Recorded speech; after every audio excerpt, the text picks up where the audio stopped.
Yeah, it's the triangle. And unless the globe head's going to redefine a triangle, I don't think that's going to happen anytime soon.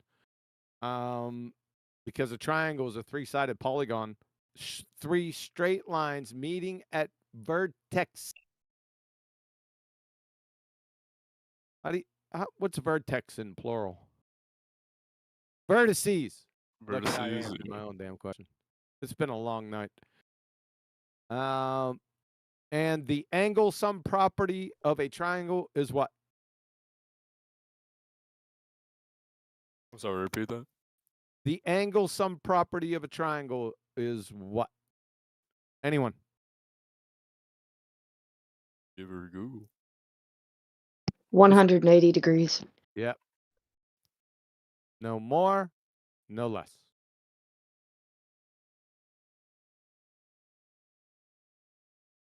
It's over.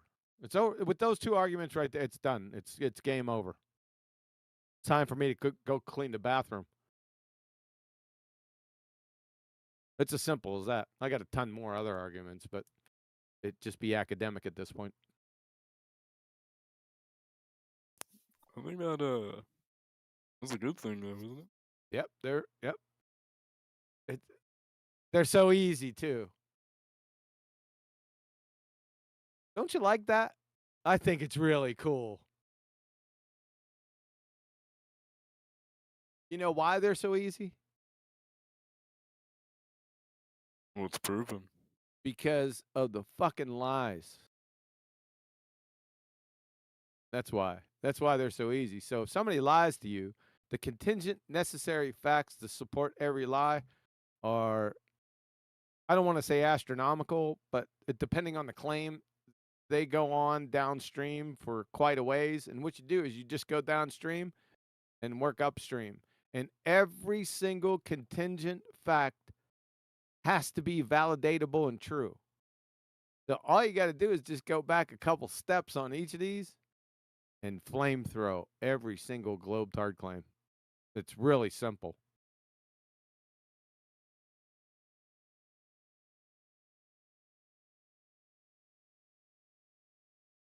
So the globetard is defeated by a simple triangle. Poetic. An incoherent third grader who's not paying any attention will belly laugh at fucking globetard. That's it. Have a nice day.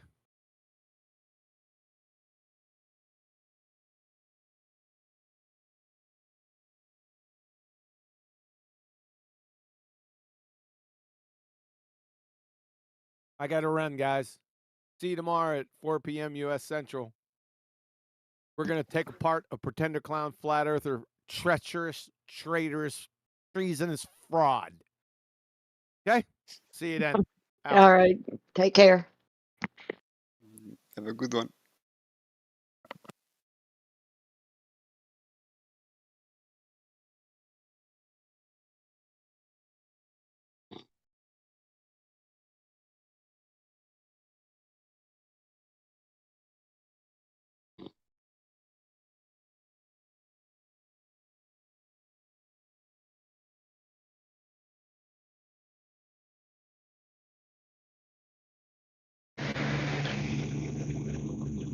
Of course, why do we even need all these arguments? Because people have been trained, once they reach a certain age, that the world they experience is flat, level, stationary, is actually moving and curved. They weren't given any direct evidence. They were just told a story, and they believed it because they were given it by authorities that they trusted. One being their parents, who co-opted that authority over to the education system. Rest assured, every body of water you go to appears to you as a flat, stationary plane, right? And if 70% of the Earth's known territory allegedly is covered in water, and water's flat and level, so much so that it's essentially folklore that water seeks its own level, right? Throughout antiquity, humankind has known that the Earth is a flat, stationary plane. In fact, children believe that, and it's not until they are educated otherwise or taught, and I don't mean taught in the sense that it's true, I just mean told. They then develop a two-Earth way of dealing with it, where when you're on the Earth, it's flat, but when you get away from the Earth, it's curved. Which, by the way, is the only time you ever see the Earth curved is when it's presented into you as a graphic very far away. Right? I would like to interject on that. I am currently training to get a PPL, private pilot license, and I will say just up at like 5,700 feet, that's like normal cruising altitude, 172. Oh, I do Piper P80, whatever. But I can assure you that it is definitely not just seeing it from the ground. You can definitely see it just from 5,700 feet. See what? Curvature To what? to the horizon of the Earth. What's a horizon? Well, the horizon is basically just the drop of it. It's effectively from your distance around the outer diameter of the Earth. Okay, so you'd say it's a limit to your view. Not necessarily, no. But to a certain point, yes. So it's not like a it hard has to cutoff be a limit. limit. You'll have other It stuff has to getting be in a the way limit. first. However, when Right, you but get it has higher to up, be a you'll be able to limit, see right? further. Yeah, obviously. Okay. So you're saying that when you go up high, you see what appears to you to be a curve in the limits of your vision of the surface area of the Earth, right? Yes. Okay, so the horizon, right, would be equidistant, 360 degrees around you, and the same drop angle, 360 degrees around you, right? I believe so. I think I Right. understand what you're saying about that. So one way to look at it is there's not enough information to provide a curve because there's not enough differential in the angle. So there's no way for you to discern a curve mathematically from the geometry, so therefore it's optical. Another way of looking at it is that whether it's globe or flat, and by the way, this is purported by some prominent globe apologists, that whether it's flat or curved, because it's the limit of the extent of your vision, and your vision operates in an arc, right, for distance and resolvability, that it doesn't matter whether it's flat or curved, you'd see it curved. So going up and seeing what appears to you to be a curve in the boundary of the surface area doesn't really prove anything. All right, well, if that's the case, then why do we have to plan before our flights for that being accounted for going, say, cross country? If we're just staying in the pattern or something, staying local, that's not something we usually plan out. But if it's going cross country, then why is it something we actually have to take in? What? You have The to take in the curvature. horizon? No, the curvature of the Earth. And How so? Let me think of a good way to explain this without a bunch of technical terms. You can probably use technical terms here. All right. I'm still Nothing new you're going to bring up. What'd you say? Might cut off. I said there's probably nothing new you're going to bring up. You can probably use technical terms. Oh, all right. Well, basically, whenever we're plotting out our sorry, I'm drawing a blank. I'm tired. It's not pre-flight. God, come on.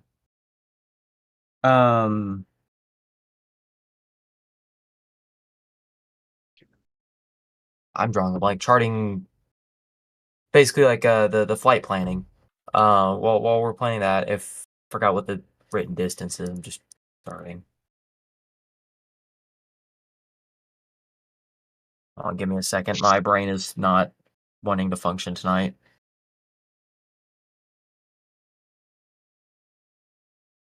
No problem. So, what was the question again exactly? It's No, there was no there. The question was, you made a claim that I'm a pre-pilot training individual, Yes, very early. and when we, being the pre-pilot training individuals, have to plan a flight, we have to take into account the curve of the Earth. To which you were asked, how so? Okay, I remember now.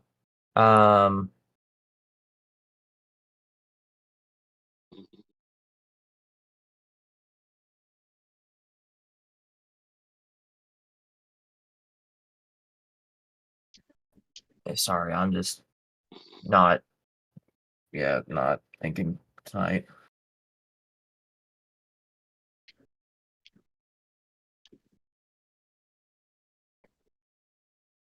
But I don't know. I don't want to give an incorrect explanation, and just completely, and then y'all go completely off because there's only one explanation out there, and that is the assertion that a straight line distance between point A and point B is longer than a great circle distance between point A and point B, and that's the only reason why an airplane would ever have to take into account any alleged curvature, because a plane is not attached to the surface and it can fly in any direction it so pleases on 3 axes.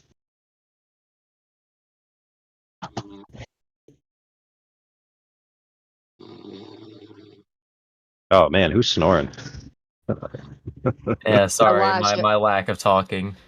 It's No, Elijah. don't worry about it, man. Yeah, I'm just all types of He tired. ran out of Red Bull. We'll kick him out. Hold on. Now we'll just put him on mute. That way you can still listen. You There can we teach go. him to sleep. Yes. And dream about us. Elijah, you owe me $100. Elijah. That's right, $100. You forgot why. You just know you owe it. All right, I'll see you tomorrow. All right, back to our conversation.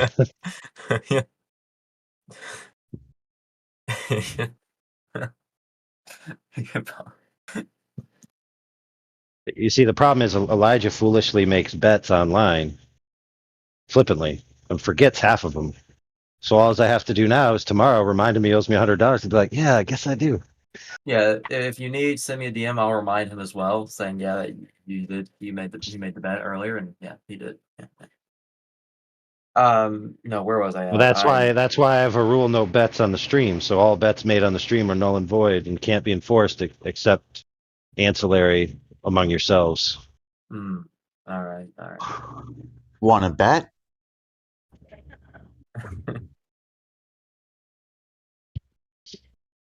Right. So where were we? Oh yeah, I don't remember.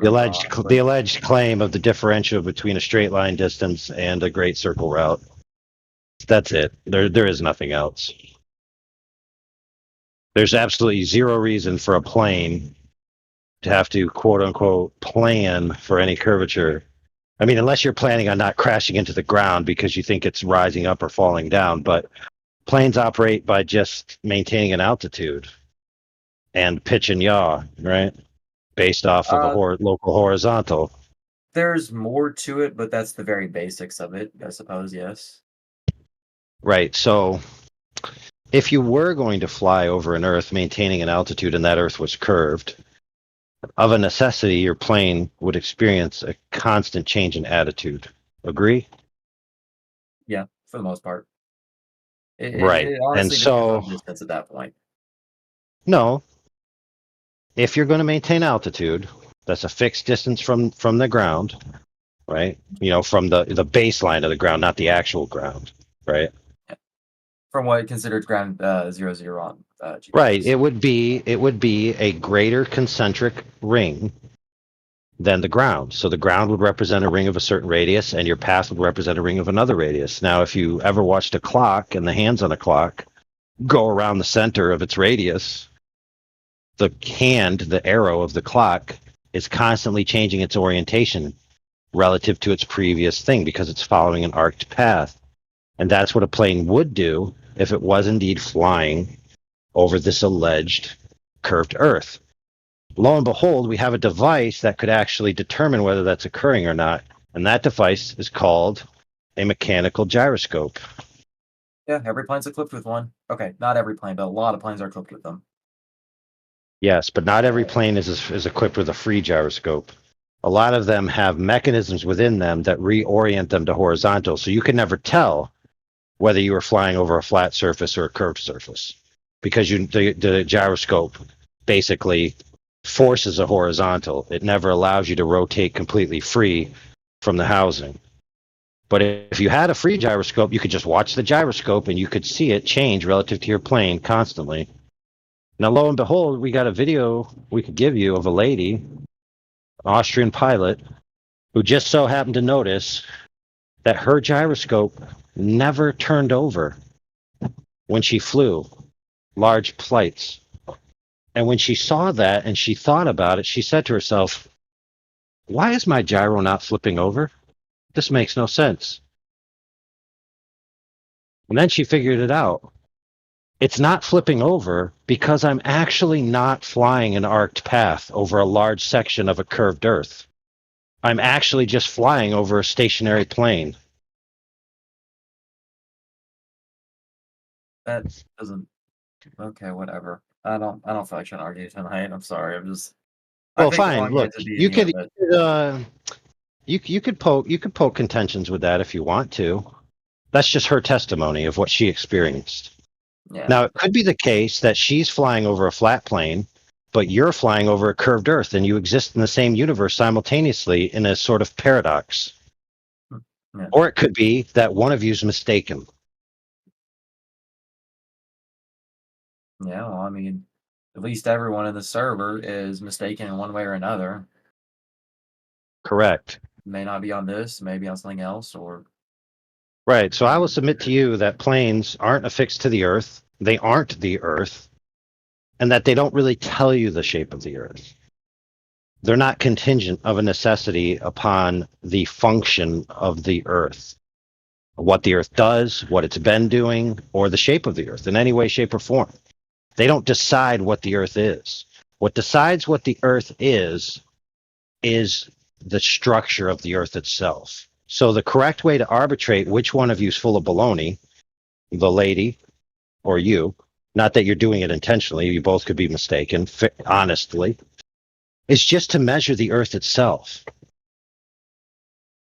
So we know from before that the term water seeks its level, water's flat, these are terms that are common in lexicons across languages, because this is what people experience. So if the Earth is 70% water, a contiguous body of water that must seek its equipotential in its own level, if you measure that water and you find that it's not curving in the manner in which it should be, if the Earth is a globe, then that defeats the globe proposition in totality, because if the Earth isn't curving, it can't be a sphere. If 70% of the territory isn't curving, it can't be a sphere.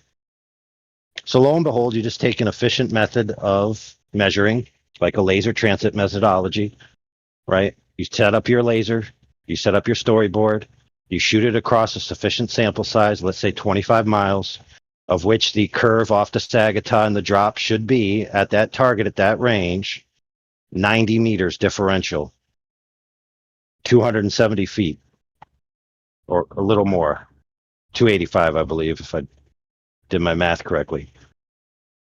Lo and behold, you do this test over a lake, let's just say Lake Idsel, right? That's a good lake to use since it's 25 miles. And you hit your target with the laser that you shoot, right? You account for refraction. You swing it maybe a couple of meters, but you still hit your target. So you end up with 85 meters of differential, right? But there should have been 85, but there's not. And that, what I mean by that is 85 missing differential meters. Now, if you convert that to feet, that's actually off by 2 orders of magnitude. And the maximum differential between the swing of the laser from the point of transmission to the storyboard, where it's measured, is 5 to 8 meters. All right. So that means that from that method of measuring, the claim that there's a big hump of water to which you would need a 90-meter differential to hit the target is false. All right. Well, something I was going to ask is, you brought up lakes. Yes, last night I was at the lake. This isn't curvature stuff, but I would want to ask, how would the tide work? In this, I'm not educated in flat or. Oh, excellent. I'm glad you asked. How would that So, work? what is the claim of how the tides work in the globe model? Well, gravitational pull of the moon tracks the Earth's water. Okay, well let's be more liberal. Let's be more liberal. Sure, but let's just be more liberal. Let's just say it's the moon causing it, right? Well, there's also more like centrifugal force, high tide. Yeah, but whatever. Let's just be broad and just say it's the relative position. Let's just say the relative position of the moon over the Earth. Let's just say that, okay? All right, it's really oversimplified. That would be a we'll go with that, I guess. Yeah. Okay, fine, sure. So why can't that be the cause of the tides if the Earth is flat? The moon moves around, affects the water, blam, you got tides. Well, how does centrifugal force play into that at all? It doesn't, because it's nonsense. You don't need it. There you go. So, are you just dismissing the claim that it just doesn't exist, or what? Just like, are you think about it? What do you need centrifugal force when it comes to tides? To be able to actually, basically, the Earth and the Moon will, they rotate around common center of mass. The centrifugal force. There you go. There you go, brother. Center rotation, the force contributes. Right. So if you assume all of those body relationships between the two bodies, then you need to include centrifugal force in your tide predictions or tide analysis. But if you don't, then you don't need to have that math. Now, I'll submit to you, did you ever hear of the ocean under the ocean? I've never researched the ocean, so no, not really. Okay, there's an entire theory of tides, right? Which doesn't have anything to do with flat Earth at all. Okay, these are just normal globe people, right? That they think the tides are caused by underwater oceans. So essentially, there's an ocean under the ocean that has different pressure differentials, whether from heat or tectonic plates or whatever the heck, right? That causes like pulsing pressure against the ocean itself, which causes the tides. So it's not just as simple as everyone agrees that the moon causes the tides. And even if the moon did cause the tides, like I said, that has nothing to do with the shape of the Earth. It's not until you assume the shape of the Earth that you need all these extraneous things that require the shape of the Earth. If you assume it, then you need to answer for it. And so then you make up math of why that's the case. So you're basically saying, let me think of a good example on this. You're basically saying that they are go ahead. Using a made-up formula for something that they made up, correct? Well, think about it. If you assume that the moon and the Earth are in a particular body relationship, right?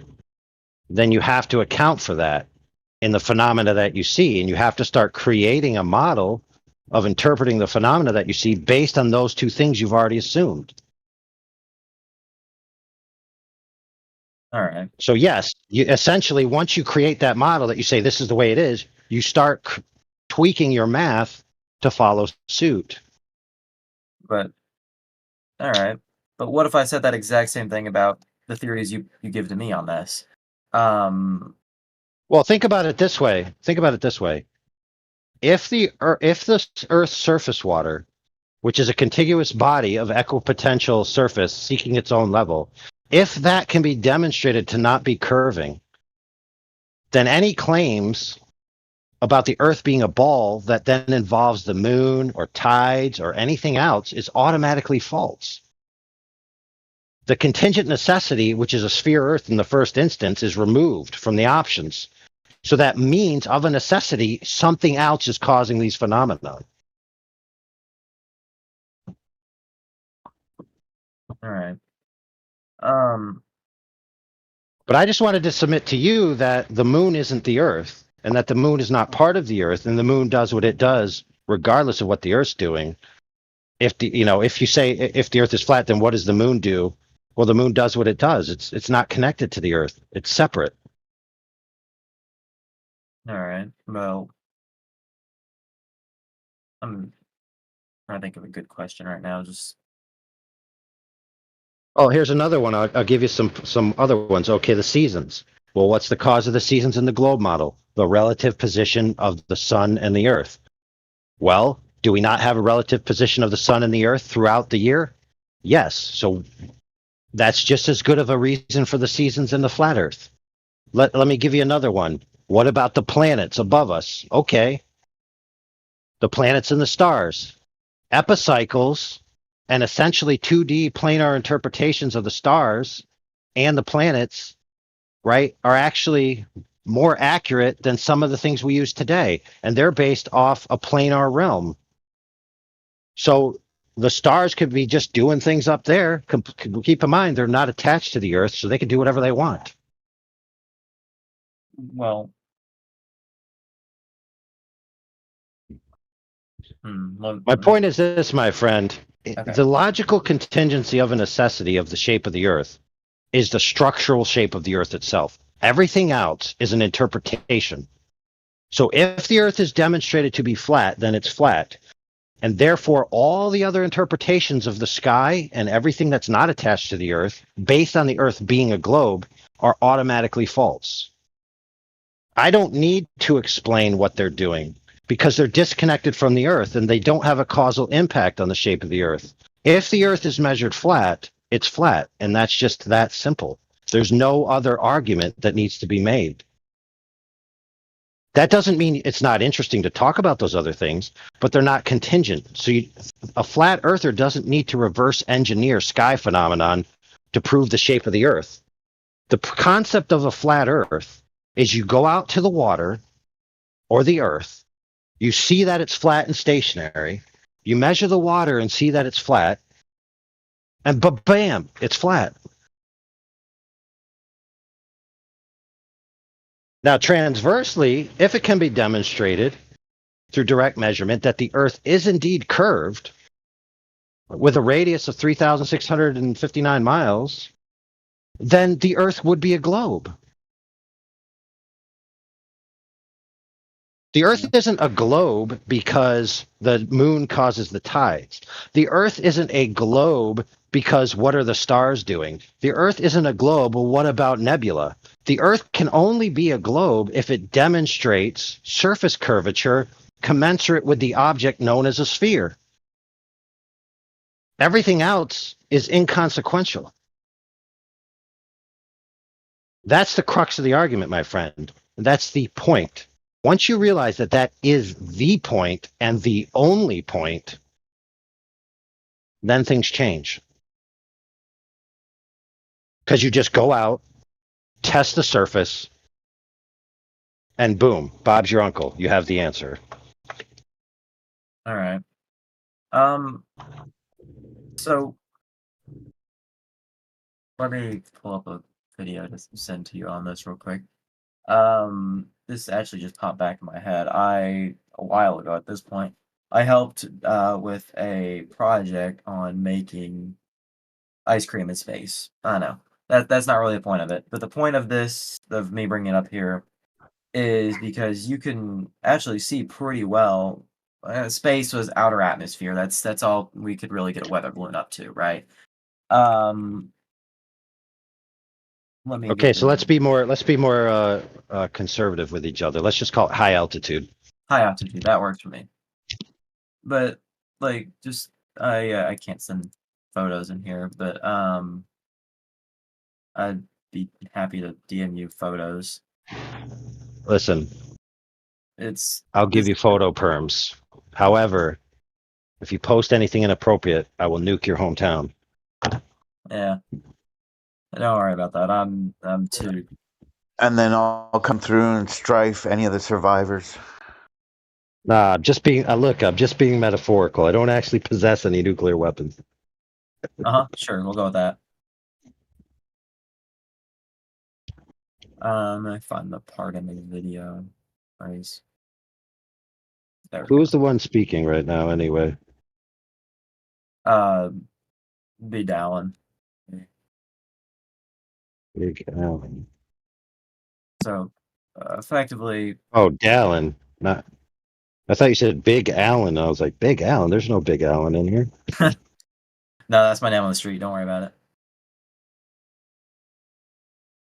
All right, let me go to the thing. Let me know when terms. Do do do do do do do.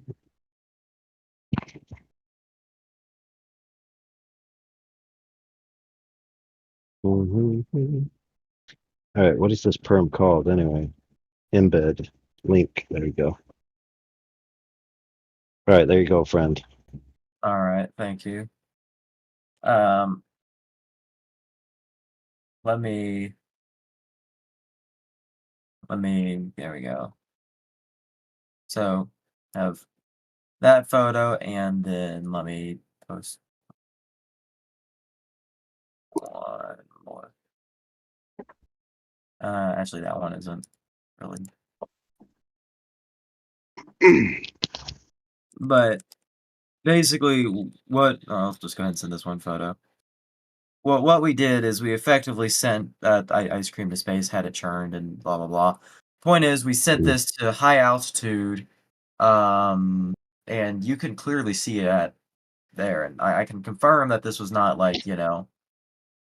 And if you'd like, I can also just send the link to the video as well. But Okay, what's the height?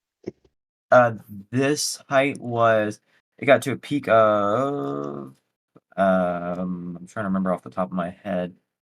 Yeah, this was a couple of years we worked on it now. I think it was close to 12 kilometers, I believe. Let me double check that.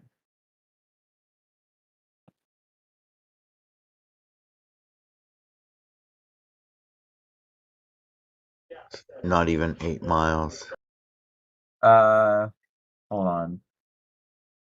That had to be more than that, bro. No, yeah, I was trying to remember. It was just a couple of years we worked on it.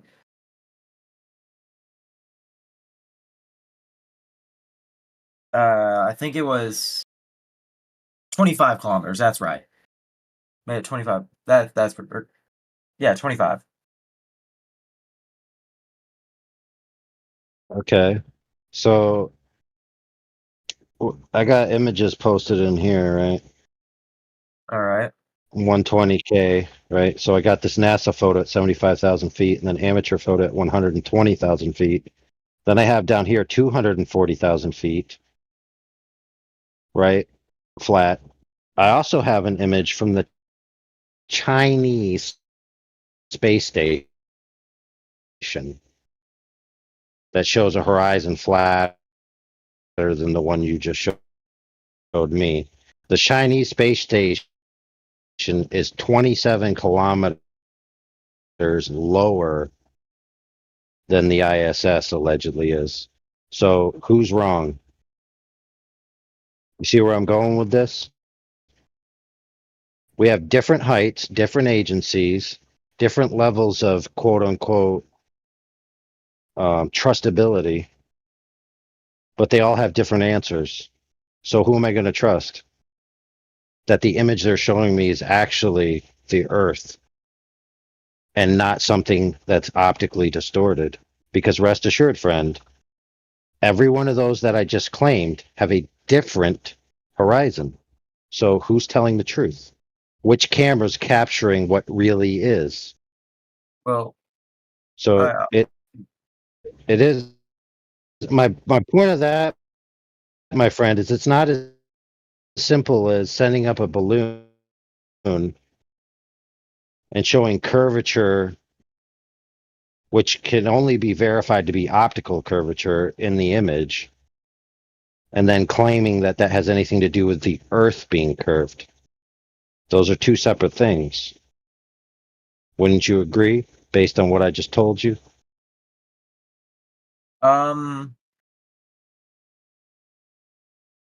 Mostly. I'm not gonna say all the way of it, but Correct. yes. Yeah, well, correct. the only thing that's Your mic's, holding your you mic's really back starting to come out. is your bias. It's 'Cause obvious what by you the said, logic I laid out that I'm it correct. cut out It's completely. unassailable. Oh, I apologize. It's more. It was like roboting almost. Well, that's what it was. But yeah. Yeah, fair. That I laid out, and the evidence better signal. One more time. It's still doing it. How about now, friend? There we go. Now I can hear you.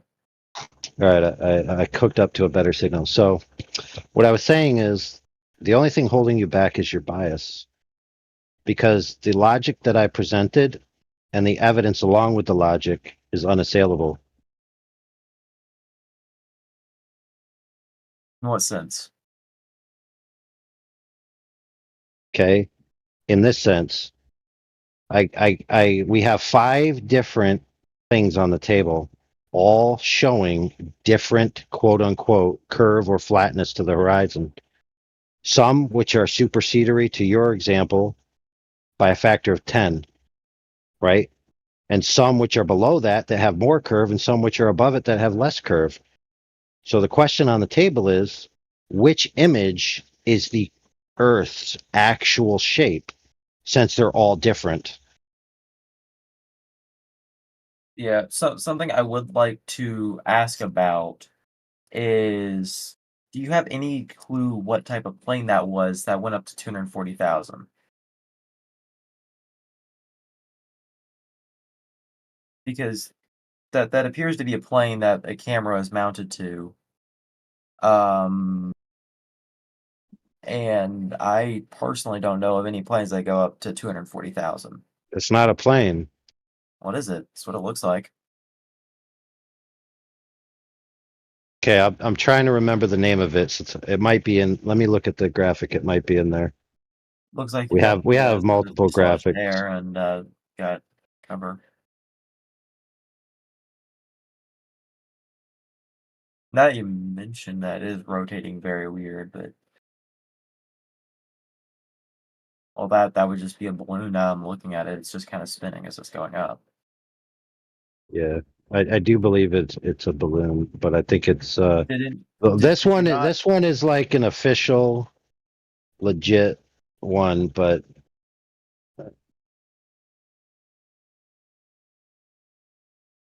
yeah, I mean, look, you got the right to say, oh, I wonder what it is. I wonder who did I this. was gonna say, I believe not too long ago you just told me that there's more to it than just sending a balloon up with a camera on it.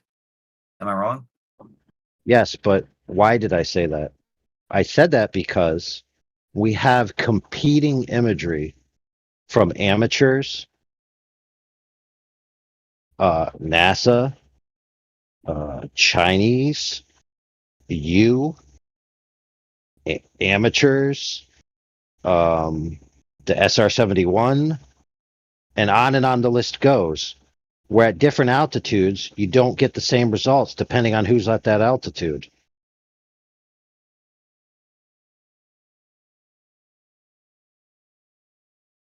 So if you show me what appears to be a curved horizon at a very low altitude compared to these other altitudes which show a flat horizon, who am I going to believe? Why should I believe you over them? You see, I understand, friend, one thing for certain, 100% certain, that optics can distort what you're seeing. I know that for a fact. Oh yeah, There's no question about that. Yeah, I do. What I don't know is which one of these quote unquote images of the Earth is the correct image. Yeah. So I would never just see curve in an image and assume that it's necessarily physical curve of the thing I'm supposedly looking at. So I do want to ask, what would you consider an appropriate camera and or lens to be able to take a photo of the horizon, something that would not distort it? What would you consider a correct camera? Friend, I There just is asked. there is no lens that exists that can take a field of view necessary to have a wide enough arc to get the curve of the Earth if the That's curve of not the what I'm Earth asking. existed. That's not what I'm asking. I'm asking what cameras would be needed to be used in order to take a photo of the flat horizon. I'm asking that as a genuine question. What camera would need to be used? I told you there's no camera that exists that can take a photo without distortion at the edges. Well, then how are there examples of photos you've sent then, if that's the case? Oh, they're better than others, don't get me wrong. Well, which ones would be considered the better than other ones? It's simple. Well, Ones that wouldn't distort the image. I want to know well, what one of those would be. there Because isn't one. There well, isn't one. well, if there isn't one, then how are you taking the most photos of them? rectilinear lens, right, still has edging. So, for example, if you took, I just want you to notice the stark contrast between what appears to be a flat horizon and what is an extravagantly over-exaggerated curved horizon, which is obviously a wide angle or fisheye lens or some kind of extreme Right, I lens. will say we sent a GoPro up on that. That was just a standard Exactly. GoPro 05. Yeah, However, it would still not be able to have that huge of an effect on it to where turn something a completely flat line to something curved. What? That's exactly what fisheye lenses do, bro. Oh yeah, I understand how fisheye lenses work. However, there's an extent to how much they can work.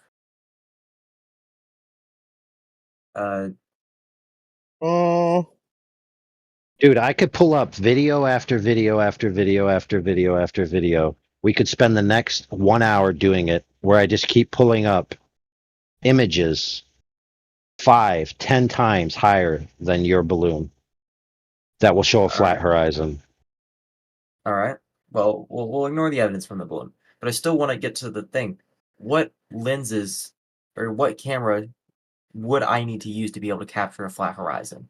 I know You you would can't need to capture a get perfect the one. least distortion free rectilinear lens that you can find. However, there's a problem, because due to the nature of the physics of using a curved lens and a field of view that's angular in nature, right? Even rectilinear lenses have distortion. Okay, if you go to any real source, not just Google or Wikipedia, you go to some real sources, they will explain to you the type of distortion that these lenses have. So to try to get rid of the fisheye distortion, they do this certain technique, which essentially starts from the center of the lens and works its way out to where the Y, a picture is basically a Y and an X, right? The Z axis is essentially the same as the Y axis, right? So it's really only, two axes. So as you go away from the edges, okay, you take the center point and you start to go away, and the y-axis increases above and below the midline. And that distorting effect, if you have two color fields, like a black and a blue, is going to give the blue an appearance of curving down at the extreme left and right. And if you take an image like this and you compress it laterally, right, knowing that distortion is there, you would expect to see a slight curve in the color field. So again, you wouldn't truly be able to know whether it's that lens doing it or whether it's the Earth doing it. But one thing we do know is that extreme high altitudes, the horizon looks flat. All right.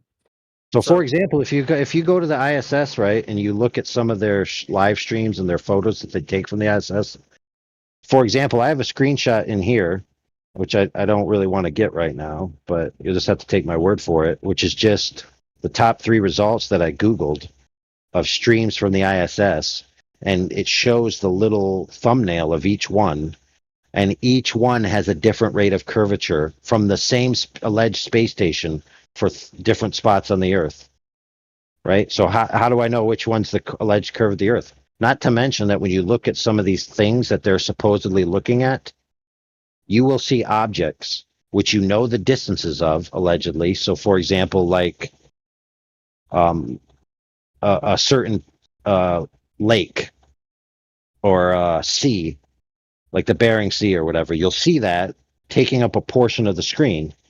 And you say, wait a minute, that thing's only this many miles across. If this is the curve of the Earth, then this Earth would be like an eighth the size of the Earth they allege, proving that the curve they're showing you is not the curve of the alleged ball that the ball claims to be.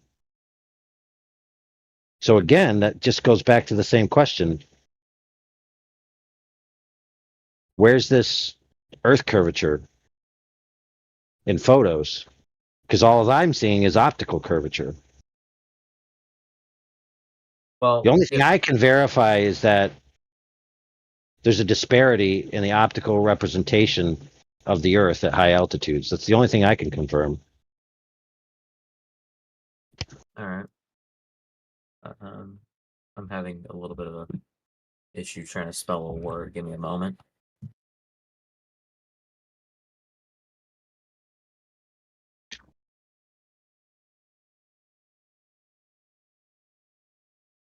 All right, sorry about that. Dyslexia is fun. Where was I at? You were at relinquishing high altitude footage as alleged proof of Earth all right. curvature. All right, thank you. I forget stuff easily. But I still just honestly want to know if I'm gonna be not sure when I'm gonna be going flying again. Plane just went to the shop. Hopefully soon. I want to get some more hours, but whenever I next go up, I would be more than willing to purchase whatever lens is necessary in order to take a non-distorted photo. Climb to, say, maybe 7,500 feet, right? Take a photo. Right? I could use GPS, say airports, as a way to measure distance. Take it as a side angle from an airport.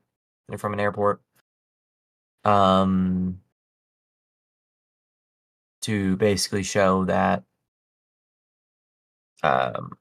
be able to give an exact mileage marker.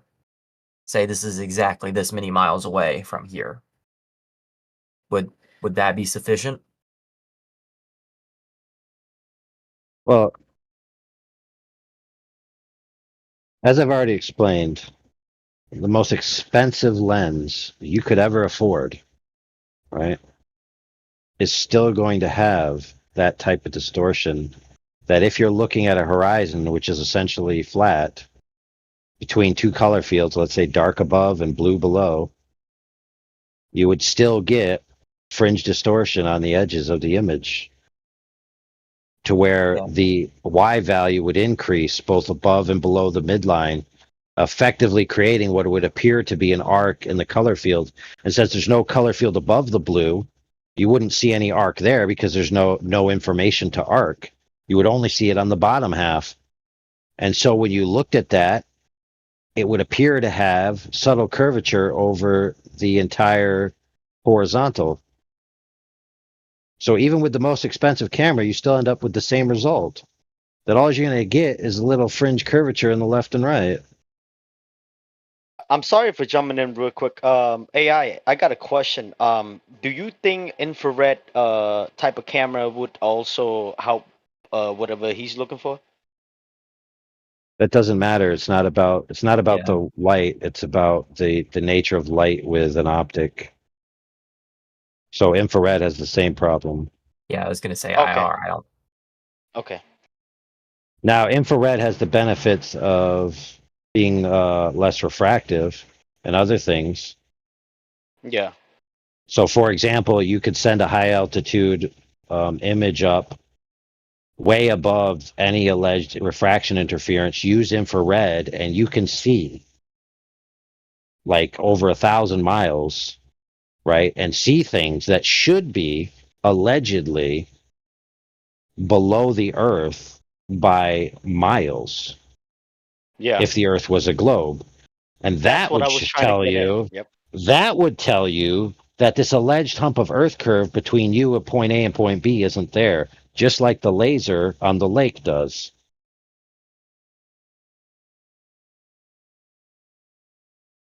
Yep. Yeah, That's what I was trying to get at on that part. Go ahead. yeah, I'm sorry. because no, you're fine. Yeah, I was just gonna add to your point. Yeah, we're not necessarily. We don't even investigate anymore left to right curvature. I mean, it just seems so. It's just like beating a dead horse with left to right curvature. So we go with the distance curvature from you to whatever is in the distance. Right. Now check this out, friend. Not only is left to right curvature pretty much a nothing burger in flat Earth communities, but globe Earth apologists, right?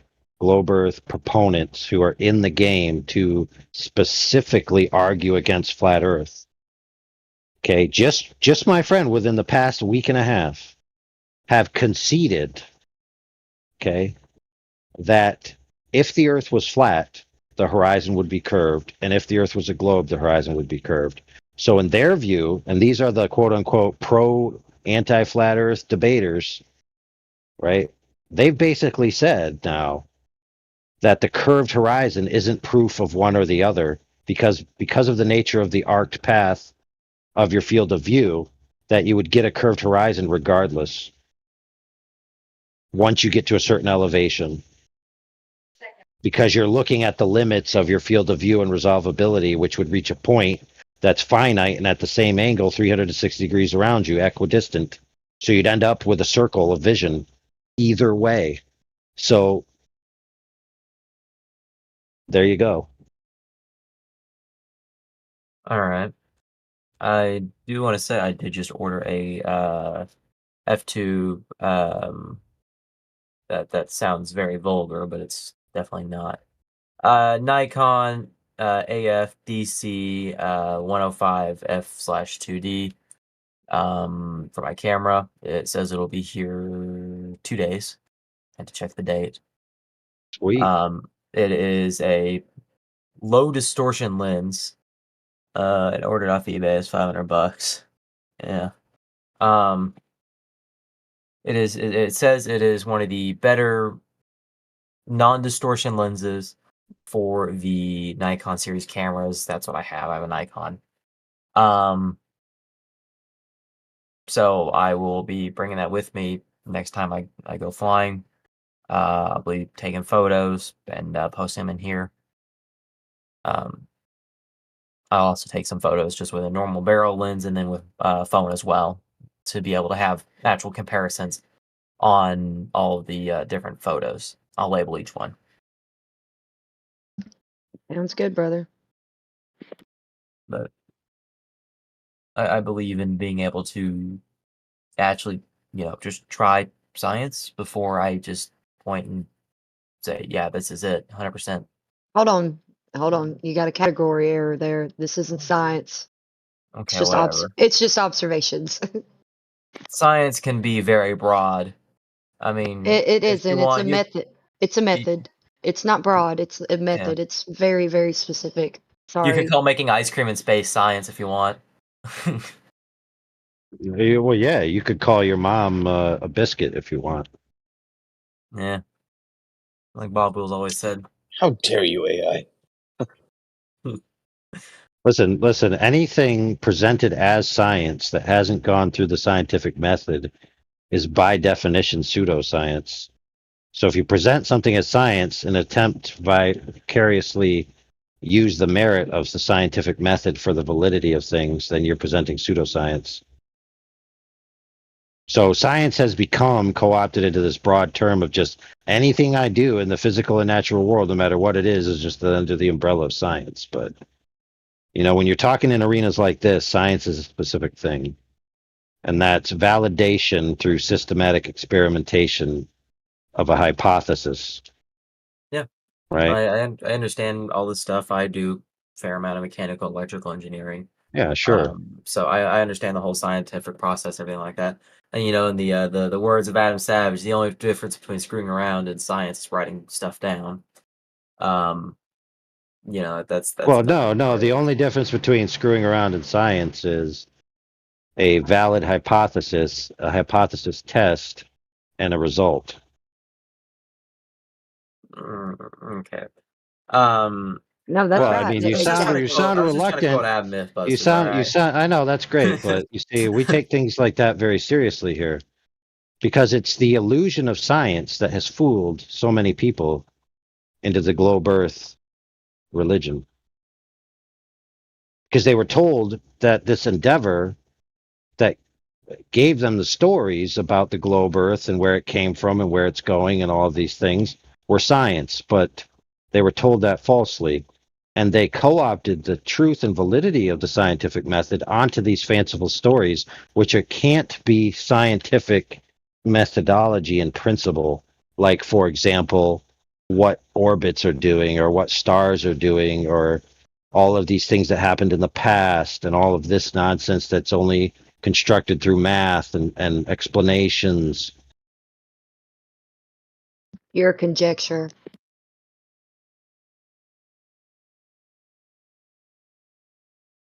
Yeah, so for Sorry. example, when you do YouTube and you look up flat earth content, there'll be a little disclaimer that says the flat earth is a scientifically disproven archaic conception of the earth as a flat Boom. plane or disk.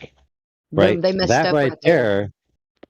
there, how is a proposition about a shape a science inquiry? I'll tell you what they did, my friend, is they want to tell you it's scientifically disproven. Because if you claim science, the average man thinks validity, truthfulness, systematic experimentation, if then results.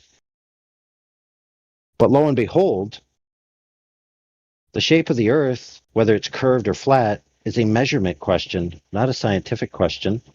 So they dupe the masses by making them think it's science. Because most people, ignorantly so, believe that if you claim science, that it somehow is more true than any other thing that exists.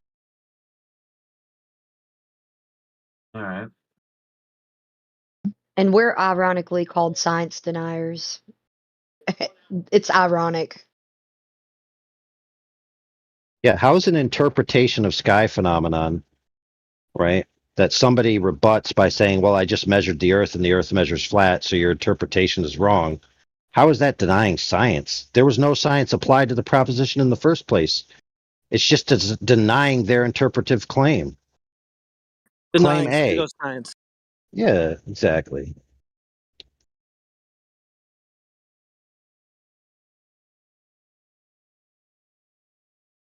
Yeah. I see some of your points, and other ones I don't. I'll leave it at that. No, you see all of my points. You just disagree with some. That's what I mean. Yeah. Just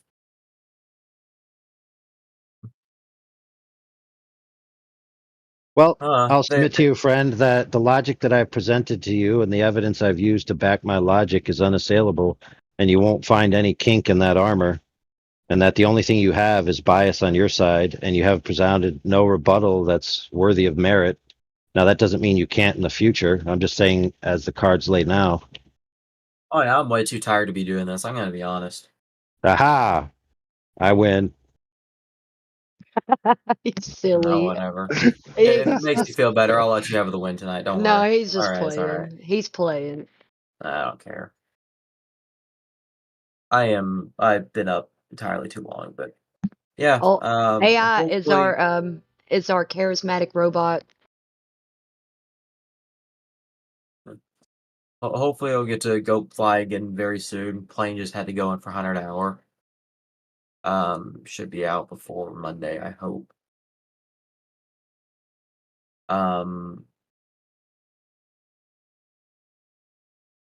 Yeah, from there I'll get the photos and I'll be back here as soon as I get the photos, I suppose. But That being said, I'm just gonna kind of mute and sit and listen for, I don't know, probably 10 minutes before I do an Elijah and pass out.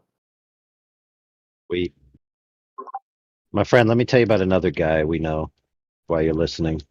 All right. This guy's name is Matthew Learns. He has a channel. He does some stuff, but he also talks about flat Earth. He hangs out with us here.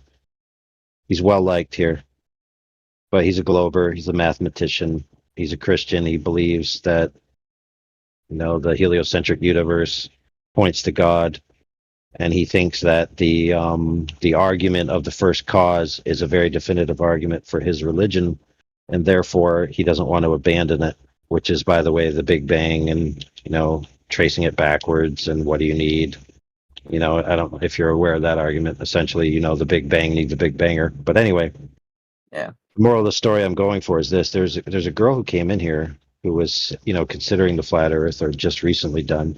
And he was trying to lecture her about, what, before you make up your mind, you should really go out and test these things in the real world, which is very good advice. Now, what's interesting, though, is that he himself, on numerous occasions, having been here for years as one of our resident globers, has been asked, are you ever going to go out and test these things that you're talking about? You know what his answer was? No, don't need to.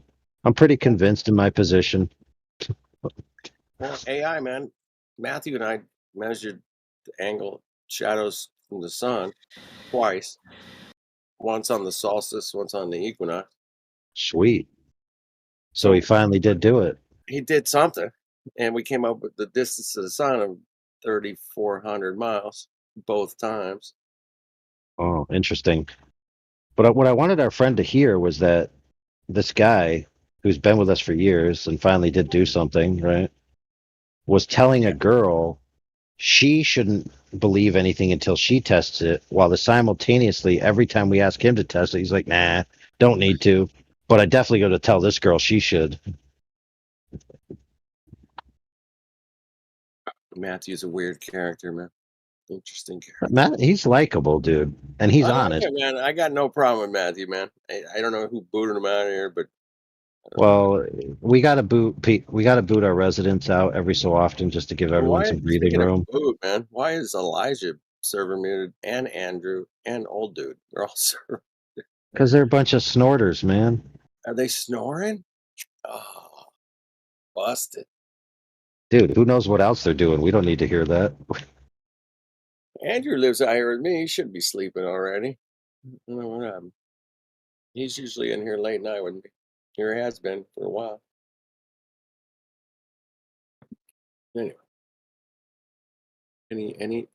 So a pilot. You guys got a pilot in the house? Is that what's happening? Yeah, but he's relaxing. Yeah, just all right, right on, man. No pressure. I just glad he came in, man. He's about to be a flat earther soon. Don't worry. Yeah. Well, all those planes and everything, they're all designed and built using mathematics that absolutely must have a flat, stationary, non-rotating plane. Usually you want to hold the planes level, yeah. I mean, you do want to... Wait, sorry, wrong plane. Tired. I'm tired.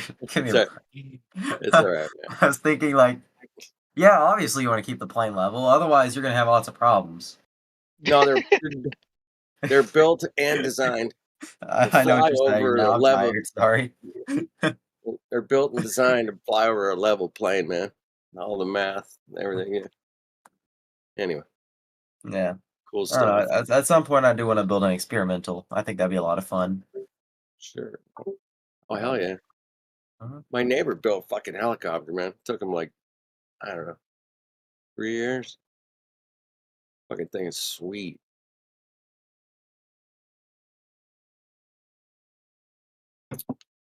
Yeah. Anyway.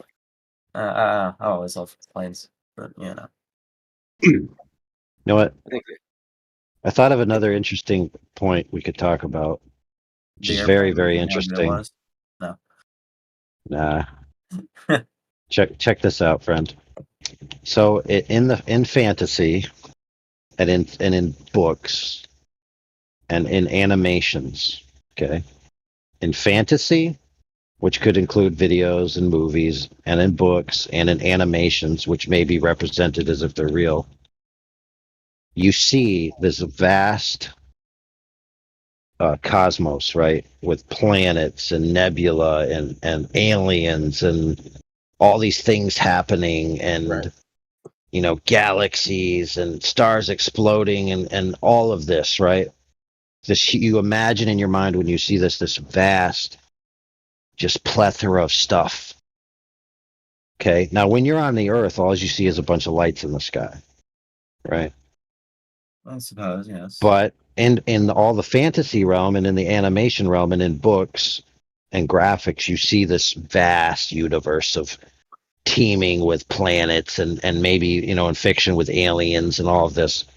But when you send up your high altitude balloon, what do you see? What do you mean?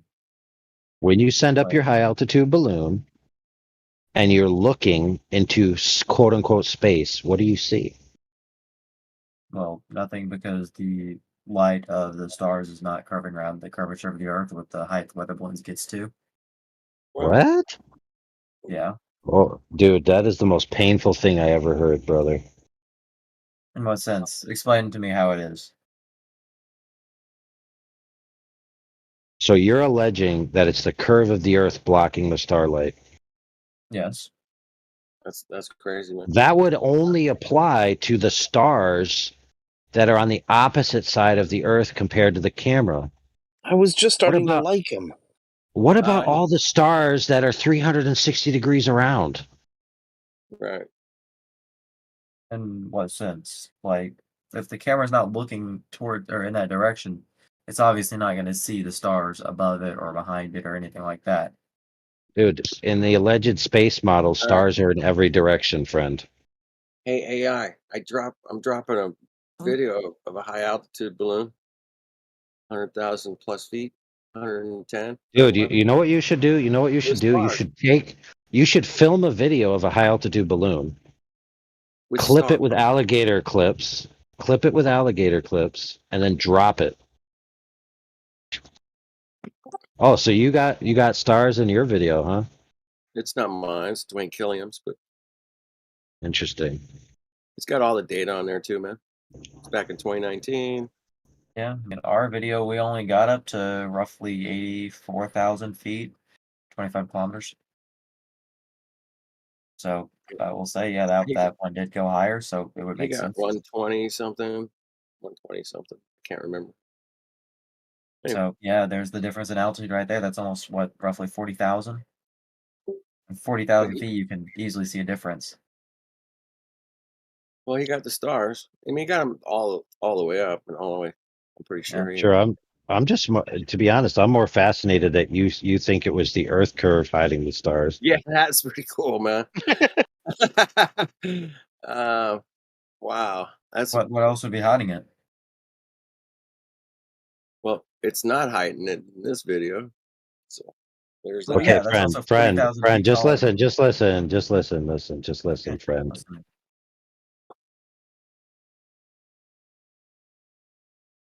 The standard model essentially purports that stars are a 360-degree sphere.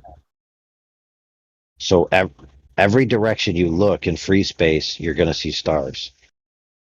There's no zone of stars that the Earth can block, unless it's the portion of the zone of stars beyond the Earth's curve. But there'd still be more stars in your field of view,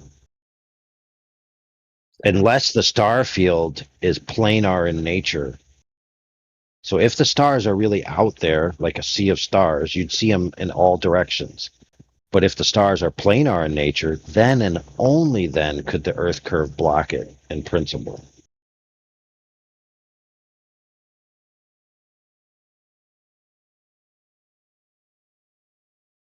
Yeah. So we'll chalk that one up to your sleep deprived. Yeah, I am. Let me think. Hold on. Woke up at 5:30. Are you flying tomorrow? No. No, plane's in for 100 hour. 100 hours. Cool. Yeah. We'll get some rest. Should be out in the next couple of days. All right. But yeah, we'll see. I'll be back whenever I have the photos and stuff. Might be a couple of days, or it might be next week. I don't know. Planes just kind of suck at times. Hey, we're here. We're not going anywhere. AI, what's your best explanation for the stars at super high altitude not being visible? Dude, Not being visible? I'm just gonna hit the hay. Good night, y'all. All right. Well, God rocking. I was under the impression that when they were on the moon, some people said they didn't see any at all. Well, that was the moon, but I'm just talking about high altitude balloons. We got stars in at least one video. There might be more, but yeah, there's none on when they're on the moon or anything. And, Michael Collins is like, hey, I don't remember seeing any, man. The guy was floating around the moon for fucking couple days, and he's like, I didn't see any. Right. You're right. I was I don't know what I was thinking. But I was thinking that at some certain altitude, maybe some of them weren't visible, but I guess they all are. Yeah, I was on my way back from Hawaii 2019. No, there's tons. There's tons of high altitude footage that's just black. That's right. I don't know. Yes, that's what I was going to say. Now check this out. The standard argument used to be the sun is overexposing, right? Right. But think about it this way, friends. If your camera is not pointed at the sun and it's pointed in the opposite direction, then there's no sunlight coming back into the lens like a hook. It's just hitting the back of the camera. So all the light in front of the camera should come in. So if you go up and the sun is and you're looking at the sun, then that argument would make sense because some of the sunlight is getting into your camera and overexposing. Right. But as soon as your camera faces away from the sun, you should see all the stars. Yep. Now, don't get me wrong. There's certain exposure things with different types of cameras that would take a portion of time. It wouldn't necessarily be instantaneous. But if the camera's pointed away from the sun, where's the light pollution coming from? Because when we're on the Earth, the light pollution comes from the atmosphere scattering of the light, right? So the pollution of the light that's in the atmosphere, we see the color of the atmosphere, and that blocks us from seeing things. But in space, where there's quote unquote no atmosphere, then where would the light pollution be coming from? Good point. Magic. Right. So their excuse of this overexposure is kind of nonsense. Now, you could argue it's the surface of the moon or the surface of the Earth that's doing the overexposing because it's so bright. That's one argument. But the same argument applies. When it's not looking at the Earth, like it's just looking into the blackness, you should see the stars. Exactly. I mean, you can do it with a GoPro, iPhone, anything nowadays. Cameras, apertures and stuff hasn't changed in, I don't know, 75 years. I just think that it's interesting. A lot of the times when we see high altitude footage, they do it during the day, and it's black up there. I don't know. It's so weird. I just find it interesting. And if you could send up a high altitude balloon at night where, you don't have to factor in the sun and go even higher than this guy went, I would love to see that kind of footage.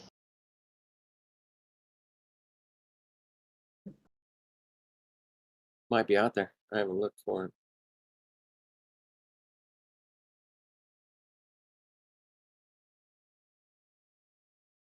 Check it out. All right, we got any newbies up in here?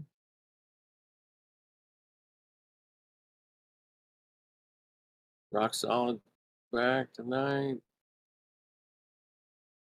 All right, no newbies.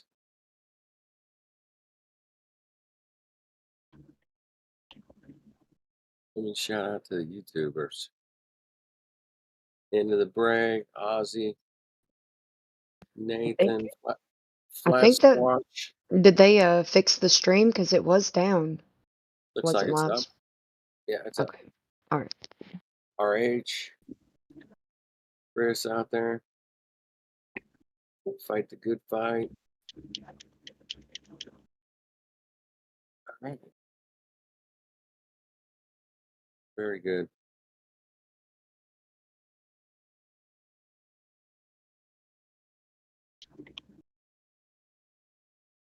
All right. What else is going on?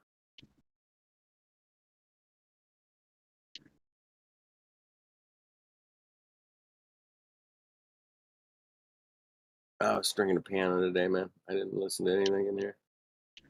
Hardly. The guy's shop that I was stringing the piano at, man, was playing rock and roll music, man. Classic rock and roll. Stones, Dire Straits, and Bob Dylan. He's playing a bunch of shit. It's his shop, man. Can't tell him what to not play.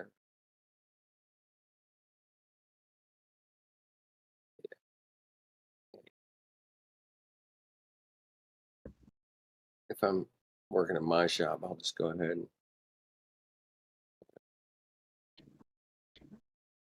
put on Flat Earth 24/7 Flat Earth Discord and listening to you guys usually.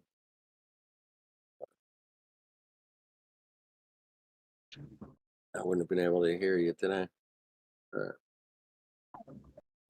I wasn't in for the most part today. Actually, I had already said that I was going to get off here way earlier, but a bunch of folks came in, and even Miggy and QE were in here. Elijah was in here.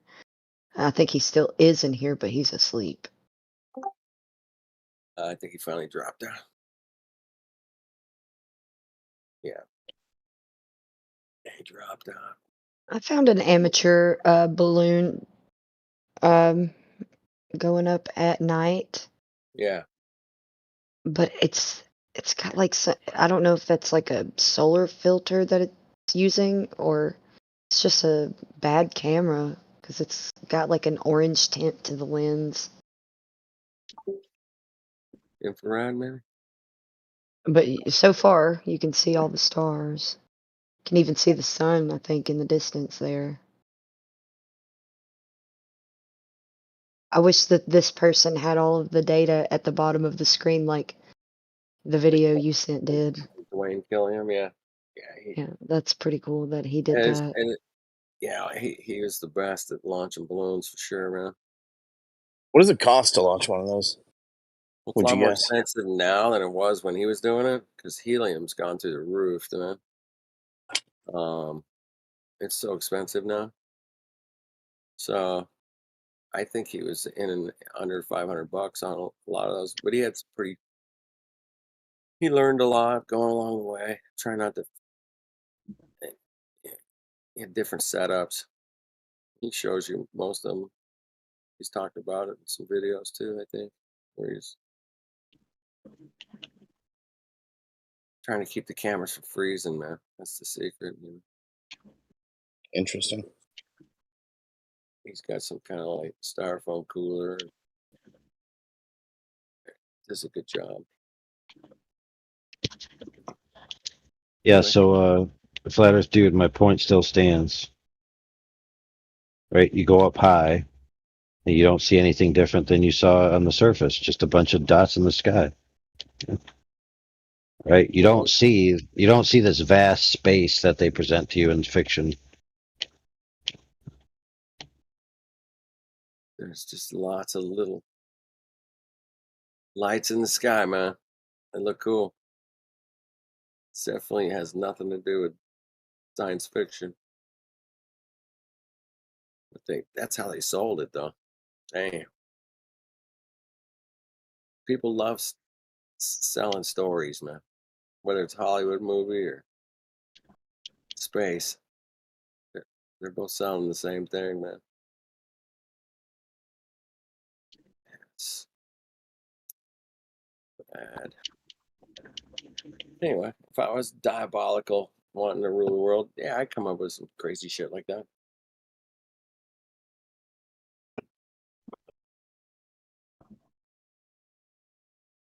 Yeah, the stars are definitely fascinating, man. We've zoomed in on them and tried to look at them from high altitudes and low altitudes and different continents. Yeah, good stuff, man. There's lights in the sky that don't move the right way. It's definitely a ball. Definitely. Okay, another cool thing in this video that I'm watching, I'll send it to the live stream voice text. Hold on. All right. It's a full moon. They're doing it for a meteor shower, so that they don't have like the light pollution, being at base level. Anyways, you can see the full moon in like on the horizon, like just over it, and then when it does its pan around, you can see where the sun is in the distance. Explain that. Well, you're above the curvature. Did you post in the chat? She's The gonna live do stream it. chat? She's gonna Okay. do it in a second. There we go. Perfect. Thank you. Yeah, you got it. This guy clearly isn't a flat earther. Maybe he is now. I think this was a pretty old video. 5 years ago, yeah. Yeah, there's the sun. There's a nice hot spot in the clouds there, man. Well, the moon kind of, just be careful because you might mix up the moon and the sun. Yeah, they're so bright. The moon is a full moon, so it kind of, especially with this camera lens that he has, it's like so the sun is beyond the horizon, but you can still see where it's lighting up the sky, but the moon is above, so that's pretty cool. Yeah, I'm watching it. It's only 9 minutes. It's not bad. Yeah, the big circle though, that would be the moon. The moon is higher on the horizon. Right? Yeah. Sorry, did I say something else? No, I'm just reiterating. Make sure I got that right. I wish we could see more footage like this. I don't remember seeing anything else that was like an amateur balloon. Yeah, he's getting a lot of stars, man. He's doing a good job with the stars for sure. Yeah, because when I went and looked through all of the he's got the footage light. available, when I went to, like, you could tell that a lot of it was imposing curvature and stuff, and then I'd look to see who had sent the footage, and it would be like, I don't know, like NASA or some sort of news talking about a weather balloon or whatever. I love it when they send the GoPros up and they're like, "Hey, see the curvature?" And then the camera moves a little bit and it becomes concave, and you're like, "Oh yeah, where's your curvature now, man? What happened?" Or you can see the curvature at 50 feet off the ground. You're right about the car's curving. That's funny.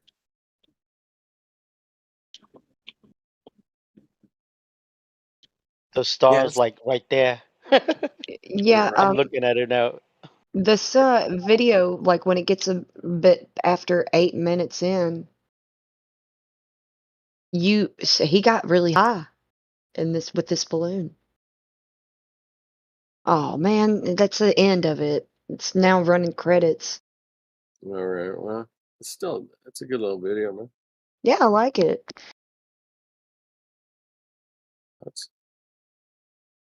Well, there it is. That Well, moon's you can tell that he's a glober because he says a meteor shower.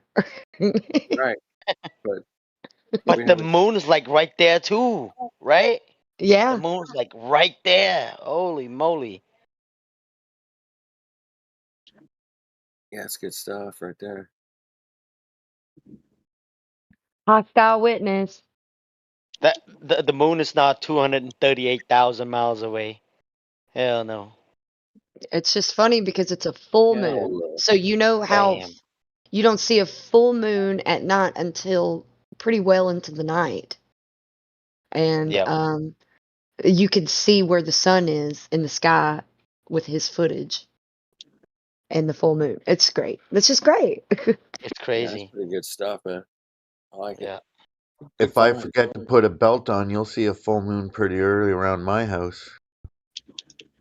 Go That's ahead. funny. I'd put a belt on if I was you. Like you're bragging about being skinny.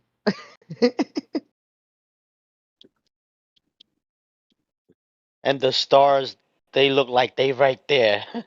Yeah, it's pretty good footage. Like It considering is. the horrible Right. quality of that lens and the orange tint to it. Yep. Yeah, he had some kind of filter on it to, I don't know, maybe he did. Oh, there it goes. The It could balloon be a pop. solar filter, maybe, The but balloon why would pop. you need? I don't know. Infrared? No, I don't know what it is. You can tell that it's not a fisheye lens though. He's using a GoPro, but it's like he went through the trouble of not having the distortion so Yeah. that he could view the stars better because he's trying to get like one of those like he says in the description. There's a bunch of shooting stars going on, and he, trying to capture them all. Hey, how much you guys think it's gonna cost if we can send like a camera and you know, and a balloon up there, helium balloon? How much you guys think it's gonna cost? Maybe 500, 600, 1,000? Maybe we can all chip in and We somebody can do it. Yeah, like I throw money in done, there man. too. I just want to see more, so we can get the right equipment, the right cameras, and you know, just to see, just to get more footage. Uh, ain't nothing wrong with that, but yeah, it's gonna cost a few grand probably. Talking Get it. 5-6 grand, and it's been done a few times, so you're just spending money for nothing. You can look at everybody else's amateur experiments. Dwayne Killiam, he just put it down and did it. And he's got all the data and temperatures. I Yeah, just wish that he would have reached a higher altitude. well, he got I think on one of his videos I saw was close to 130,000 feet. I mean, But was it during the day or during the night? yeah, I think that was a day one. I don't know. You See, have to go that's what watch. I don't know why, but I don't, if maybe there's some logistical problems with doing it at night. But I really want a very high altitude, like balloon to go up at night and get some of that footage because it seems to be pretty scarce. The one thing you will get by spending your own funds on it or raising the funds to do it is you've done it yourself and verified it yourself instead of looking at somebody else's example. Right. I don't think we can get past. I don't know. Maybe with some kind of different balloon design, maybe you can get higher than 130,000 feet. But seems No, to no, be no, no. Don't. I mean, I want to go around the same, like 120,000 feet's fine. okay. But his night footage, he didn't go that high. Well, Dwayne Killiam did, and we got that one. So At night? at night, it's in the But live stream. yeah, but I watched it, but he didn't go that high. He's 120,000 feet. Oh, did he reach that? I Yeah. watched it. Okay, let me go back and watch it. And look at the data there. He's got all the data in the little screen there. Yeah. Which is pretty high, man. I mean, I can't say I Oh, watched. yeah, I didn't finish the video. That's my bad. Yeah, because it's already at 111,000 right now and still climbing. Yeah. Anyway, he did a good job. The guy launched. Yeah, no, I'm sorry. I thought he didn't go that high. My bad. He launched like 20 something balloons or He was on it, man, for a couple of years. Did a good job. Thanks, Dwayne. Yeah, he was doing it back then. Yeah, thanks to him for real, because he not only took the footage from one camera, but he had a back GoPro camera going simultaneously. Yeah. Yeah, he's very thorough. Yeah, that was pretty awesome of him. That is very awesome. Give him a big thank you. Shout out to Dwayne Kellum. He moved to like Midwest somewhere. I don't know. Got some property. I haven't heard. Every once in a while he posts a video or something. But anyway, hope he's doing well.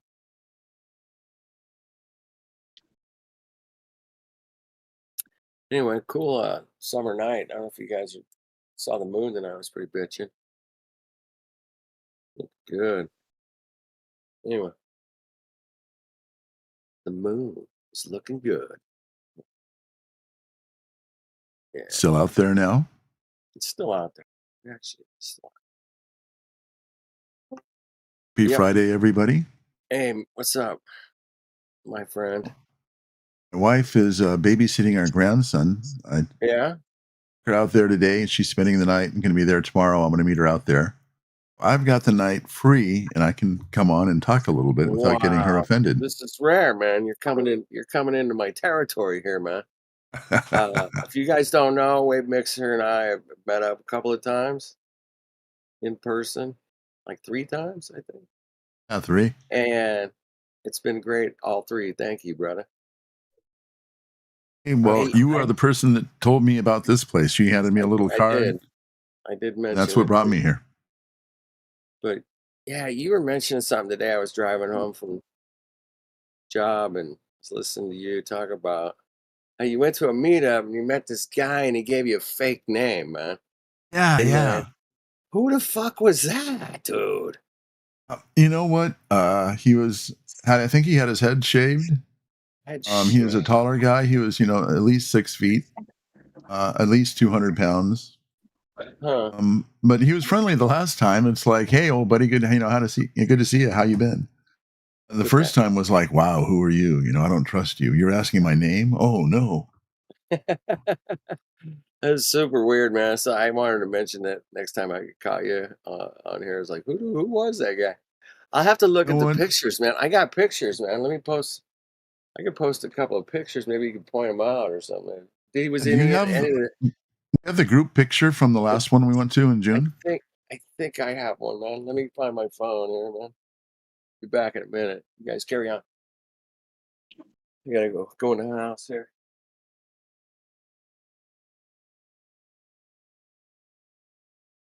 This is a rarity. I'm able to talk online at home. It's past 10 o'clock and I'm still awake. Usually I'm out like a light by 10. Well, good to hear from you, buddy. It's good to hear from you too. I'm just watching this video that Flat Earth Professor Dude put in the live stream voice text. Looking at that. Yeah, the high altitude footage at night, so you can see the stars. Yeah. That's pretty interesting. I just don't like people going, hey, man, you can't see stars high altitude. I'm like, well, fuck, I got 120,000 feet, man. Is that high enough? Was this your balloon or what? Or this is in Portugal? But it's Dwayne Killian, man. He lived in California here, and then he was doing it back in like 2018, 19. And he was launching all kinds of balloons, day, night, all kinds of cool stuff. Okay, so I'm lost here. Is this the one that Miguel Souza posted 1046?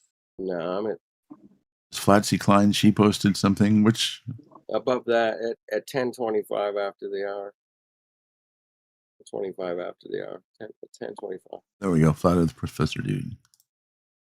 Anyway, It's that on was back in YouTube. 2019. That guy shot that nighttime footage and got the stars. I'm pretty sure he's a flat earther.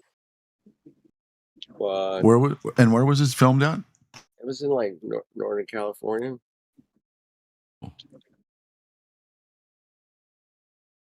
Yeah, in the video, it's got the latitude and longitude, so you can know exactly where he was. Yeah. Yeah. Or at least the balloon.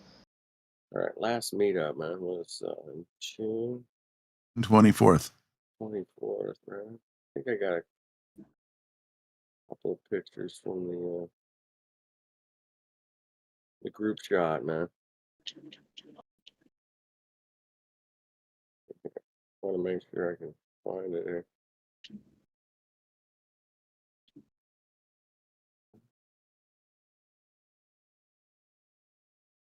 That's cool. Oh, here we go. All right.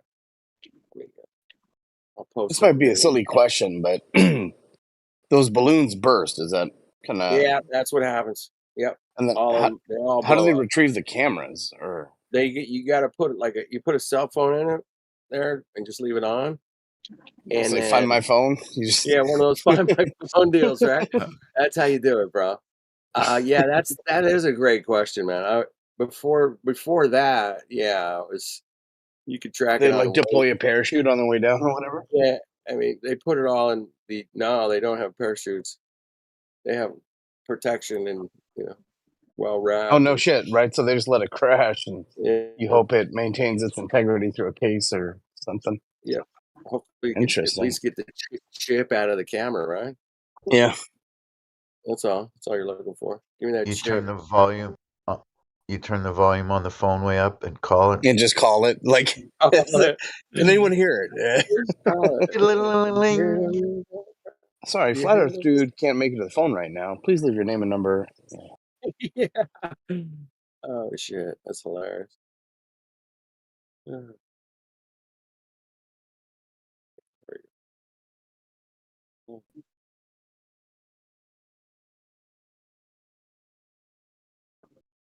All right, here we go. And I'm just curious about the whole process. Do they have to get some sort of like FTC approval or whatever to launch them? I don't think Dwayne did. Maybe you go back and look at some of his videos. Yeah, I might go check it out. Yeah, I'll definitely check out his channel. Check out the comments or read some comments or something. But yeah, he stopped doing those. He had to move.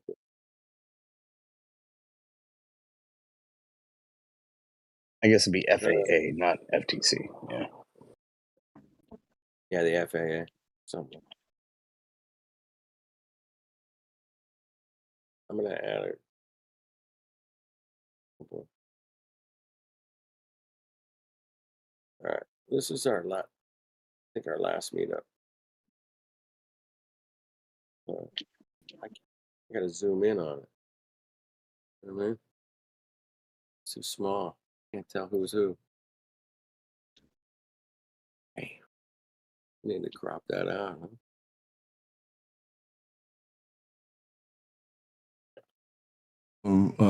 Right next to Mark Sargent, to his right, the guy with his hand up. No. Where's Sargent? Hold on. Oh, that's not the guy. This is a different guy, but the guy with the hat, I just saw him on a video down at Santa Monica recently, doing some flat smacking. And it sounded like Renee that was doing the narrating and holding the camera, perhaps. Oh yeah, they're buddies. Yeah. Trying to look for this guy now. I see the guy in the back is bald. Is that the guy that gave you the fake name? No.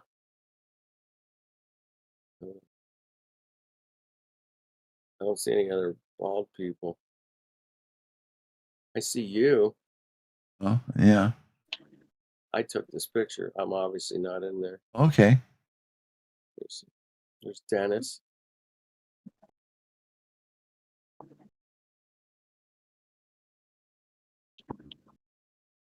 Trudy got in the picture? Damn.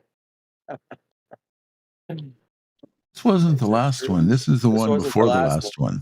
This is the one before the last one, right? Yeah. Damn it. Yeah, then I don't have a picture of that. Somebody's got it. Somebody emailed it to me. Hold on. I didn't get any of the pictures from the last one. Hold on, man. Somebody texted it to me, man. I think.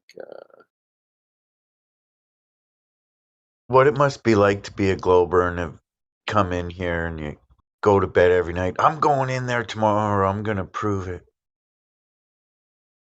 All right, I got one from the last one. There we go. So I can pull this off. Hold on.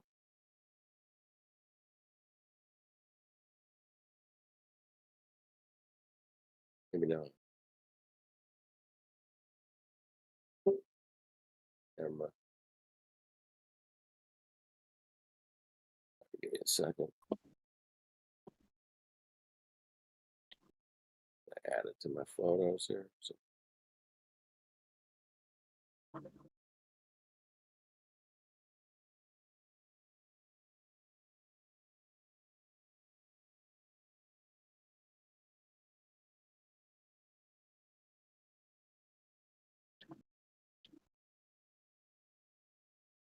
Cool.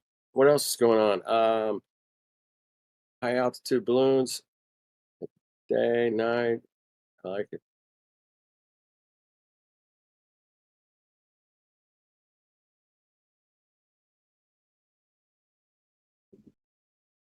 I'm just anxiously awaiting for you to post the recent picture. I know. I'm getting there.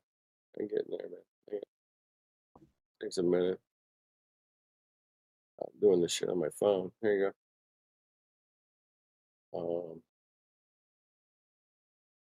There it is. Yeah, it was a smaller crew this time. Oh, yeah, that's a better high res. Okay. I think I'm even in this picture, actually. Let me see. Where am I at? My mother-in-law is in there. My daughter-in-law's brother and his wife are in there. I don't think I made it in there. Maybe I took the picture. Yeah, wait a minute. No, it's not the guy holding the guitar. No, I didn't make it in the picture.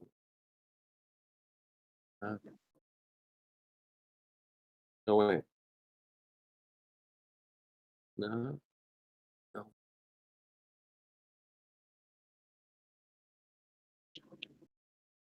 Anyway. Yeah, I was a small. Yeah, I don't see him in here. Maybe he doesn't get in the picture on purpose. There you go. Yeah, I think I took this one. I can't do the flat Earth symbol. I was doing the curved Earth symbol. I see that. You got your wrist down, curving. There you go. Yeah. That's hilarious. I think I was in the process of picking it up. I didn't know you were taking the picture. I was still looking down. Yeah, I was just snapping a couple of quick ones, maybe, but somebody sent that to me. So let me see if he sent me any other ones. Yeah, that's funny.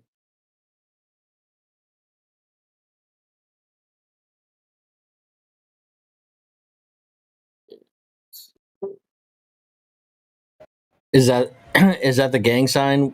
The flat arm? Yeah, it's Freemason. Welcome to the club. I don't know what the hell it is. Little the wink, locos wink, for the beach. nudge, nudge. I always bring up my hand up to the eye level because that's where you see the horizon. Ooh, and that, double meaning, huh? It's kind of a one eye thing, you know what I'm saying? Totally. Oh my. Illuminati confirmed. No, I don't have any other pictures. Maybe Renee sent me one. Hold on. Let me check. He does that sometimes. He'll send me some pictures. Yeah, this was June 24th. I got March 20th one. Oh, that's a better one.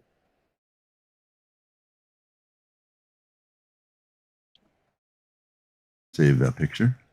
Hold on. I'm imagining how awesome it would be to be out on the beach with you guys hanging out. I know, right? It's awesome, man. That's why, I'll talk about it. I try not to let my envy show, but I really do. I do hope one day I'll be able to do that. What beach is that? It's Sunset Beach. Sunset Beach. It's actually now called Huntington Beach. All right, now you got it right Okay. this time. I've been there. I had a. Oh, I'm in that picture. I'm in this one. Hold I've on. been to Did I not post it? And where this party was is his back. Renee is the owner of the property, and this is his backyard. You step outside the back porch, and here you are at the beach. Yep, this is one of the greatest, coolest places to hang out for flat Earth ever, because there's the beach and the horizon's right there. Although there's no horizon in our picture at all, man. Where's the horizon in our picture? I see you there. You see it? See you. You see I'm me, still yeah. looking. Yeah. I have an aunt from Laguna Niguel. And I remember going to that beach. I don't know how close it is to that, but is it close to Laguna Niguel or like San Juan Capistrano? Not far. It's not that far. It's like an hour maybe south of here, where we're at. Everything's an hour in LA, in Southern California. Everything's an hour away. Okay, I found him. Flat Earth dude, is that you in the pink suit? No, hell no. I wouldn't be caught dead in that thing, man. What the hell? Okay, who wears a suit to the beach? You flat earthers? You guys are weird, man. There's Matthew in that picture. That's hilarious. So if you take a look where Matthew is holding the globe, next to him is Renee's wife. Yeah, Trudy. And then and that's an orange suit. That hat doesn't look like Renee's. That must be Renee right there, though, I think, in the orange jumpsuit. Renee. Yep. Okay, and then that head peeking over with the sunglasses and the hat. It's the guy. That's the guy? It's the guy. What did his hat say? You remember? I don't remember. Yours said Flat Earth, dude. Right. And there was one guy. I don't remember if it said anything, to tell you the truth. Hat on that said tin foil, I think. You know, I remember seeing tinfoil hat. I don't remember if that was him or not, though, because that's not something I was really important at the time. Mm-hmm. Yeah, you were pretty much doing the vibration thing all day with frequencies. Yeah. You were kind of stuck on the couch there, man. I remember that. No, I was just going to do a little demonstration. I figured maybe an hour or so. Like a thing, yeah. You know, I had people lined up, and you know, what can I do, man? It's, you know, can I say, you know, I'm going to help other people, but not you. So it was about 8 hours straight, I think. That was cool. Cool, you know. I got some experience doing it. I got a chance to expose other people to other alternative things for your body, other than pumping drugs into them with all kinds of warning labels that say they're getting. We got to play this game, man. Good night, AI. You guys guests, besides you can't play. If anybody could point me out in that picture, that'd be cool. Good night, AI. I think I know which one you are. Yeah. Do you want me to say it? Oh, of course. The one with the sunglasses and the hat, and it looks like you are shielding the sun from your eyes. Yep. That's your flat symbol. That's mine. That's it. And I'm wearing a no gravity shirt. Yeah. Can you figure out which one? No gravity. It has balloons on it with a satellite hanging from it. It's a cool shirt, man. Feel that? Which one do you think I am, Flatsy? The one with the white hair, starch white. There's no other white hair, like not like, or stark, stark white like yours. You see where you're right behind Mark Sargent, yeah. Exactly. Yeah. Exactly. Good guess. Good guess. Looking at the picture on Mark Sargent's right, but it would be looking on the left side of Mark Sargent as we're looking at it. The guy with the hat right there. The one that I saw in a video, flat smacking at Santa Monica Pier like 2 weeks ago or 1 week ago. And yeah, him and one of the other guys that was here too, I think. I don't remember which one it was. It sounded like I heard Renee's voice. Like I didn't see his face or anything, so I think Renee was recording it. Maybe. I could hear his voice in the background. Yeah. Which one again?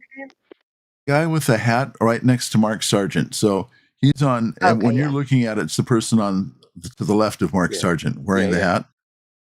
Yeah, I got you now. I was actually really distracted by the guy in the suit? the rice field hat. I love that hat. Oh, the rice field hat. Which one's the rice field hat? The one that's okay. The guy in the blue next to Oh you. yeah, I see. Yeah. He's behind him. Yeah. Yeah. You know where Sonny is, don't you? Oh, where's Sonny? Sure. Hold on, I didn't. Yeah, he's the one with the guitar. Sonny. There's Matthew Learns right there holding the globe. Yeah, no, I can see Sonny with his guitar. He was there playing most of the day also. That's awesome. That's I bet right. he had such a good time. Oh yeah, I did. We were both working in the same room. I enjoyed the music that he was doing, so that helped keep me going. Yeah. We're making eye contact back and forth, so I was letting him know that, I was enjoying the jams and stuff.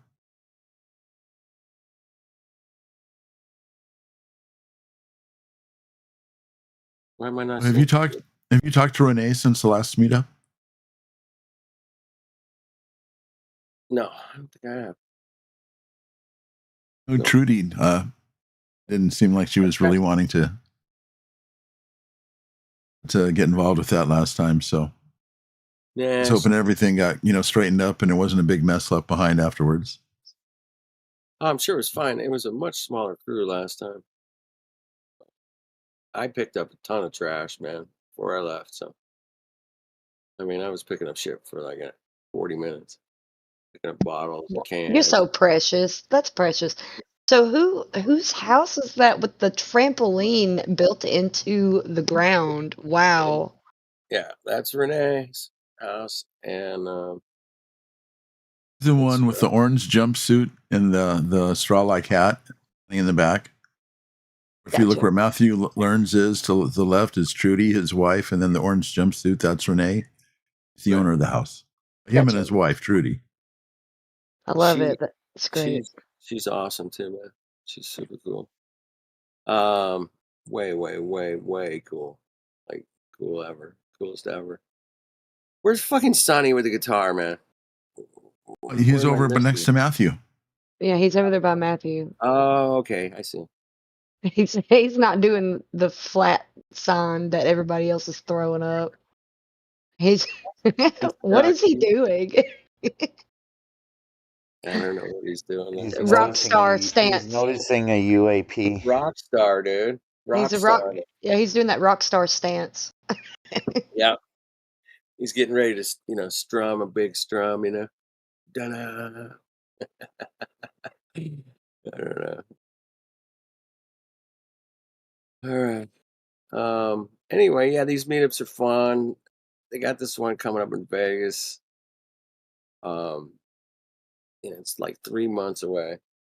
Or 2 months away. No, 3? 2. Wait. Yeah, 3 months. So if you guys can make it, you're gonna go to that wave mixer? Me. There's a whole bunch of stuff that's been going on. Yeah. I was getting ready to buy some property in another country. Okay. There was a death in the family earlier this week, and all right, everything just kind of got a stick thrown in the spokes. All right. We're regrouping and trying to figure out what's going to be going on here. So. All right. Well, I'm sure you'd like to go. Circumstances are good. My condolences.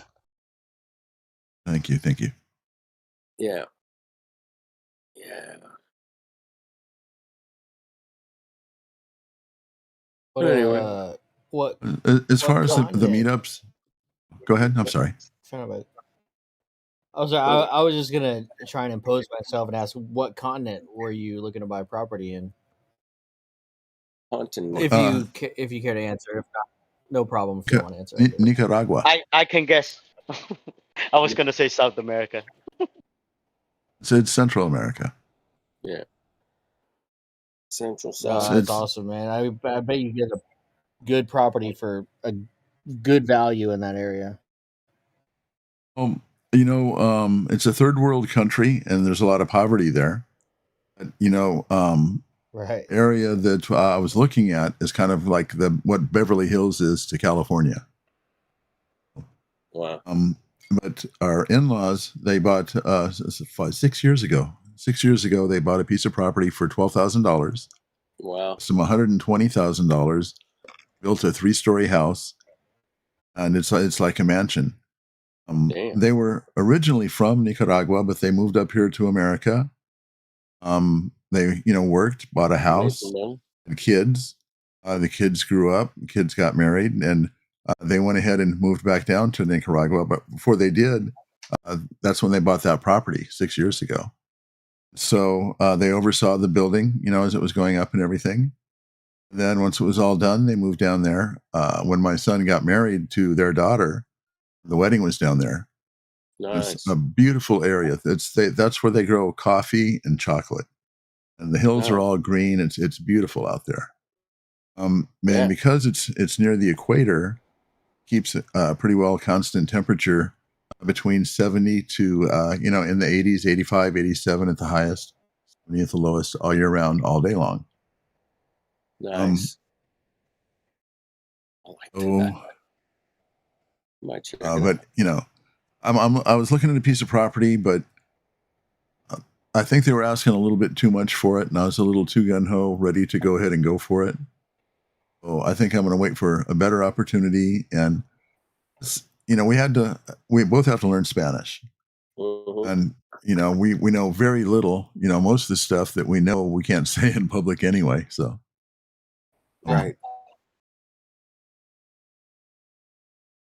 But that, and it's as it is right now, it's a socialist country, and there is some political unrest going on down there, and people that are outspoken usually end up going to jail. And I can be a bit outspoken at times, and I think I might feel a little bit safer if I'm going to be outspoken here and would be down there.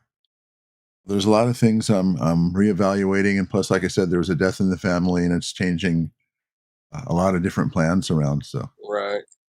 That makes sense. Yeah. Hope you get through that soon enough. I'm 65 years old. I've watched my mom and dad pass away, my younger brother pass away, my daughter pass away, and we're talking cancer. Right. My 2 best friends that I grew up with ever since I was a kid, Yeah. plus another girl that was not really a girlfriend, but in the clique that I hung out with all the years. I've seen all these people, die of cancer. My wife, this is her second brother. She lost one of her other brothers 2 years ago, and this is her second brother that we just lost on Tuesday. Damn. All cancer? Yeah. Oh, shit, though. All right. The kind that her brother had. Wait a minute, let me grab a drink here. Damn.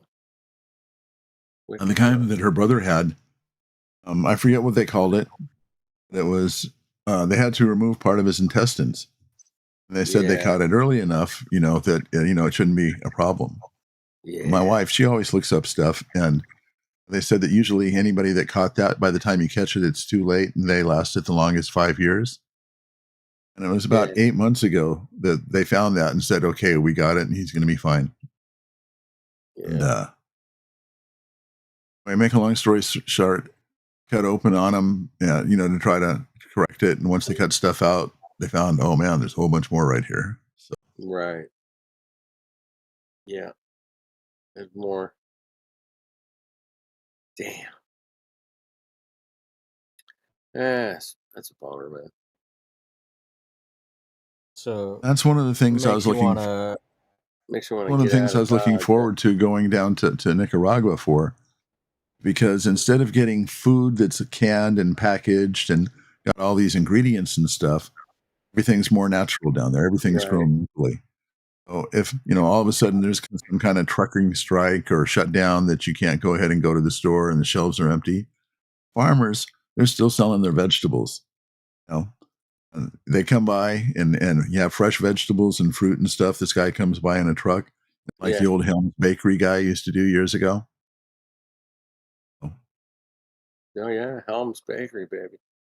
Remember that, huh? Right. Well, other people out there probably don't know what the hell we're talking about, but I know what I'm talking. I know what you're talking. I actually went to the factory once. I've been by there too. Yeah. I go by C's, the factory. I go by C's Candies almost a daily basis. Yeah. Good That was stuff, good man. too. But maybe you know, I don't know, maybe sees. You know who's that? Who owns that? Warren Buffett owns it. I don't know. I wouldn't be surprised. I think he owns it for sure. Yeah. Mrs. Mary C's doesn't own that anymore. No. Big company, man. Worth billions of dollars. No, I used to love the chocolate truffles. There's only one thing better than chocolate, and that's chocolate covered chocolate. They make the best chocolate truffles. Yeah. But I'm diabetic and I can't do that shit anymore. Can't do that shit anymore, man. Those days are over, bro. Those days are over. So is the Globe. Globe is over, dude. It had a good run. It had a good run. Fucking, it got cancer and it's fucking dead. I'm sorry. It ran its course. It had a I good grew up run. here in Southern California, and the beach scene is nothing new to me. I grew up ever since I was a little kid going to the beach. Yeah. I never once thought about it being curved. Never once. It always looked flat to me, and it's like just never thought of it. Never put two and two together and said, what am I really looking at? We just see the bitch and water and the waves and the hot chicks, and we're like, this is cool. I can hang out here for a while. Yeah. You know, and that was, where's my beer? I need a beer. Shit, beer stand. Like, we gonna get some tacos? Okay. All right, let's go swimming. Yeah, let's do some surfing, whatever. Yeah. Never thought once, man. What am I looking at? That flat? That sure looks flat. Fuck. Nope, not once. I never said no to tacos. Exactly. Nobody ever says I'll no. take a taco right now. So yeah, just don't eat like Taco Bell or Del Taco or Smell Cracho or whatever one you want. Yeah, anyone. No. You should say no to that. You got to go get the real. I've never said no to that either, but I should. You got to say no to that stuff. But you just go down to the corner, man. Find that guy making tacos. Hit him up. Well, in SoCal, that's like, I mean, you get a good, like, everywhere is a good burrito. You can't compete without a good burrito, a good taco. Dude, they're making shit on the even street in these days, man. Even in the day, it's pretty good, but We've got 3 within less than a mile, different directions each way that have excellent food. Tacos. I love Mexican food. Breakfast, lunch. My friend sends me a picture every time he eats a burrito. He lives in San Diego. Every time he eats a burrito, he sends me a picture of him eating it. He hasn't stopped for 20 years since he moved there. He's just like, here's a picture of me facing the beach eating my breakfast burrito 9 a.m. on a Sunday. Right. Going. 20 years in a row, he sent me pictures of that. Can we unmute Andrew? I don't know, man. Sure. Is he snoring? Was he really snoring? I don't believe it. Andrew, if you're Elijah was snoring. Andrew, if you're tonight and the other night, and if you're around, man, I'll get you. We'll get you unmuted, man. But let me know you're around. You might just be doing something else. I don't know. All right. So anyway, yeah, we never thought about the shape of anything when we were kids. It's the beach and growing up. For 50 damn years, I went, yeah, man. Cool globe, bro. And one day I was like, whoa, what? Damn. They lied. Those bastards. Right. Like, can you believe those idiots thought the world was still and not flying around at 2 million miles an hour? Exactly. Can you believe those dumbasses thought that the world was still and not just smashing through the universe and smashing, dude? Doing 2 mil, bro. Crushing. We are crushing. Straight up crushing. No deviation either. Because if we even dropped like 2 miles, if there was an instantaneous drop of 2 miles an hour, like what would happen to us? We'd all Oh, fall. we would be, If not buildings, you know. it would be wicked disaster. It'd be, It's just perfect. It's like this perfect speed every direction, all time, that never changes ever for any reason with all the gravitational pull. it would be a globe crusher. Lucky us. It would be the Globe Crusher 2000. What's up, man? I had to call you out. That's a killer name, man. Globe Crusher 2000.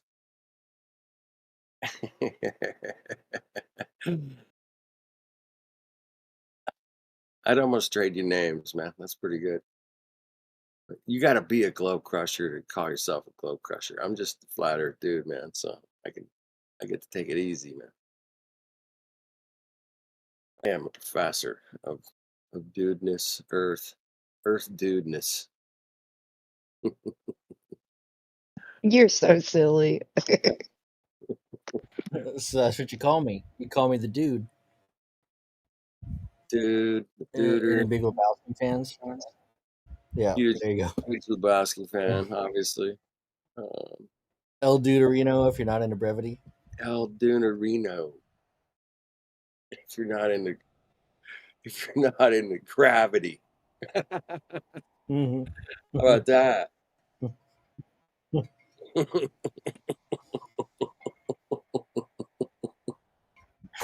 I think I just saw that scene like a few weeks ago, man.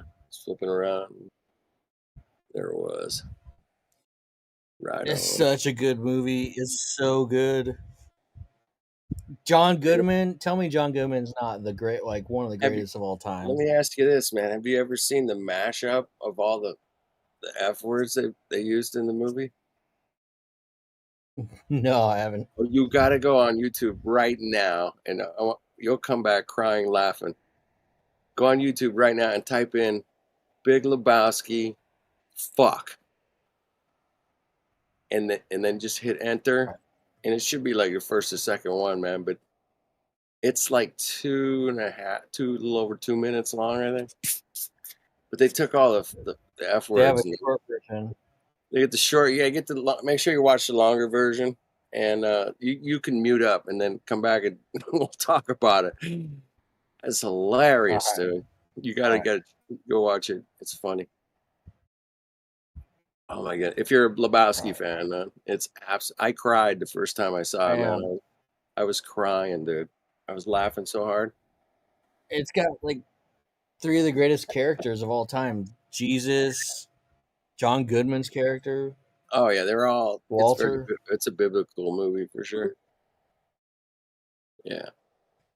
Somebody broke it down. I think Marty Leeds broke it down really, really good, man. Anyway, that was years ago. He broke that. Yeah, good stuff. I got a rash. I got a rash. So many good lines in that movie.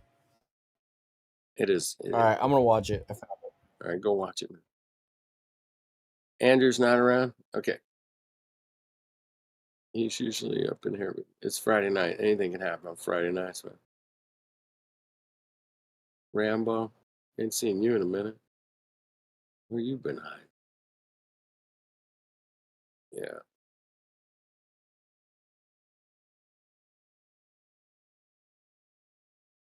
All right. Shout out to YouTube. What are you guys doing? We got RH is out there. Is this live? Yes, it is. John Doe. Looks live. Definitely live. Nobody would replay this shit. Exactly. You're on the YouTube live stream looking at that? Yeah, I'm looking at the chat over there. And then John Doe says, yeah, Glover fan. Anyway, yeah, no.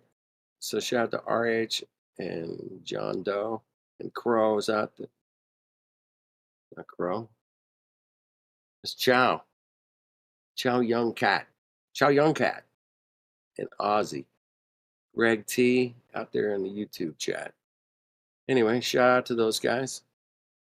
There's 22 of you out there, man. Big number. 22. Got Dead Air Dave showing up. Hell yeah. Shout out to Flat Earth Professor Dave. Hey, I heard you saved the dead air today, man. That was awesome. What'd I do? You saved the dead air, man. You came in. Dead Air Dave said, "Hey, man, you think you live on a spinning pteroid shooting through outer space? We'd love to talk to you." Speaking of that, somebody that thinks they live on a wet spinning ball rocket just joined. It looks like you want to talk to them. We got a wet spinning ball rocket? Get that hell out of it. Who's a wet spinning ball rocketer? Rocketeer. What's her name? Isn't that Rohiv? Am I looking at that right? Albert Rohiv. That's him. All right. Shooting through outer space, millions of miles an hour, man. Awesome, bro. Love it. We are kicking ass through the universe, baby. Zipping along, man. Season after season. All on bud, man. All that ass. It all works out perfect because of gravity and all that stuff, man. It's cool. There's All right, so dark matter. There's light matter, dark matter, purple matter. We got Young Cat has some toilet pictures for us. quasar matter. I just made that up. Quasar matter. That's next, dude. Guaranteed, 100%. We just discovered quasar matter. Check it out. Beach, you got the AI, man. Did you get pulsar? Give me a picture. Give me a picture of some quasar matter, man. If you could, that'd be cool. Yeah, hit me up with a little quasar matter picture. That'd be great.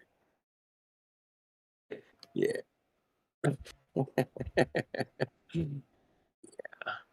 Serious Quasar. question, Flat Earth Professor Dave. Does dark matter matter? Does it really matter?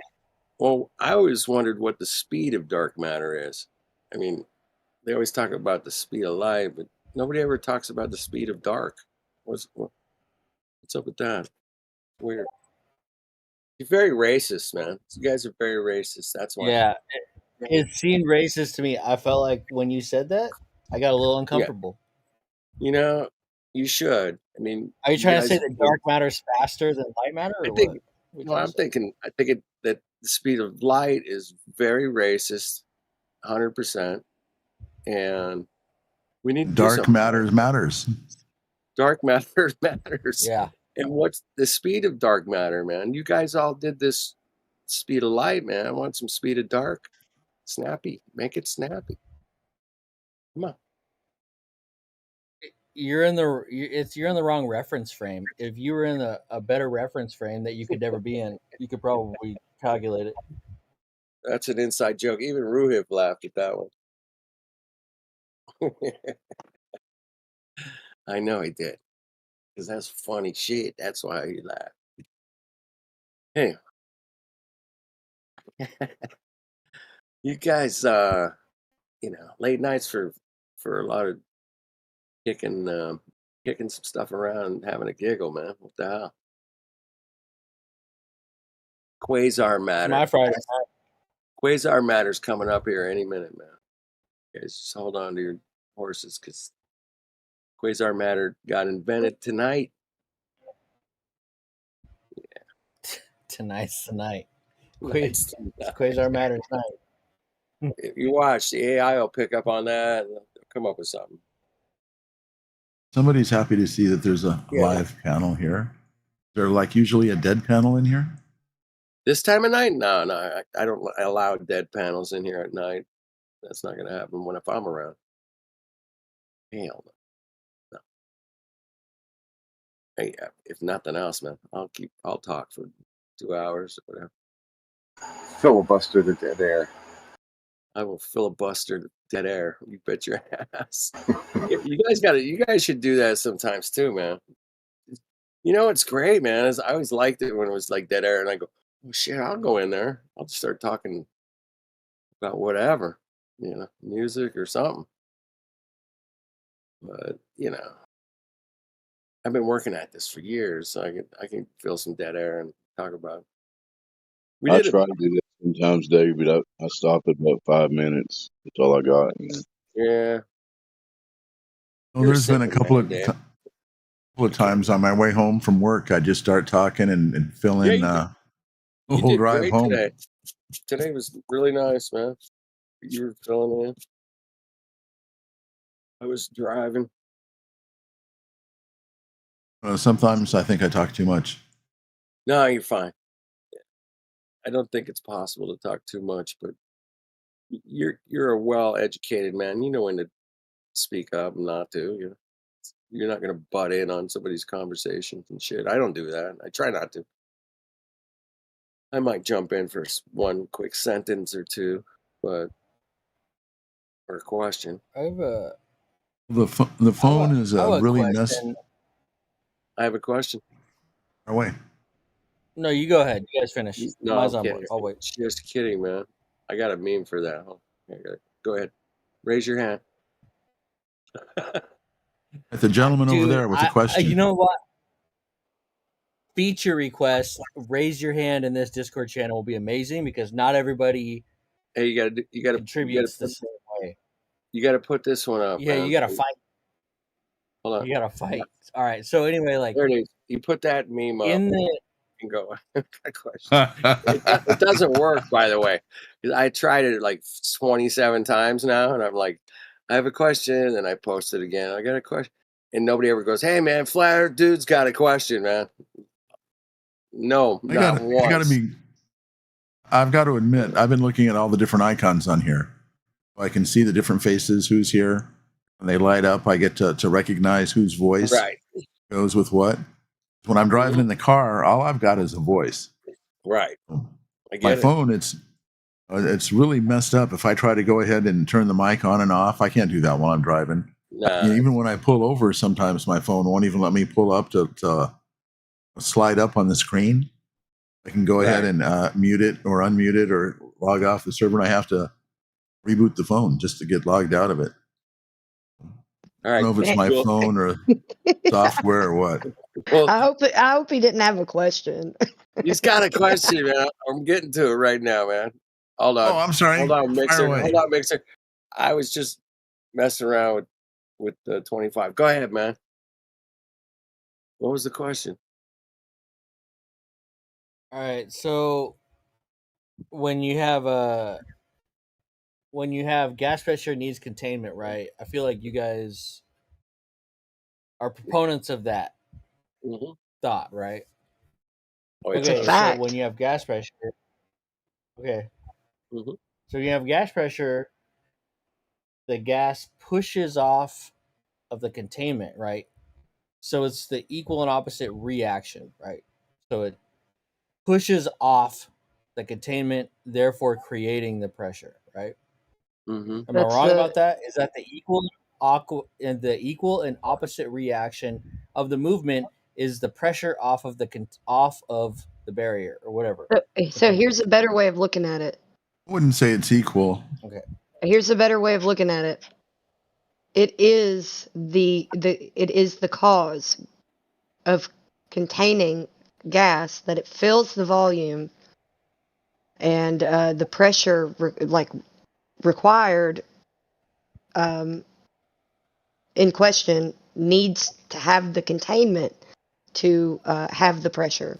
So it's like an antecedent. Right, but so right, I get that part, but it's like everything needs an equal and opposite reaction, right? That's just something that nobody disagrees on, right?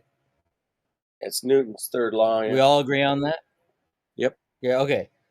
So in the gravity model, where the gravity grabs the pressure, grabs the air, right? Right. Where's the equal and opposite reaction to that one? Is it at the ground that pushes up from both. It would be both the sky and the ground. Yeah. Okay, so if we're talking about global, what would they say? Like you grab the pressure, gravity is grabbing it, right? It's like reaching up and like pulling it down and saying you gotta stay here. and then it's pulling it down. So where's the equal and opposite reaction? Is it at the ground and at the gas below it that's pressing up on it, or how does that work? I don't understand that. I understand the containment part because I can reconcile the equal and opposite reaction, right? But they say it's a big container because of gravity. I mean, that's their explanation for it. Although they can't. What's the equal and opposite reaction? Well, on that somehow there's this like magic place up there in the atmosphere that it just can't. The gas just can't get past or something like that, right? It can't go too far, yeah. So it starts coming back down, and yeah, it's a wicked kind of system that nobody could ever demonstrate in all of human existence. But that's like the that claim. Ex-girlfriend you can't get away from, huh, dude? It's trying to get away. She gone. Nope, there she You is. just can't. Yeah. She's back. I can't quit you. Back. She came back. Yeah. I can't believe she came back. That's weird, man. Like weird. 1 a.m. text. 1 in the just morning, keeps coming right? back. Knocking on the door, you're like sleeping. Like, what the hell? All right, one more time. One more time. I gotta work at fucking 5 in the morning. What the fuck is she doing here? You know, guys, when y'all start talking about pressure, it makes me think about Queen and David Bowie tried to tell us we were under pressure. Under pressure. Ding, ding, ding, It's ding, just ding. going through my head too. Under pressure. Anybody ever see David Bowie in concert? Pushing down on me. I did. Pushing down on you. Sorry. During the 80s. Dance. It was he just danced around on stage. He was wearing like a purple suit, man. It's kind of shiny. He didn't have any crazy get-ups or nothing, dude. It was like mid-late 80s. I wish I would have seen Alice Cooper in concert. I'll tell you who really does get down on stage. Travis Tritt, man. I mean, how old is he now? And he can move. He's doing drugs. No, I'm kidding. I don't know. Yeah, there's some people that can run around stage pretty good, man. Mick Jagger's up there. That boy can run around. Still is too, isn't he? I saw. I don't know if he's running around too much, but yeah, he's still around the stage probably. Real good. My first concert in 1995, right when I got my driver's license, was the Beastie Boys. Sweet. Oakland Coliseum. Beastie Boys. We were 16 years old, just like driving my mom's minivan, almost died on the way to the Coliseum.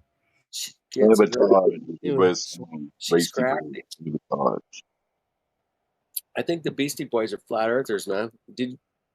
And they were definitely truthers, man, because License to Ill, man, if you look at the cover of that album from 1987, it was the record of the year, by the way. Yeah. Beastie Boys. And it was the only 5-star record of that year. And it was wicked. Like nothing has ever been like the Beastie Boys before that, man. It was incredible. Yeah. It blew people's fucking. It blew the white people's asses into rap, man. It was that devastating of a shift. My first show that I ever went to was Suicide Silence. Yeah. How was that? Was it good? What are they like? What It was. Yeah. No, Suicide Silence is like I think they're considered like deathcore heavy metal. Sounds like Cannibal Corpse or something. No, that's some other. No, Cannibal Corpse is like a whole other thing.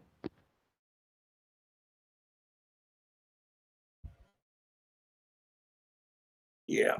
Yeah, I'm not a big fan of them. They're just like vulgar. I mean, so is Suicide Silence, but they're different. They're like witty about it.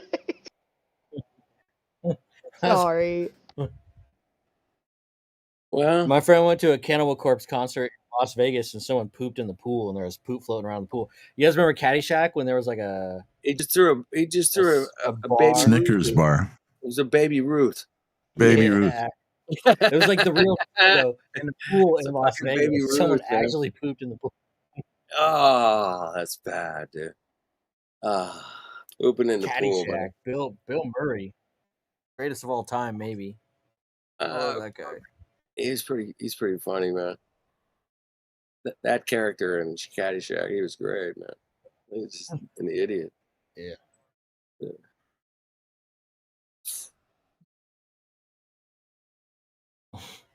Yeah.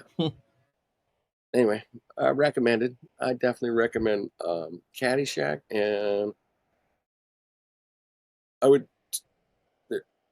There's 2 Paul Newman movies I would recommend. Would be The Hustler. Yeah. Yeah. It's in black and white. It's a fucking awesome movie. And then Cool Hand Yeah, Luke. with Mitch Luker, Kosho. I got to see them with Mitch Luker before he died.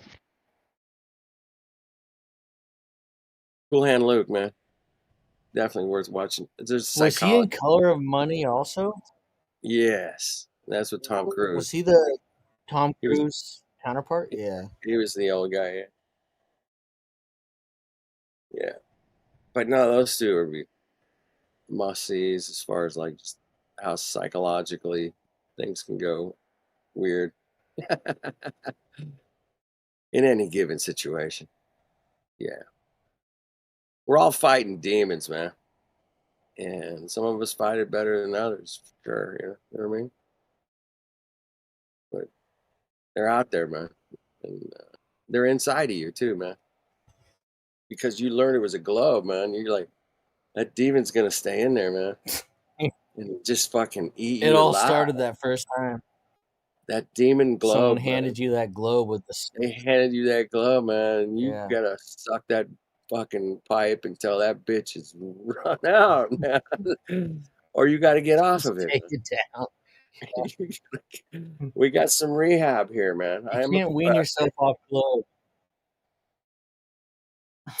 You can't wean off globe, man. You You can't gotta just wean yourself off globe right away, dude. Well, It I've takes seen a some minute. people, Larry. You guys know Larry up in here, man. Hank Hill. Dude, I was with him, man, when he was weaning. That's still And propane accessories? Yeah, propane accessory, Hank Hill, yeah. And he was, we would hang out like this, like we're talking, and for years, man, he was like, wait, I gotta check this out, and I gotta check that out. And he would just like slowly. But now he's one of the greatest flat earthers of all time, man. He's a damn legend now. But yeah, I remember when he was weaning himself off of it, though. Yeah, it was cool. I've seen a couple people do that, but Hank Hill stands out as my favorite wiener. He weaned it, and he just, was so smart and calm about his questions. And we were probably a little radical in giving him answers, but back then, this was probably like in 2018, 2017, maybe. And he would just hang out with us for hours, man. You know how he used to hang out for days on Discord. I saw him on there for days. I don't think he ever hung up. So he's all in. Show, what are you drinking? And don't tell me you're not drinking. Fuck. Come on. I have a question. I have a cherry tree, and I made my own bourbon cherries. Fuck. So I cooked them down. I cooked them with some brown sugar, and I cooked them into a syrup, and I made my own like Luxardo cherries, and I got a ton, dude. I got like at least 10 pounds of cherries off my tree, and I used about 3 pounds to make these. They cook down a lot, but now I'm just drinking bourbon and vodka with my own cherries. It feels good, man. It feels good to make. I call them artisanal.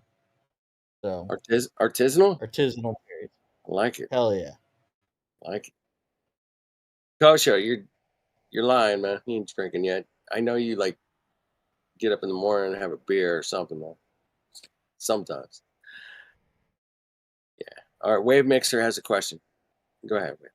All right, so I'm actually looking at the YouTube live stream on one monitor, and the other monitor I'm looking in here with the live chat. Right. And I'm noticing over here on the live stream on YouTube shows like little pictures right there. Right now, there's a picture of Trump and Obama. I don't see that here on the Discord though. On the Discord. Yeah. That's added through a program called. Well, actually, I don't know if they're running OBS. They're running some other kind of.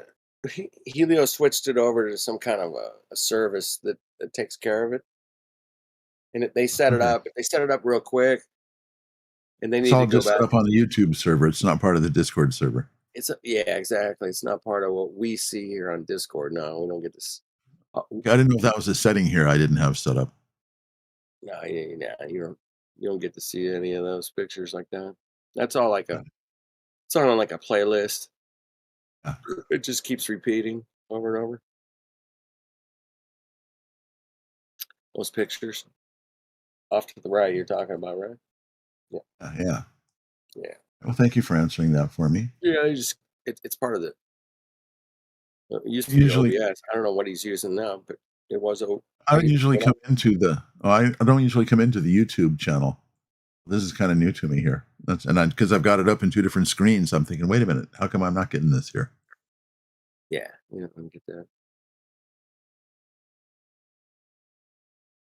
What's up, old dude? Are you still server muted? Maybe. Andrew's not with us. He's server muted, and he said he was snoring.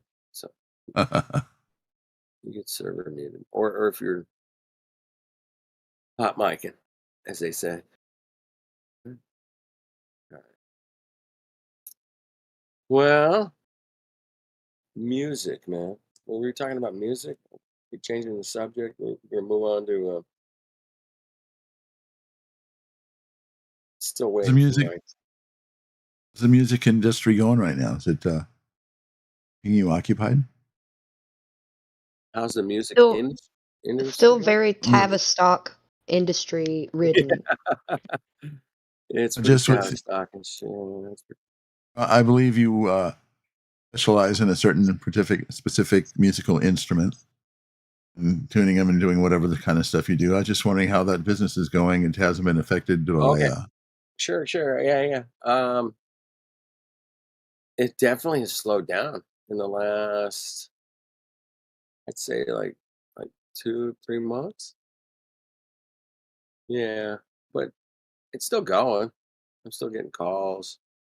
Still doing work. I got enough jobs right now. I got 2 that I'm trying to get done.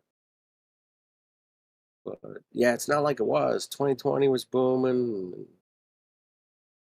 all through up until about 3 months ago, man. It's kind of just some regular streams that were coming in are drying up. Interesting. The customers that I've had for like over 25 years. Yeah. They had a chain of stores, and they just sold about a year, almost 2 years ago now. Yeah. You probably seen them at NAM. Anyway, that's. I think it was just because they were getting old.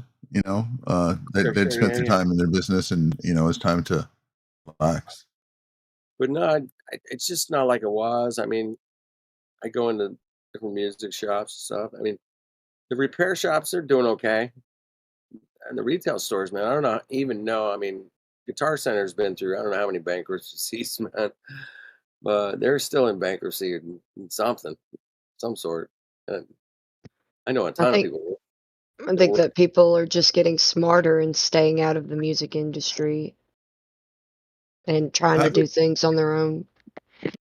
I think the Notice retail, my man. I've noticed in my area a lot of the small little mom and pop music stores are shut down. They're not there They're all anymore. They gone, didn't man. make it. They're all, yeah, it's incredibly hard to make it. But so yeah, the people are just shopping online, man. They're like, dude, I need a 240 Fender, whatever, super reverb, blah blah blah. I mean, they just go online now and just clickety click, man, and shit shows up at their door. And you're like, cool. My I think neighbor, the guy I was working at today, man, stringing a piano. He has a little shop at his house, and this car pulls up, and he's like, "Yeah, my neighbors, man, they get every single meal delivered from different restaurants, Uber Eats or whatever." It And I'm gets like, expensive. and I go, "Dude, are they old?" He goes, "No, they're like young." And I'm like, "Those young people, every single meal gets fucking Airbnb, your house, whatever, Uber Eats, yeah, one of those." And yeah, it's like, damn. I was like, yeah, that would get expensive, man. But this is like, $1 million neighborhood, Billy. But people that own $1 million homes, yeah, we got a shitload of money, man. So they just spend it like that, man. And me and my buddy, I looked at him like, dude, I hate delivered food, man. I've never had a delivered anything that was killer. It's like, okay, I got food. You know what I mean? It's just not the same as cooking at home or going to a restaurant where you know the chef or something. That's always killer. I have that fortunate thing in my life happen to me where I know the chef. It's like, my food's gonna be good. I got caught stealing here. What did you steal? Hand. It's a Jane's Addiction song. Is it? Lulu Rock Solid. What's up, Rock Solid? He's not here? Where'd he go? He's in the text, in the Oh, shit. Oh, okay. voice text. Voice text. I'm looking in there. Quoted me and said stealing because I used your hand when you put the I have a question. I put that out there so everybody can mooch that. Yeah. I felt bad, so I didn't know if I needed to give your hand back. I felt bad. Give me my hand back. Damn it. Damn you. So, yeah. I like that little, like, I have a question. But nobody ever looks at the chat and goes, hey, man, let me sneak somebody in here real quick. Well, for being a thief, that stealing is not spelled correctly, so maybe that's not what he meant. I don't know, but I'm taking a look at this hand, and the creativity side is thinking, I wonder what it would look like if number one had a transparent background, so you didn't see that big white block. All you saw was the hand. Right. Then instead of just having it cut off at the wrist, have a little thing so it looks like it's coming out of the peeled out paper because it's popped through. Kind of like almost three-dimensional. Hey, man. I lost Photoshop years ago, man. I don't know if I'll ever get it back, but I enjoyed it while I had it. It was cool. They want like $40 a month to have damn Photoshop now. Damn. Hey, Professor, if you need any program and stuff, just hit me up, bro. I got you any programs. Just you don't have to pay. I'm a Mac guy. I'm a Mac guy, man. Sorry. It don't matter. Oh. Yep. Damn. Won't hold that against you. Don't hold it against me. Hey, I figured something out. You'll love this, dude. So back in 2000, I bought, my first Macintosh, and it cost me $2,000. And if I would have taken that $2,000 and bought Apple stock, I'd have like almost $1 million today, dude. Yeah. Damn. That is. I mean, that's like getting slapped in the face, and but I think we could all probably antiquate some kind of stories that would line up to that, But it was a tool. Even Like with Uber Eats, bro. Uber Eats, remember? Oh man, I shouldn't invest in that, but damn, it's too late. there's a million of them, but I just figured it out one day. I remember it was maybe like 4 or 5 years ago. I mean, it's like if I had bought the stock at at $1.27, right? It was fucking nothing, right? And and it went up to like $500 a share, right? I'm like, holy shit, man! If I had just dropped $2,000, you're like, I mean, I'd be sad. But I should have bought Bitcoin at $1,400. I should have bought some. I was trying to, but Never experimented with the digital currency. I've never really played with stocks. Once upon a time, I was working for this little internet startup company called Earthlink. And when they went public, I got stock options. I remember Earthlink. I do too. As a matter of fact, I was able to sell my stock options enough profit to put a down payment on a house. Nice. Well, I just happened to be at the right place at the right time when the internet was first getting out there, and the Wild West days of the internet. 95, 96, 7, 8. Yeah, those The pre 2000 crash. Oh, I was there at the 2000 count. We were counting it down, dude. I was there they had the midnight just in case anything crashed. Well, exactly. They had everybody all worried about the Y2K crash, and that was just like crazy. I'm like, dude, ain't nothing gonna happen, bro. I'm not worried about it at all. But everybody was all scared buying generators and shit. Like the whole grid's gonna go down. There was a fear fucking fest, man. I remember it well. What bastards. There was the Mayan calendar in 2012. In the 2012. No, it was perfect marketing for just like guide the people into fear and push all the things that you would think that they would be like, yeah, I need that, and that's how you make a lot of money in this kind of country. So. Oh yeah, it's a wicked system, man. Damn, thing's wicked. But if you play it right, yeah, you can make a shitload of money and buy a $2 million house, man. I know a bunch of people that did that, and I'm doing fine. I got a little house here, and that's it, man. I'm good, man. I don't need a fucking 17-story mansion or some shit, right? What? I don't even want a 2-story house. I want to have to walk upstairs. I'm getting too old for that shit. Well, if you got 17 stories, man, you got an elevator. You gotta have an elevator. I want more space outside. I got a friend with 20 acres on the Oregon coast, and I'm like, he's got a small house, but he's got 20 acres on the Oregon coast, and it's like we're riding ATVs, target practice, shooting guns, like looking for mushrooms. There's slugs everywhere. It's like, it's just so sounds cool, good, man. Just those little things.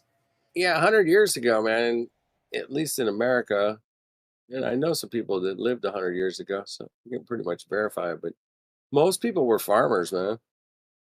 That was it. It was farming shit. And now it's flipped, man. Very, very, very few farmers left. They're all like automated GPS, satellite controlled. Bill Gates owns most of the farmland in America now. He's the largest farm owner. I heard a guy he has a YouTube channel called Take Back Space. His name's Chris, but he was on an interview one time, and he was talking about how they're not hiding more land. They just bought up all the land. There's like 4 guys that own like most of Montana.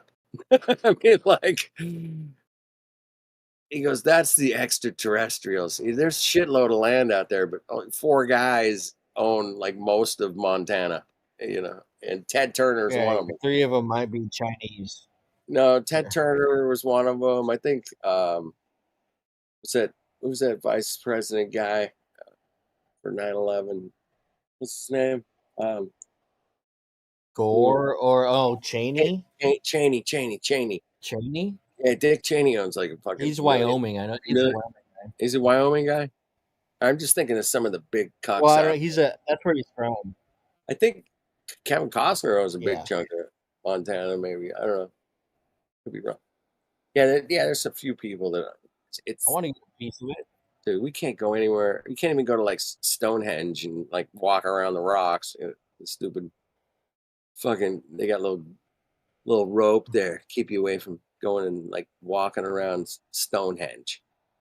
Like you're gonna hurt it or something. Get your little peon cooties. What the hell are you gonna Your little peon cooties on my rocks. Dude, it's ridiculous. I know a guy who just went there. He's like, "Fuck this!" And he went over to, he jumped the gate, little rope there, and he's like, "Fuck it." He went and sat on the rocks and walked around the stupid Stonehenge, and yeah, it was pretty funny. Anyway, I just posted the link in the voice text. Oh, the islands, the islands that they just found, the 7,000 islands. 7,000 islands. Yeah, this is kind of a trick story. Apparently, I've ran across a few people that were breaking it down, but they just it's like a trick fuck story, man. Where we just found 7,000 islands. Well, no, they just like they found out that nobody ever actually named all the islands or something like that, right? And I was like, oh shit, okay. We already took everything we want from them. What a shit, like you said earlier. I think you were piffing out and talking about, hey, what, all those bombing airplane people in World War II, and yeah, somebody would have said, hey man, there's a bunch of islands over here. But yeah, there's some kind of trick fuck to this story, man. That doesn't. It's like clickbait for truthers, man. I swear, it's brutal, man. But yeah, that one's.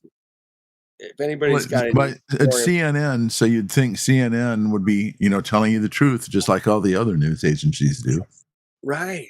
Of course, they're going to tell us the truth. Yeah, this was something fishy about that, because that would, even Ruhif and Kosho, man, they would both be like, what? No. So yeah, even the staunch Globers would have to find that interesting, bro. Right? The anti-flat earthers would be like all over that.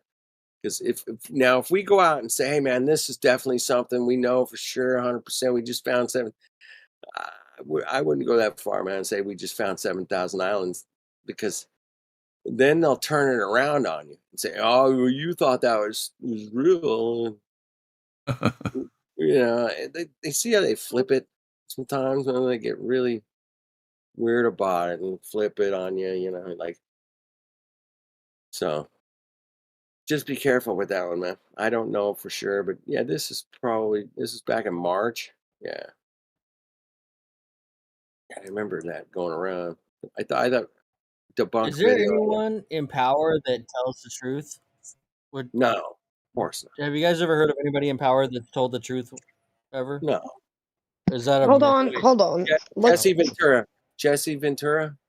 Let's say that they tell you the truth, but they'll hide it in plain sight, like they won't tell you the whole truth or something. Jesse Ventura. Nothing but. I haven't heard anything from him for like a decade now. He's just kind of went to Mexico and disappeared. He gone. He's got paid to shut drinking up. margaritas and surfing every day, man. Cool. It's like nobody's listening to me at all.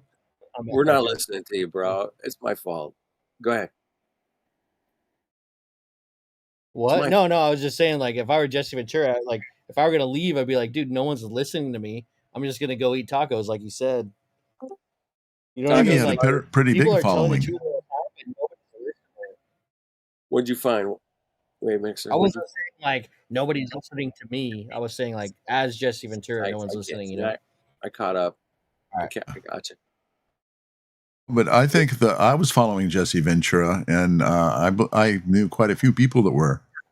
Thought he had a pretty strong following from his TV show, and it's, I know that he was on the up and up. No, I don't know. Is he a shill? I don't know. The only thing I But know is that he brought attention to a lot of that subject matter that a lot of people may not have been aware of.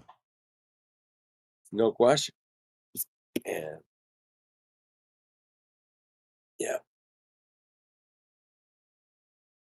Are you guys familiar with the Stanford study where they took a group of people and The made Milgram. yes, the Milgram. Oh, there we go.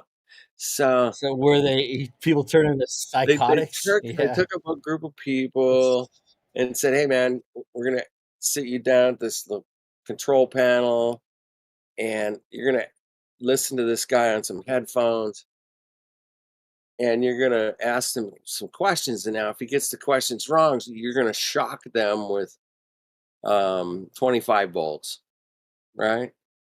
And then they got that wrong. Now, each time they got a question wrong, they increased the voltage, right? So the next shock is, instead of being 25, it's going to be 50. And then they kept going, right? And it was a surprising number of participants that took place in this didn't know that they weren't really shocking somebody, right? They just had actors on the other end of the questions, right? So, and they would get the answers wrong on purpose, right? And they wanted to see how far people would go in just following orders, basically, right? Am I tracking on this story pretty good? Yep, you are. That's exactly. Yep. So, and they found out that there was like a large portion, over half, would go all the way to absolutely crushing the person just because somebody was standing behind them going, well, it's imperative that you finish. It's imperative that you continue. That's all they would say. Well, it's imperative that you continue. So, and yeah, it was fascinating, man. You guys could check it out. There's a million videos. Dude, there's another experiment Stanford did called the Stanford Prison Experiment. I want to post prison, it. yes. Yeah, that's another great one. Yeah. Dude, both of those. They Yes. separated them into guards and inmates. And eventually the guards became so evil towards the inmates. Evil, right? And they were peers, right? They were fellow students. They weren't murderers and whatever. And they became, you watch them devolve into comply, like this, how do I get them to comply? And like humiliation rituals came into play, all the shit you see. Like it's super interesting. Yeah, People are messed up, man. Stanford, fucking Stanford, man. These guys figured it out, man. And There was another pretty famous social experiment that was done here in my home state, Alabama. oh yeah, I could probably look that one up. The Tuskegee experiment. Oh yeah, That's an right here in my awful little one. book here. Yeah. Yeah, they just Bill Clinton apologized when he was president about it. Like this is how they do it. They'll apologize and admit it like well after the fact when Yep, he apologized. when nobody can be held accountable for it. So we just shouldn't really have done messed that. up. My bad. I'm sorry. My bad. Did he write his apology from Epstein Island or what? I don't know. I don't know.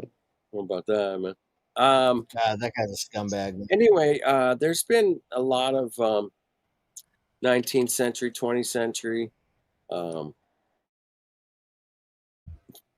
operations that have gone on in where we live, and we were talking about a few of them earlier, man. There was Operation Fishbowl. I think Wade Mixer was talking about that, and there was Operation High Jump, and that was going over the ice wall, and then there was Fishbowl. That was they were nuking the dome, apparently. Oh, sorry, I'm not trying to interrupt, but I saw Kosho put something in the. Yeah, it was messed up, like they even had a conspiracy with all of their doctors to not treat their syphilis. Doctors wouldn't lie to me; they're the experts, right? Yeah. Yeah. Right. Do no harm. They would never do do no that harm. again. No way. Do no harm, but you got to take Yeah. orders. And that goes back to the Stanford experiment, where even the doctors are in that same position now, because what they're doing, according to the protocols that they're supposed to be following right now, is not what they signed up for. But they're just good people. They want to do a good job and go to work and get paid really well and drive my Porsche. I can't talk about that. No. Can't look Yeah, into dude. it. I just want a hot tub, bro. What's it gonna take for me to get a hot tub? You want a hot I'll tub? shock you. That's all I want. I just want a Where's hot your tub. I'll family, shock anybody. right? Yeah, there's the prison experiment. Yeah, good stuff, man. If we yeah, I think that's fascinating because it's done on a university level, a very highly touted university level, and it shows how far people will go into like some weird denials and power trips. People go, "Hey, man, why would they lie about the shape of the Earth?" And we'd be like, "Well, when you give people some power, man, this is the kind of kooky shit you're gonna end up with, man. It ain't gonna be cool." And those guys at the top ain't cool, man. And they came up with this spinny, spacey globe shit, man, and said, "How do we sell this to everybody?" Well, we're the authority. Well, it's like we're basically gonna ram it down your throat in school. Everywhere you go, you're gonna see a globe, and yeah, we're gonna ram it down your from their throat. perspective. From their perspective, it's like people like when you're watching these people just do these things that they're told to do. Yep. And you're telling them to do it and they continue to do it. It's like, okay, these people need to be told what to do. So from their perspective, it's almost like it's hard to blame them. Like how can people just let this happen? So they're feeding into it by allowing it. Like I get it, they're evil and they're shitbags, but it's also like people don't make it hard on them to do it. They make it pretty easy on them to do it. So Yep, that's so true. It's easy to it's easy right. It's easy to propagandize the whole world and do all of that all that stuff that they do to brainwash people. It's easy to do it on a massive scale if you've got a lot of experience in doing it on a smaller scale, finding out what works, and then doing it on a larger scale. Yeah. Pretty easy, It is super easy. And that's the whole point of all these operations and experiments and tests. Yeah. Yeah, you don't think that they're just doing that crap for nothing. They're trying to figure out something, and it's proving to be quite effective. Yeah, it was People at will Yale. just I'm believe sorry. anything. The Milgram was at Yale. Not bad. I thought it was Stanford. Yeah, the prison experiment was at Stanford. Got it. All right, Yale. There you go. Yeah. Anyway. Those people suck. Yeah, they all suck. But yeah, it's hard to it's really hard to defend the world when people get shot. Really to just wait a minute. Here's how I see it. It's like there's a giant, right? There's people on the right hand, people on the left hand, and you can call them right wing, left, whatever you want to call them, however you want to divide them. And then every time people start to look at the giant's face, they just put the hands together and let the left and the right fight over racism, over something. And then as soon as they stop looking at the face of the giant, he moves the hands away. It's just this. People can't see the mechanism that's making us fight each other. Like all the little peons just rabble, clamoring for justice. Stupid. It is so. Yes, I want to add to your points there too. Yeah, I mean, you can. you you can make it to where people can picket get their picket signs and go outside and do Yep. all of this thinking that they're doing something towards the greater good, and you just give a little bit of each perspective, and none of this is really doing anything. They're not actually accomplishing anything. They're just falling into the distraction and being led by emotion instead of reason and logic, like realizing, like it's taking a step back and not That's getting exactly it. into the mix of it, because there's something to it that people feel like they have to go and do this, but they're not actually doing anything except wasting their time and energy.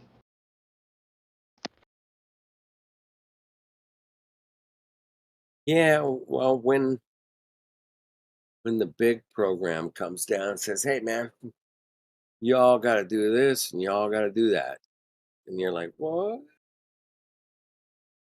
What the heck?" We're talking about the when They all bring the out the big aliens whip. show up. They bring out the big ass whip, man. They got the fucking super This is whip. how your money is from now on. Your money is your eyeball from now Your on. money is your eyeball. Your money is your sphincter. Let me see your sphincter. Dude, Good. can you imagine Yeah. a sphincter scanner? Just Sphincters. like everybody's got to have a different sphincter. We got a new sphincter scanner. Everybody has a different sphincter. Like a Everybody fingerprint. It's And like they a keep upgrading it. This one's more comfortable. Your digital sphincter print. Sphincter scanner, man. Hey, I need you to pull your Closer pants than down you think. and sit here. We're and 3 years out from that. We're 3 years away from sphincter scanners. We should invest now. We'll be rich. I promise. Wrong. One wrong vote away from a sphincter scanner. Reminds me It's of that not- old movie, and I think it was Cannonball Run with Bruce Reynolds, Burt Reynolds. Burt Reynolds, He had a Cannonball Run. I was a smoking the bandit. proctologist with him. He had a proctologist with him that was Yeah, always sticking out the one finger. Yeah, proctologist. Yeah, but it's Talking not about even you're not voting these things in. They're just passing executive orders now. Nothing's I'm being not saying voted in. I'm not saying votes matter. I would never take that position. Well, yeah, That's but crazy. I'm just saying, like, it's not even by vote that these laws are being passed. They're being passed that's by because we executive voted order. these people into office. Supposedly. It's all Yeah, our okay. fault. We voted them into office. Yeah, we did it to ourselves. It Yeah. was our choice. Allegedly. Right. They give us two choices. You take one or the other, and then it doesn't, they're both propped up by whoever. So it's like Left wing or right I feel wing, like they're in all movement- part of the same bird. same thing, right? I think of it like the left hand or the right hand of the giant, where they just claps their hands together and we all fight. It's a pretty simple system. It's not super far-fetched. Like, you can call all of us conspiracy theorists if you want, but the system set in place is not super complex. It's just compartmentalized. And we're just the fodder here. Dude, it's the biggest good cop, bad cop scam that's ever Dude, existed. everything's It's just duality, each man. side thinks If it's good for you, it's bad. If it's up, it's down. If it's left, it's right. If your team, my team, yeah, it's just a competition constantly. Globe, flat, yeah. total Keep it false dichotomy. Yep. It's always False dichotomy, good cop, bad cop, but everybody thinks the good cop's a different one than the other one. Like it's just Yep. It's not hard to figure out, but like when you're trying to explain it to someone who like really likes politics, it's almost like infuriating to me to talk It's to them. impossible. So I just It's impossible. Don't even. I mean, I just go like, hey man, what do you guys know about Tartaria? Anything? That'd be cool. yeah, right. I'm sure something, Biden's gonna solve all your problems for you. You guys know anything about Tartaria? You ever heard it? What do you guys know about star forts? Anything? Give me a little star fort. You got some star Never heard forts, of man? star forts. Yeah. Well, everybody's heard of star forts, right? You guys know what a star fort is, right? But let me ask you, how many star forts are there exactly? Does anybody know? What's a a big star number. fort? What's a star fort? See, you don't even know what a star fort is, man. I You know gotta it's go our look it up, area, man. but When you star get fort, home, like when you get home tonight, man, check it out. And jump on the computer. I'm or laying in something. bed right now. I don't. Look up star I got forts, nothing to do. I'll look. and then I'll send you a link later, man, on some stuff about star forts that are very interesting, fascinating stuff. I don't know. I always like. So that's what you bring up when people are like, "I love politics." You just talk you about start that. carrying a star forts, something, anything, man. You know.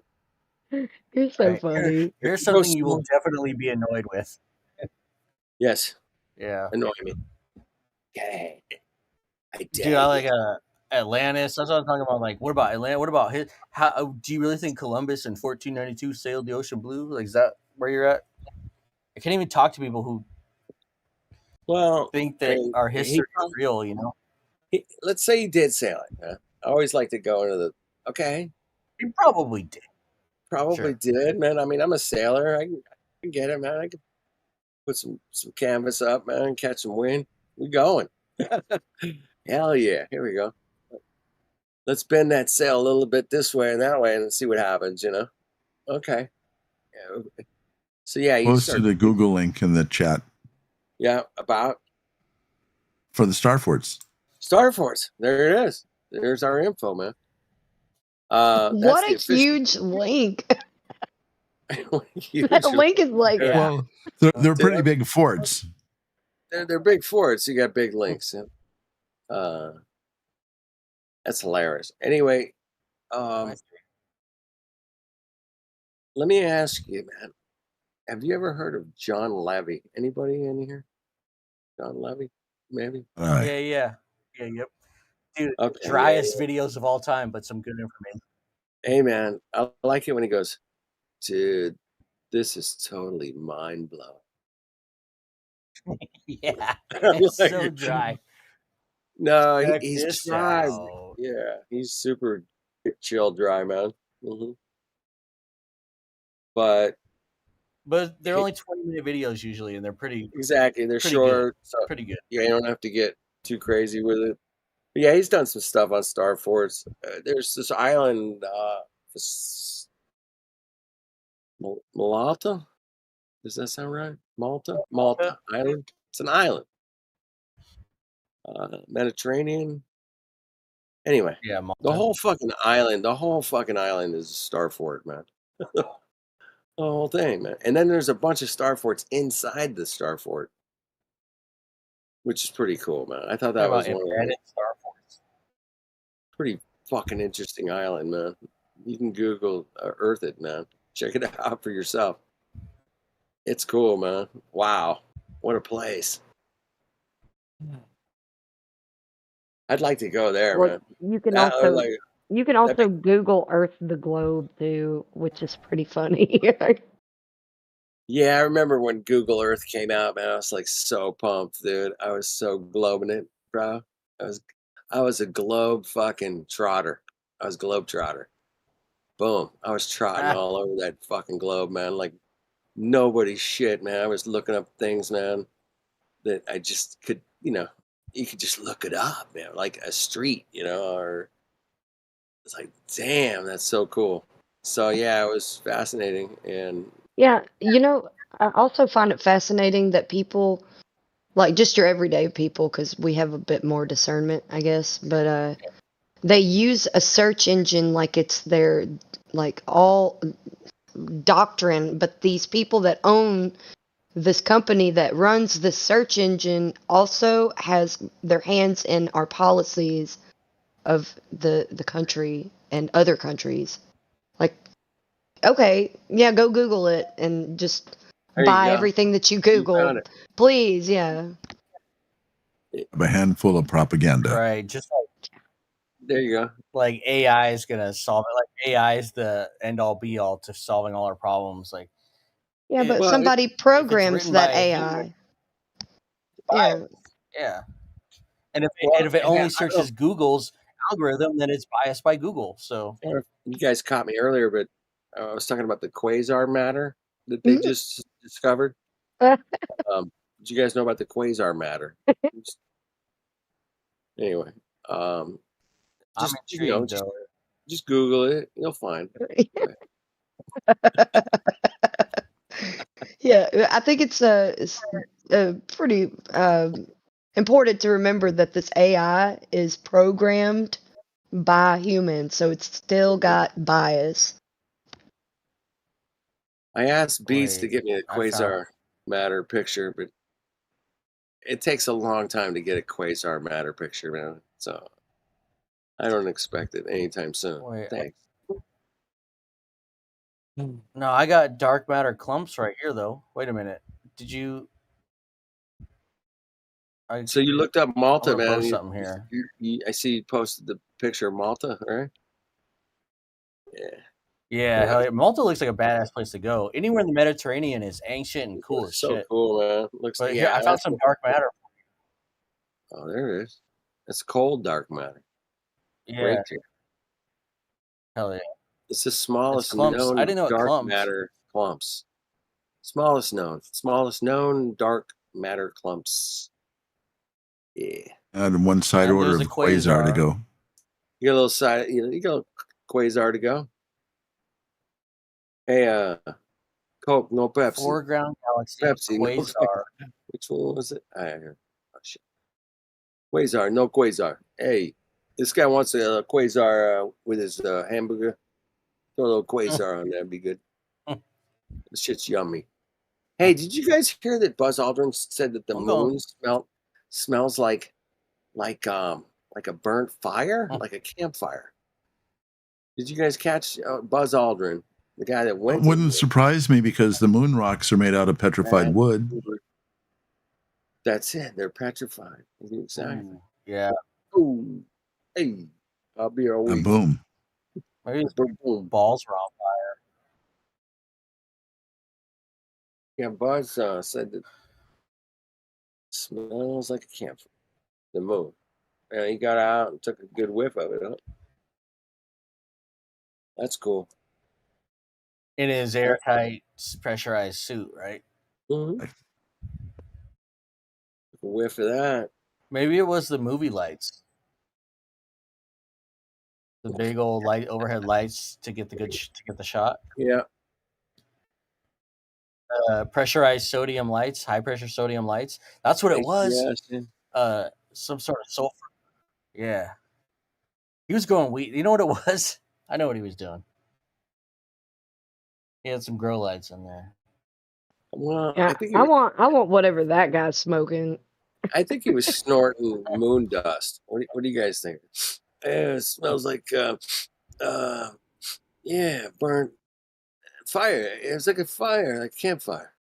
Yeah.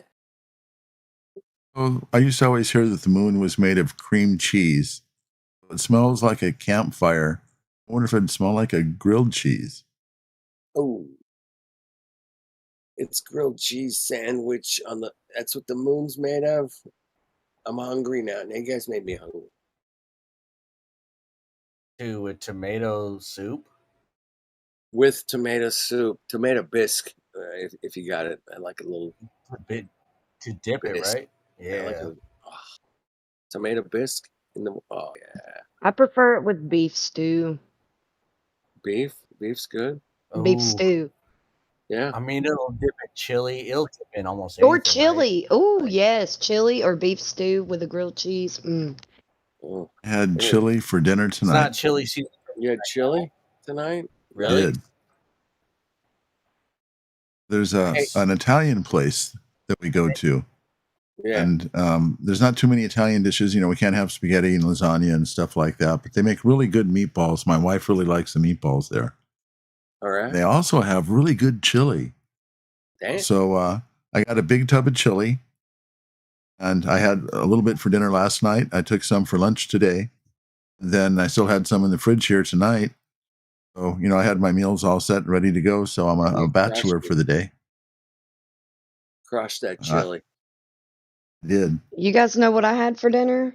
I scrambled up some eggs with red and yellow bell pepper and onion and Cut up an avocado and let that be the base, and then I put cheese in the egg and just layered the top of the avocado with the egg. That's what I ate for dinner.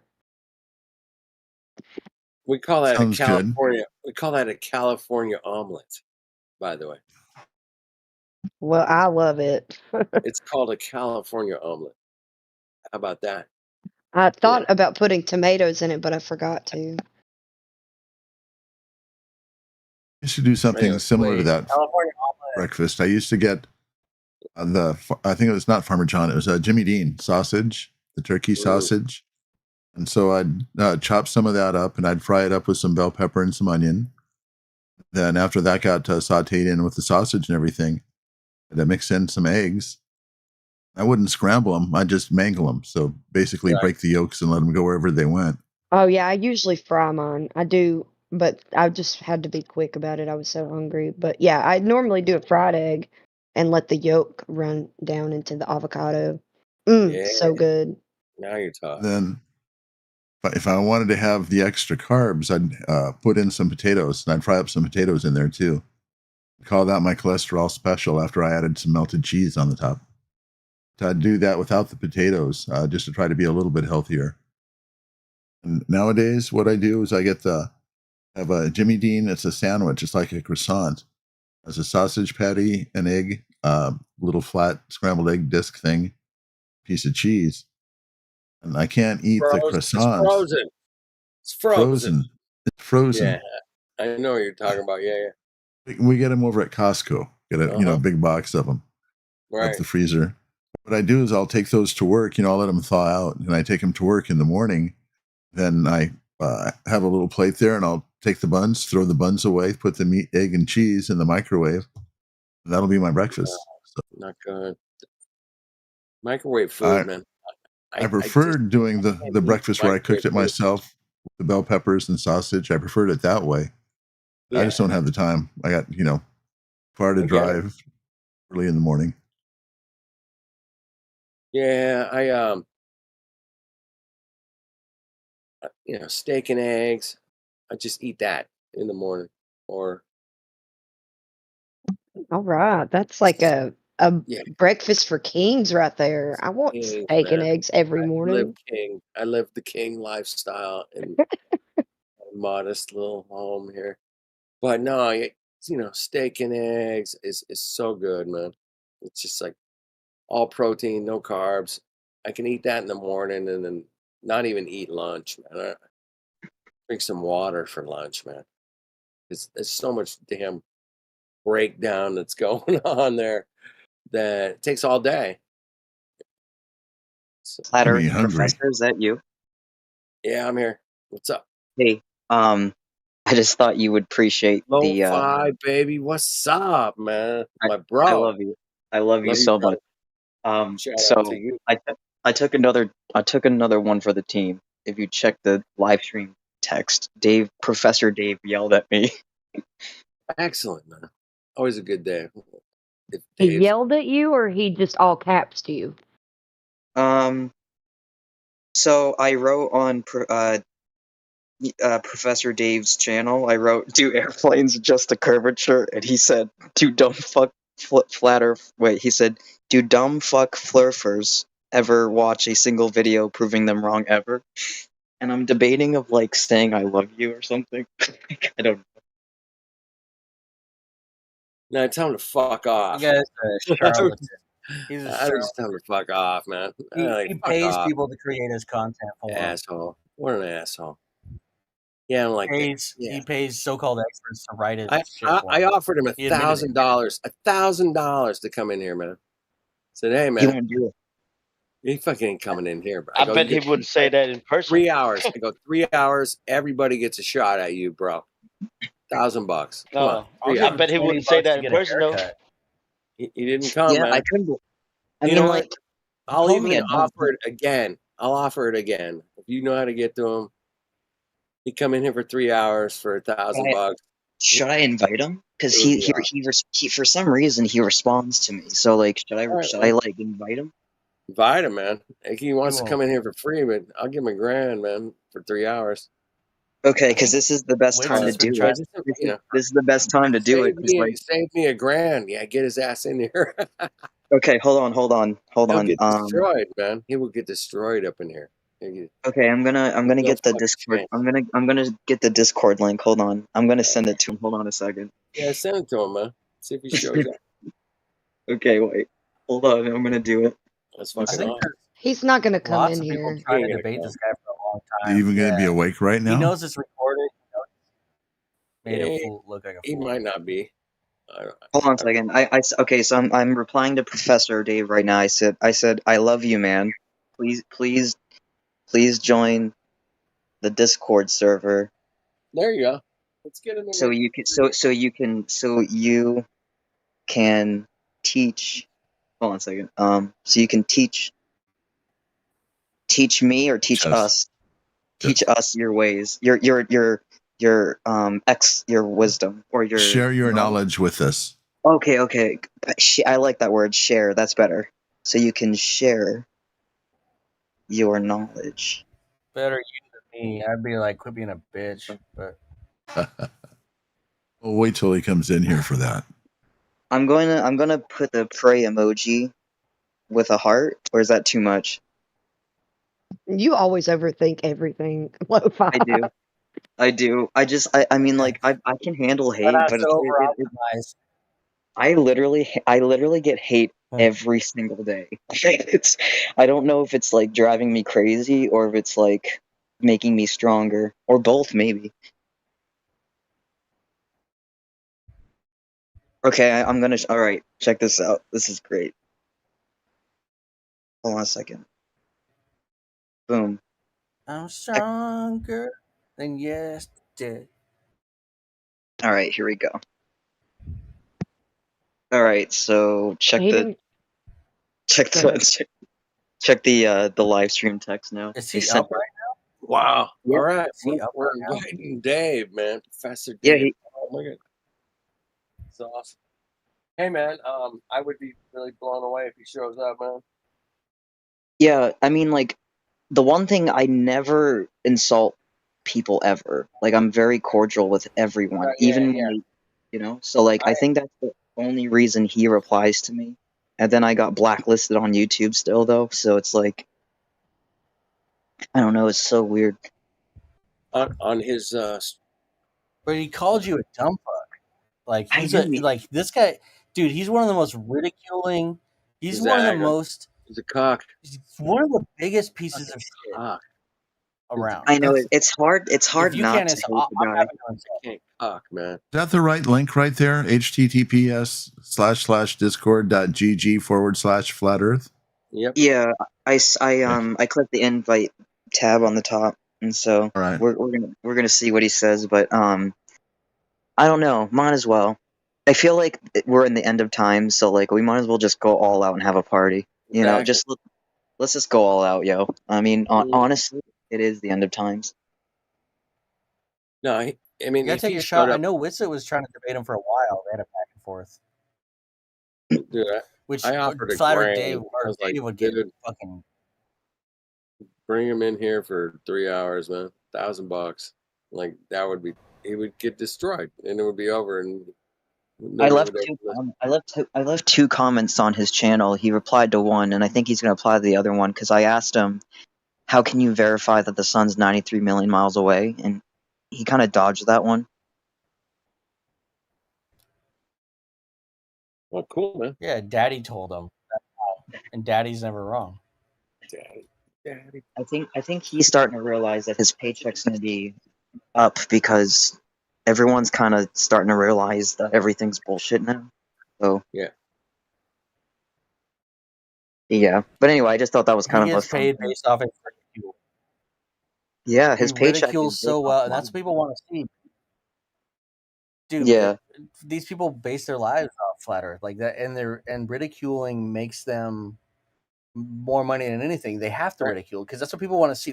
It's a testament to our society more than them. Like no we just want to see people get thrashed, dude. That's all we care about. We want to see someone get their ass beat. We want to watch some whether it's football verbally on the flat Earth. Dude, it's the Coliseum. This is our version of the Coliseum. Just verbally really beat is, this though. person into It is.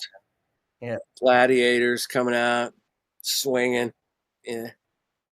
Yeah, dude.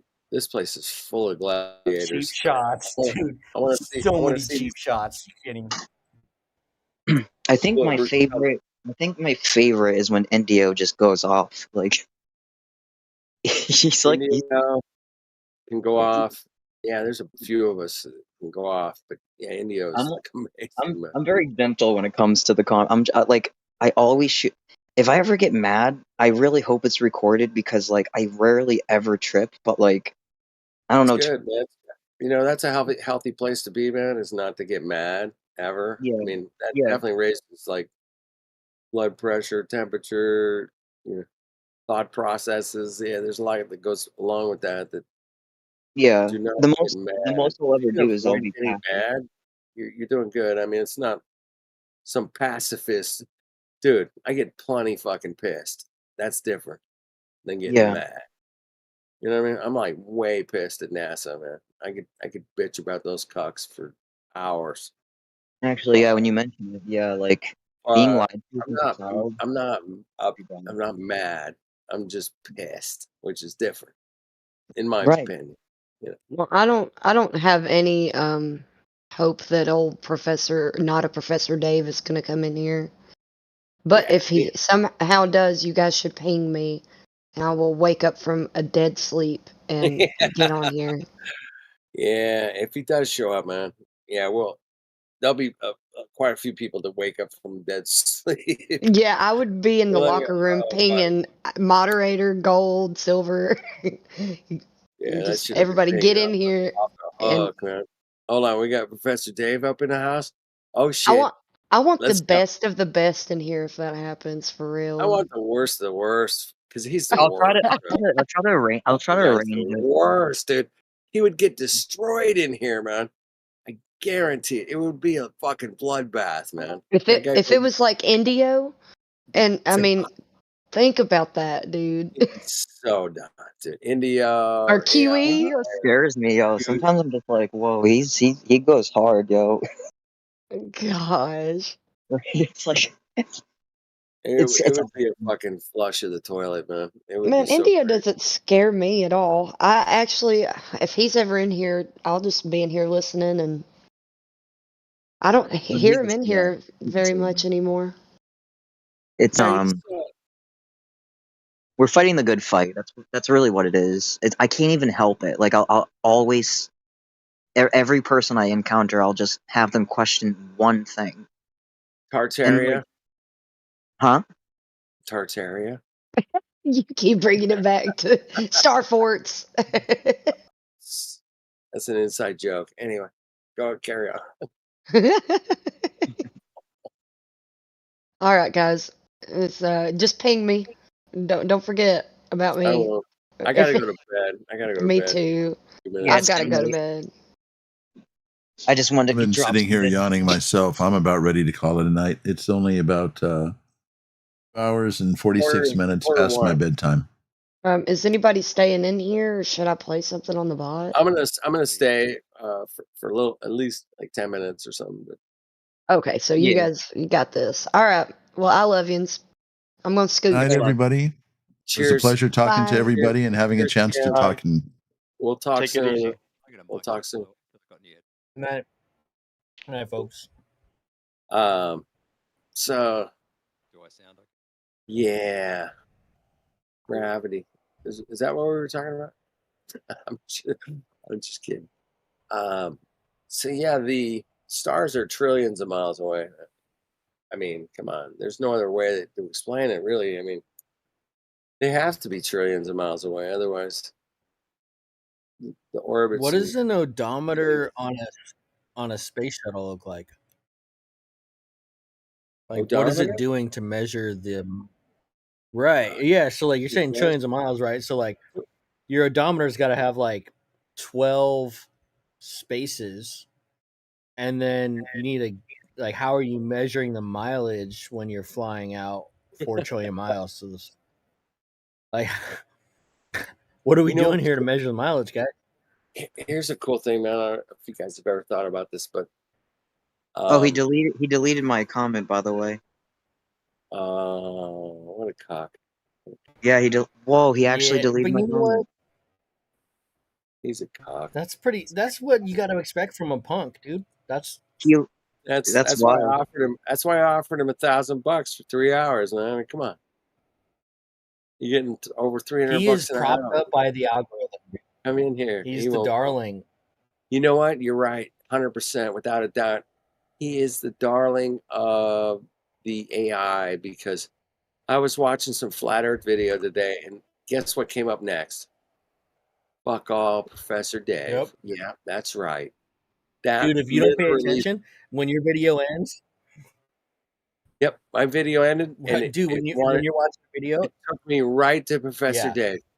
Why It was did the he? fir- Yep. Oh, it sorry. was the Oh, first sorry. time it's the first time that's ever happened to me, man. And I've been searching flat Earth shit for over 8 years, man. I'm like, fuck off. That cock was the next video playing in my. I don't know. They call it the queue or whatever, man. But it was Yeah. weird as fuck, they man. force it. Yep, they force it. Mine goes right into cartoon shit. Mm-hmm. Right So into it just- cartoon shit. Like, oh, look, here's a quasar. Yeah. So yeah, the algorithm is definitely are lining up Professor Dave with anybody that watches a flat Earth video now. The next video will be Professor Dave. I think telling we you should how make like a dumb you are. petition to get. If we made a petition to get Professor Dave to do it, I don't think I think it'll be really hard for him to dodge that. Yep. Anyway, He'll debate you on a 3-on-4-on-1 like he did with Dave Weiss. He did a 3-on-1 with people controlling the debate, controlling the channel, Exactly. controlling everything. That's what he needs because he's feeble. Yep. Yeah, well, I So- can handle that because like on the lo-fi server, I've been attacked by like 20 people at once, and the way I was able to handle it is I just smile and nod and I just wait patiently, and just by doing that, everyone's like, "Why the hell are they freaking out?" You know, like everyone's like, "Well, Exactly. why are the Globers like acting like a bunch of hyenas?" Dude, that's how Witsit brought me. Like, I got to pay attention to that guy because that's what he does. He's calm. He knows his stuff, right? He knows your stuff. He knows what you're gonna say. He knows it better than you do. He doesn't overreact. He doesn't start calling you a dumbass and an idiot. Like, maybe once in a while he slips up, but like he generally destroys these people, and it's because of that. It's because of how they act. They look like idiots the way they behave. And he just chills and like presents his evidence and does a good presentation. And I like that. Some people don't. Some people prefer QE, where he just demolishes people up, down, and left, right, and center. But yeah, that one dude, Dave, a lot of times Professor Dave just acts like such a jerk that I can't stand it. Oh, he replied to my other comment too, though. He just replied to my other comment. All right. I asked him how do you verify that the sun's 93 million miles away, and he just said basic trigonometry.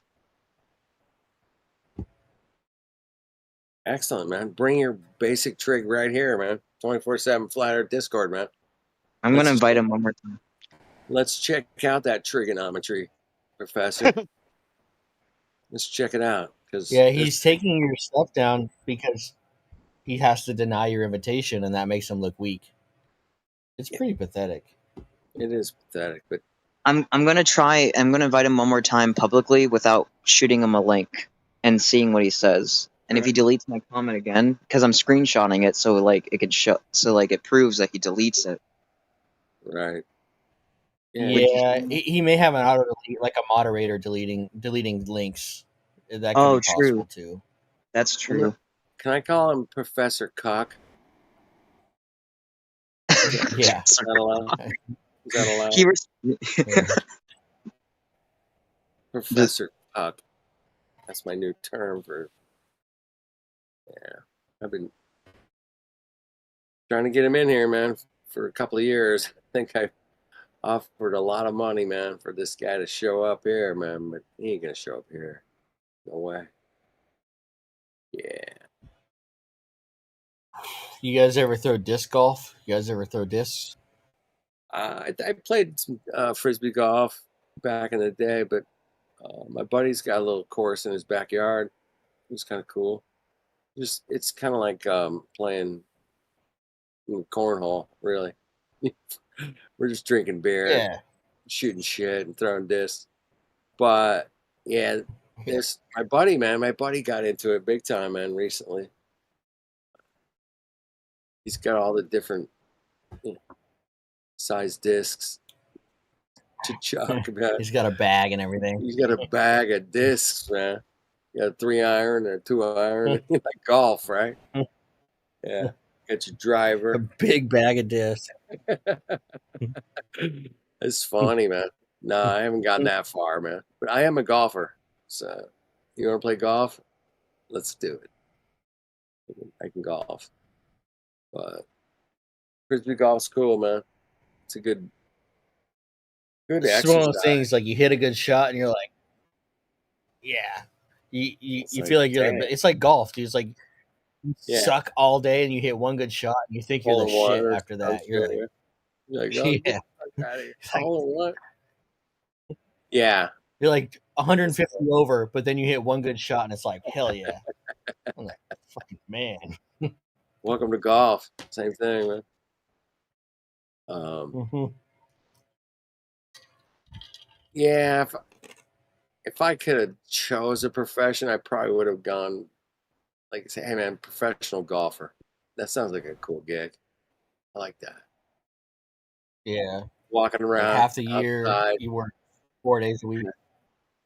Yeah. Walking around outside. Just like amongst the trees and grass and shit. Yeah, that sounds cool. I'm down. That'd be good. Yep.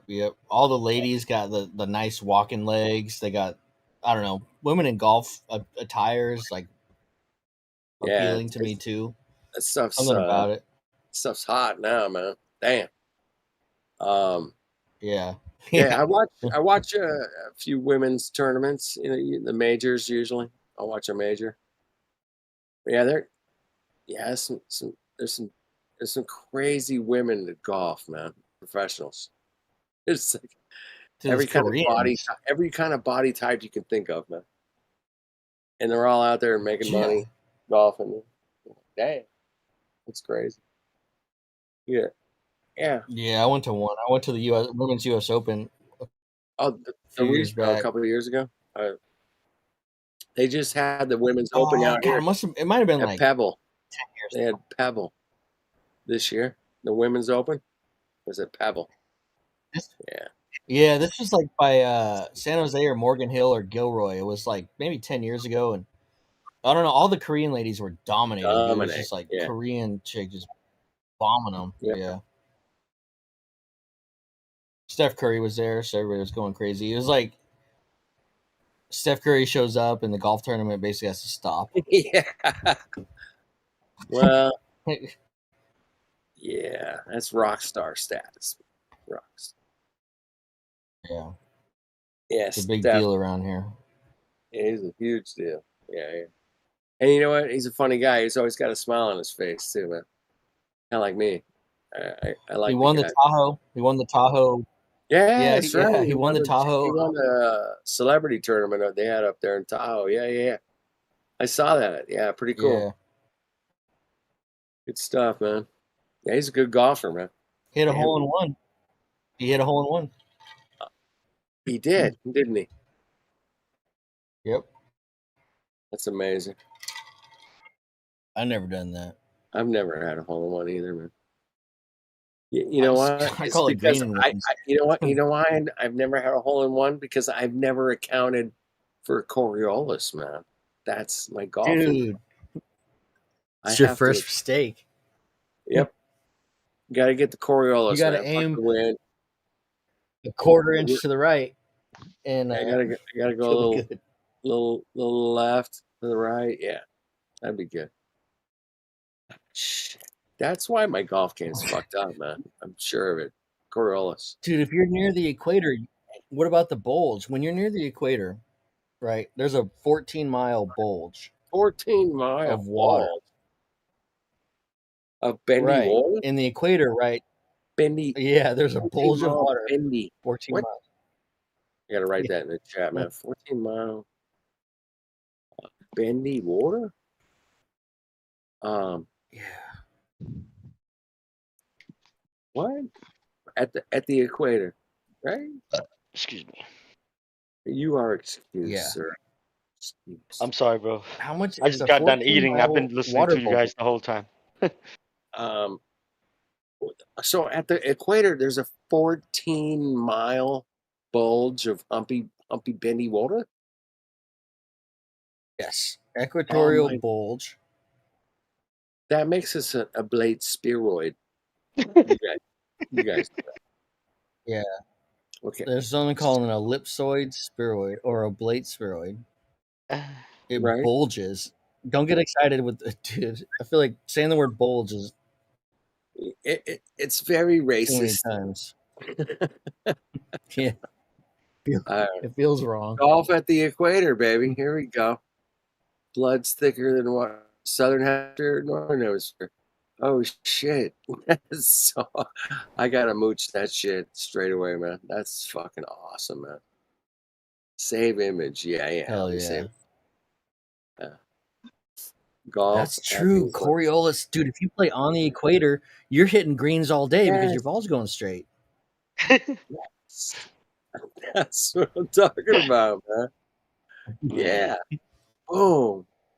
Dude, you guys, I'm moving to the equator. I gotta move to the equator. I could be Golf professional game on needs the. it. I could be a professional on the equator.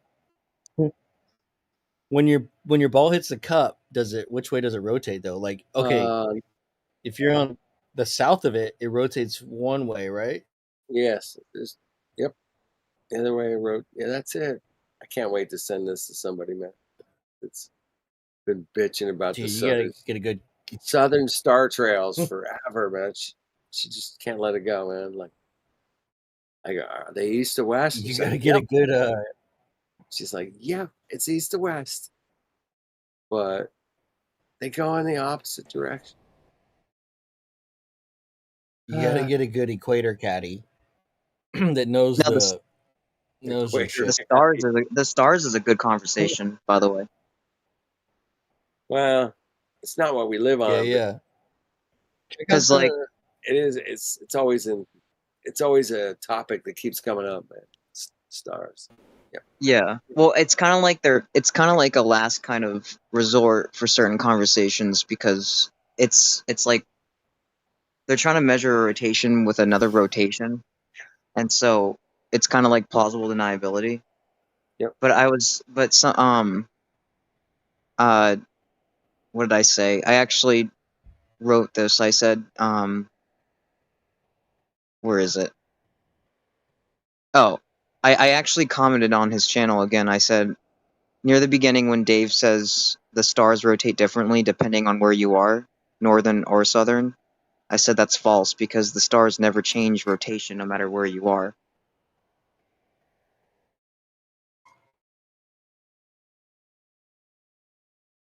Right. Yeah, your perspective does. Yeah, if the I, perspective. write upside down, I see things upside down. If I write right side up, I see things right side up. Yeah, the perspective changes, but the that actuality was one of my doesn't. big things, dude. Yeah. Yeah, that was one of my things when I first found this place. It was like, dude, I can't wrap my head around the stars. Like, it has to be a sphere because of what the stars do. And like, and then I watched the videos and I watched it, and because you know what the problem is like most people just don't orient themselves. They just are told what they're supposed to think. Try and orient yourself on a spinning thing, on this and that, and like most people don't ever do that. They just see a picture of star trails that someone posted on Facebook and they think they're right.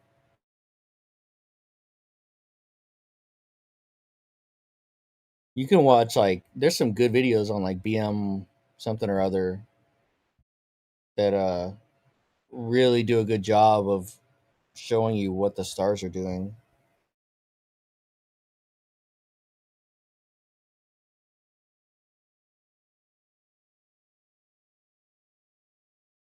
Imagine having to carry that burden, like just lying to people. That's heavy.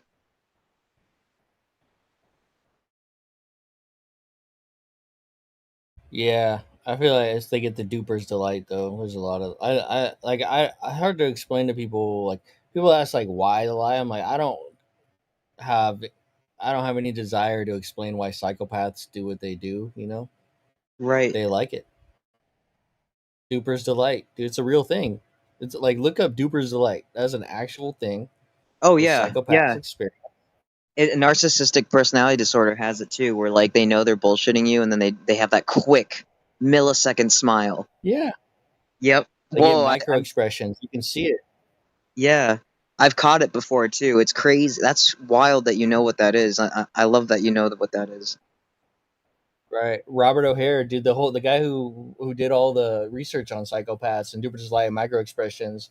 Like that was one of the things I got into for a long time was like watching interrogations, you know, and like the methods they use, the Yes. Erickson method to get people to confess and all this other stuff, because that's like real psychology, not just like real psychology with real results, not this bullshit theory that they teach everybody in class, like real psychology with need real results that need to, you know, and if you put a camera on somebody and then you slow it down, you can see these weird things that they do.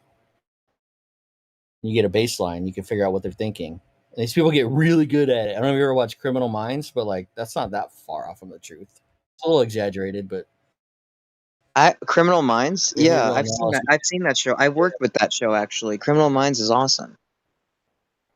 Yeah, the behavioral analysis unit in the FBI, like those people, it's not science, but it's pretty freaking close, you know. Yes, it's also just the art of reading body language is. I hate that I do it. I do it to everyone I meet. Like every time I look at someone, I'm just like, are they touching their face when they talk to me, or are they shaking their head subconsciously? Are they looking to the left? Are they looking to the right? Are they being honest? And or are they being shy, or are they being distant? Like when people have conversations and they like stand behind an item or something, it's like they're like creating distance between someone. There's just so many little things that explain Yeah, everything. Like when kids people do talk that. You can watch it in wrong. little kids build Yeah. walls. Yep. Exactly. It's like a subconscious protection or a subconscious reaction. Like people literally cannot help it. It's so hard to like. That's why I think it's so important to live with conviction, because if you don't, then it's going to be written all over the body language. Yeah, but that's like one thing that psychopaths don't have, and why they're so difficult is like some of those mechanisms, they don't have it. They don't have the fear. They don't have the shame mechanism. So like they're a little different. Like they're Yeah. complete chameleons. Like the Well, true that's psychopath, right? The ones that went through terrible childhood and have the brain chemistry to be like that, or the brain wiring to be like that. You need yeah. like those two things to a real bad one. That's why you have to have discernment. You have to like be able to just snap of a finger, look at someone, and just like people are doing two things to you. It's like either someone's wishing you well, or they're literally going to put you in the well.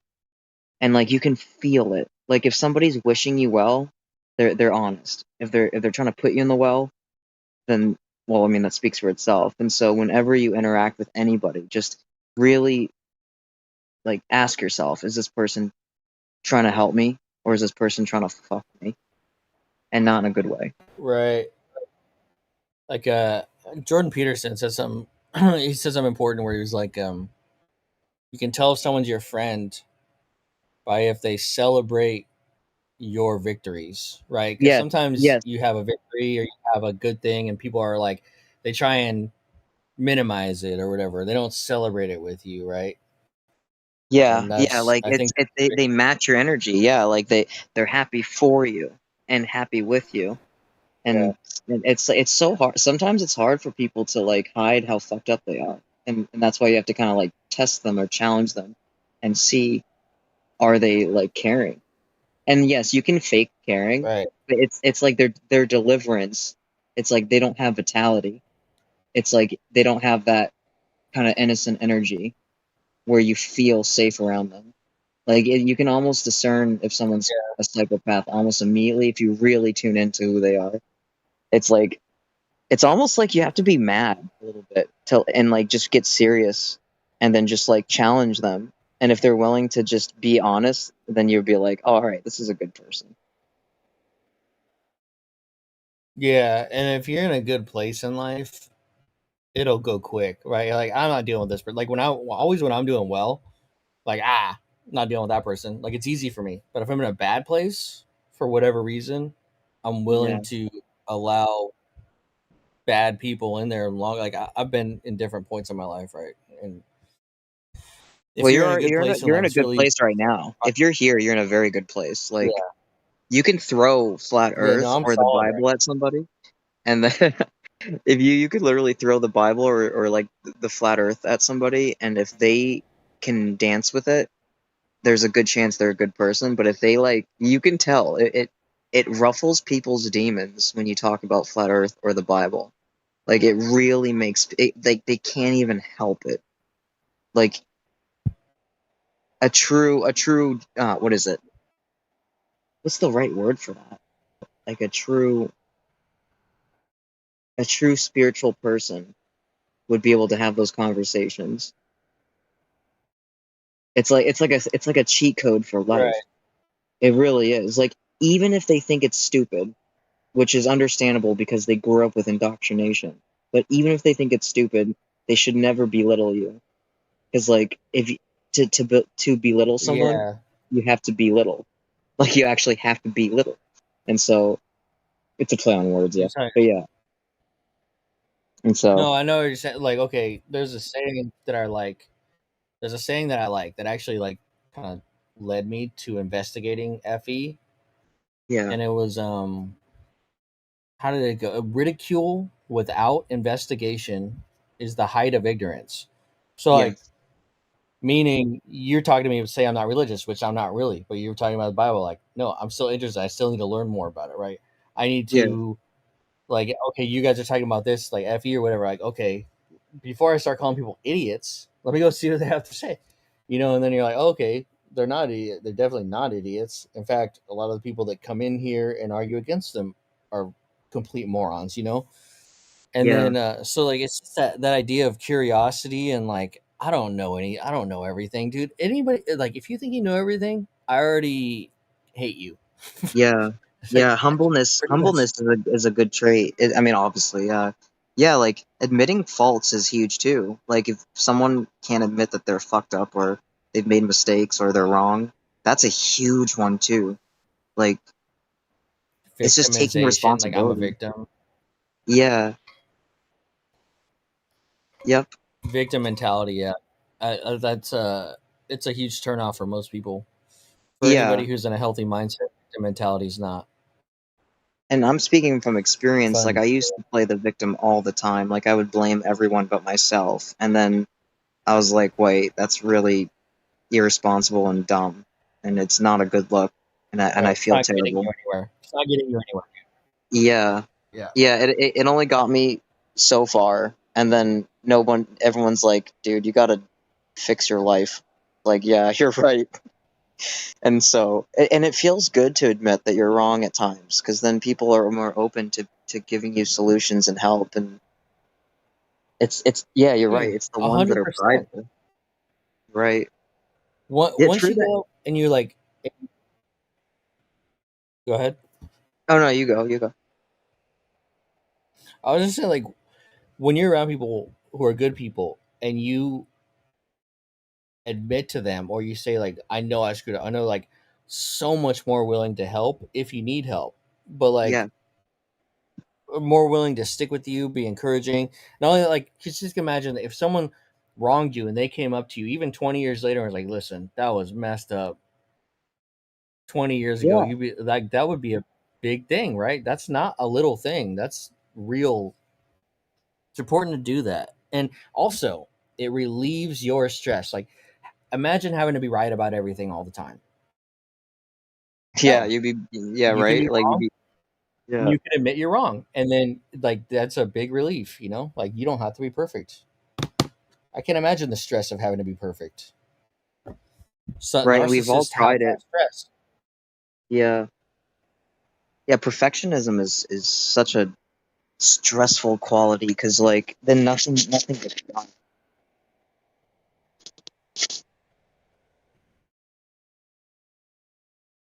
Sure. Yeah, I don't think Dave's gonna answer you. I don't think so either. He's just kind of being an asshole. He's just, I mean, He's got a I mean, dumb. out of all the comments, he responds to mine at least, so I'm kind of happy about that. Get under his. Yeah, at a minimum, you're at least caught his attention or got under his skin. Either way, I've seen Yeah, a I lot kind of of people like how trying he to called me. convince him to do debates. Right, and he won't do it. It's like I don't know. Maybe I'll break the barrier. No, he's like a fucking paid off person. His problem is like there's nobody on the FE side that couldn't that doesn't know his take better than him. Like he doesn't know anything that an FE like Witsit or QE or someone that wouldn't know better than him. Like they know his side better. And not only that, True. he's an idiot. I don't know, man. It's not even worth talking about, really. Like this is probably giving him clout somehow. Maybe. I don't know. I kind of when somebody insults you, it's kind of a cool thing because like when they resort to insults, it's because they can't use logic. Because if they could use logic, they would. And so he just goes straight to calling someone a fuckhead or like a retard. Like he'll literally insult something like firsthand. He doesn't even know who I am. He just calls me Yeah. a fucking idiot. Like come on. Dude, the first comment too. Yeah, like literally, he just jumps in and attacks me right away. It's like, come on now. You know, we could be friends, but oh yeah, he called me a dumb fuck. There we go. Yeah. Not even a Mm. qualifying question or a clarifying question. Just you dumb, Yeah. fucking idiot. Yeah, I literally just asked him. I just asked him if planes adjust to curvature, and he just has to jump in and call me a dumb fuck. He's like, I you need to mean, watch a video that no one ever pointed you to. he's like, can you just watch my video and make me money, please? Like, you fucking dumb fuck. Yeah, it sucks. But the truth isn't, you know, we are at a point in our lives where it's the end of times. And I'm not saying that to be dramatic. Like, legit, this is it. I mean, the government's talking about aliens and UFOs. Biblical prophecies from Book of Revelations is happening. They're trying to take away currency. CBDC is going to ruin the whole fucking world. Dude, CBDC is going to literally control everybody. It's gonna be worse than communism. It's gonna be genuine sci-fi Yeah. slave, genuine, right? Like sci-fi slavery. Yeah, they could restrict your movement. People don't understand that, and you're just a dumb conspiracy theorist, you idiot. How could you think that, Right. you idiot? You're just a dumb conspiracy theorist. Just put the chip in your tongue. You could. How about with it? We'll just put it right in your ball sack. I was literally Like, gonna oh make wait, you that might come. joke.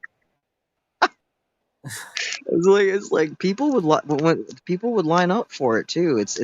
And I'm like I'll say it now just to see what will happen, but I have a strong feeling that they're going to offer people $2,000 a month every month, no strings attached, in quotations, if you get the chip and plant it into your right hand or left hand, or I mean the Bible says the right hand, which is wild. You know, I know you said you're not religious, but like the Book of Revelations talks about this. It's literally like the Book of Revelations talks about how like near the end of times people are not going to be able to purchase or sell goods unless they have the mark of the beast. And the mark of the beast will be on the right hand or the forehead. And so, I mean, Elon Musk is talking about putting a fucking Neuralink chip in your brain, and then the government's talking about putting a chip in your hand. And so, I mean, everything's already conditioned us, and people are gonna do it, dude. People are literally gonna do this. They're gonna be like, oh, you know, my credit card's always like is a chip. So like maybe I'll just get a chip in my hand. It's so much easier. And they already implemented this in other places. And so yeah, this is the end of times, dude. Like stock up on a little bit of food and They're not only gonna do it, they're gonna demand that everybody else do it too. That's the problem. If you want that's to when do it's it, gonna be go bad. ahead, Yeah. but don't demand that I do it. Yeah, I'll be straight up homeless and like If live in the you're woods that much, before that never happens. yeah, I just want to join their like. That's gonna be a choice. Is like, how do you join their side, or how do you what do you do? I don't know. Like, it might not even. It could be 30, 40 years out.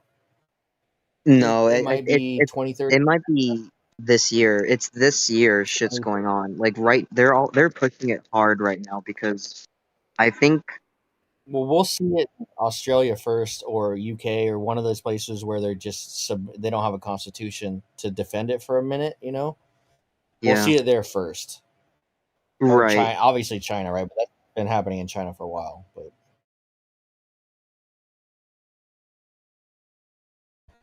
social credit system, like like the Black Mirror episode where your rating, like your star rating, can affect what you can do, how far you can travel.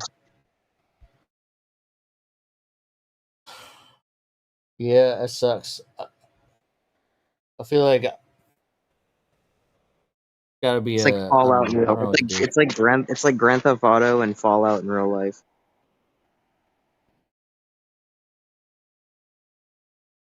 Yeah. But in Yep. a very strange way, it's kind of refreshing.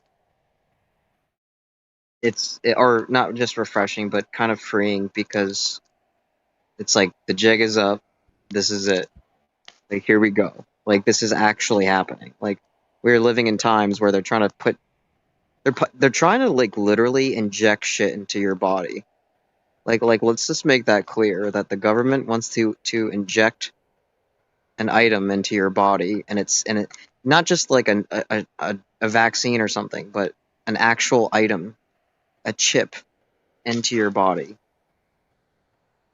Like the fuck, dude. It's weird. It's penetrating you. They want to penetrate your body, put something in it, and fucking control you and watch you. And I mean, nobody thinks it's weird because we've been slowly conditioned to not give a shit anymore. Like people actually don't care. Like you said, the government said we're gonna have to put some chips in your ball sack. Dude, like guys would be like, "Honey, I'm gonna go to the doctor's now." Why, dear? Oh, Yeah. you know, I'm gonna get some chips in my balls. It'd be a Sunday It's like, outing. oh, Be a yeah. Sunday I outing, mean, and then they'd ridicule your yeah, neighbor for not doing it. yeah. Like I can't believe you didn't get your balls chipped. How dare you? Like, Yeah. don't you just want all of What us? are you, a And dumb you know what? conspiracy theorist? Like what? Yeah. Where do we Yeah. where do we draw? Where do we draw the fucking line and just say this is too much? You know what I'm saying? Like where do we draw the line and say, whoa, the government's taking it too far? Like at what point are people going to be like, this is insane? This is not good. It's just I draw it at taxation. Other people draw it a lot later. I drew mine a long time ago. I'm like, whoa, you guys don't have the right for that. You keep asking for more money. You know, now that I hear you. We can't. I don't think we should get too deep into this without moderation. I don't. We definitely can't talk about medical stuff. So, but yeah, I hear you, man.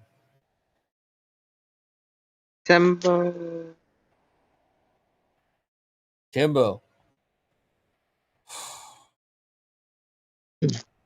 He probably has his headphones in working or something. No, I was falling asleep. But yeah, what's up? Hey, what's up, man? What's up, brother? How You're we doing?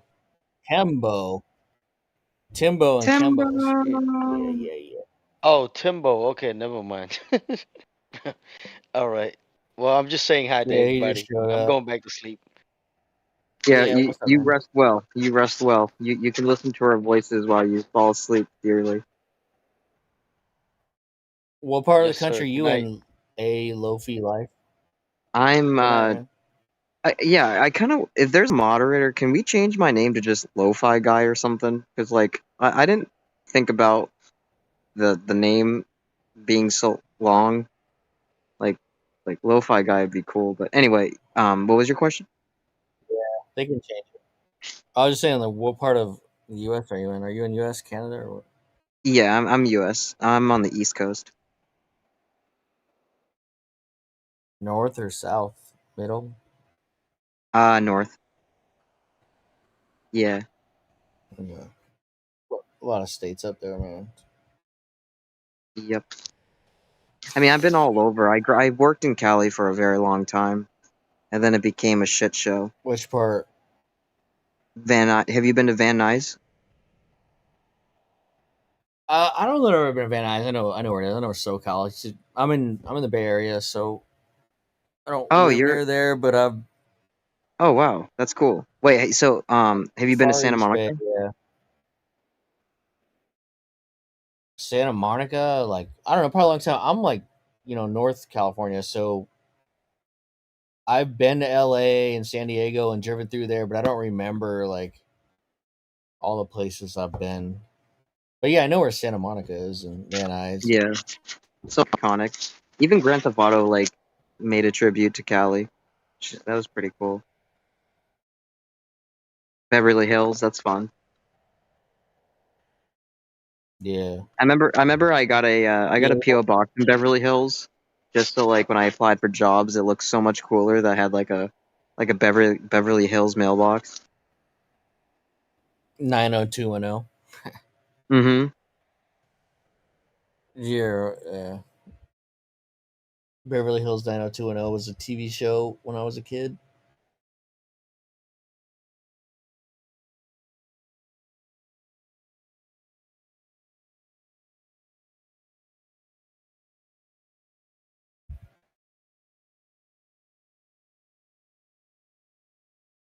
Let's see. Timbo.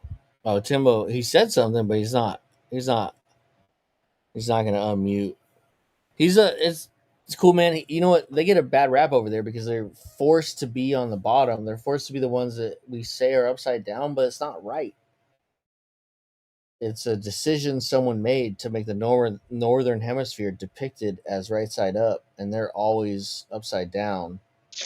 And I feel like they get a bad rap.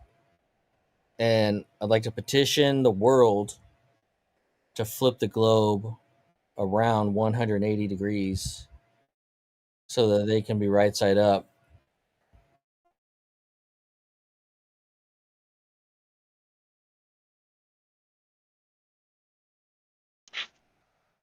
What a trip believing in the globe. I mean, honestly, it like subconsciously stressed out people their whole lives, shooting and spinning and infinite galaxies and meteorites crashing to Earth, like all these insane ideas. It's so unhealthy to think like that. Not think like that, but have that in the back of your mind at all times.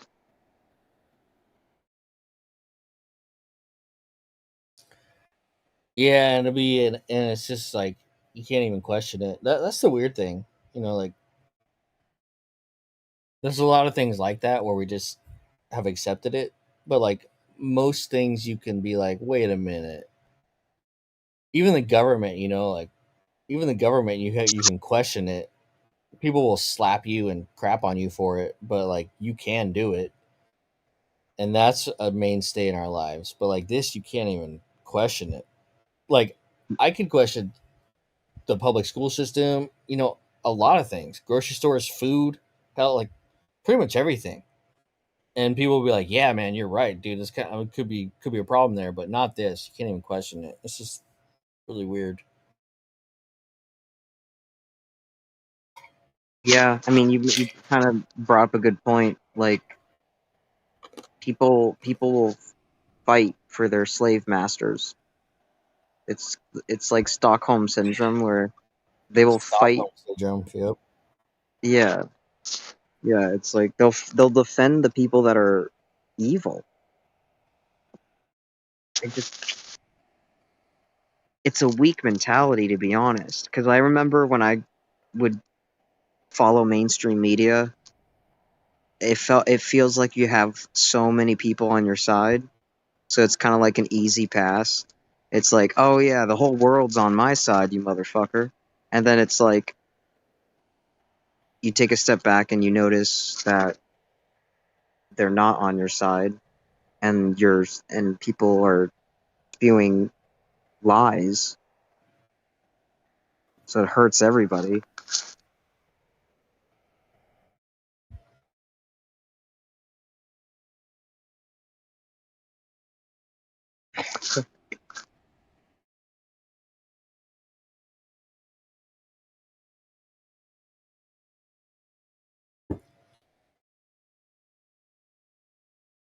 What are you doing up so late I can't or sleep. early? I couldn't sleep. I drank an energy drink and I shouldn't have done that. Like, I drank an energy drink at like 9 o'clock, and then I didn't think it was gonna make me incredibly energetic, because like I'm usually exhausted all the time, but it gave me so much energy this time. Yeah, I'm kind of cranked out right now, for real.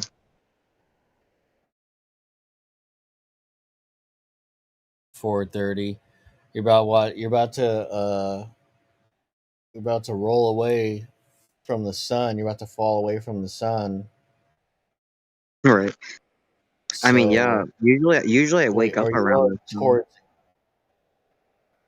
You're rolling towards it. Wait, how does that work? On a sunrise, you're falling towards it. Yeah. Yeah, and then after it passes over your head, you're falling away from it. Yeah, man. You gotta watch out for that. Right. Hold on 1 second.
Welcome to Flat Earth Debate.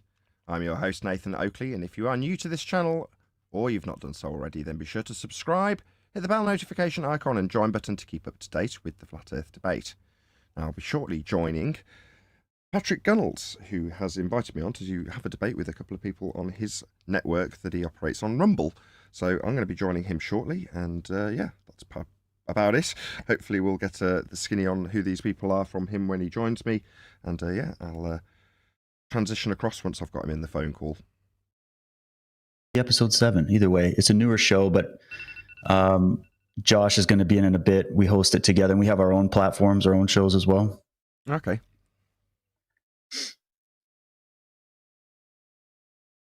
David and Josh, and this is on... What's the just on Rumble? It's on Badlands Media on Rumble. They're like number 3 on Rumble right now.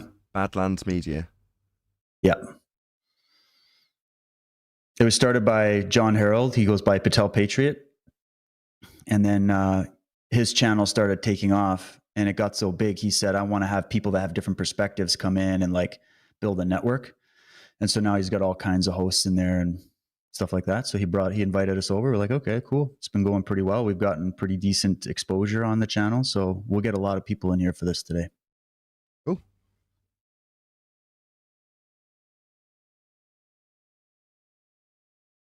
And do you have much interaction with Patrick? I know he's on the same network, but obviously has a different show. I've actually never met Patrick. I've just spoken to him on like Telegram chats and stuff like that. I've seen him on John's show. That's about all I know. Okay, you've seen him before, though. Okay. Yeah. He's an excellent reader. He reads very well. Is that so? I don't know Patrick he does that well. all that. Like when John pulls up articles and like really detailed government documents and stuff, it's usually Patrick doing the reading out. And I see. It's very pleasant. He's just contacted me, actually. I'll just tell him I'm in the stream. Okay.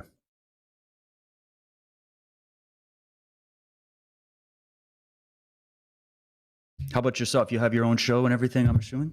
But that's how I got to know Patrick. He's one of my Patreons. So he contacted me and said, a couple of guys on my network want to debate Flat Earth. Will you come and help me debate Flat Earth? And I was like, yeah, no worries. Sweet. That's awesome.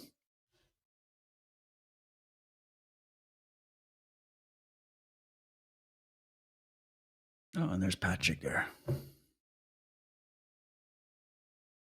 Should see Nathan too. Patrick. I'm here, but you can't see me. How's My it going, camera man? can't get working. Can I'm you hear afraid, me? Patrick. Yeah, his webcam's having an issue connecting for some reason, but you can hear him. Check. 1 2 1 2. Nathan.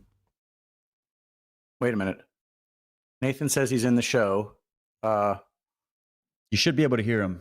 You not hear me? I hear Nathan. I just don't see him. Yeah, I can't get my camera working. issue I with- did try. I just couldn't get the thing working. I'm really sorry.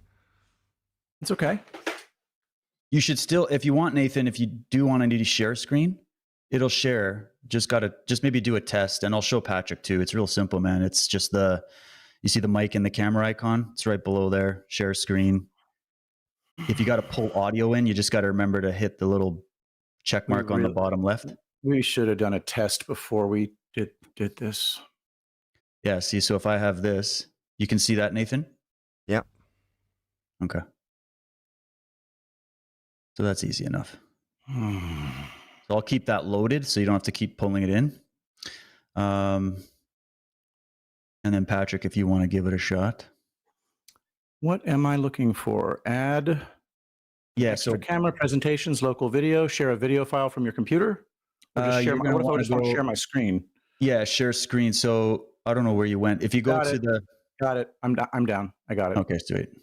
So you can either do entire screen or share tabs. Like I just do my entire screen and have everything ready to go. But I've got a whole bunch of videos that I can share. Let me see if I can share a local video just for grins. Sure. So like, let's see if this works. Okay, I heard a little bloop. That's probably it. There we go. Oh, okay. Hold on. So that December would be 12th, 1901, It Guglielmo So restart it. So what for this one? Oh, I see. Because it's like a local video. You know, what would be better. Are you able to screen share that video? Like just have the video play on your. Like if you just share your entire screen, I'll show you the difference. Why don't I try? Okay. Otherwise, it pulls it in like as if it's pulling in. Share my screen. Share a Brave tab, but I can't. I want to share a window.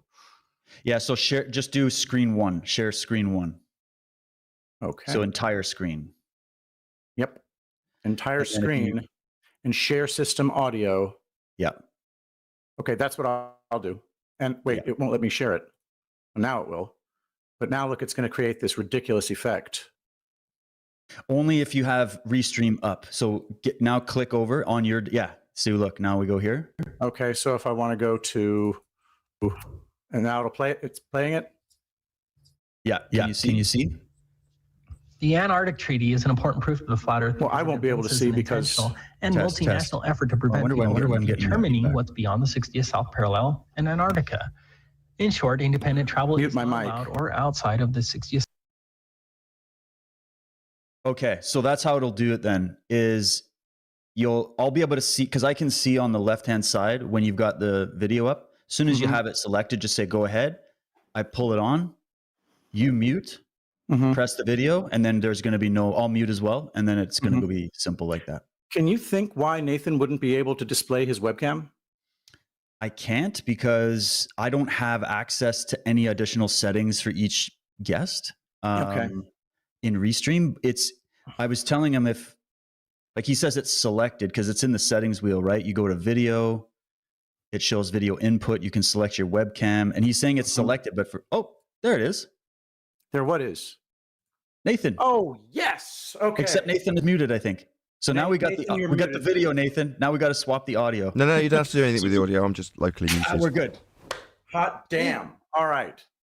The miracle of technology. Oh, yes. And I'm assuming that Josh will be joining us a bit in 19 minutes. Yeah, we still got 20 minutes, so he'll pop in. I've sent him the link here. I'll text him. There we go. And David, what exactly was the reason why you didn't want me just to share an individual video? Because that way I'd be able to keep Restream open at the same time. Oh, to watch it on Restream?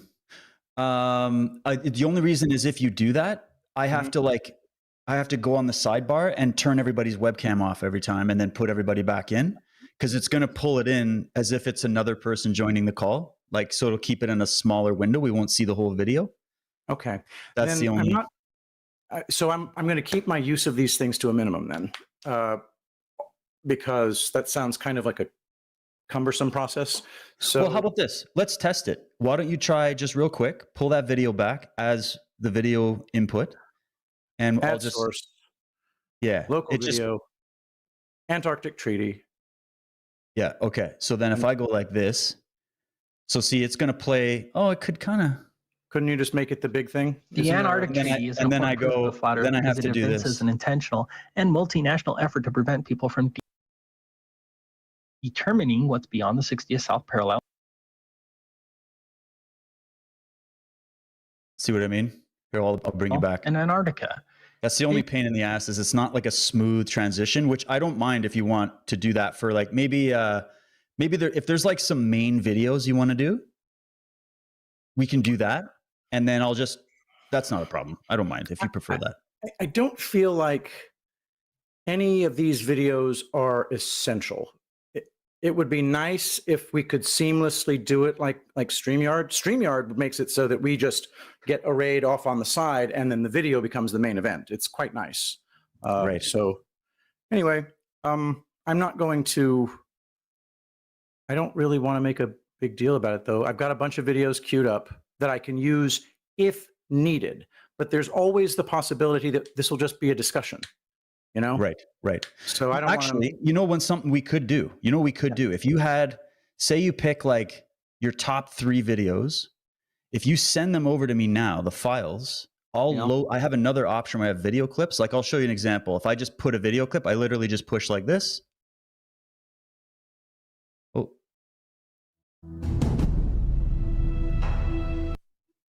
and then it pulls back real smooth. So if I load You them can in, do it, but I can't. Okay, so I'm going to and then send you just you. say pull in that, like, is hopefully they're titled.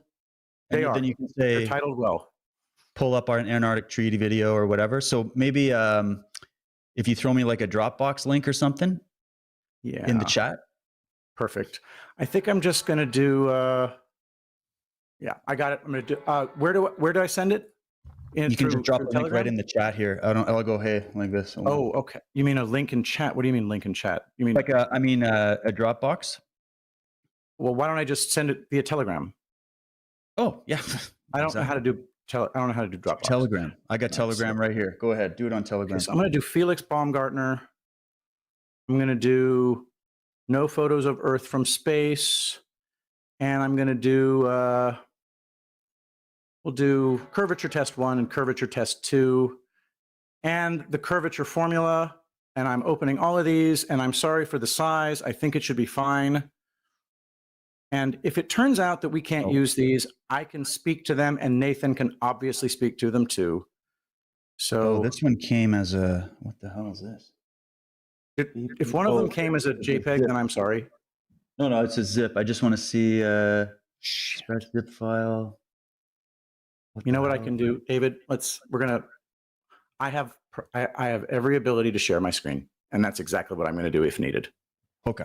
Yeah, if you feel like it. Just to let you know, though, StreamYard completely short circuits these problems.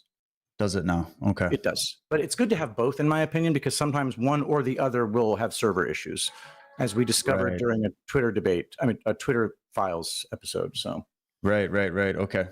Yeah, that's good. I know I've been using Restream just because I was used to it, and I just need to learn the StreamYard.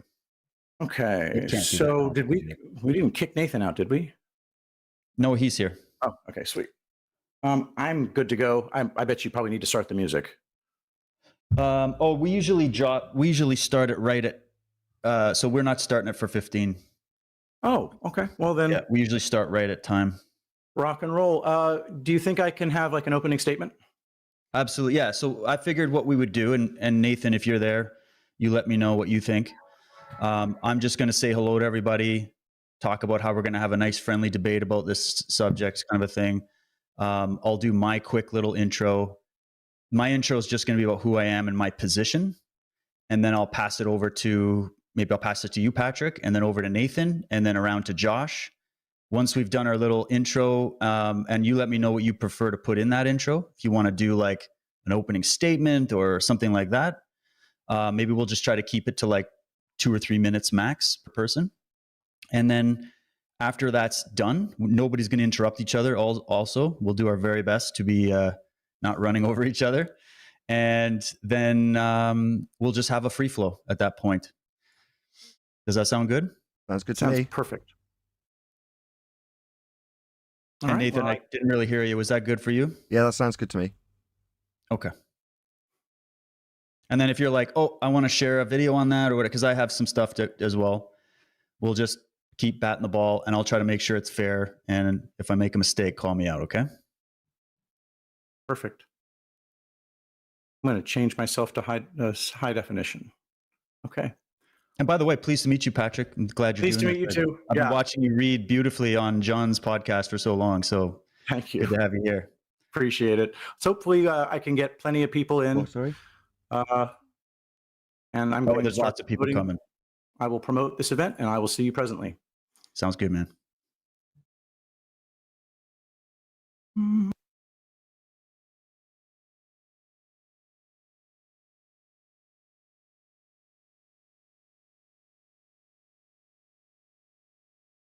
So, David, can I ask you a question? Go ahead, buddy. How did this come about? It was a demand from people in the chat of our previous shows, because Josh and I take a different position. And so they were like, you guys got to have someone on. We want to hear the debate. We want to hear the discussion. So I said, okay, fine, let's do it. So I just put I put like a message in the Badlands Media back chat. And I said, hey, is there any guys in our community that are into flat earth that want to come on and debate us about it? And Patrick's like, I'm your Huckleberry. I was like, all right, that's literally it. So why why you though? I mean, have you got a vested interest in the subject or something? Well, I've had an immense curiosity. I've been following the subject very closely since 2014. I'm sort of I've gotten quite addicted to listening to flat Earth debates for the last few years and making my own observations and doing this research. So my vested interest is to state a different position and for the audience to have these claims on both sides spoken about under scrutiny from the other side, so that it's not just people dumping information without having any checks. You know what I'm saying? So I really just want to get the whole story out there so that in the end people can watch this discussion and then come to their own conclusion. That's all I want to do.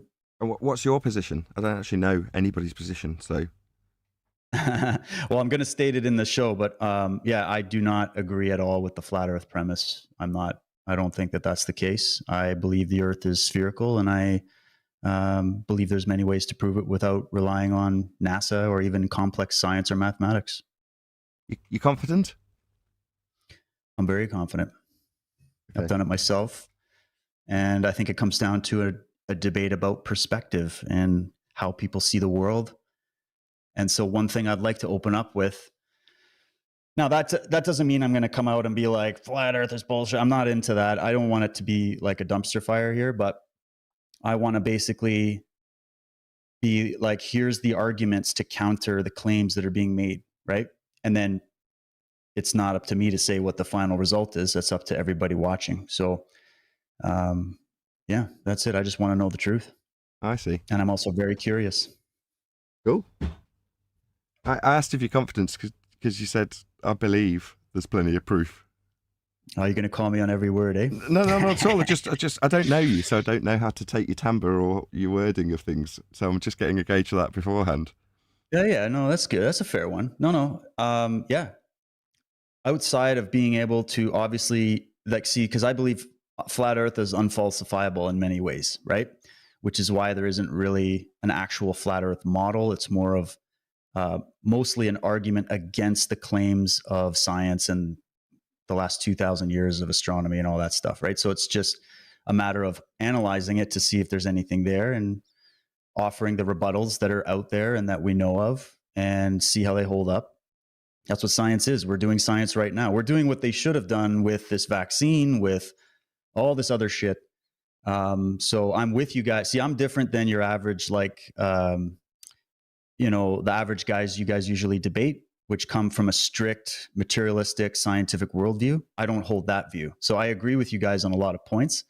I agree that NASA is not the most trustworthy agency in the world, but I disagree that it's 100% lies. And I agree on many of the different conspiracies. That's actually my expertise. I've studied the world of the occult and the secret societies and history, alternative history, religion, philosophy, all these different things. So I'm definitely a conspiracy realist, and I understand that. But to me, that doesn't equate to the change in the shape of the planet. That's just my position. But you'd say you're into science. Yeah, I'm into it to agree. I'm no scientist. I'm no expert. I have no degrees. I was homeschooled. I'm self-taught. And I believe in the scientific method. Okay, and cool. I That's a good start. Science. Sorry? That's a good start. What's the scientific method? Well, to form a hypothesis, to observe, to make observations, and then to provide evidence for a theory or a thesis where other people can repeat the experiment, and that you present a model where you can actually make predictions that end up proving your observation to be true or false. So it's the process of forming a theory, bringing evidence against it to test it, and constantly remaining open if new evidence comes across your desk to change the result of that hypothesis. They don't know what science is then?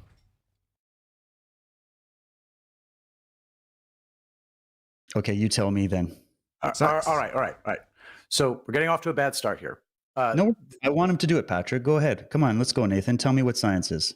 Science is the establishment of cause and effect based on a naturally observed phenomena by way of formulation of a hypothesis. A hypothesis. That's what I said. Observing phenomena, my bad. forming a hypothesis. My bad. Do you not want to know? Yeah. Do you not want to know? Sorry? Do you not want to know? Do I not want to know? Yeah, I was in the middle of telling Are you you. telling me that wants to be making able to say it observations without with a being interrupted. hypothesis is not science? Making observations with hypothesis. What's a hypothesis? Or sorry, making observations in order to form a hypothesis. What's so a right hypothesis now, then? You tell me. it's a theory. It's you're wrong. going, okay, I want to know what the shape of the That's Earth wrong. is, so I'm That's going to wrong. make some tests. It's wrong. I'm going to make observations. It's incorrect. And I'm going to try to prove with data that I collect as to whether or not those observations actually line up with objective reality. Yeah, I got that the first time. And I said, so you don't know what science is then? Then I started telling you. Well, I'm telling you what I think science Hey, is. it's wrong. I'm not saying that the It's wrong. scientific institutions It's wrong. are all It's incorrect. ponies and rainbows on that front, Nathan, but Okay. Nathan, if I can, it's the I'd process like of to- studying nature and trying to find out what the truth is about nature, trying to find out what the truth about reality really is. It's the investigative process. Let me go ahead and just answer because David, I think you're obviously on the right track here. It is the establishment of cause and effect of a naturally occurring phenomenon by experimentation. So you form a hypothesis after you observe a natural phenomenon, and then your hypothesis is the independent variable, the thing that you think caused the phenomenon. And then the researcher goes about manipulating that independent variable in order to see if by that experiment he can cause the dependent variable, also known as the Phenomenon. the observed phenomenon. So your description isn't exactly what the textbooks would say the scientific method is, but I'm not here to talk about just the textbooks because I'm not a scientist. I don't have a PhD. Well, I'm that's what telling you you what opened I with. think the process of truth is, especially when it relates to discovering what the You said shape you of were this into planet science. is and what the nature of reality is, right? Okay. So but you we're said you were into investigating it. science. Every time you investigate, okay, think of it as a crime scene. You're trying to solve a murder, right? You're going to observe the murder as the phenomena. Then you're going to make a hypothesis about how you think the murder happened. And that's that whole process of gathering data. And then it's about eliminating what's not true in order to come to the only possibility left, which is the truth. Okay, that's not science. So That's not science. You don't know what science is. So, I mean, okay, that's the bottom true. line. Well, we're going to be very strict. Okay, hold on. You asked me what I'm here to do, what I'm here to argue, and what I think the scientific method is, right? Yeah, and you don't know what it said is. It's repeatable experiments observing a phenomena, right? So you have to have first a hypothesis, a theory. Like I'm trying to study how plants grow. That's wrong, right? You have to weigh evidence against that That's to wrong. see if your theory is correct, and if you No, bring that's wrong. the proper data forward. Keep saying it. It's the third time then you've said you'll it. be able to. Are you going to keep interrupting me, It's bro? because you Already? keep We're not saying it. even You on said the it. I've show heard yet. it 3 times, and you're wrong. I've heard it 3 times. You're saying that you're testing a theory. That's wrong. So I can hear it 4 So we're not times. going to test the. We're but not it's going wrong. to test the theory. It's wrong. It's incorrect. Hey, Josh, we're already off to a great What's up, start, man? I just heard about Welcome to the what is Flat the Earth theory. debate. So let me ask the. I'm sorry. What was his name? Nathan. Nathan. How you doing, Nathan? I'm Josh. How we doing Nice to meet you, today? Josh. Good to be here. Nice to meet you too. He was asking me what the scientific is method science? was, and he didn't What like is the my scientific answer. method? Well, Let me he's ask just you wrong. that. What is the scientific method? Scientific method is the establishment of cause and effect reasoning based on a naturally observed phenomena that you want to know what caused it. That's done through the establishment of a hypothesis, which is a supposition of the cause of an effect you're studying in nature. Now, hypothesis. So how did I not say that? My bad. Right. A hypothesis has got 2 sides. One is the alternative, which is if A, then B. So if you vary A, you will cause B. B being the thing you're studying, the thing in nature you want to know the cause of. Now, it's also got something So called let me ask you this: How it's do you also test got a the null. hypothesis? It's also got a null, which is How do you if test the hypothesis? Yeah, that's what I was well, if I trying could to tell say. you what You it can't was, have maybe we hypothesis. could get to how I'm going to test it. But I haven't told you what it is yet. I'm in the middle of telling you. You're here to test. You guys are here, and we're here to test each other's hypothesis. You don't know We're what a gonna do hypothesis. science Okay, you right tell now. me what a hypothesis is. I was halfway through telling you, and you asked me how we test it. You tell me what it is, given that I've just got halfway through telling you what it is. No, I agree with you. I'm just I didn't wondering finish why- telling you. Okay, I guess you didn't. Hold on. I didn't finish. Yeah, no, I didn't. I was asked how we test it before I explained what it was. Okay, guys, let me say something.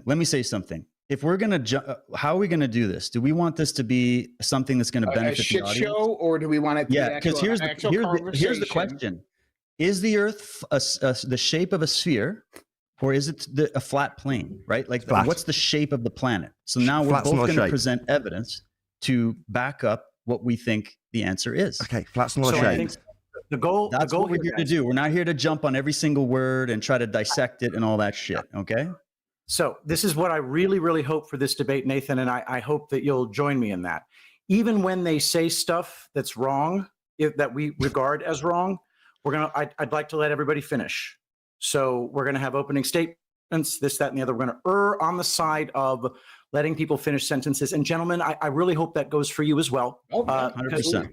I even noticed you guys kind of talking over each other. For the purposes of this, I would appreciate it if we could all just really work hard not to interrupt each other's sentences. And that really, really helps, because a lot of times the answer to your question is going to be at the end of what somebody is saying. So when Nathan was in the middle of explaining what a hypothesis is, he hadn't gotten to the end of what a hypothesis is before you asked him how you test a hypothesis. And the fact that you did that indicates to me that maybe you weren't really listening to what he said. So we're going to work real hard today to listen to each other and just really internalize what each other is saying. And we are all guilty of not doing that sometimes, myself included. But for the purposes of this, I really want us all, every last one of us, to not interrupt, if at all possible, all four of us. And that's it. I agree, Well, Patrick. so- And so let me for the just add sake one of thing, if I time- could. No, go ahead, David. Sorry, just one more thing. As another part of that, that means we can't go on long monologues where nobody gets to say anything, right? So to not, right? Does that make sense? I mean, hypothesis, So, right? ideally- Proposed explanation of phenomena. Gotcha. Ideally, repeating the same incorrect Smart, assertion about what short, science is 3 times through the top of me, that's not ideal. Well, what science is? It's the explanation, right? It's how we try to rationalize and explain nature, natural phenomena. Okay, Right? guys, I mean, we're going to start the that's show at least now. We got to start the show. Nathan, Let's start maybe the show. There's a few minute little intro. So here's how it's going to go. I'm going to just open it up, say welcome everybody. And then we're going to, Josh, I just let everybody know I'm going to go to Is he coming? Patrick. Are we bringing Nathan in? Yep. Nathan, He'll be in. He's just off cam right now. Oh, gotcha. Okay. I'm going to go Patrick, opening statement, introduction. Then I'm going to go Nathan. Then I'm going to go you. And then we're going to have a free flow, and God help us all. Sound good? Okay, here we go.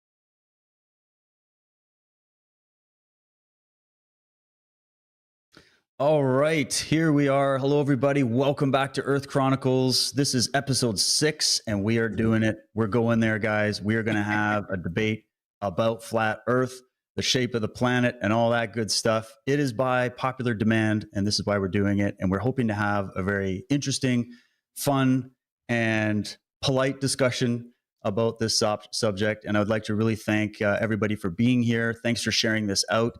And I just want to say real quick, first of all, my name is David. If you haven't seen my work, you can find all my work at dwtruthwarrior.com. And we are going to be talking about a subject that I've been curious about since around 2014. I've been following this for many years now, collecting arguments, listening to debates, doing my own observations, and just thinking about it. And I'd like to see what the other opinions are about this. And so I'm really happy to be here. And I think what we're going to do for this is we're going to go around and do a little introduction, sort of an opening statement, stating our positions. And then we're going to have a free flow, and we're going to do our very best to bring concise arguments to you, the audience, so that you can make up your own mind.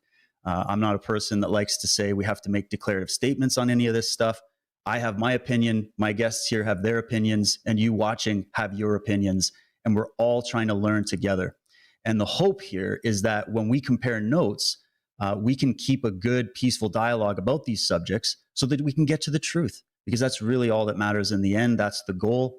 And so I'm really excited for this. This is going to be great. So I'd like to open up first by passing this over to Patrick. I'm honored to have him here. He's a real staple on this network. I'd like to thank Badlands Media, of course, for hosting this and bringing us all here.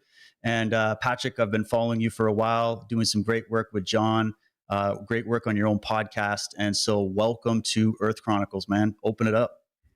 Thank you so much, David. Josh, nice to meet you as well. Nathan, nice to have you in the corner there, and been watching your work forever now. And so it's nice to finally be broadcasting right alongside you. Those of you who don't know me, my name's Patrick Gunnels, and I'm a warrior in the truth war. And I started pretty much right after the election of Donald J. Trump, when I discovered that things didn't quite make sense in how our institutions were behaving.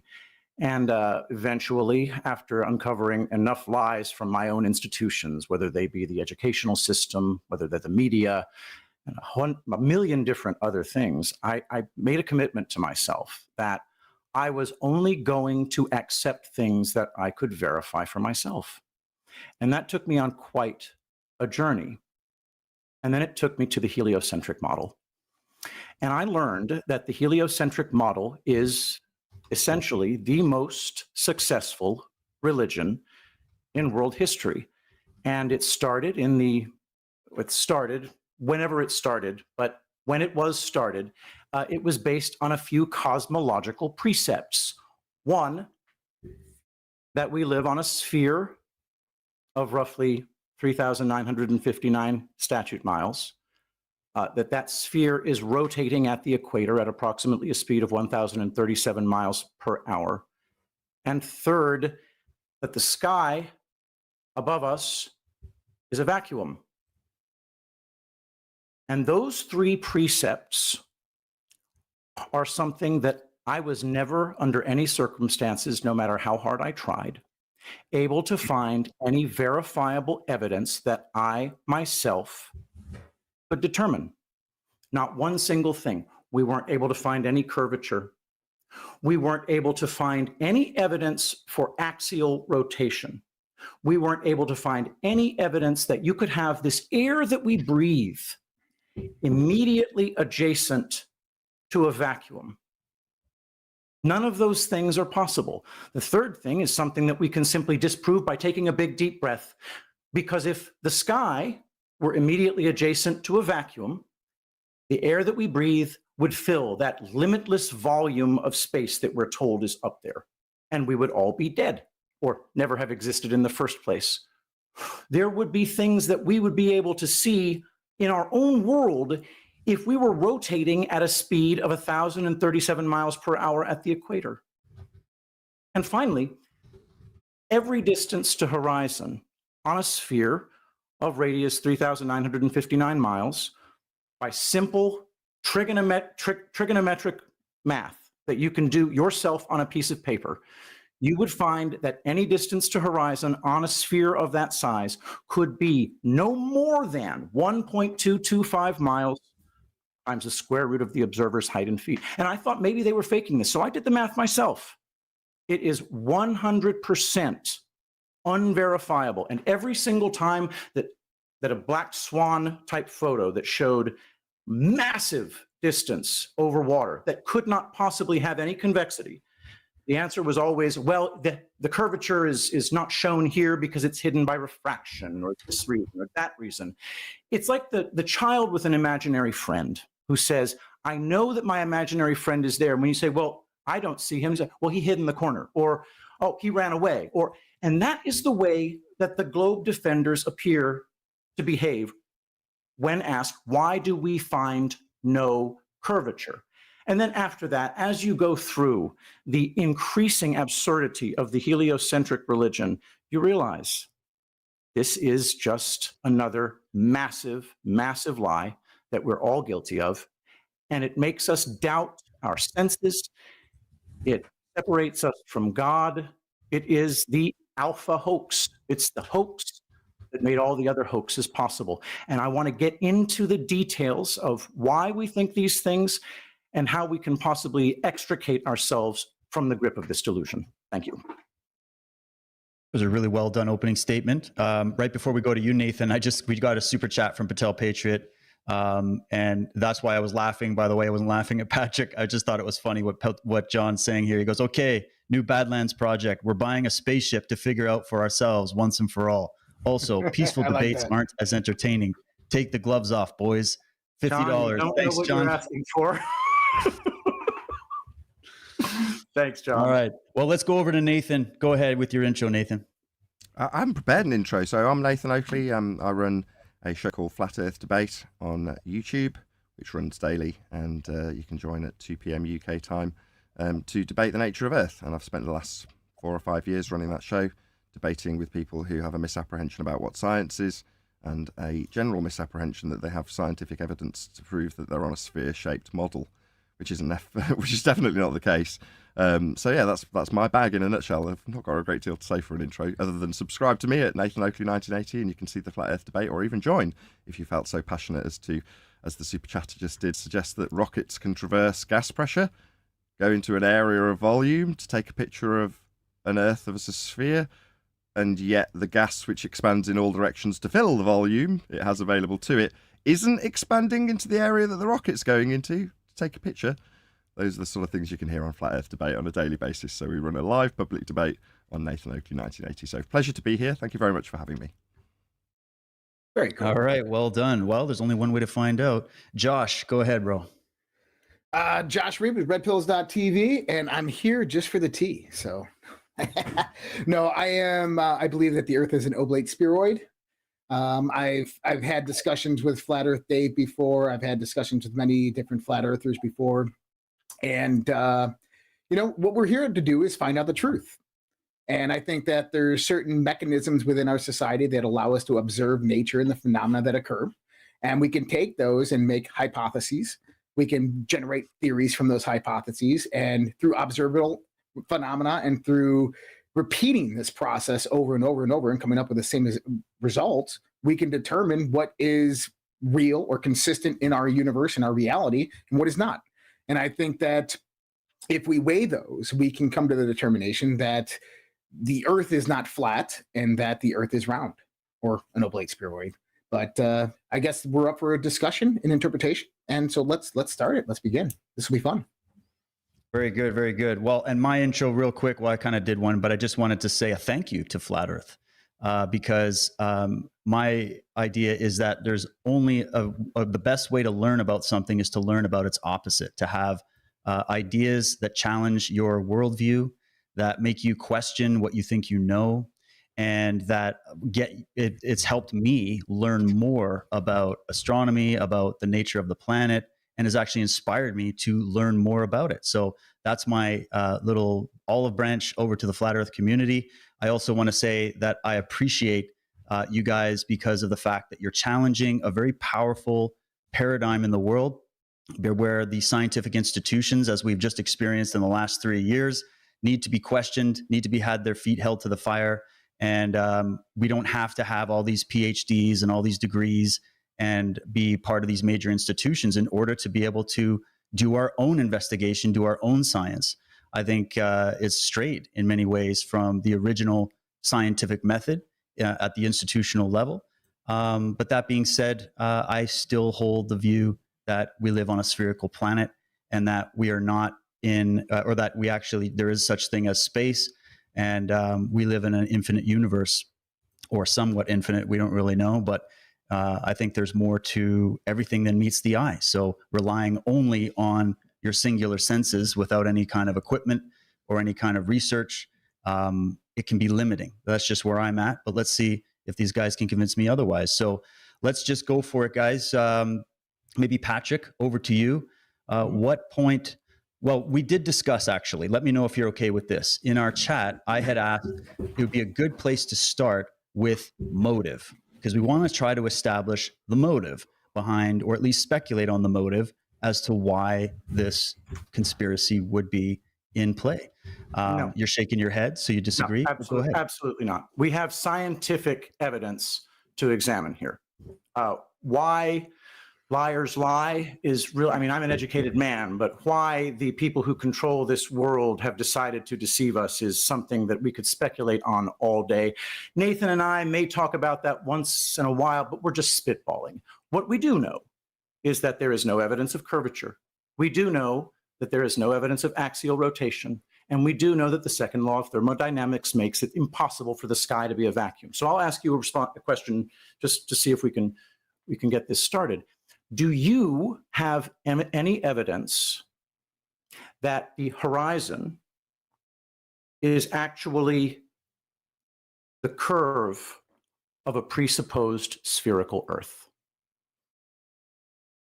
You asking David or me? I'm asking Let's David. put it out there. Let's put it out there. Josh, how about you go first? I've got something here I'll pull up, but have you done your own observations? Maybe you should tell them your background in the Navy.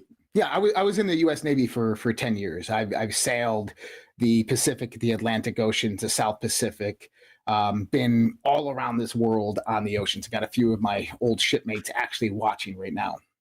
The horizon that you see on the ocean is going to be a little bit, I guess, further away than the horizon you're. No, you're not looking at the curvature. And the reason you're not looking at the curvature is because the Earth is really big. And I hate to go to like that Professor Dave dude's kind of way he says that the Earth is really big. Is typically you have every 75 miles is you're going to have 1 degree of curvature, right?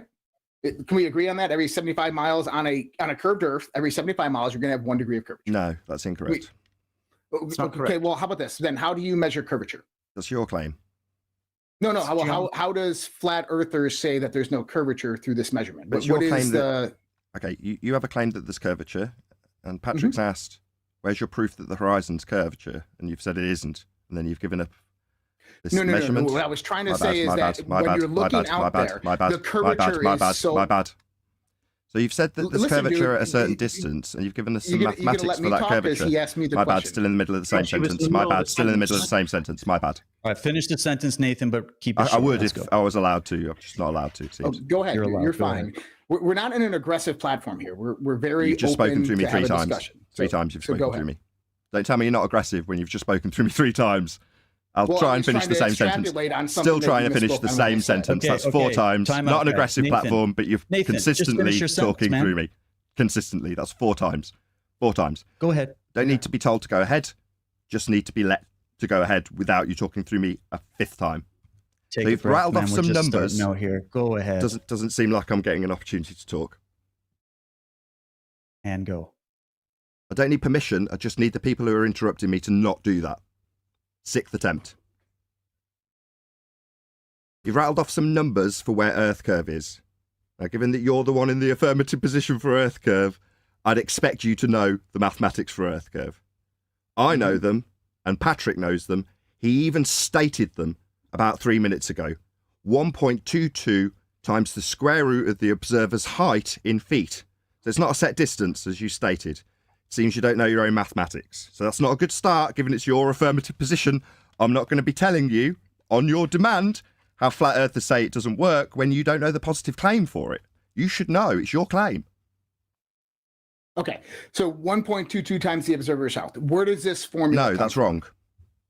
Okay. Well, what you just said there. So, Patrick, what was the formula that you had said? I just gave it you. 1.22 times the square root of the observer's height in feet. Let Patrick talk. Let Patrick talk. You're interrupting him. Why? I was giving you the answer and you didn't repeat it back. Is it that you don't want to communicate with me? I've given it you. Dude, you haven't repeated it back and you've thrown it to Patrick. If we keep on with this. You told me Patrick said it, so I went back to Patrick to get what he was saying. Okay? Patrick, can you please tell me the formula that you guys use and that where this came from?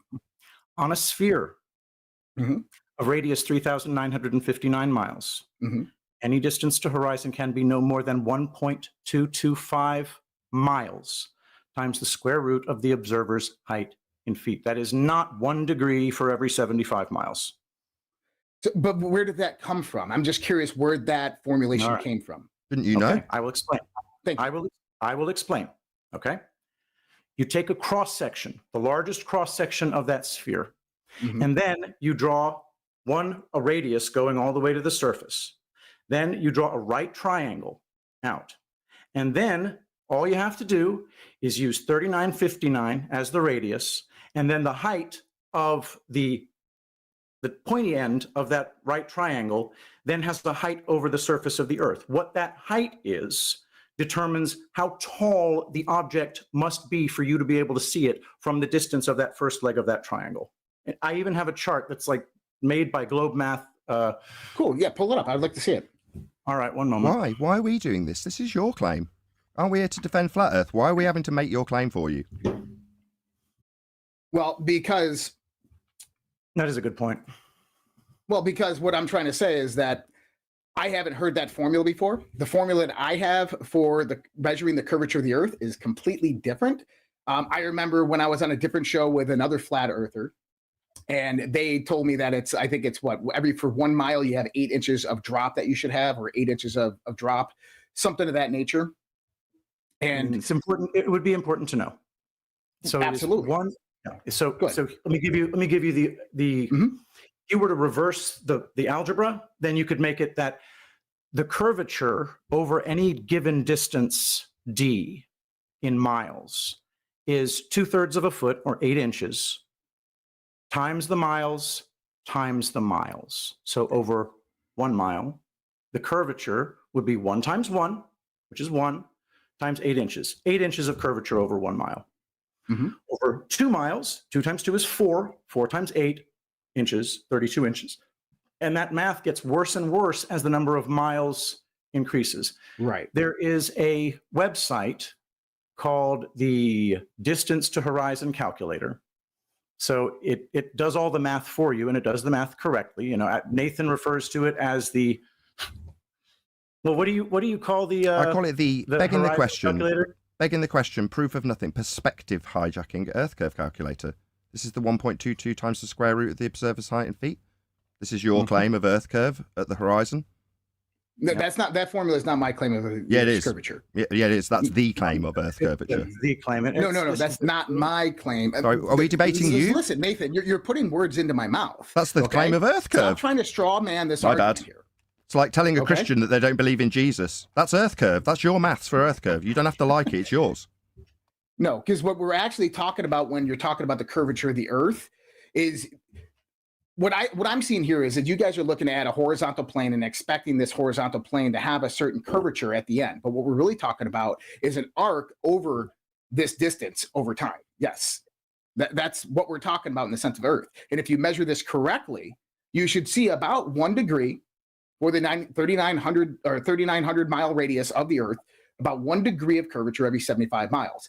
The Earth is very, very large. And so when we're looking at something going over the horizon and it begins to disappear, the reason we're seeing this is because it's not going over it's not going over 1% of the Earth's curve right there. It's going over a very small, minute portion of that. This is why we can see longer distances in some things, because we have atmospheric conditions that present themselves. So that made no sense whatsoever. Meanwhile, you have laid down in... That. My bad, I was only replying for 10 seconds. What you said made absolutely no sense. It's not my claim, but I understand not yours, the globe claim, and that is not it. So you don't understand. I don't know why I'm here. You don't know. What's the formula? My bad. My bad. What is the formula? My bad. Nathan, my bad. I'm in the middle of a sentence. And you've already interrupted me 3 times. Have I? I waited for a gap. You're in the middle of talking through me, and you're accusing me of talking through you. I'm still in the middle of my sentence. Do you know? So far, every single time I've spoken on this show, you have spoken through me. So, given that our opponent, Patrick, doesn't know their own claim and has just laid down the most nonsensical, incorrect nonsense about how Earth curve maths works, I don't really know what I'm doing here. He doesn't know his own claim, and he's claiming that I'm talking through him while I'm refuting the total nonsense he just spewed about Earth curve maths, which is incorrect, not right, wrong. Can I share this screen? All right, so let me see if can I share this one? Just telling someone you're incorrect doesn't mean they're incorrect. Meanwhile, all we've done so far is debate their inability to understand their own bloody claim. We've not got to any flat Earth yet. We're having to babysit them through baby steps of their own bloody claim they don't know. Oh, come on. You don't know your own claim. I'm telling you that the way that you're saying that curvature exists is not. I'm not. That's your claim. Stop telling me that's how I'm saying curvature exists. It's your claim. This is what you are literally saying. Globe Earthers calculate curvature this way. That's correct. Saying, no, globe Yes. Earthers calculate it a different way. Do they? Show And us. it's looking Citation, at please. The arc Citation, change please. over time. Citation. There you go. Look, dude, you're doing the same thing that You're saying it. I heard the first time. I heard the maths the first time that was wrong. Now you're saying that's how Globe Earth maths does it. Citation, please. Show me it. David, what do we got here? Show me it. Citation, I just please. pulled up what Patrick put on the screen. This is from Patrick. It's So Globe Earth Patrick, maths. can you I take know us the through Globe this? Earth maths. I And want him to Nathan, cite can the you nonsense please- he's just told me I'm wrong to incorrectly, according to him, correct him on. No, I want to hear the argument. So Patrick, take it away. All right. Josh, claiming that only 1 degree of curvature takes place every 75 miles is simply mathematically incorrect. Okay. The curvature of the Earth increases exponentially as the distance gets further. And by the way, this is a globe claim, okay? The statute mile distance around the equator is 24,901, which would give you a radius of the Earth of 3,959 miles. Right. This is geometry, okay? This is not something that's disputable. It means, and I actually did the Taylor series at the end of this myself on paper. All you have to do is take the distance that the object is from you, square that distance in miles, and multiply it by 2/3. And that's the number of feet of curvature that should be blocking your view to that object. So after 10 miles, you take 100, because it's 10 times 10. You take 2/3 of that, and that's 66, and that's how many feet that would be blocking something that was 100 miles distant. All right? I understand what you're saying, Patrick. Go ahead. All right. Now, we do not observe that on the water at all. You're right, and we don't observe that on a curved Earth either. The reason we don't observe that on a curved Earth is because what you're looking at there, that O, that horizontal line using trigonometry, is a horizontal plane. We're actually measuring the arc of Earth, not the horizontal plane of Earth. Does that make sense? Is that when we're looking straight out, there's slight variations of curve over time, but then you also have aspects of altitude, change in topography, and everything else that comes about in this. But if you wanted to take the whole Earth in perspective, what we're talking about is a measurement of arc, because that's how you're going to get to a sphere. I'm literally measuring arc. The actual arc is generated by the angle theta created with the original radius to the center of the Earth. And then you take that. What's that? May I? You don't know your own please, claim. Nathan, I'm going to grab a glass of water. Yeah, you don't know your own claim, guys. So how are we going to take apart your claim if you don't know it and you're denying it? We've just spent the last 10 minutes going through your globe claim that you don't know. Now, if I may, can I prove to you Earth's flat? Given that we've just spent the last 10 minutes going through your own bloody claim of a globe Earth you don't know. Please prove it. Thank Let's see the proof. I can spend 10 minutes uninterrupted not proving your own claim you don't know to you and actually proving our Earth's flat to you. Excellent. You said you're in the Navy.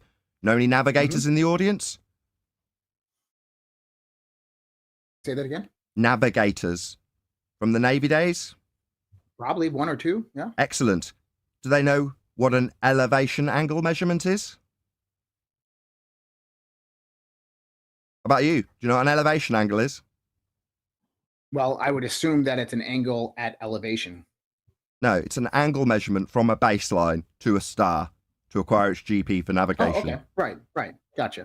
Go So ahead. you know what you know about celestial navigation then, being in the Navy? A little bit. I didn't do today. We don't use much of celestial navigation to navigate through the waters of the ocean, if you can imagine. You don't think people go out on the water with sextants and they don't have them as a backup on aeroplanes? You don't think that's the case? Oh no, they absolutely do. Yes, that's right, they do. So we're aware of celestial navigation then.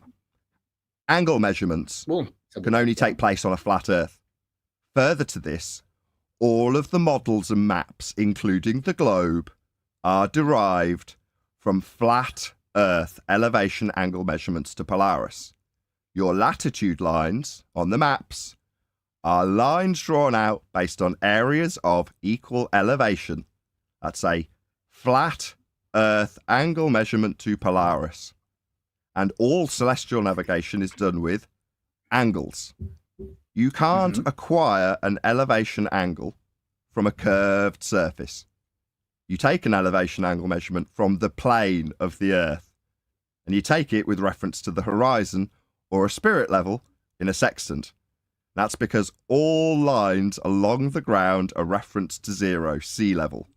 And that's because elevation angle measurements can only be done on a flat plane. I thank you. Okay, and so, but we're talking about to our horizon, which the amount of curvature from one point to the horizon is insignificant. No, it's 1.22 times the square root of the observer's height in feet.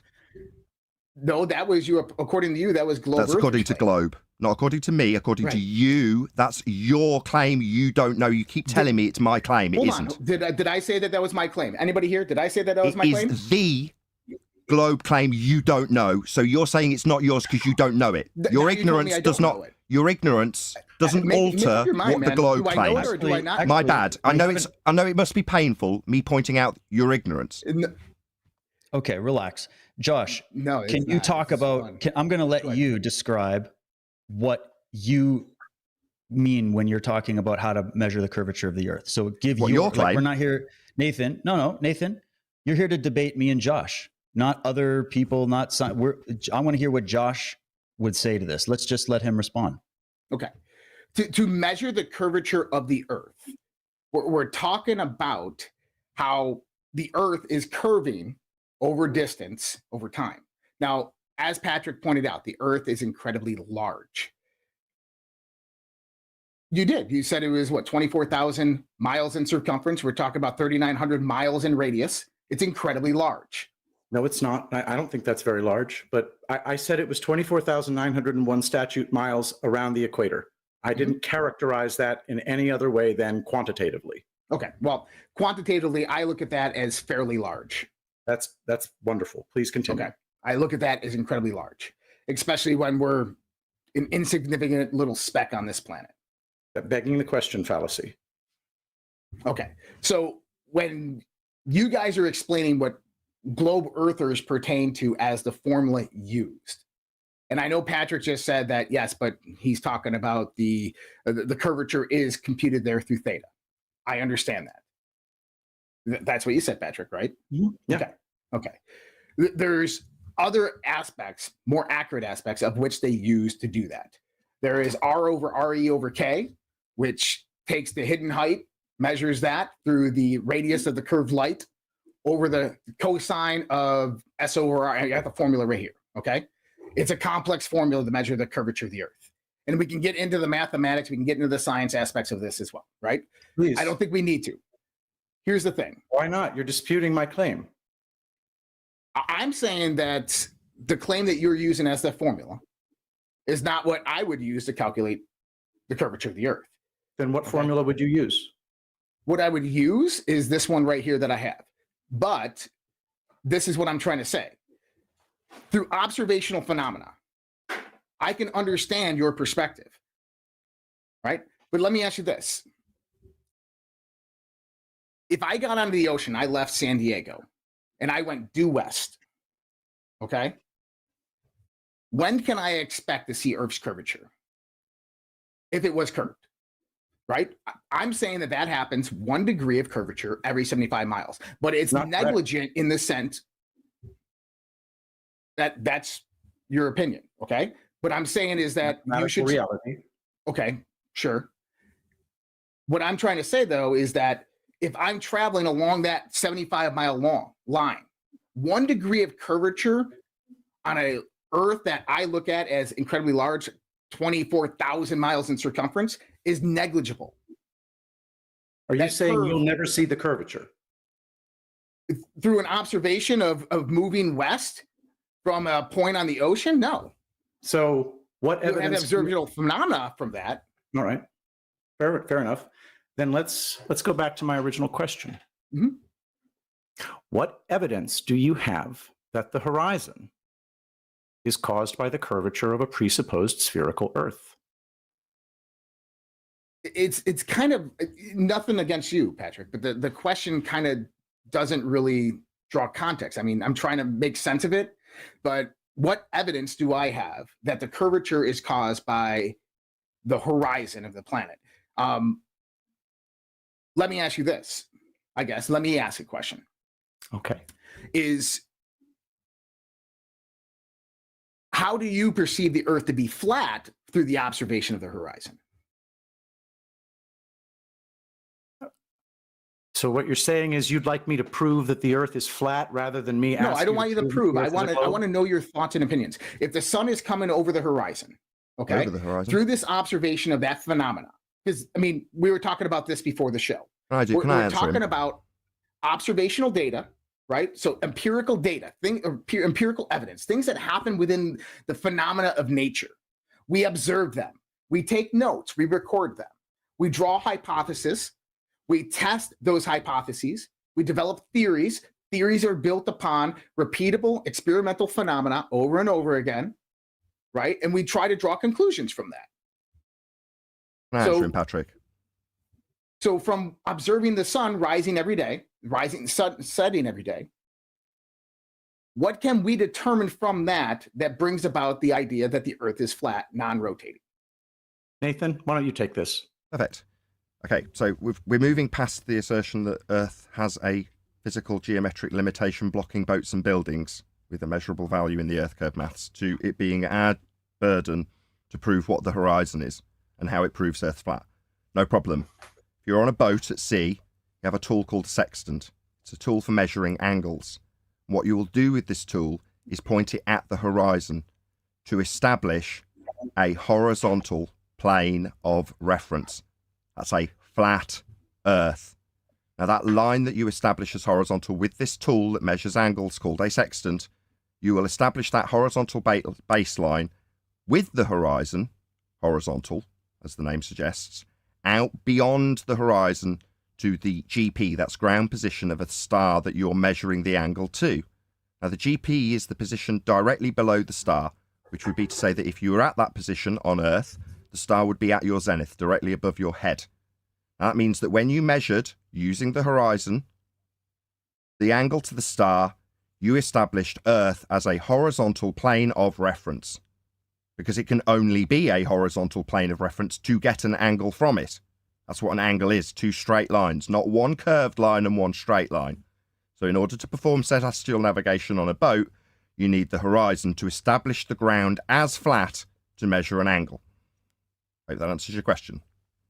It's important to note that we did just reverse the burden of proof. I still am asking for any evidence that the horizon is created by the curvature of a presupposed spherical Earth. Right, and then I try to explain this, and you guys, and he was obviously trying to straw arm me. I was trying to say is that when we look at the horizon, we're not going to see curvature because at those distances, it's negligible. Because you need longer, greater distances to begin to see even 1% of the curve of the Earth. That's what I said. And you guys keep on, and he kept on going back to that same argument. Okay. Mathematically false. Just a quick question. Okay, real quick. I got a super just a quick chat I question. just want to read out real quick. It's actually related to this. It comes from SEV Gibson, $10. Thanks, man. He says, Nathan and Patrick are not listening. Josh is talking about an arc distance of 75 miles, not a plane distance. You need to back up and listen to Josh's actual claim instead of framing his belief. I know what he's talking about. He's talking about an arc distance. That's the measurement of an angle. An arc? The arc through the Yes, sextant? the measurement of a curved Earth, an angle. No, I hadn't finished my Because we're sentence. talking I'm about being an told I'm not angle. listening, and then I get about 30 seconds through a No, sentence, you're and obviously someone not else starts listening. talking But straight hold through on. me. Let me show a video real quick arc, because this an video, arc this distance. video will explain what we're talking about here. Okay. My bad. Is that okay, David? We're not, Can we show a video? not okay to address anything you've said? No, clearly not. Okay, how about address it while I'm loading it up? Josh, go ahead and share the screen. How do I disable camera? So just go share screen, and then I don't have a if there's- share screen. Look, Josh, Okay, while I you're got loading that up, presentations, you said local you don't video. appreciate that the horizon's supposed to be Earth curve. So have you never heard that boats go over the Earth curve, or that Chicago's blocked by Earth curve at the horizon? You've never heard those statements? Have you ever seen the blink test videos where they show it actually does lose the bottom of There the it is, buildings? sure. At the We've done this in horizon. Lake Ontario So, as so well. you're affirming that Josh does know that the horizon's claimed to be Earth curve now because he I'm spent not talking about 20 Josh. minutes I'm just denying asking you. Like, have you seen those blink tests? You know what I'm talking So we have about? this Yes. right here. I want to just play this video if we can. And it, Sure. I hope Go you ahead and guys can share still that, hear me. Josh, and I'll. Here we go. All right. Okay. So why does the Earth look flat from the Earth. And if you pull that up yet, Dave, I can't. I'm frozen on this end. Yeah, for some Just let reason me know your when I need to connection play. just dropped low, Josh. Can you still hear me? I can still hear you. Yes. Can you hear Okay, me? yeah. Oh, you're good. I can see it on the screen. So yeah, you go ahead and push play. Okay. I'm going to hit play.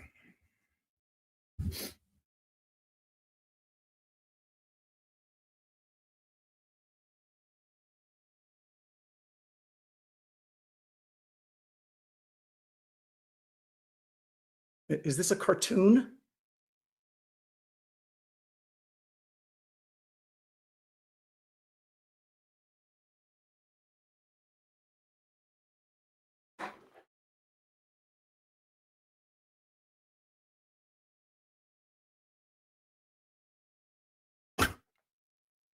It's a cartoon. It's a model. We don't live on a model. You're showing me a cartoon, dude. I'm going to get some water. Hey, do you want to tell us what the point of this is?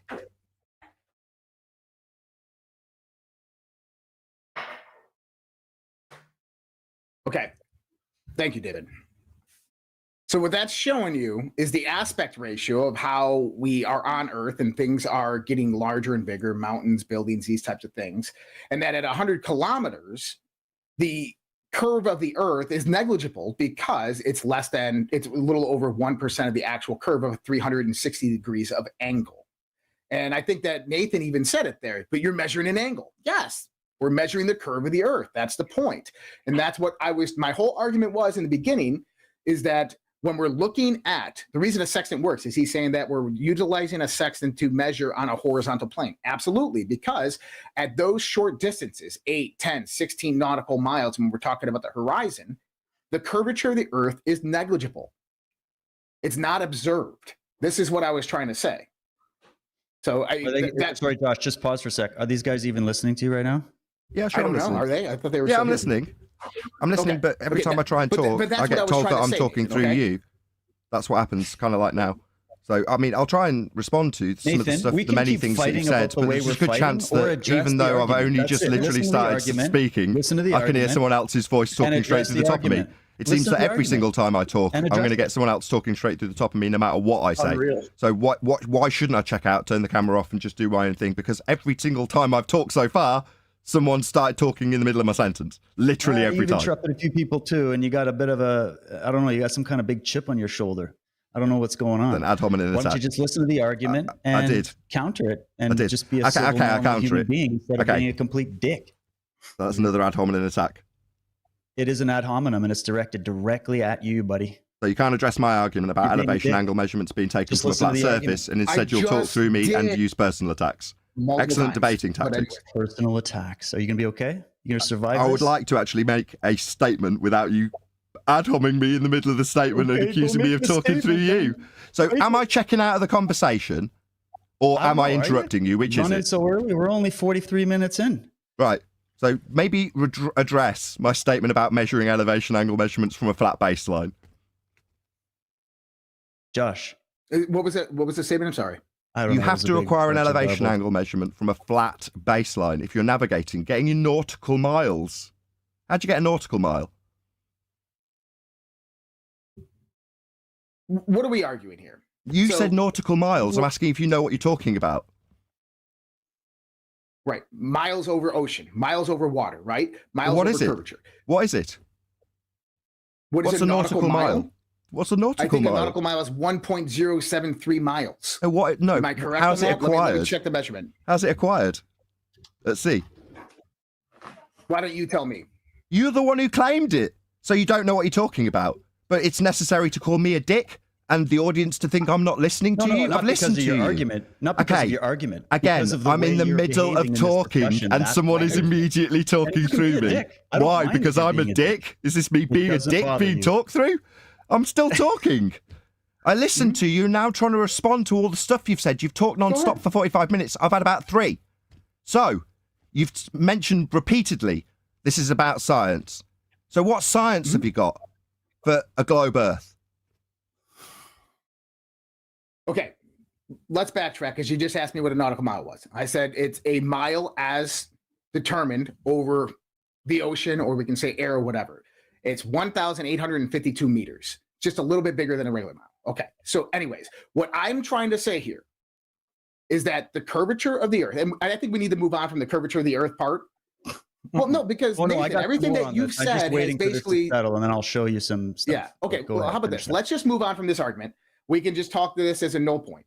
And Patrick, no, seriously, jump in if you want to. If you want to explain, I would like to jump in. I'd like to say, first of all, I don't know how long you guys have been looking into this. Okay, but this is a question of geometry. This is not a question of anything other than, can you draw a circle on a piece of paper, stick a triangle on it, figure out the trig, and you'll know after you work a Taylor series at the end, just to expand the trigonometric function, you'll know that the curvature of the Earth over distance x is 8 inches times x squared, period.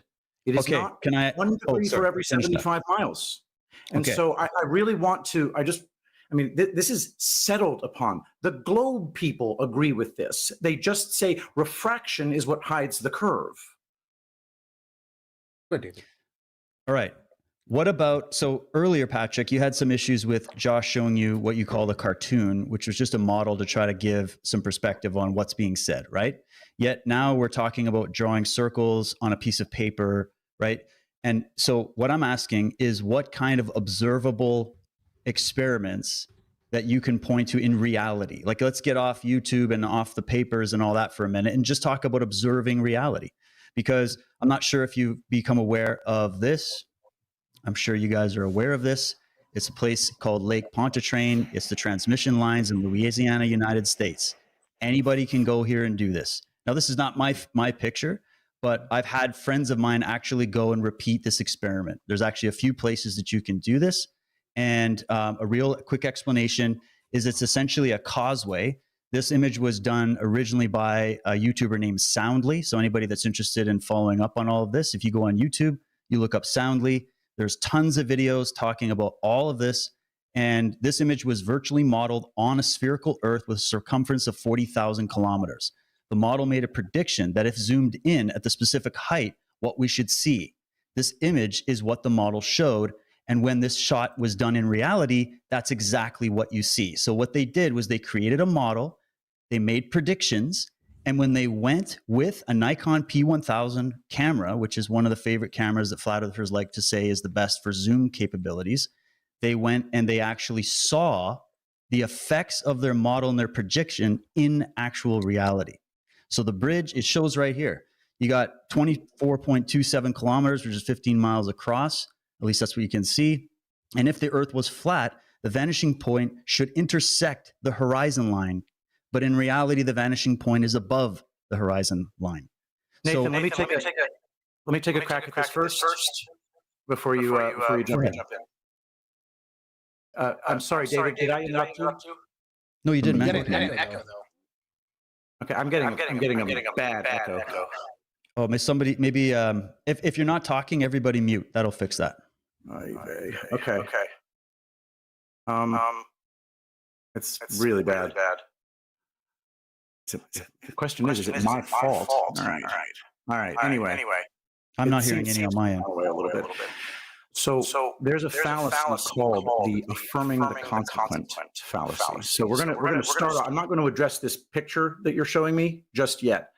But when I talk about the rule of geometry, and by the way, I did the geometry because we're told that the Earth is a ball of radius 3959 miles. Okay, and so just doing trig, you'll know that the distance to horizon can be no more than 1.225 times the square root of 1.225 miles times the square root of the observer's height in feet.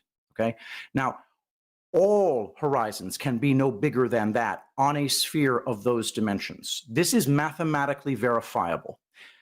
So it's all of them. So if you have one instance where it matches up with where the globe would expect that horizon to be, that's one instance. That's it's a claim. All swans are white. How many black swans do you need to falsify the claim that all swans are white? Just one black swan. It's a Popper's razor. And so the Lake Pontchartrain, whatever it happens to show, I can show 100 different cases where the horizon is incredibly further, is way more distant than a sphere of those dimensions would allow. You have to get through that. That's a huge problem for the globe. And I'd Okay, like it to which be ones can you show? Just show. Okay. And Go ahead. what? And I just need to know the conditions of the environment during that day. What was the cloud conditions, all of that, and we would need to know what kind of camera was used. And we need to know, was it zoomed in? How, like, there's certain things we'd need to know if those experiments are accurate. No worries. We'd also need to. Would it be safe to say that clouds and atmospheric haze would make it harder to see a great distance rather than easier? Like you were talking like cloudy day, it's obscuring the horizon. Of course. A cloudy day would make it harder to see. You would see less far on a cloudy day, and you would see further on a clear day. And you can see even better on some other days where the atmospheric conditions allow for that. Atmo, what now? Okay. And really quickly, just before you go there, this experiment was done over a 10-day period where it changed dramatically the weather throughout that time. And many people have gone since, soundly released this, and have confirmed this as well and posted their results. So the question would be, maybe we can ask John if we can, instead of chartering calling Tesla and chartering a rocket out of the planet, we could just go to Louisiana and we can go into the Marriott Hotel right across from the causeway. And we can all get our cameras the way we think they should be set up and whatever camera we want. And we do a repeatable experiment over a 10-day period to bring that into account for changes in the atmosphere, the cloud, the fog, and how perspective can be affected by that, and see if we still get the same results. Go ahead, Hello? Nathan. Hi. Oh, wait, hold on. There you go. So just wanted to double check something with Josh. So given that your co-host is now asking us to explain away the horizon in the Lake Pontchartrain image based on the maths that we laid down at the beginning of the show that you denied, and you said that we wouldn't be able to see Earth curve at the horizon, Josh. So are we now arguing for the horizon in the Lake Pontchartrain image at 1.22 times the square root of the observer's height in feet as per the model and the maths that you denied? Or is that horizon not Earth curve? Because you seem confused about it, Josh. I just want to confirm that is the horizon at 1.22 times the square root of the observer's height in feet that you said we weren't talking about. Because I'm very confused based on what you've said, Josh. Well, I apologize that you're confused. No, what I'm saying is I was trying to explain something in terms of how I understood it. I was not familiar with that formulation that Patrick and you had brought about, hence why I was saying that I do not recognize that, and I explained my position on what I was talking about. Gotcha. Do you understand it now your co-host has put it in the same way we put it? Well, that's great. And so let's answer his question then. Okay. So I'd like to address Josh first, if that's all right, David. Yeah. Josh, it is true that you have said on more than one occasion during this discussion that the Earth is just so incredibly big that we won't expect to be able to detect any curvature.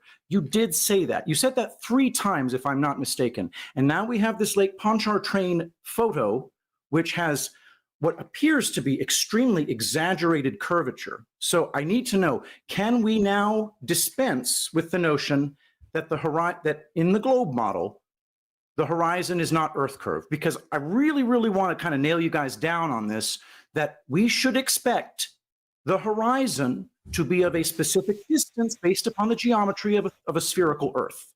Can I get you guys to concede that point? They have. He just put it to us with his model. It just contradicted the host. I'd like it to be acknowledged. Well, no. So hold on, Nathan. Let me explain. Let me talk for a second, if that's okay. So the horizon, as we discussed right a second ago with David, does change. You even said that, Patrick, that on cloudy, different atmospheric days, the horizon is going to appear to be shorter in distance. Sorry, on Atmo, some what other now? days, it's going to be. Atmo, Nathan, what now? Excuse me, Nathan. I'm talking. Just didn't hear the word. What was the word? Atmo, what now? Let's not do that. It's a begging the question fallacy. Do we not address but we're not fallacies gonna here? interrupt. When they make fallacies, we're not going to interrupt. Oh, my bad. We'll let them be This is fallacious. hilarious. All right. Please continue, Josh. Okay. So the atmosphere or to the horizon, this can change. Atmospheric conditions, barometric pressures, amount of cloud cover, right? The amount of moisture content, carbon dioxide, all these other gases that are in the air. all these things can change and can give you different perspectives on the horizon. I said this. I said typically in the Navy, when we're looking at the ocean, I believe it was somewhere between 8 to 16 nautical miles, depending on the various different atmospheric conditions. Okay? So what I was trying to say, and this is what I thought I did iterate, is that from a eye-open position, just looking and perceiving to see if there's curve, it's not going to be seen because it's negligible at that distance. Now, looking at an object like David's showing, right, we have this curvature that's going over the horizon. Why is that happening? It's not. It's the horizon. The horizon's not Earth curve. If the horizon was Earth curve, then every distance to horizon measurement could be no more than 1.22 times the square root of the observer's height in feet. And in the black swan imagery, we can show that the distance to horizon is beyond 1.22 times the square root of the observer's height in feet, as it must be on a sphere Earth radius 3959. Yeah, And I actually, it was. Oh, sorry. Go ahead. I want to point out, Josh, you bring up these atmospheric disturbances or you know, atmospheric conditions, water vapor, carbon dioxide, whatever, clouds. Those things make visibility less, not more. So I really think that no, it doesn't. Those things really do make visibility less, period. I mean, I would just appeal to the common sense of the audience in this case. Clouds make it harder to see stuff. They don't make things appear that wouldn't normally appear. Well, clouds and various different gases existing in the atmosphere are different things. Clouds are a concentration of water vapors, where in make the sense of visibility less, not more. Clouds do. Yeah, absolutely, clouds do.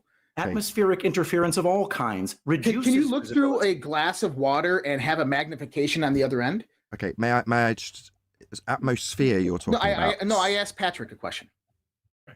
That's what I'm asking. It's irrelevant. It's not irrelevant. Can I look through a water glass and is the object on the other end magnified? There can be lensing that takes place through the atmosphere. Okay. Yes. So, thank you. Okay. Okay, can I get to the fallacy agree with now? that. Okay. I was told I wasn't allowed to interrupt. So I was correct on that premise when I said that. Yes. Other than the fallacy Now- you used, which obviously I'm never going to get to ever address. So you said atmo, what now? Atmosphere. Atmosphere? Atmosphere. So Yeah, do you believe that sphere-shaped air is something we experience? Why don't you explain to me what you perceive it to be? It's your word. You said atmosphere. What do you think that means?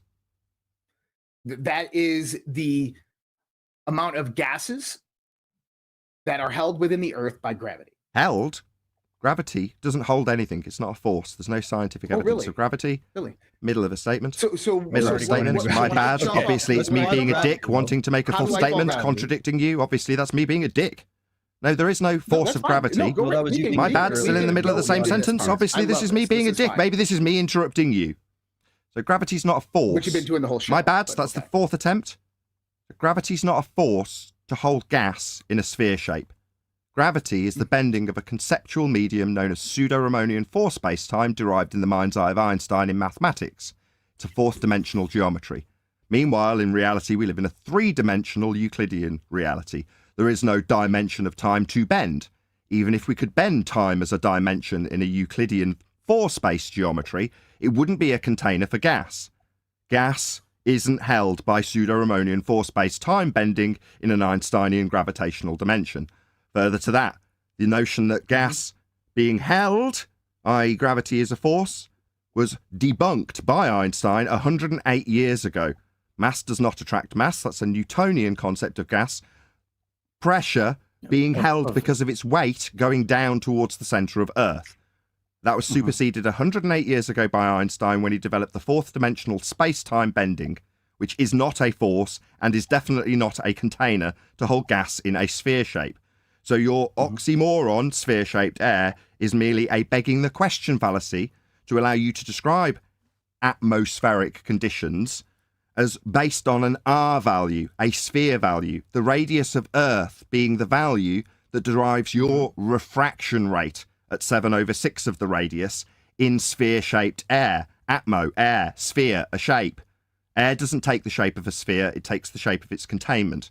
If the gas was in a sky vacuum, we'd have none to breathe. We'd all be dead, because gas fills space. Gravity's not a force. Bending fourth dimensional space-time doesn't hold it in a container. And if I could say something else, Josh, you do bring up the concept of gravity, and that's what holds our so-called atmosphere here. I would ask you, what evidence do you have that gas gets acted upon by so-called gravity? Air. What? Air. That's not an answer. What evidence do you have that gas gets pulled on by gravity? Okay. Let's extrapolate this, okay? Because I like looking at conceptualization of ideas. I got to see it, right? We got to see it. On a flat Earth, right? And this is maybe where we begin. On a flat Earth, what is holding us down? What do you mean? What's holding us down? Gas is expanding in all directions. It's not going down. We're talking about gas. That's not what I gas. asked. Why are my feet on the ground, and when I jump up, I fall back down? You're more dense than Why the is air that you happening jumped. on a flat Earth? Because you're more Why dense. is that happening on a Okay, flat I'm trying to Earth? answer. Because you're more dense than You're air. more dense. You're more Okay, dense so than air. So you're saying that I'm still in the middle of force that's answering actually you. pulling Okay, it's down- more than one or two words. You want to call me a dick again? Because I'm in the middle of saying something and you can't help I never talking through called me you a dick, every by the single way, time but I try and anyways, that address was you. me. That was You've me. asked You can't me, be a- why do I go down on a flat Earth? Do I only get 10 seconds to answer? Go. I'm Go ahead. waiting. Yeah, I'm waiting for you to shut up. So you are more dense than the medium of air. If you jump into a pool of water, you float because you're pretty much the same density as the water. You don't go down. Meanwhile, helium balloons, if you let them go, don't go down either. And clouds and gas isn't going down with gravity. It's not going down 9.8 meters per second squared in line with 808-year out-of-date force pulling it, or a bending geodesic and fourth dimensional space-time pulling it to the ground. Gas is created at ground level and goes up. So when you ask me why you go down through the medium of gas, what, are you going to ignore the gas in the puddles being created and going up to the clouds? They're not going down with gravity, are they? So Nathan, can I ask you a question on this real quick? What is air? An inhomogeneous anisotropic mixture of gases. What kind of gases? All sorts of different gases. What's the point of this? Like It's what? not going down with Like what? gravity. It's not creating a sphere-shaped air. are the- We haven't what are got the gases that make up atmosphere. air? You seem to What be are the gases- focusing on something that I haven't claimed. This is all in regards to your claim that there's What are the sphere-shaped gases air that make up air? held It's by really that gravity. simple. What's Oxygen, going on? Every nitrogen, single time I argon, address anything trace that's gases, put to water me, vapor? it's two people talking at the same time. Everything I say triggers you, clearly. Yeah. The reason asking we're you having if this it's discussion is since you because came on. What there is it the goes again. composition of air? There it goes again. The composition of air, when we're discussing sphere-shaped atmosphere made by a claim that you put to us, what's the relevance? Who cares what the proportions of air are? relevance? It's created at ground level and doesn't go down with gravity and form a sphere shape. That's your claim debunked. You're going to Okay. concede that? Can I speak? In the middle of me talking or when I've stopped? Obviously, you can speak. I've finished making my You point. have stopped, so I'm asking you, obviously, can I speak? You talk about the medium of air. Air, you just said, is a combination of gases. But then you were saying that what we experience as gravity is due to density. If that was the case, then you would see a substrate of gases. Firstly, you have nitrogen, you have oxygen. These are two different elements on the periodic table at two different densities. You have water that is in air. That is at a very larger density. Why aren't they separating through the densities of what you just talked about? I already answered you when I said it was an anisotropic inhomogeneous mixture of gases. Gases of air have gaps between them. They disperse. It's a law of nature. It's called entropy. Air And is there a we whole go bunch of again gases. in the middle Why of my don't they- sentence. Obviously, halfway through the sentence, you need to be talking. Yeah. You done? It is what you're You saying done? is not Can I making sense. talk? You're Are you using the- done? Have you're you using finished? the Do I medium have your of permission air to as talk? a Do I answer have your to the permission to question of what finish is the air. sentence? No, what you're saying is making No. any sense. No, You're I do using the not have medium permission of to air finish as this a sentence. definition of air. Okay, So I don't have permission to talk. Okay, I understand. This is hilarious. Patrick, would you like to we chime started. on what I was asking? I'll answer you, Josh. Thank you. I appreciate it. Number one, you asked why we go down. We're more dense than air, just like Nathan said. Right. We live in a density gradient. Denser things go down, less dense things go up. Correct. Okay? Very important. Gases do not fall to the earth. Period. Gases expand in all directions. Entropy increases. You cannot have gas pressure without containment. The heliocentric model claims that the gas that we are breathing is immediately adjacent to a 10 to the minus 17 torr vacuum. That is not possible. And there is no evidence that so-called gravity causes gas to go down. Otherwise, we'd be sweeping up gas from the floor. Gas goes up, gas goes down, gas goes to the side, it goes everywhere. There is no evidence that the sky is a vacuum. There. So, Patrick, do you have a carbon monoxide detector in your house? No. Okay, I do. We put them on the bottom outlets. The reason is because carbon dioxide is a heavier gas than air and falls down to the floor. No, it doesn't. When they're talking about global warming and they measure carbon dioxide levels on the surface level, they're measuring them at the surface level. Yes, they expand. They can be expanded up. They can be expanded down. But heavier gases do fall down. No, they You do cannot not. have gas pressure without containment. Do you I'll agree? try and address this. Keep saying it and you're not addressing it. Saying gases go down like carbon monoxide. No. Carbon monoxide, when introduced in a high quantity to other gases that are already existent in a contained system, can form at the bottom. Same with sulfur hexafluoride. But all gases, without exception, will disperse into whatever volume they have. With time, all of that carbon monoxide will disperse throughout the containment, without exception. It's a law of nature. It's the second law of thermodynamics. Dispersion. It's a law of nature. So saying it forms puddles, no, it does not. Mm-hmm. So let me ask you this then. If something is heavier, more dense, falls down, is it not being contained by the substrate above it? Right. Substrates of gases don't contain other gases. They have gaps between them. Gases can't contain gas. They're just a gap. That's all it is. Molecules moving through gaps. So how's it being contained by a substrate of other gases? When it's an when it's an anisotropic, inhomogeneous mixture of gases. When you go up to the very highest heights, there isn't a layer of different gas. It's all one mixture. It's all mixed up. The only place you find that is where the gases are produced. So if you have a carbon monoxide leak into a house, it's trying to disperse already existing gases in a contained system. So you'll have a higher concentration where it's being introduced. Likewise, on a much bigger scale, you've got a higher concentration of water vapor pre-conversion layer at the cloud substrate, if you want to call it that. But there's still a mixture of all of the different gases at all quantities, at all levels, because it's an anisotropic, inhomogeneous mixture of gases. Meanwhile, to have this dynamic system, we must have containment. If the sky was a vacuum, as is claimed to be a place you can take pictures of Earth as a sphere from space, that's a space that gas would fill, then all of the gases we have here breathing at pressure would fill that space. Because what are they pressing on? At the top, where there's the Kármán line, an arbitrary point that they say forms the volume of the gas that we all breathe.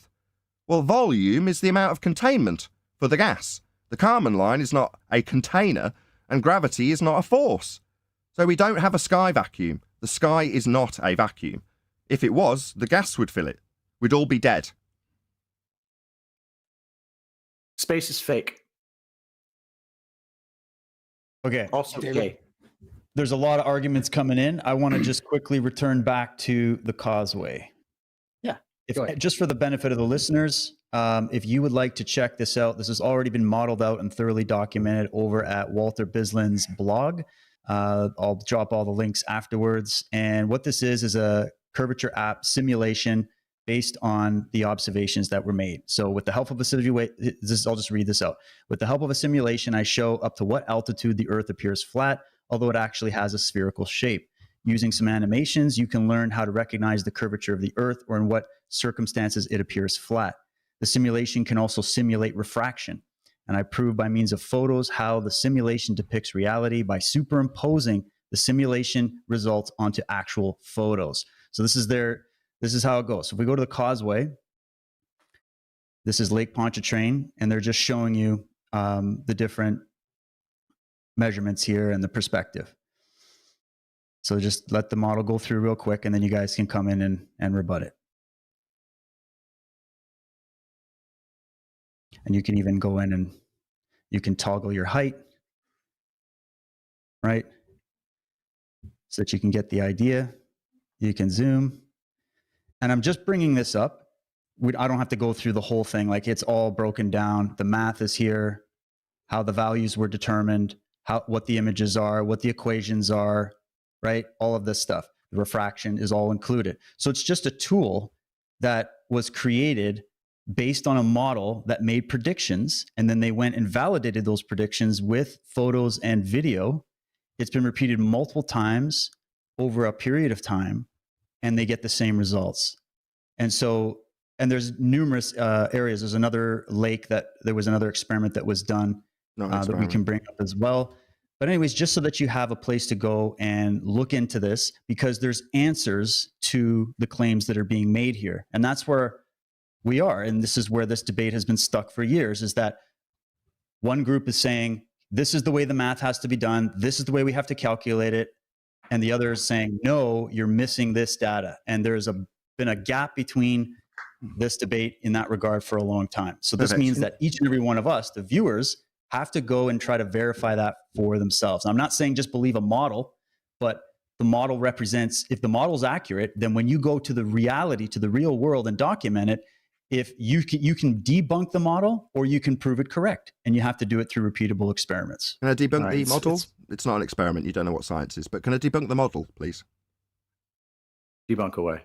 If the Earth was a sphere with a radius of 3959 miles, as depicted in the Begging the Question Proof of Nothing Perspective Hijacking Walter Bislin model, then every distance to the horizon could be no more than 1.2 times the square root of the observer's height in feet, exactly as dictated in Walter Bislin's model.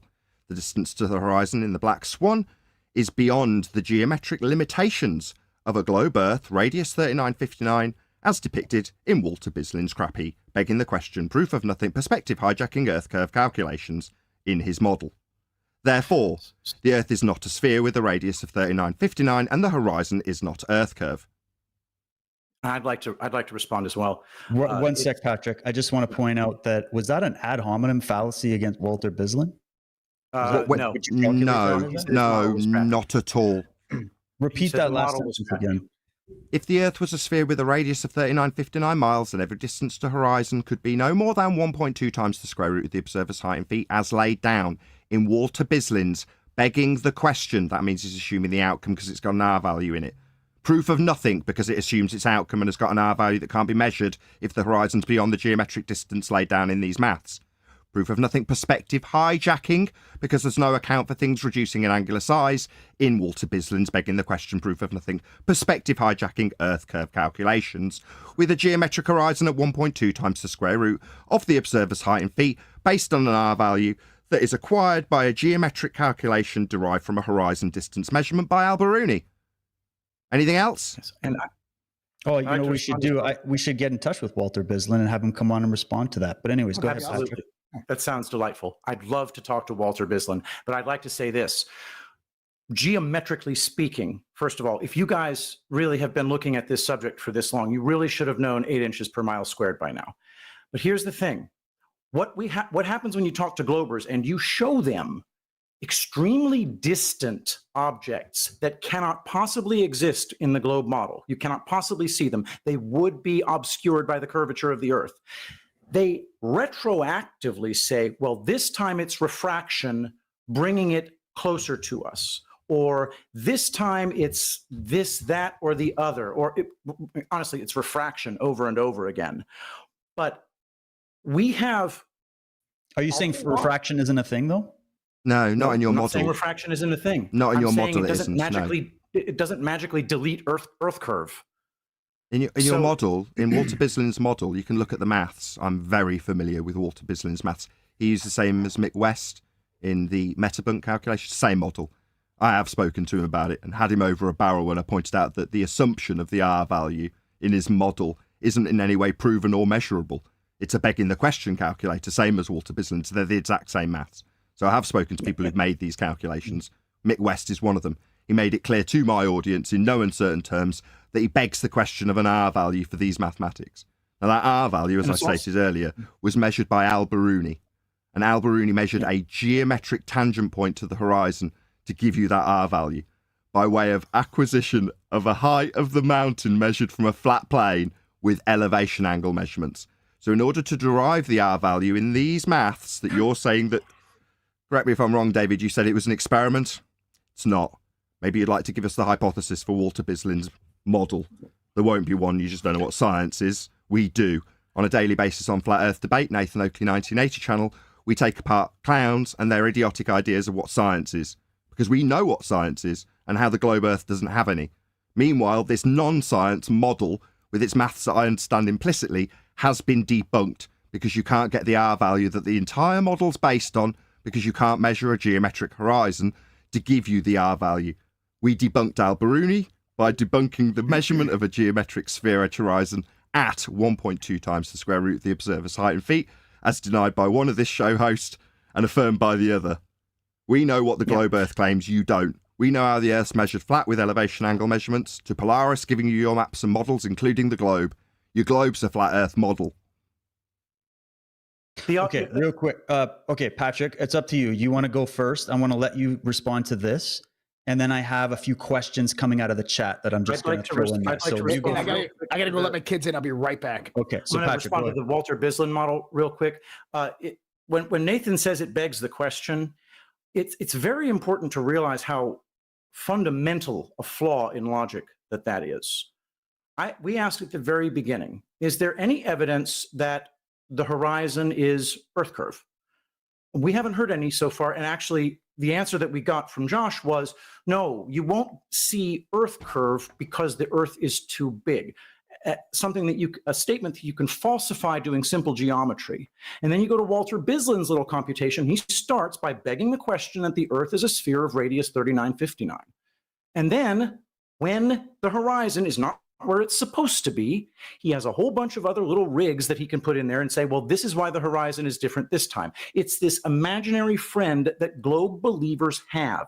When they don't find the horizon where it's supposed to be, they explain the Earth curve is not there because it's being hidden by this, that, or the other. Again, begging the question, we know that the Earth curve is being hidden because we know it's a globe. It is circular reasoning every single that's time. incorrect, Patrick, as to the way they're doing this, because they're not just making a model with math. They're also confirming it with direct observations, and they're doing it repeatably. So that's the difference, right? Is there's got to be a missing link, and they would have a response for that particular math that you're bringing up and showing where that flaw is, right?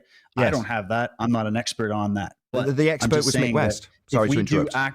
If we do actual repeatable observations, like, I mean, one of the oldest things that actually, let me go to the audience because they have some of these questions. I'll just throw them in and I'll let you guys chew them apart. So, number one, why can't you see Polaris from the southern hemisphere or Sigma Octantis from the northern hemisphere? So the hemisphere is a begging the question fallacy again, like atmosphere. It's assuming that Polaris isn't visible from the bottom half of a sphere. Meanwhile, the maps and models are derived from elevation angle measurements to Polaris. So the flat maps and flat models, including the globe, which is converted from these elevation angle measurements to Polaris by way of something called the Haversine formula, which converts flat Earth elevation angle measurements to Polaris to give you latitude lines onto a globe spherical surface. And if you're going to do celestial navigation, you have to convert it back from the flat map, not through Haversine and the globe, onto the celestial sphere, which is the dome of the vision you have when you're on a flat ocean at the equatorial plane, which is how you measure these angles. So to ask how we beg the question of being on the bottom antipodal on a hemisphere to see Polaris, when the very concept of the equator itself is based on the minimum angle you can see Polaris with. So at the equator, you're measuring a flat Earth angle to Polaris at its minimum, i.e. where Polaris is on the horizon. And as you move further towards the centre, i.e. towards the North Pole, the angle to Polaris, that's a flat Earth angle measurement, increases as you approach Polaris, i.e. it goes up and up and up in the sky.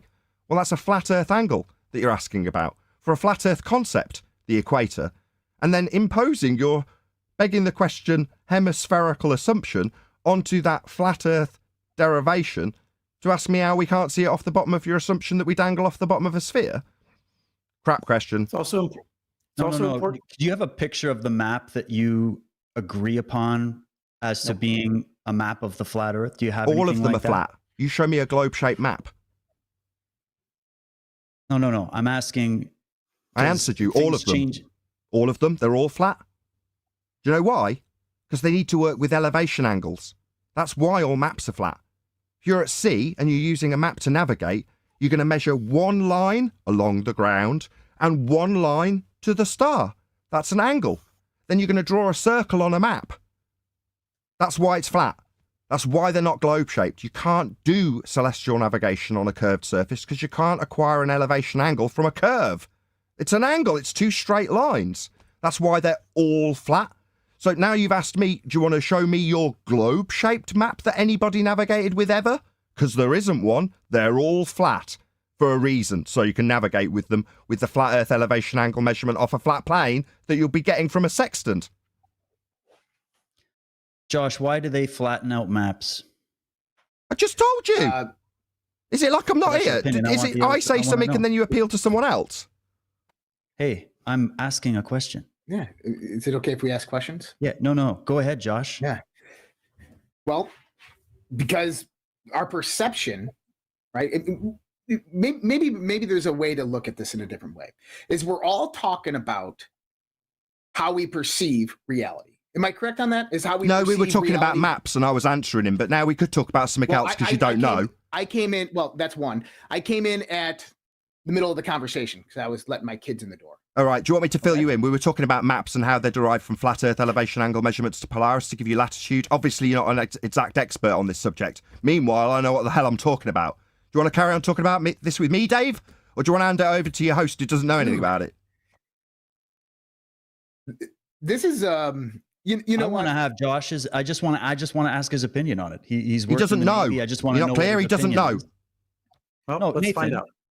Let's find out. Why don't you shut up for a sec and let's find out? How about that? It goes back to the same thing that we've been talking about this whole time, and we're never going to come to an agreement on. Profound. The perception of curve. Nathan, shut up. Yeah. I'm going to mute you. Perception of curve, okay, is not realized with eye length distance to the horizon. And so early navigators, they produce flat Earths. We still produce flat maps today. What's wrong with that? Because you claim we're on a sphere? Earth is flat. What's that? Because you claim we're on a sphere. He's asking me about these flat maps. Like, I didn't ask you anything. I'm asking Josh. But there's utilitarian reasons why they would put it onto a map for the ability to do these things. But that doesn't mean it scales to the fact that it's saying that the Earth itself is flat. It's why just, is that? It's a utilitarian purpose. Why is that? Well, maybe you can tell us why. Nathan, I'm talking to Josh. I'm just asking, are we allowed to ask questions? I'm just asking why that would be. Why would they scale it to a flat map? Maybe you could tell me. Why is that? And Josh, could you give it a shot there? Go ahead. Well, no, you're right. Is that there's many reasons why we use a flat map. I mean, navigators weren't going to go out there and just create, some of them had globes, but it's hard to navigate on that for the exact reasons that Nathan said, is because when you're looking at the horizon on perspective, it appears horizontal. I've agreed with this. I have not said this wasn't the case. I said the reason why it appears horizontal is because we have a limited perspective to the horizon and that the curvature of the Earth is negligible towards that horizon. Oh, that's the end of my time in this discussion, clearly. Okay. This is what I'm trying to say is like we're all like observing the same phenomena. No worries. So for my audience, this is what happens when you point out that the host of the show hasn't got the slightest fucking idea what he's talking about. The co-host wants to hand across to him because I'm proving a flat Earth. Meanwhile, I'm getting muted while this dick waffles on about absolutely nothing interesting. I think I'm probably accurately describing your position on this.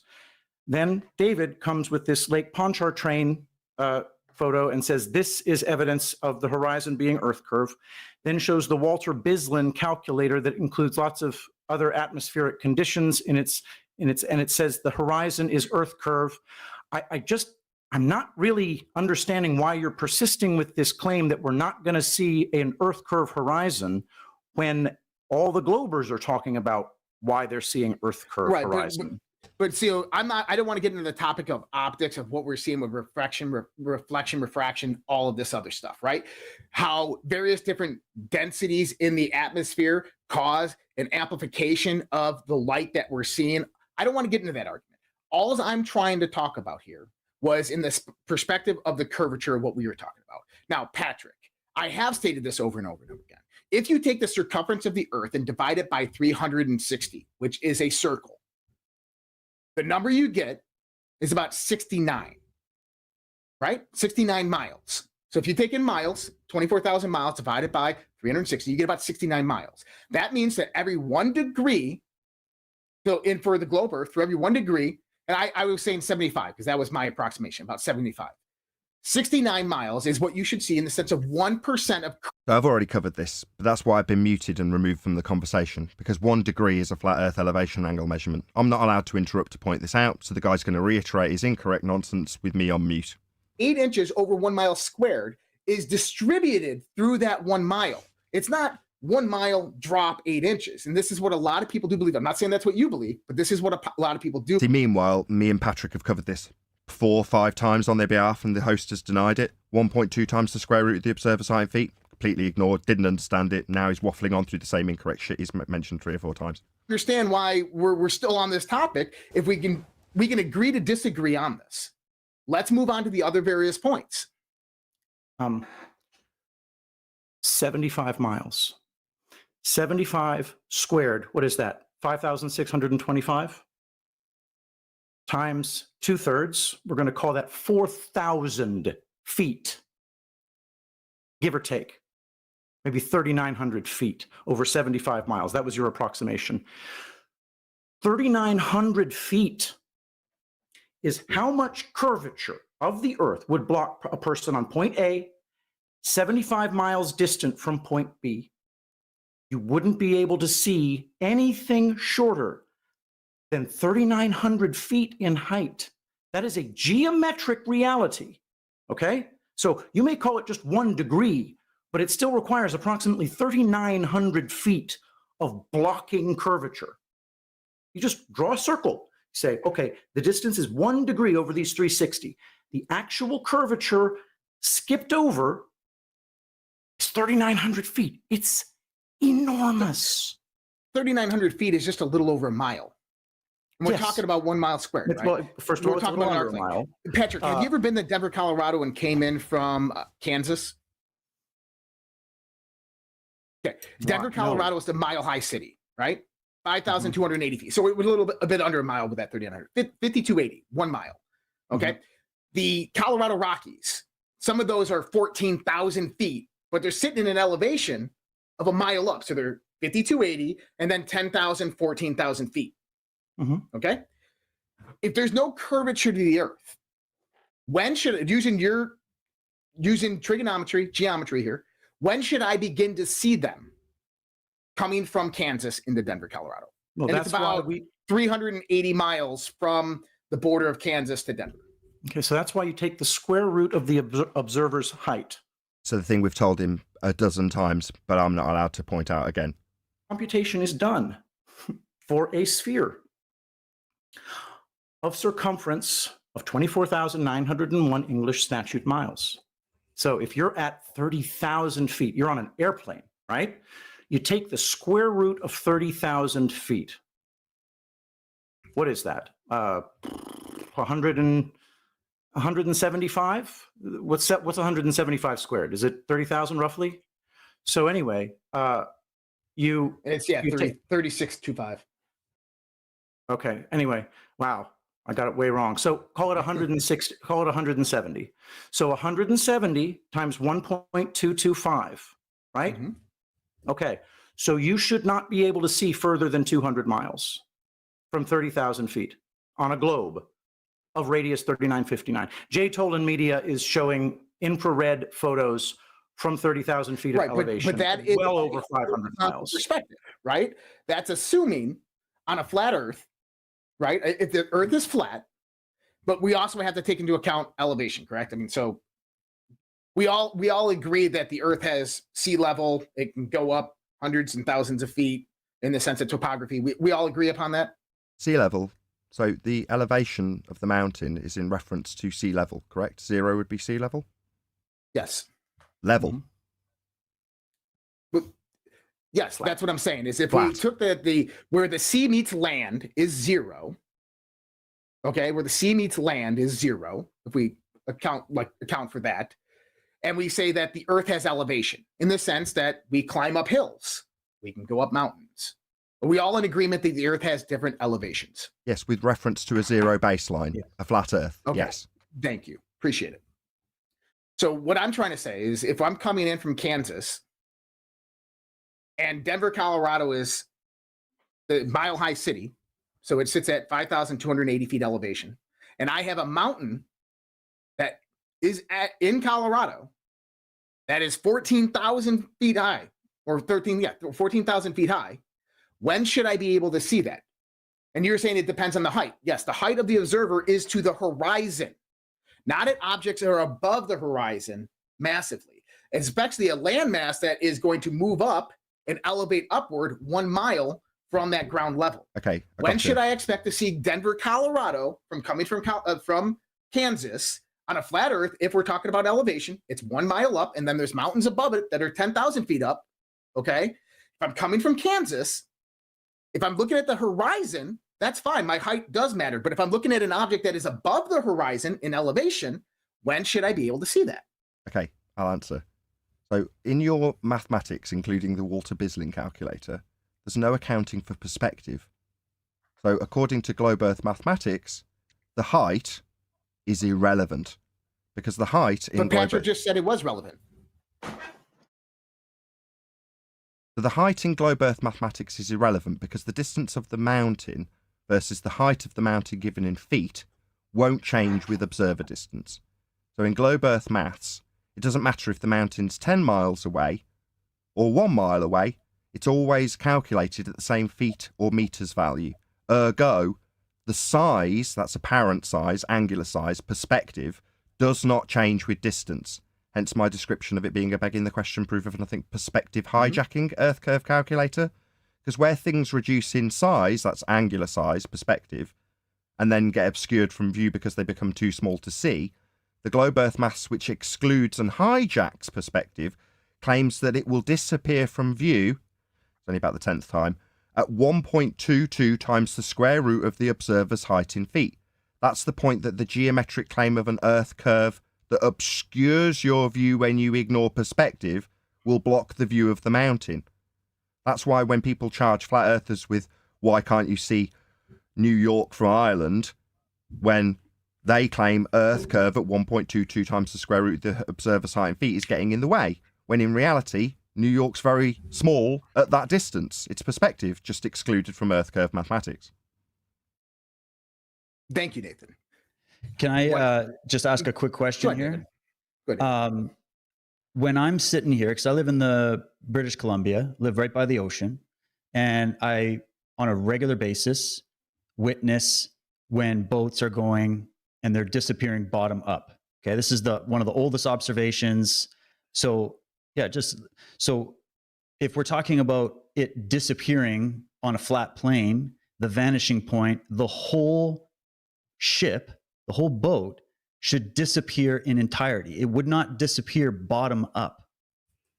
That's where my question is just putting math aside for a second. Okay, do you want me to explain that to you? Observations that have been made for 2,000 years on this. Okay, I got you. Do you want me to explain that? Can I explain? Can I explain?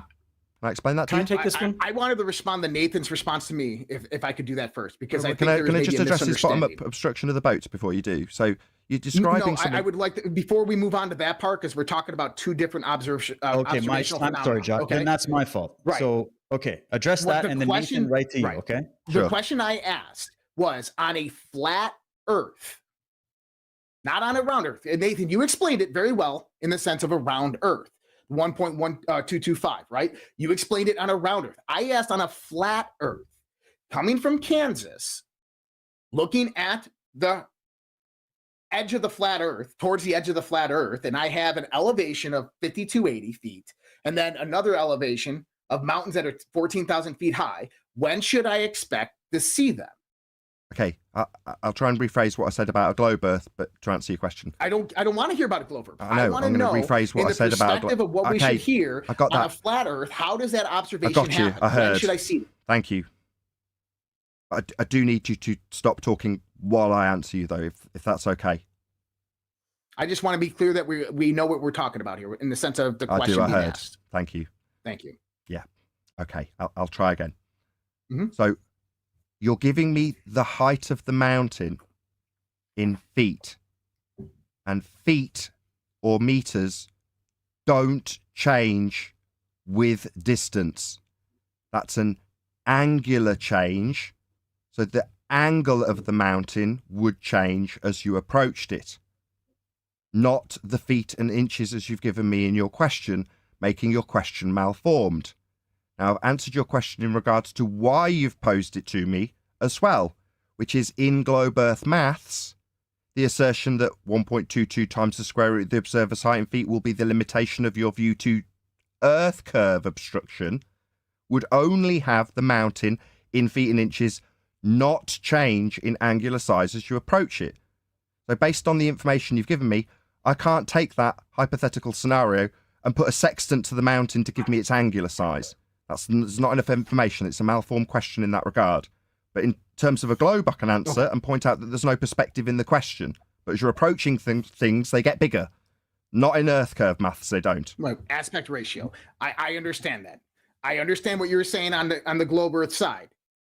And the reason I'm asking this question is because if we assume that the Earth is flat and we do have elevation, right, and there is no curvature, then at what distance away from that object, using flat Earth math, would I expect to see that? And if I could get maybe after the show when you guys can go out there and calculate that would be great to hear that answer. And because what I'm asking actually, Nathan, is an experiment that we can all do.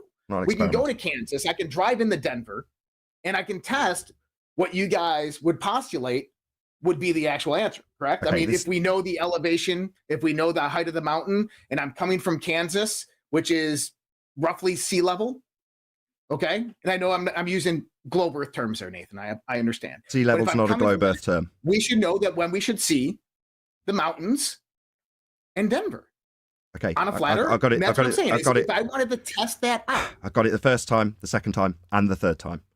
Thank you. But well, I'm glad it. Sure. I'm glad you're asking a question in regards to the optics of vision, and you can calculate where things disappear into the distance in terms of diffraction with the Rayleigh criterion if you want to look that up.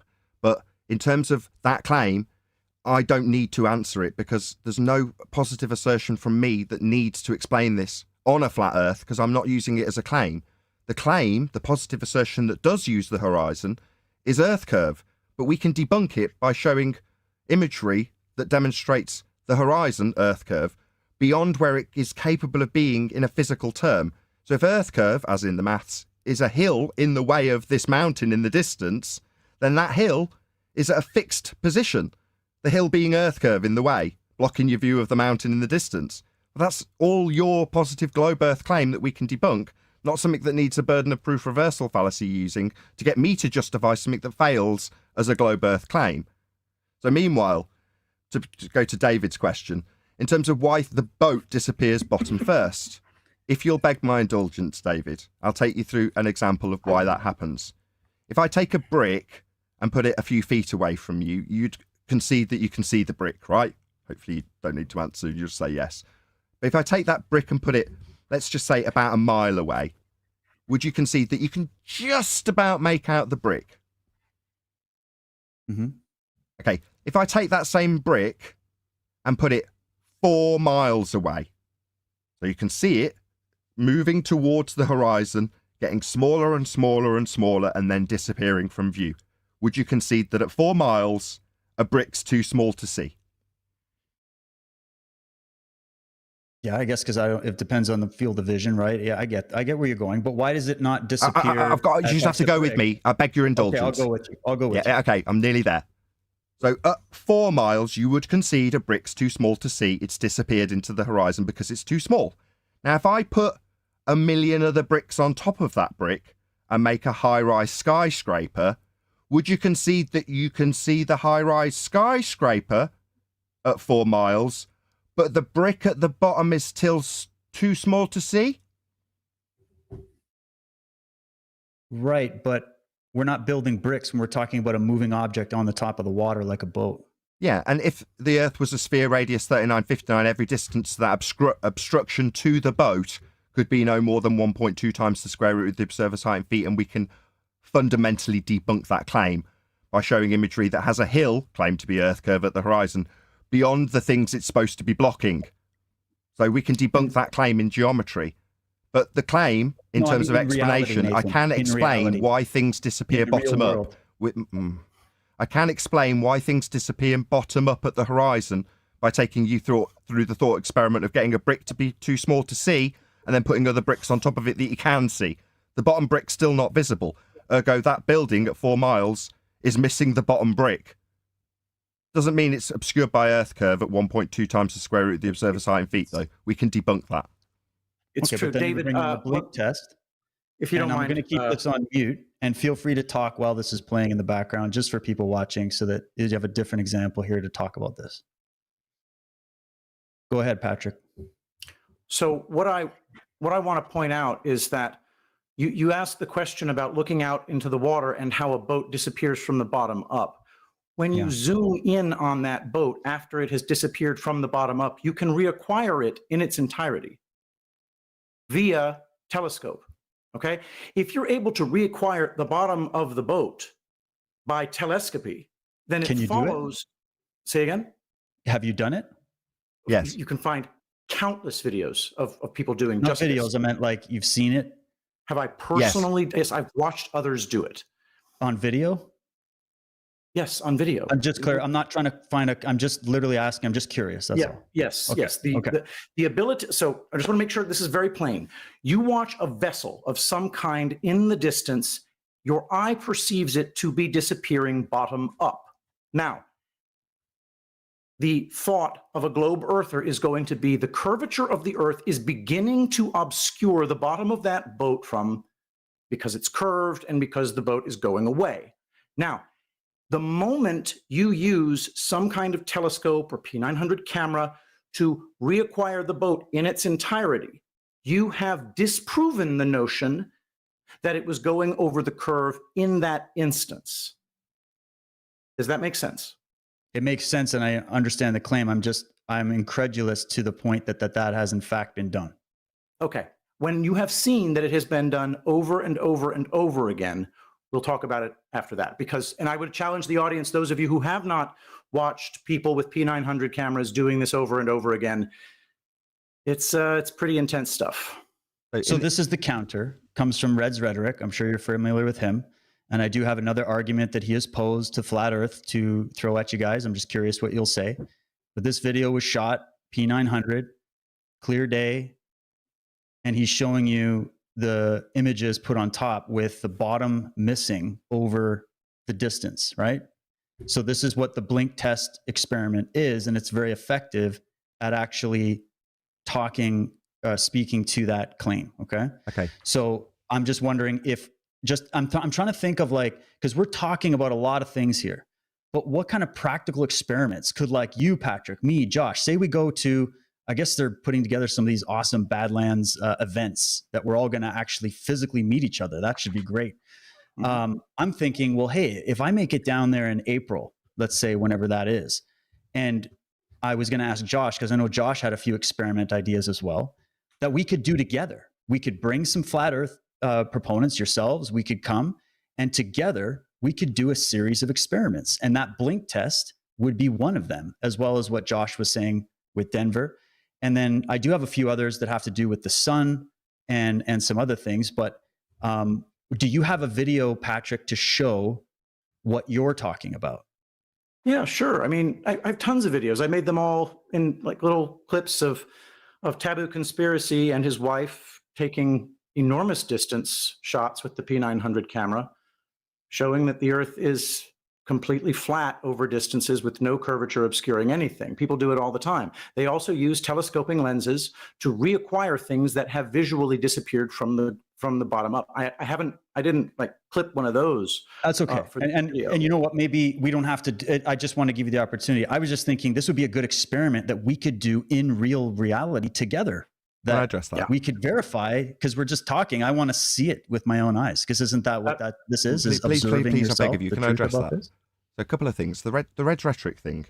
So in Earth curve maths, which is where the assertion comes from that the horizon's blocking the view of the buildings, there's no account for angular descriptions in that maths. So the I'd be curious what he would say to you on that. Again? I said I would be curious to see what Red would say to you on that. Okay. Go ahead and it's not really about Red's opinion. It's more about the way it works. I mean, if again, it's just two things I want to address. There's just a couple of things I want to address. So the first is the Red rhetoric thing, but then I do want to cover this experiment idea. Great idea, but I do want to get to that more importantly. But the Red rhetoric thing, if you're looking at the building from the base of the building, you appreciate that you've got a very wide angle to the building. You'd have to literally arc the camera up. And as you back away from the building, you'll arc your camera down again. In other words, there's an angular relationship that's going on here. But in the assertions that the horizon's blocking the bottom of the building, it's not accounting for angles. It's not accounting for angular size. It's not accounting for but perspective. those experiments do account for those angles. That's the thing. In those videos, and they show you exactly how it's done, they absolutely do account for those angles. Can you show me that in Walter Bislin's maths, please? I'm not talking about Walter Bisling. I'm talking about Red's rhetoric and his videos he and his uses Walter experiments. Bisling. I've had plenty of interactions. He takes the P900. I've had plenty of interactions with Red rhetoric as well. Red rhetoric. I know, I've heard them. Red rhetoric's maths is the same as Walter Bislin's. It's, as I said earlier, the globe Earth maths. There's not more than one. That's it. They're all using the same maths. Okay. So there is no account for angular anything in globe Earth maths. None. Okay? It's a 10-foot wall at any distance. I don't think that Red would agree with you on that, and it's his experiment. So I'd be curious, and that's why I want us to do it. If we do it, instead of talking about other people's experiments, that was the first thing. Okay, we can just defer to Red. Okay, there was two things though. That was the first. So Red. Get to the second then. Yeah, the second was knowing what science is. So you're under the misapprehension. Please don't get triggered in the middle of what I'm telling you. That this is an experiment, but it isn't. Now, the way we've been hoodwinked into believing that we're on a sphere is by people telling you that they've got experiments or science or theories. I beg your indulgence to just let me say this. Thank you. So that magic trick has been planted into you from a very early age, about 5th grade, where they taught you what the scientific method actually was and how the method offers empiricism through the method described to you in the, whatever you want to call it, the pre-show, i.e. if A, then B, or if A, not B, alternative and null hypothesis validated by experiment to give you an empirical outcome. Only one can be true. So therefore science, and in this case experiment, offers an empirical outcome. So when you hear the word experiment, in this case referenced incorrectly to a blink test, the audience will hear empirical, because that's what they've been trained from a very early age. However, an experiment is to establish the cause of a naturally occurring phenomena through systematic experimentation based on a valid hypothesis. Now, this doesn't have that. There is no naturally occurring phenomena here to study. Nothing's occurring in nature. You're talking about a comparison with a varying angle from two different lens positions. That's not a naturally occurring phenomena to science. This is outside the purview of science. But understanding what science actually is the key to understanding how you've been deceived into believing that you're on a model called a sphere that was derived from flat Earth elevation angle measurements to Polaris to give you latitude. understanding I shouldn't science trust is my the own key. eyes, Nathan. Are you telling me this? Sorry? Should I not trust my own eyes? What do you mean, trust your own eyes? Should I trust my eyes? I don't know what you mean. It's a simple Yes, you question. should trust your own eyes, which show you obviously that you can see further than you'd be able to see on a sphere. But I disagree because that's not what I'm seeing. What are you Seeing seeing? where? We're looking for evidence. showing- We're looking no, for no, I'm evidence. telling you, I'm seeing things disappear bottom up, and I'm seeing that there's an issue with the understanding of how that visual effect works with the Gotcha. human eye related to reality, Okay. right? So I'm just the reason I'm asking this question is because this is a sticking point in the flat Earth debate. Is can we trust our eyes and our senses, and is it okay to employ different tools that can see farther, that can measure farther, or should we only rely on our eyes and our senses only? I don't really understand the question 100%, but I'd like to address one thing that you mentioned, and I've said it already, and I apologize for saying it again. But the fact is that when you look at an object disappearing to your eye from the bottom up, and then are able to use instrumentation to reacquire it entirely, that So we can use. falsifies- Okay, that's the answer. Yes, That's the answer. We can use instrumentation. Great. May I? Yeah, go Please. ahead. When you reacquire it using instrumentation, it is important to acknowledge that you have falsified the notion that it was disappearing over the curve of a presupposed spherical Earth. I'd like you to just agree to that, because that's the kind of thing that we're going to be testing. So you're saying that if we go and we find the right thing to view, right? Telescope's then fine. if we do a telescope or a P900 or whatever your favorite camera would be, right? If we see something going over the horizon and then you can bring it back by zooming in, you're saying that's the proof, right? That would be I'm the saying- experiment we're testing? I'm going to repeat what I said, and then you'll tell me because that's not what I said. I said that falsifies the supposition that it was disappearing bottom up due to going over a presupposed spherical Earth. Right. Okay. Yeah, no, that's what I meant. Yeah, exactly. Okay. So that would be the experiment we could do. That could be one of the experiments we do. And we Not an could get one of experiment. these bad It'd boys. be more appropriate to call it a demonstration. Sure. Demonstration, whatever word you want, right? This is the baby that I'm words are going to be picking up. Experiment is very, very Celestron. specific. Okay. Yeah. Celestron Next Gen 6SE telescope. I'm getting it because it's one of the cheaper ones, actually. And I'm going to be planning on making observations of celestial objects, but you can also use this along with multiple cameras, and you can get different kinds of cameras just to sort of like include every possible viewing angle that we could imagine. And then we could try to make observations like that, right? Absolutely. Hell yeah. Okay, Absolutely. That would be great fun. Another thing, and so that's the curvature stuff, and that's the only claim we got to today. The heliocentric model makes a bunch more claims that are evidence-free. Can I run one by you real quick, Patrick? And Yeah, Nathan, sure. feel free to jump in as you're going to do anyways, which is fine. Another experiment we could do is by bringing in the sun. Okay. So this is a personal observation that I've made many times. And my question would be, if the Earth is flat, how could we have complete darkness on one half of the planet and light on the other half of the planet if the sun would be required to move away from us as opposed to circumnavigating us or going around us, right? So I just want to ask, this is the question, and then go ahead. Does the angular size of the sun change throughout the day? Okay. Now, it's very important to note that I'm not claiming any of these. I'm not making claims about this, but one can observe on a very, very clear day the sun getting smaller and smaller in deserts. Now, we lose Patrick? Okay. In so- moisture-rich- we've managed to lose Patrick somehow. But your question is, why does the angular Patrick, you're size of back. the sun? Oh, sorry. not- Hold on, Nathan. I just want to make sure he's back, and then feel free. Okay, Patrick, are you back? Can you hear me? I just noticed his connection Looks like he's dropped. a little frozen. bit. Yeah, it looks like he's frozen. Okay, let's let him fix that. Nathan, take it away. So you're saying, why does the apparent size of the sun not change throughout the day? Correct? No, I was actually asking the question: does the sun change in angular size throughout the day? That was my question. And Patrick's back, so maybe Patrick finish, and then Nathan go ahead. Let me just finish real quick. but the statement, how is it that half the Earth has total darkness? That's not actually true.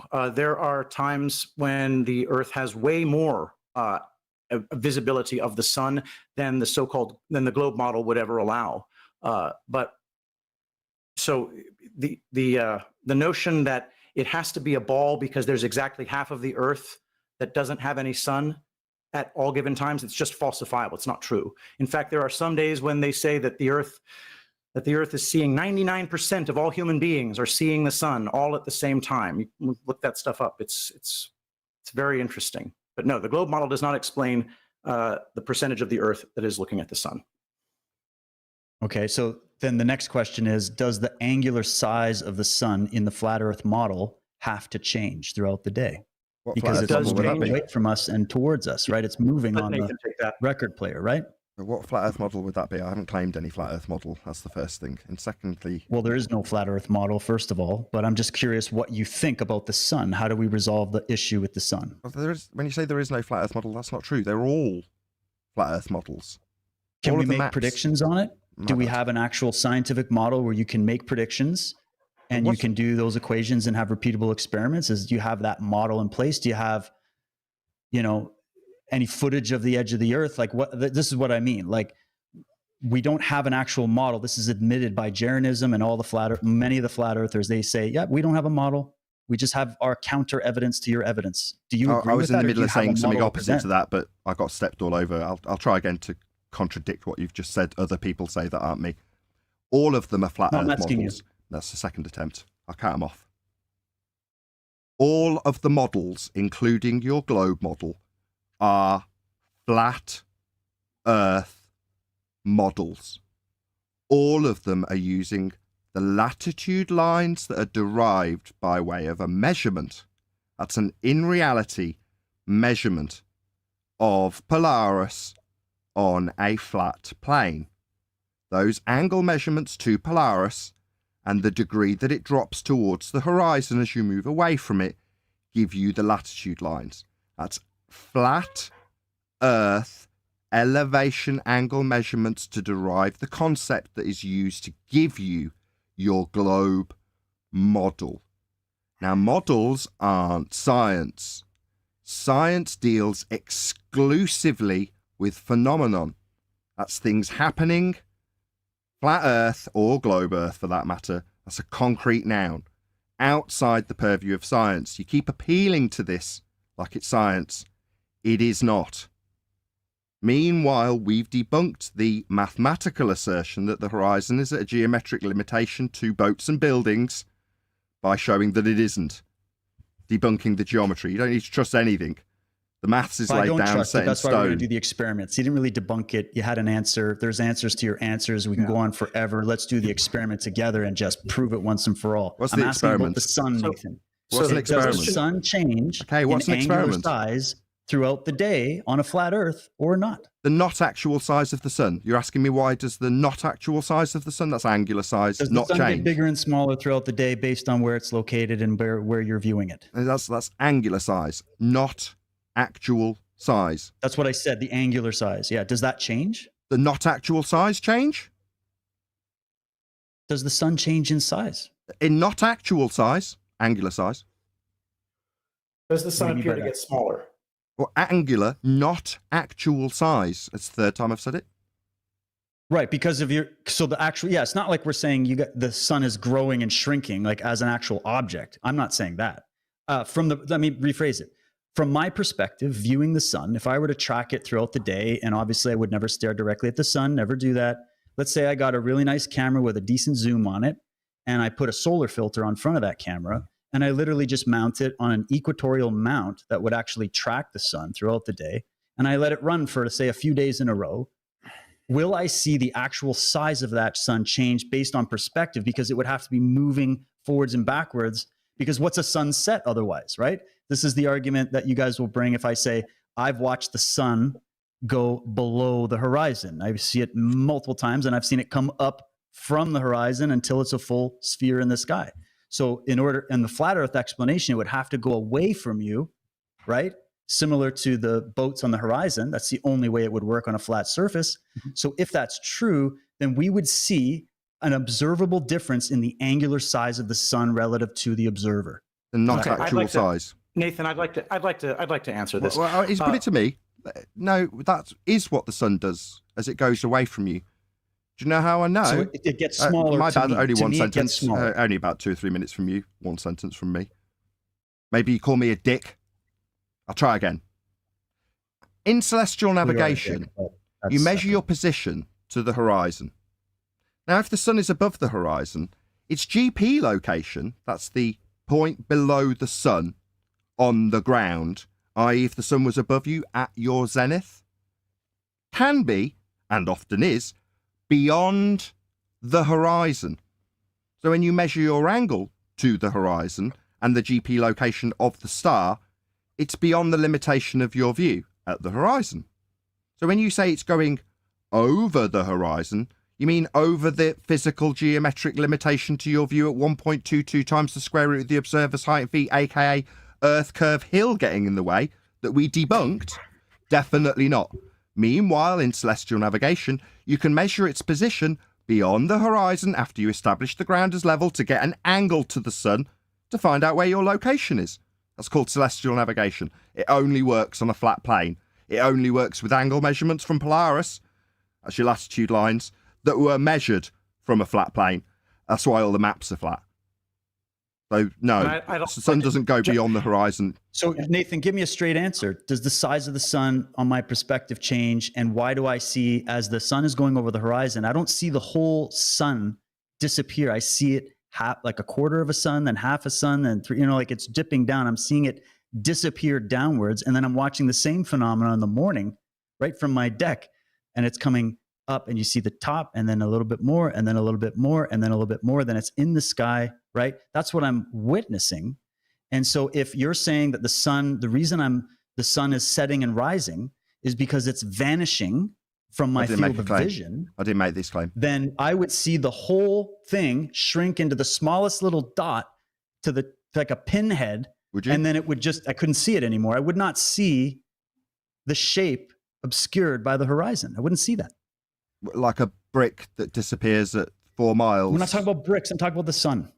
Well, no, we're talking about things that you said get blocked by the horizon. There's a physical geometric limitation at 1.22 times the square root of the observer's height in feet. That's an Earth curve hill getting in the way that the sun's going behind in this description. No joke. My bad, I'm just summarising his position. Haven't actually refuted it yet. Of course, that's the first time. Refute it. Why do I see that? Explain it. I was in the middle of summarising your position to refute it, but then somebody's talked, and now you're asking me to do it again. Just another interruption. Yeah, if the horizon was Earth curve, it would be at 1.22 times the square root of the observer's height in feet. A hill, geometric in limitations, to get in the way of the sun. We've debunked that. The horizon's not Earth curve. We can show it beyond the geometric limitations. You just said words. We have to do there's that the third interruption. Together.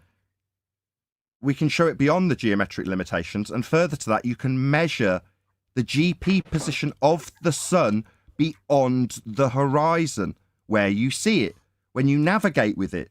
It could be up to 2,000 or 3,000 miles away from you if it's low to the horizon, based on the angular measurement off a flat plane, minus from 90 and times by 60 to give you the distance to the GP to navigate with it.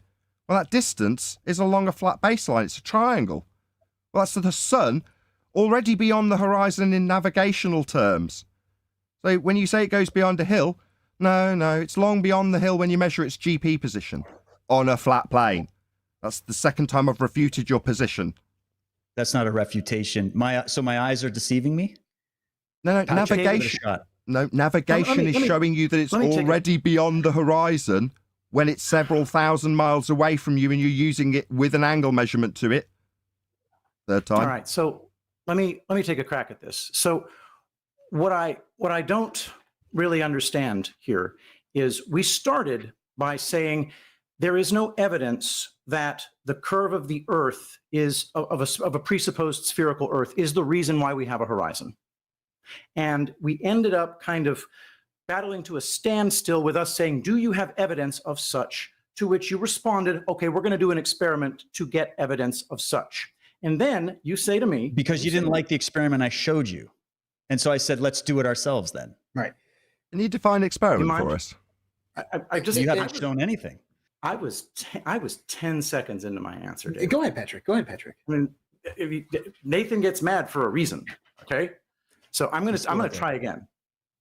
All right. So the fact is that we said repeatedly that we can show that the Earth is not a ball because the horizon can be shown not to be Earth curve, because we're able to reacquire objects that were previously thought to be beyond the horizon, blocked by a physical barrier, not simply too small to see because of perspective, blocked by the physical curvature of the Earth. This is the claim of the Globers, okay? Now, you then come back to me and say, well, we're going to find some other experiment. That's fine, whatever. But the fact is that I have already shown you why it is possible to show that the curvature of the Earth is not the reason for the horizon and that such curvature cannot be shown to exist. And then in response, you've come to me and you've said, okay, so we're going to go over to your model that I don't claim. And we're going to say, I want you to explain to me why the sun does this. And you can come up with a laundry list of observable phenomena that you think are explained by the globe model, which we have effectively just debunked. But just because it makes predictions in your mind does not mean that it is true, that it is the reality that we are standing on. That is called an affirming the consequent fallacy. If the Earth is a globe, then we would see the sun go down under the horizon. The sun seems to go down under the horizon, therefore the Earth is a globe. Affirming the consequent fallacy. If A, then B, B, therefore A. It's a fallacy. You can get ChatGPT to admit to it over and over again. So when you ask me to explain to you why the sun appears to do what it does, it's just not part of my burden. We've already shown that the horizon is not Earth curve. Therefore, the Earth is not a ball of 3959 miles in radius. I'm done. Okay, can I respond real quick? And then Josh, I'd like you to chime in on this. No problem. Just been listening. So if I'm looking at your model, there has to be certain things that happen if that model is to be true. And the whole point of looking at it is to say, I see a contradiction with what you're saying over here. So we got most of this debate was taken up with the curvature thing, which is great. I'm glad. And everybody can figure it out. And we should do those experiments without watching videos. I agree, right? But if I say, all right, how do you answer this contradiction? I want to know, because if that is if the phenomena of the sun isn't explained, then that's a problem for flat Earth. And I want to know, how do you get around that? And what's the evidence that you have to refute that? So what claim have we made about the sun exactly for us to be defending? I made the claim. I asked the question. I said, okay, because actually, this is a really good, we didn't actually get your claim. How close is the sun and how does it operate on a flat Earth? Okay, so you can't acquire that information because if you're using the sun to navigate with, as it moves towards the horizon, if you're measuring an angle, and then calculating the distance to the GP beyond the horizon that isn't Earth curve that we've debunked, then that would infer, if you're using the triangle to get the height, that it's moving lower to the ground as it reaches the horizon. Well, obviously that's not the case. The sun isn't getting closer to the ground. You can derive its GP position to navigate with it, but it's not getting closer to the ground. So we don't have a height claim. I don't make a height claim. Meanwhile, Kepler's third law of interplanetary motion would suggest that you have orbits, and those orbits can be used to give you scaling values for a sphere Earth in a sky vacuum with gas not expanding into it, and the sun being at a 93 million mile distance because a guy called Christian Huygens superimposed the R value we debunked measured by Al-Biruni at a geometric limitation at 1.2 times the square root of the observer's height in feet onto Venus. So Christian Huygens assumes that Venus has the same R value because obviously it's a rock in a sky vacuum in an orbital motion that Kepler assumed. And therefore you can give your scaling values to your R assumptions to give you your distance and size of the sun, all of which we can debunk. So we don't have a size and distance claim for the sun. You do. This is a burden of proof reversal fallacy. You're the one with the positive claim of size and distance for the sun and asking me why it does a not actual size change as it moves through its not actual position in a refracted non-geometric Earth curve world is irrelevant because I don't have a claim about it. You have one about a distance and size to your sun in a heliocentric model. And given that I've just told you about all the assumptions of an R value imposed by Christian Huygens on Venus with an application of Kepler's third law, how do you justify your distance to your sun? I'm just talking about observation, man. That's what I want to know. How does it work on a flat Earth? If the Earth is flat, and I disagree with Patrick's assumption that there's somehow not the phenomena of half the Earth being lit and half the Earth not. I've got friends that live in Australia. We can experiment all the time and go put cameras out our windows and observe how pitch black that it gets in one area without any kind of faint light going on that you would expect if the sun is going away. You have pitch black and you have full daylight on the other side on it, right? So if the flat Earth model is to actually work, the contradiction I'm pointing out is that the sun would have to change angular size throughout the day. And what I have observed, it doesn't change angular size, not even one little bit. And anytime we see change in the size, we can ascribe that to glare and the way light operates with the human eye and everything else. But if you take those solar filtered camera lenses and you track it, and you track it for days and days. I got it the first time. I got it the first time. I'm not deaf. I'm just about finished. Let him finish repeating it. 4, I heard it the first time. 5. That's 6 times you interrupted. Doesn't matter what I'm saying. Go ahead and finish. Shut up. Second time I've heard finish, it. And then I you heard can it the first time. So I'm going to mute him. Right, but we are talking to an audience as well. Yeah, we're not. So exactly. we're trying. I'm going to get muted because I've already addressed it, and he's rinsed and repeated and gone through the motions of saying the exact same thing again. And because he doesn't like me giving the same objection to the same repetition of the same thing, I get muted. So when I'm asked why I have my own show, for my own audience that can hear me speaking because I'm not in control of my own show, yeah, I can still talk to you as an audience and say, what a wanker. You don't like me objecting to you repeating the same thing I've already overcome? You haven't acknowledged my refutation of it? Just going to be completely ignored? Yeah, that's all right. Stick me on mute. That's why I've got my own show. So that I don't get muted by a host when I object to hearing the same thing repeated without a single acknowledgement of my refutation of it. It would change angular size throughout the day to the observer if it was a close sun going over a flat Earth. It would, if it doesn't, that's a problem, and I want to know why. So when it does change angular size, you've already said that it's because of other factors, right? So it's an automatically falsified observation if you do observe a change in angular size. That's not what I said. Can I correct that? I'm asking you, that is if we're looking at the naked eye, which you should actually not do, but because of the effect of the sun on the eyeball. But I'm talking about looking at it through a camera, zoomed in for 3 days in a row, tracking it with an equatorial mount, which we're going to get to, which is a major problem for flat solar Earth. filters. Solar filters, keeping it zoomed, following it and tracking it doesn't change a bit. So we can eliminate the issue with glare and perspective and human eye limitations and all of that because we have a device that can actually show that it does not change in angular size. That is a major problem for the flat Earth model. So just address this multiple times. Yeah?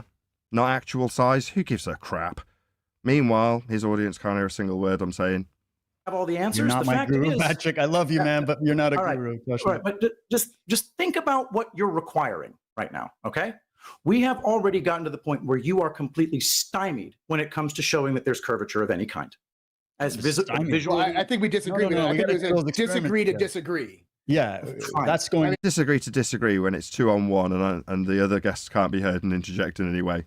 I mean, my God, have the tests been done? They've Have been you done the test, Patrick? By Patrick, people have you that done the don't know test? what they're doing, Patrick. By people. Patrick, have you? Meanwhile, we're going to filibuster and talk through everything Patrick says with the other guest on mute. Not done the test myself. Okay, so how about this? Is We're watching information YouTube, warfare a thing that's happening these days? Yes. So how do we know that what you're we'll do seeing the and what test you're seeing on the videos? See, I want a concession though that when we do show, because I'm gonna have to demonstrate the actual math to you, because when we came and I would into this, love that. By the You way, got 4.5 All right, seconds very well. before he got interrupted. But here's the other thing. When you do see angular size change in the sun, which you can observe under a bunch of instances where the sky is where the air is very, very dry, will you agree that it is much more consistent with a moving, more local sun than with a stationary, ultra-giant, very distant sun. Would you agree? Would you agree that a change in angular size of the sun under the right air conditions, because moisture in the air will cause lensing, will cause magnification, but a dry air example of the sun plainly getting smaller as it moves out of sight, wouldn't you agree that's much more consistent with a small and local sun? Okay, thank you so that's that's being postulated by Flat Earth, right? That's Nope. the theory. I asked you a question. Yes. Okay. Yes. Yes. If you can show me that it changes angular size, then that's a point for your side, because would it not falsify the notion that it's 93 million miles away and stationary? Well, yeah, because if it's actually changing in size, then I mean, there's probably more questions that have. There it goes again. Actually changing in size when we're talking about angular size. Meanwhile, I'm muted, can't object, not allowed to interject into this conversation anymore. Talking about actual size changes when it's not actual size, angular. The sun does not change in angular size. So that's another experiment that we could do at the Badlands Media Conference. Okay, Nathan.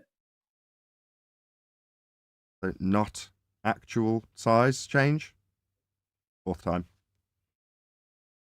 Change in angular size. Change in apparent size. Not actual size. Not actual. Right. Perspective. Yeah, exactly. I'm not saying the sun itself shrinks and expands and changes and turns into gummy bears. I'm saying, from my perspective, I should see the sun vanishing and moving in and becoming big. It would be the same with the moon. It would be the same with a lot of things, right? So we got to test that. And one way to test it is to get a high quality zoom camera with a solar filter mounted on an equatorial mount. And then that way we can track it over a period of days and then see if the sun itself actually changes in angular size. Actually changes in not actual size? My God. Sorry. No worries. Let's just move on. It doesn't matter. Five times is enough. I'll just get muted again if I try and refute this, or Josh, my second attempt to refute it's now getting currently talked through. Even though I've pointed out not actual size is an actual size change. This is a very simple observation that we could Obviously, make. I'm going to get completely rumpus and talk through. Yes, you are. Yes, you are. Yeah, every time I've talked, I have. So why would I expect anything different? Oh, yeah. This is me angry. This is me getting angry, right? No. You're just annoying, and that's just the fact. Winning. So yeah, it's annoying for people who think they're really confident about Earth being a globe. Keep telling yourself that, buddy. Josh, how about you give a shot on this? What do you think about this? I'm not allowed to give it a shot? Oh, right. I was just on mute for 5 minutes. Well, okay, actually, I just wanted to say, I'll go ahead and concede to Nathan if he wants to go ahead and give it a shot. Excellent. I thought Nathan had already answered it 5 times, as he said. So the equatorial mount, where does the concept of the equator come from? Do you know? Go ahead and tell us. It's your claim. You were talking about how wonderful the equatorial mount is for a flat Earth. I'm talking about how the equatorial mount has a problem because it would have to rotate on 2 different axes in order for it to work, but it doesn't do that. And we're going to get to it, and I'll put the argument up for people to look for themselves. I want you to answer about the sun. Let's go with the sun. What do you say to that? Well, I thought we covered it. Why does the not actual size of the sun not change in not actual size as it moves from its not actual position throughout the day? Actual size. Oh, my bad. I was in the middle of summarizing your position. Obviously, this is me being angry, right? Me being angry, interrupting you. So why does the not actual size of the sun not change in not actual size as it moves from its not actual position? I'm not going to answer that, but I will carry on with asking you if you know where the equator for the equatorial plane has come from for a second time. Well, it's based on the concept that Earth is a sphere. So there's an equator. Wrong. And how is it derived then from a sphere? Tell me.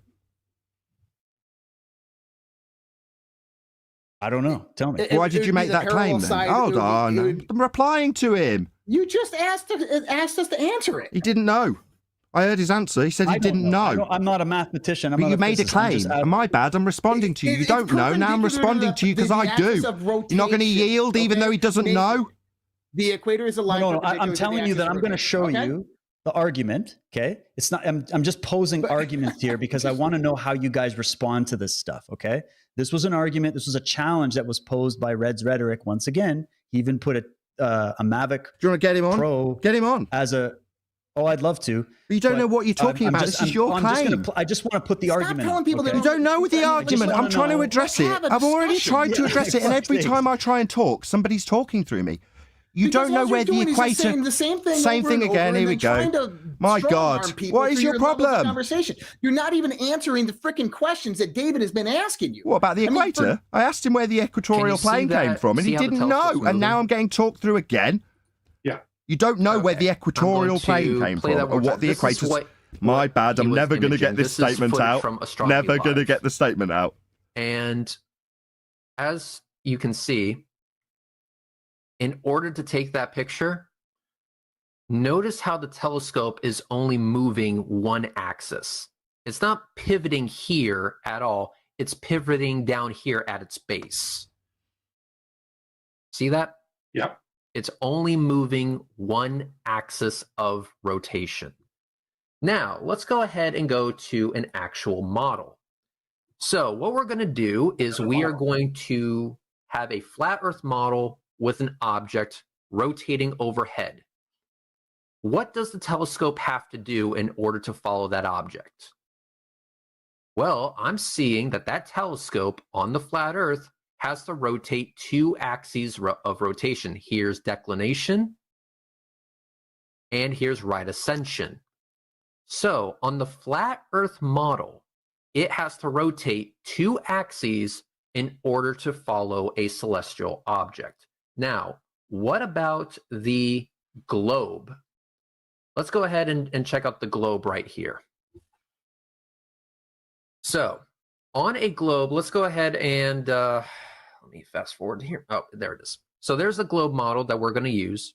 The observers in Florida, as it was when Astronomy Live was doing his observation. And as you can see, there's declination, not moving whatsoever. And there's right ascension, moving as it should. So in reality, we only have to move one axis of rotation in order to follow a celestial object. The model needed in order for that to be the case is the round Earth model. And when we apply that to a flat Earth model, we then have to rotate two axes in order for it to follow a celestial object, i.e., there is a contradiction within the flat Earth model. So, given that equatorial telescope mounts work, do you have an answer for the geometric impossibility of an equatorial telescope mount working on a flat Earth? I mean, that's a ridiculous claim. So first thing that they do is they attribute a model to Nathan and me. We have claimed no model. He picked a model that had that in order to watch the star, you have to have two axes of rotation. And then he said on his globe model, the axis is only one axis of rotation is required. So first of all, I claim no model. Second of all, that is called an affirming the consequent fallacy. It says, okay, we're going to sit here and imagine that we are on a ball rotating. And note that my telescope only has to rotate on one axis. The answer to that is, so what? If you did live on a ball, you would be able to measure the curvature of that ball. If you did rotate at 1,037 miles per hour at the equator, there would be a million different ways that you could verify that. You'd notice. You'd be able to get up in a hot air balloon and then just wait for the Earth to move under you and go there. You have flight times completely different from going east to west and west to east. This affirming the consequent fallacy that you just played for me it's literally proof of nothing. All right, Josh. Yeah, no, Patrick, you said there's 1,000 different ways to prove if we were on a curved Earth, there's 1,000 different ways to prove it. Give us some of those, and let's have us and the audience and all of us go test that. Because if that's false, right? If the Earth is not curved, and you said there's 1,000 different ways to test that if we were on a flat Earth, then we will be able to find out for ourselves by doing those tests. I mean, does that make sense? Okay, I've already said the tests, so just to see if I got through. Okay, go ahead. Why don't you tell me what such a test would look like? Because I've already explained how one would test such. Well, maybe I missed that part. Maybe I was going to. It's literally the entire 2 hours we've been talking about it. Oh, you're Oh, in referring the to sense you're referring of- to curvature, right? I To am. start off Curvature. with that. Okay. Okay. Okay. Well, why don't we just say this is let's propose certain tests to each other, right? I don't think that we're ever going to come to any agreement on this conversation discussion. I think we can all understand that, right? And look, I'm open to new ideas and concepts. I'm here to learn on this planet, right? I'm here to expand in knowledge. And so what I would like is if the earth is flat, great, prove it to me. And the same thing with you. If the earth is curved, great, prove it to you, right? I mean, this is kind of where we're at. And so let's propose, you guys come to us and say, okay, we'll test this. I don't want to test that the earth is curved. I want to test that the earth is flat. How would I do that? Celestial Give me those navigation. experiments. With What's that, celestial Nathan? navigation. With celestial, like as you explained before, taking the sextant to the horizon. But I'd already said this, but you know, we're talking about 69 miles, 75 miles that we have 1 degree of curve. So curve is negligent at shorter distances. So it's going to appear horizontal. That was my argument. Whether we agree or disagree with that, okay, I'm saying is how else can we determine this? What other ways can we determine whether these theories or these different thoughts of flat or round earth are true or false? I mean, let's truly utilize our resources, utilize our brain power, and get to the truth. And I'm okay with that. Yes. I'm okay with doing experiments is that you guys say, hey, Josh, you know what? Let's go out there and let's test this or test this. Or David, how about this at noon every day? Go out there and, you know, at noon my time and noon with the same corresponding time as David's time zone, we'll measure the angle of the sun in the sky and we'll come up with we'll see what we can do, right? These are things that we can do. Instead of going back and forth, I mean, Patrick, you said there's no model for flat earth, or that you claim no model for flat earth. The same thing with you, Nathan. And I completely understand that. I don't want to sit here and try to break down a flat earth model when you guys don't have a model. But my question is that if we're going to claim that the earth is flat, how do I know this? And it can't come about through debunking curved earth. Does that make sense? Because all of the maps and models that you use, including a globe, were made using flat earth elevation angle measurements to Polaris. Without exception, your globe model included, they're all flat. They're all derived from flat measurements. The same flat measurements that you use to navigate. That's an elevation angle measurement off a flat baseline. When you describe the 1 degree for every 60 nautical miles, that's 1 degree of declination of the star in your sextant, not 1 degree of a curved Earth. You're measuring. Well, I'm actually, Patrick. My bad. Sorry, Nathan. My bad. I'm just answering your question after a long, prolonged request for us to prove the flat Earth to you. I'm just answering that. Not lots of waffle and prefacing, just answering on you. what I said, so I wanted to correct that. If that's okay. Is that okay to do that? If you made an incorrect assumption on what I said, I took the circumference of the Earth, divide by 360, you get 69 miles. I was given an approximation of about 75 miles. And this equates to 1 degree. If a circle's 360 degrees, I think we can all agree on that. If we divide 360 by the circumference of the Earth, as in the sense of the globe Earth model, we should get 1 degree of arc length. Can we all agree on that? That makes sense? I can agree that if you beg the question that the surface is a spherical one, that you can get 1 degree of 360.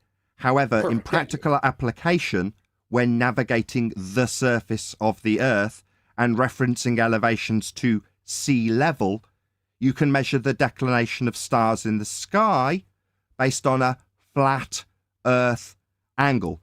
Yes, I appreciate you can beg the question that means the surface is curving, but you can't get elevation angle measurements from a curved surface. But see, and so for everybody out there, and so kind of what me and Nathan are saying is I'm not disagreeing with him on the sense of how a sextant works. And I did say that before. Am I correct on that? That proves Earth's flat then. No, it does not. Yes, it does. What it shows you is that the sextant being used as a local instrument to the horizon is predominantly a flat horizontal plane. It's incorrect. That's why that works. No, you're measuring the GP position of the star, and the angle you have to it beyond the horizon could be several thousand miles. But that I'm just correcting you. What? Is it okay if I correct you? To the horizon. No, to the GP of the star. I know you don't like being wrong, but when you measure the flat plane, that's the flat Earth baseline, the elevation angle to the star is beyond the horizon, flat for many thousands of miles, and described in navigation as an area of equal elevation. That's a flat plane beyond the horizon. So Nathan, can you show me in the sense, if we're talking here, so I don't know if everybody in the audience knows what a sextant is, okay? Right? Can you show us how this would work? If I had a sextant, how am I measuring this? You're measuring a flat baseline. Is there different parts of the sextant?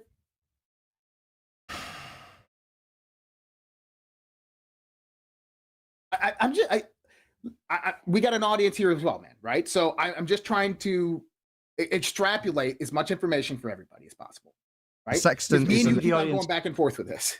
Maybe the audience knows what a protractor is, and then we can kind of give them an idea that you're measuring an angle using two straight lines. One of which is acquired by pointing the sextant at the horizon and leveling the tool. If you're on a ship, obviously rocking back and forth, correct, you rock the sextant to get it lined up with the horizon. That is what you do to establish the baseline. That's a flat line to measure an angle. You'll be measuring that baseline, and once you've got it, you can measure the angle to the star. Now that angle will be minus from 90 and times by 60 to give you the distance to the GP. That's the ground position of the star. That would be, or sun, or moon, or whatever else you're measuring in the sky. That ground position is the position where the sun or star is directly above at that time. Now your horizon, if you're very low to the ground, might only be a couple of miles away, but you're establishing a horizontal baseline with a ground position below that star. That's a flat Earth. It can only be measured flat. That's what an angle is. There's my flat Earth proof. Not agree to disagree. Okay. It's not a claim either. It just is celestial navigation. My claim So Nathan, with let me ask you this. My claim with celestial navigation is that you cannot acquire an elevation angle measurement for celestial navigation if the Earth has a curved surface. It can only be done. It's a prerequisite. The Earth must be flat to perform celestial navigation. I'm not. Is there a required distance for that horizon to be for this to work? Yes or no? No. Oh, so I could do it in my. So if I was, let's just say I'm outside, and I have a table on a ship, I could use the edge of that table to determine the flat baseline. No. Why not? Because the table's on a ship moving around on the sea. That's why you use the horizon. But there is no distance requirement to use this. We only have to have a required horizontal base, correct? Yeah, you look in the horizon mirror, not the table mirror. So, like you said, though, is the horizon can be very far away or it can be closer. So there's no. We are clear that the horizon's not a determine- table. I just Right, I'm GP. clear. I just want to make sure you understand. You understand the horizon isn't a table. I understand, but the table is a flat plane. But it's not a horizon, which is what you look at in the sextant in the horizon mirror. Correct. And that's kind of where I was saying is I agree with you on how the sextant works. But With a that flat does plane. not equate to the Earth being flat. It can't not because- be. It can't measure an angle. If one of the lines is curved, then it wouldn't be an angle, would it? Well, it's not a precise instrument. It's not It is. 100,000%. It's an angle accurate. measuring It's an device. That's approximate pretty precise. instrument. Yes, it is. You're wrong. It's pretty precise. It's Very. an approximation. Yeah, very. It's an Pretty angle. It just precise. measures angles. Right. And that's because the distance from a person to the horizon is predominantly flat because the curvature is insignificant at that level. No, you're using the horizon to establish a flat baseline that could extend thousands of miles beyond the horizon in order to get the GP position of the star so that you can navigate by finding your position with that GP across a circle give of me an equal. My example bad, still of in the the middle of horizon explaining how extending Earth's flat thousands to of you. miles My bad, just proving Earth's flat to you. My bad. Don't A get circle, triggered. I'm I'll try asking again you for a a third question through time. your own A words. circle of equal elevation. That's a flat circle. No elevation change. Flat.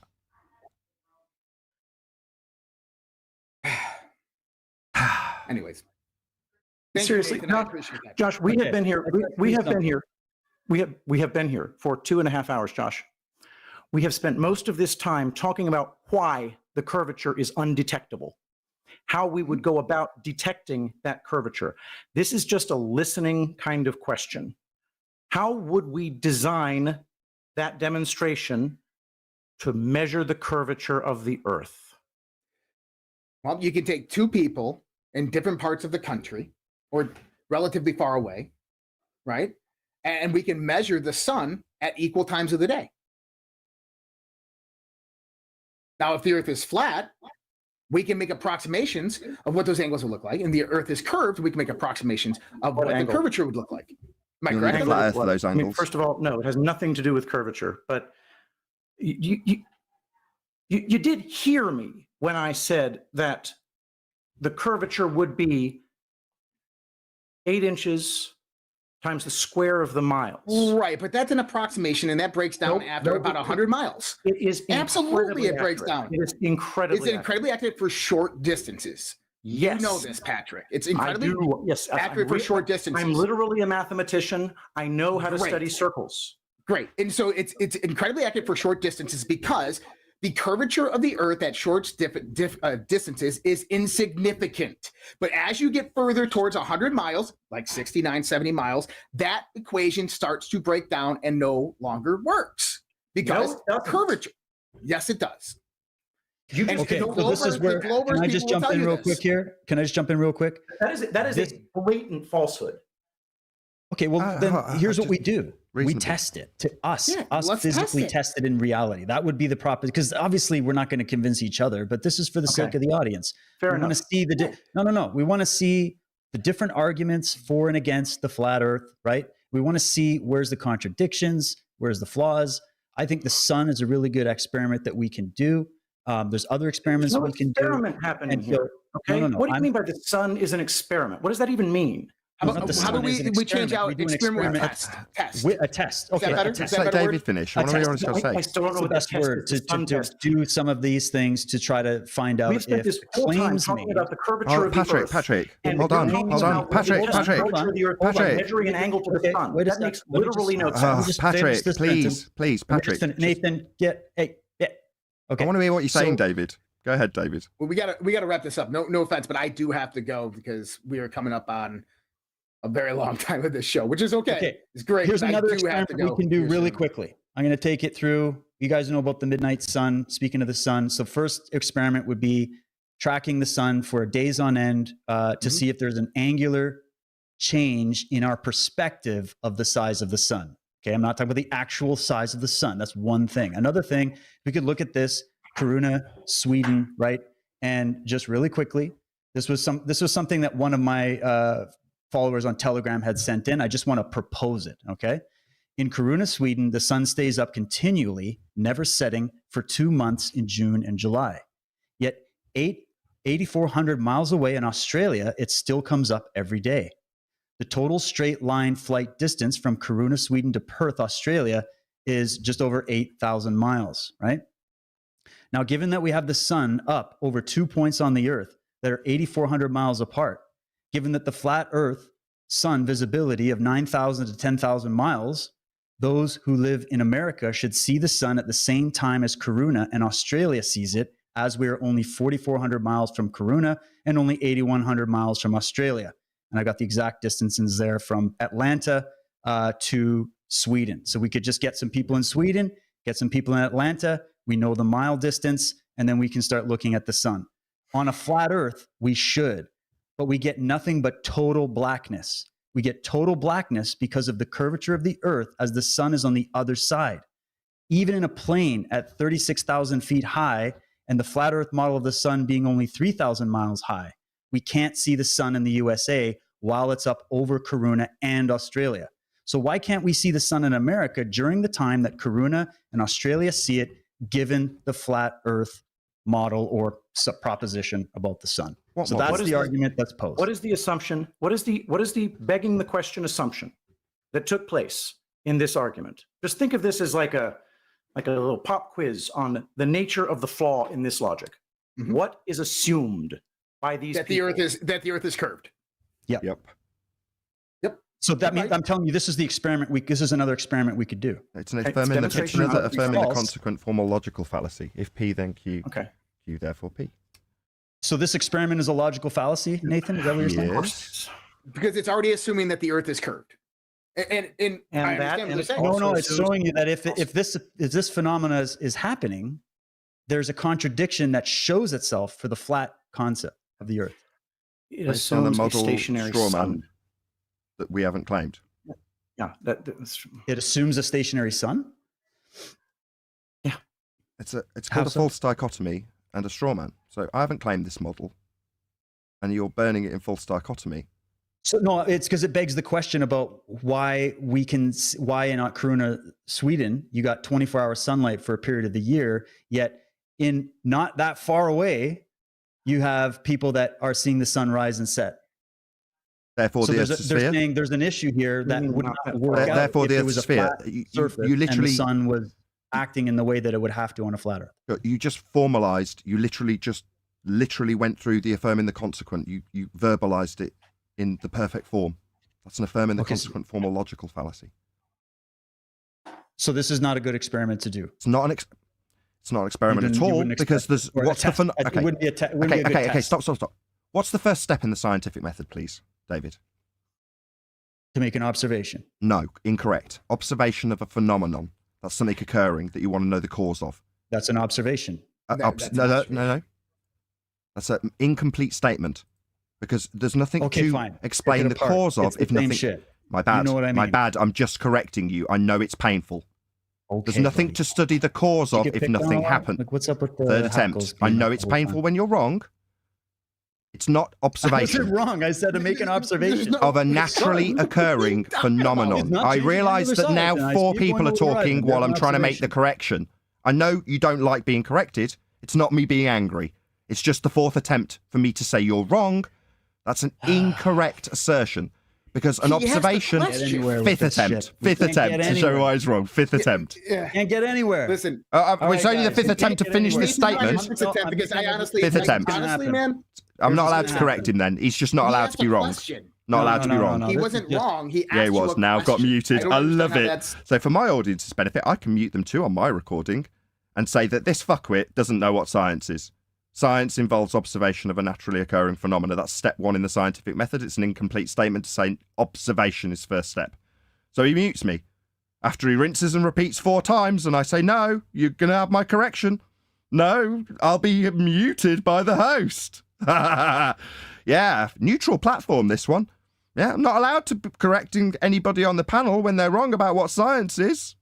$10. I now believe the Earth is flat. Thanks a lot, fellas. Like I didn't have enough things going on. LOL. The round Earth guys are just talking over and have no arguments. They are looking foolish to me. All right. Yeah, even the audience knows. Not only am I being talked over, I'm being muted whenever I correct him, and he doesn't like being corrected. So you can see on screen now, host has muted you. We're disappointing. We couldn't. David, if you're the host, you're a scumbag. You've muted your guests just because you're wrong and don't know what science is. My audience will hear how wrong you are while you've got me on mute with this little label saying the host muted your mic. How epic. How unbelievably rude. You invite me on your show, I come here for free, and all you can do is mute me. The audience knows how scummy you've been, talking through every last word we've said, but you feel the need to mute me as I tell you how you don't know how science works. Epic. As E. That is the statement. Just want to make sure we got through all of that. Okay. All right. So those are our Rumbles days. Thank you so much for that. Thanks for tuning in. And let me just do this. Let's do, because I know everybody's got to run, like a 60-second closing statement to wrap it up. And let's start with Patrick. We just spent 2 hours and 45 minutes seeing the same fallacy over and over again. We talked about the curve. And every single time we had one of 2 things. One, it was argued that you can't see the curvature because it's insignificant, which is untrue. Or that I have pictures that look like there's curvature. And then we had a situation where nobody wants to just take a telescope and say, if we can see at this great distance, then there is no curvature. It's that simple. And there are two other major arguments that we didn't even get a chance to get to. One, there is no evidence of axial rotation. And two, there is no evidence that the sky is a vacuum, because then the air we breathe would fill the space and we would all be dead. Thank you.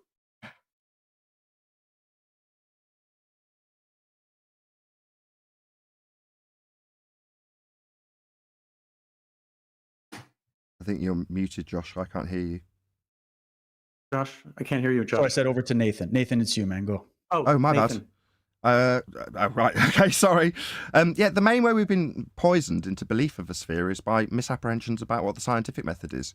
And it was very appropriate that I just got muted by the host when trying to correct him on observation being the first step in the scientific method. That's wrong.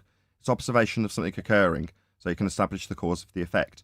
Do systematic experimentation based on a valid hypothesis. That is science. It's empirical, and the illusion of science has been used to deceive you into believing that things like blink tests have empiricism behind them when they don't. So if you want to find out more about how you've been deceived into believing you're on a sphere by way of pseudoscience, that's defined as a claim of science when there has not been an application of the scientific method, then come and watch Flat Earth Debate on Nathan Oakley 1980. You can even join. There's a link published to the public every single day that you can join the debate and express your views on the nature of Earth. Thank you very much indeed to Josh and David for having me. You've been extremely tolerant, and although it's difficult to hear us proving you wrong, and I've been muted many times in the past, I still thank you for having me. I really appreciate it, and thank you, Patrick, for inviting me along. Josh. Muted, so I was talking there, thanking Patrick and Nathan. But no, listen, Nathan, thank you so much. I appreciate it. Seriously, I do. Because if this is really about the truth, then let's find the truth. Am I right on that? If this is really about the truth, let's find the truth. But I would say that let's do this again. We can come back and touch on the other issues that Patrick was talking about that we didn't get to, right? But also, and I know that you said there's no flat Earth model that you guys absorbed. That's great. But let's just have the assumption that we don't know whether the Earth is flat or round. And let's figure out some tests that we can do to determine whether it is either or. And I don't think that that's a horrible thing. And I know, Nathan, you want to say some stuff on this. But I'm just saying is I think that everybody can understand it. There we are. That if there is tests that we can do, let's do them. And if there is tests that we can't do because either one's not going to prove either that, then we're all wrong. Nobody does know. And so I think that we can use this. And by the way, observation, I understand what you were saying in the sense of observation of phenomena, but observation is the kind of like the taking of your senses of the change of the external environment. So that is a phenomena. So observation kind of does define actually what observation is. So, but either way is we can use the observational evidence, the optional things that come into a self-evident truth that we see within ourselves. And we can develop various different models, whether it's curved Earth or flat Earth, and we can come back and we can say, hey, look, the Earth is flat because, or the Earth is curved because. And I think that would be a very healthy thing to do for this group of men here who have really good levels of intelligence and understandings on these topics, that we all come together and say, hey, look, let's figure out some tests that we can all do and determine this. And the next time we come in, we present the evidence for those tests and we look at the results of those tests and we compare that. And we see what makes the most sense. You know what? Honestly, if the Earth's flat, great. I want to be proven it, right? And that doesn't come about by yelling at each other and arguing. And the same thing goes to you guys. If the Earth's curved and you wanted to prove to you, it doesn't come about through argumentation. I think we all understand that. And I think that we all can have a great discussion about this. But let's try to develop a format for this. Testing it. David and I can run some tests. Nathan and Patrick can run some tests. And we can come back and say, hey, look, this is what we found. This is what the data says. And let the audience and ourselves all decide from that. Does that sound like a good idea? Sounds like a good idea. Yeah. Anything else, Josh? No, I appreciate it. I appreciate Nathan and Patrick. I mean, I think that I go by Romans 12:2. Do not conform to the pattern of this world, but be transformed by the renewing of your mind. And that's taking in new information so you don't just fall into the same continuous aspect that your environment is giving you or the information warfare that's going on is giving you. We don't want to react to our environment. We want to be completely consciously active within it. And I think it's important to hear different perspectives and different points of mathematics and how this actually works, right? Because science is not set in stone. You know, in the late 19th century, oh, absolutely. In the late 19th century, they thought they had everything they thought they knew about physics because of Newtonian physics. Obviously, Einstein came wrong. And I honestly, by the way, Nathan, I disagree with the majority of Einstein. And then maybe that'd be a great discussion to talk about that someday, right? But here's the thing, is science is not set in stone. Science is a dynamic system that's continuously changing. And I think you understand that as well, in the sense that if we're going to look at the Earth, that we're evolving our information on it. That's a dynamic system. It's continuously changing as more information comes into the system. That's systems theory. Yes, that is very true. As more information comes in, you have more understanding of that system if you can extrapolate that data in a meaningful form. Anyways, I just say that next time we go about it, let's come and have a format. Let's have maybe Nathan and Patrick come back and say, Josh and David, this is this. We come up with some tests, and Josh and David go back to Nathan and Patrick and say, hey, if the Earth is flat, this is what we're looking at. This is what we would expect. Can you show us? And I think we go into like that, because I think that that would bring about a good basis for the audience to make a determination, as well as our own selves. Yes, exactly. And just so you know, guys, still love you, Nathan. You know, we had a good sparring match. I was told by John that this had to get heated so we could get more viewers, and I think we hit over like 4,000 viewers. So well done, mate. No hard feelings. Patrick, thank you so much. We don't have to agree on everything, and everybody watching, we don't have to agree on everything. We're all investigating truth together. My focus personally is what's happening on the Earth, regardless of the shape.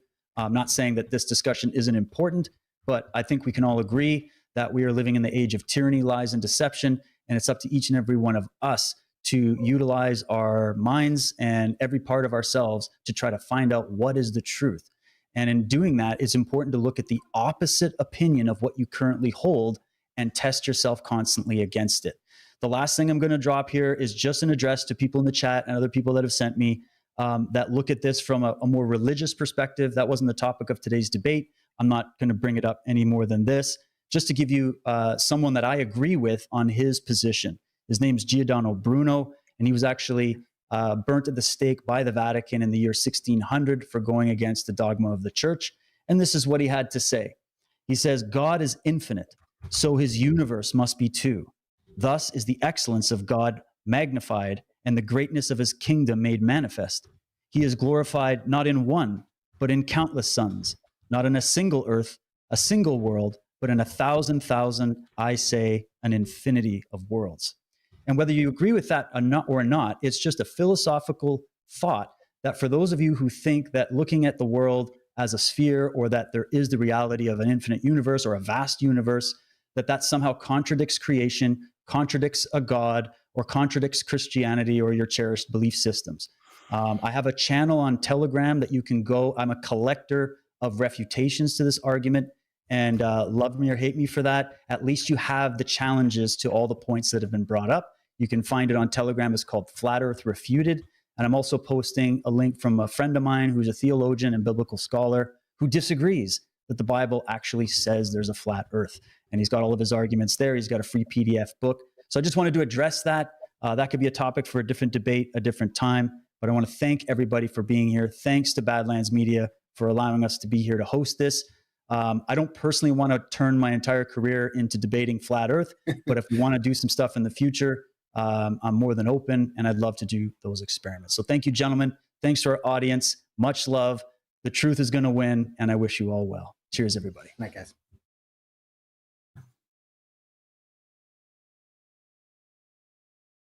All right, we're off the air, Oh, gents. God, I got to go to the bathroom so bad. Yeah, so do I. I've got another show coming up. Nathan, thank you so much for joining me. Thank you, Nathan. I appreciate it, man. Pleasure. It's My bedtime pleasure. for you, I suspect. And I'll talk to you on Skype, my friend. Thank you so much, and I will see you on the next Flat Earth debate. You're a great host. Thank you, Great. Josh. Thank you, David. You both had a lot of spirit. Brilliant stuff. Thank you very much. Thanks, Cheers, Nathan. guys. You take care, man, and much appreciated for you. You well. How do I leave? Thanks, Patrick. How do I get out? Thanks, Josh. Close the We'll catch window. up soon. Just close All the right, window. guys. Take Okay, care. see you Have a later. good Thank one. you. Bye.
Join discord.gg/flat earth and enter a VC check-in room, and someone will come along to VC verify you to get involved with the conversation about our earth. Tekanda versus Tekanda. Credit to Heretic for the name. With support from Crazinable. Conda, is that, am I saying that right? VC verified, I don't know other roles.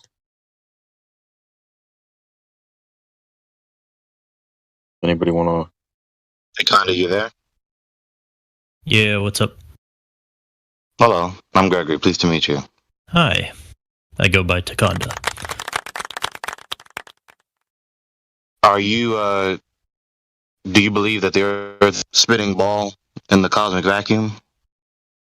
I'm just listening in. Oh, boy. Okay, that's fair.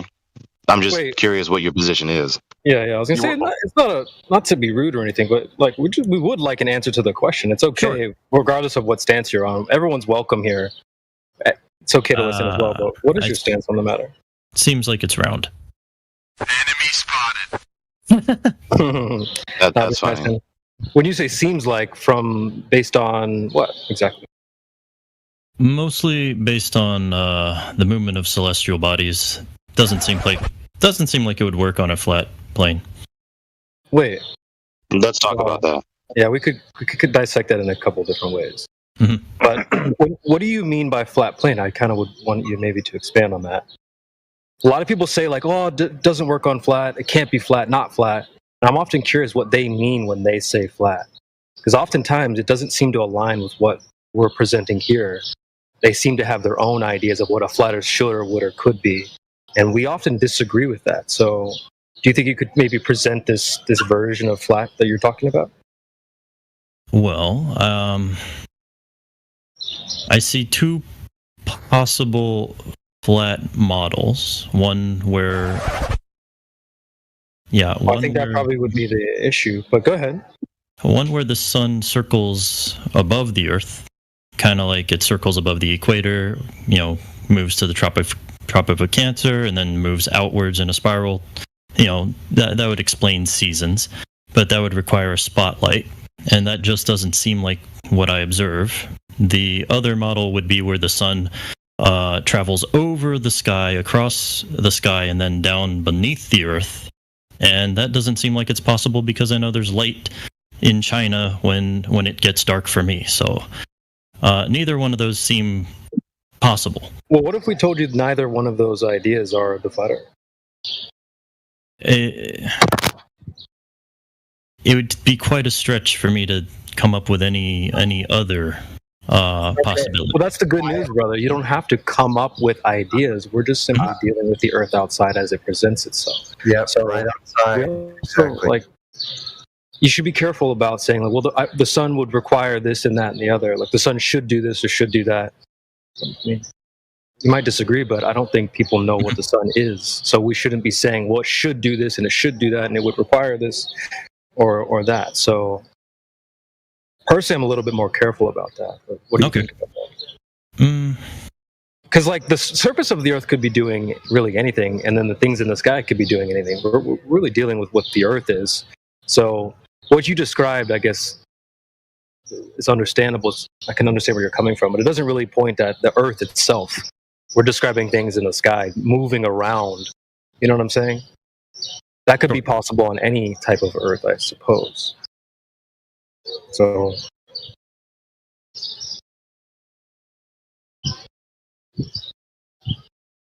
flat would just be the description of the surface. Right. Mm-hmm. So with the mention of the celestial bodies, right, just like CB said to you, when you appeal to the celestial bodies, logically what is happening in the argument, because I hope that you're attempting to give an argument, and in the argument, what you are doing is you are interpreting. Everyone interprets. Interpretation is never, interpretation is necessarily required to have knowledge. So I'm not repudiating you for having an interpretation. That's not the point. It's not bad in and of itself to have an interpretation. You need interpretation in order to have knowledge. When you give the argument, you are interpreting the empirical data because we're working with the same empirical data. Right. I hope you can agree with that. Yeah. Right. We're working with the same data set.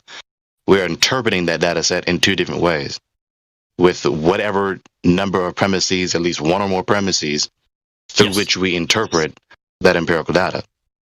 Now, I just want to establish that because a lot of the times when the globe earther, as we call them, makes the argument, very often they don't appreciate that logical and linguistic fact, right? So we have to establish that. Now, it is just as valid, and cosmologists throughout the 20th century up to the early 21st century that you and I exist now in, they acknowledge this, that the quote-unquote Ptolemaic or Aristotelian geocentric model is just as coherent to account for the motion of the celestial bodies as is the so-called globe model. All right, be it Copernicus or whatever other landmark historical scholar that affirmed the globe model. Both logically, in coherently account for the data. Okay, so all that says is that they're logically consistent with us in principle. That's all that says. The next question is, which do we empirically detect? Right? Yeah.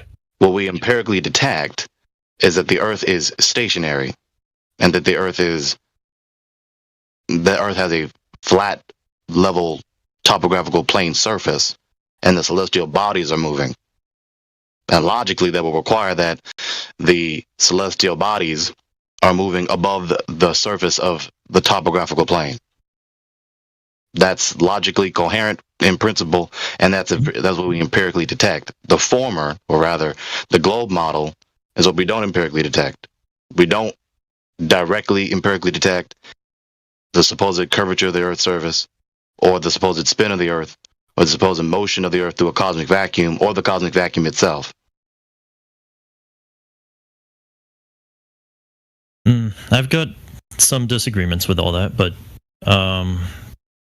firstly, I just want to say I'm not talking about whether or not the Earth is spinning or moving. Just focus on one thing at a time, whether or not the Earth is round or flat.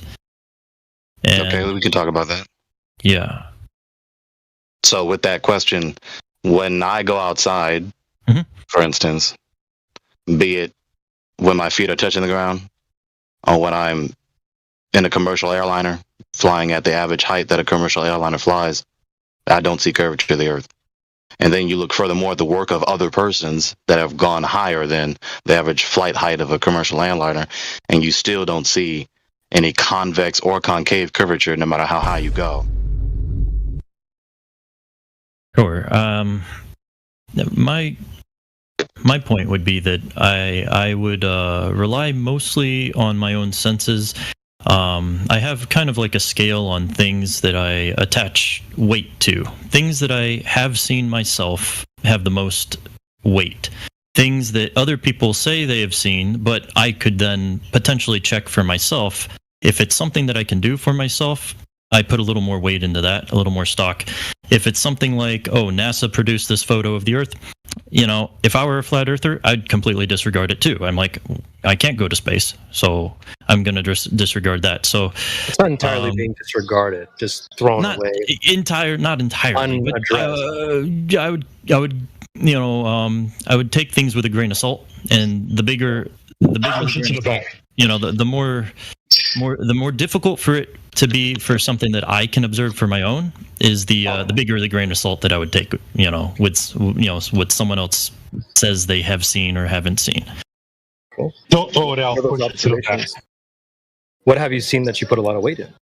Oh, well, my own observation, like if I look at the sun or the moon, that they do not get smaller. They seem to stay the same angular size, which any other object that I have seen, if a car drives away from me, there is a calculatable amount that if it goes from 100 feet away and it drives to 200 feet away from me, it is half its angular size.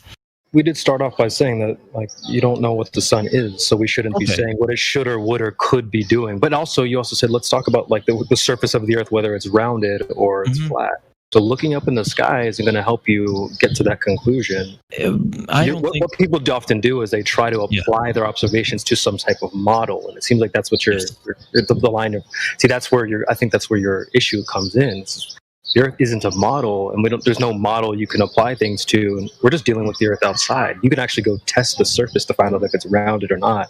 Looking up at the sun and interpreting like, well, if I picture a flat Earth and try to make it work on that, it doesn't work in my mind. That doesn't really verify what the surface is doing. So that's what we do, is go out and test the surface of the Earth. So, and again, the sun doesn't really lead to the surface necessarily. I hear where you're coming from. I'm sure, but so why don't we go and like test the surface? Well, then you'll understand. You'll understand your fallacious reasoning then, if you understand. Well done. No. What about something about the surface then? Why don't we talk about something? Let's get back to the surface. Yeah. Well, that's because you said you wanted to talk about whether it's rounded or not. So it's difficult. It's difficult to detect curvature on the surface if the surface of if the ball were sufficiently large, it would appear relatively flat. Well, remember, it's not. We're not just observing, just flapping our eyelids. When I said test the Earth, right? So if we are ants on a big beach ball and we test the surface, then it has to be curved. It has to be rounded, regardless of how it appears. So of course, we all live on the same Earth. In tech, you might look out at the Earth and say, well, I think it's round, and we'll look out at the Earth and say we think it's flat. So we don't just go with observation. We have to go to the next step and test what we see. Do you think we can do something like that? Nakanda, look at the voice text chat when you pay attention to this. I haven't been paying attention to it. What do we got? So you see the bottom of voice text chat. Everyone just don't type for a moment. Just let him focus on this. Oh, yes. The two big ships go over the curve. Now, either you have an argument or you don't. So what is your argument to reconcile this?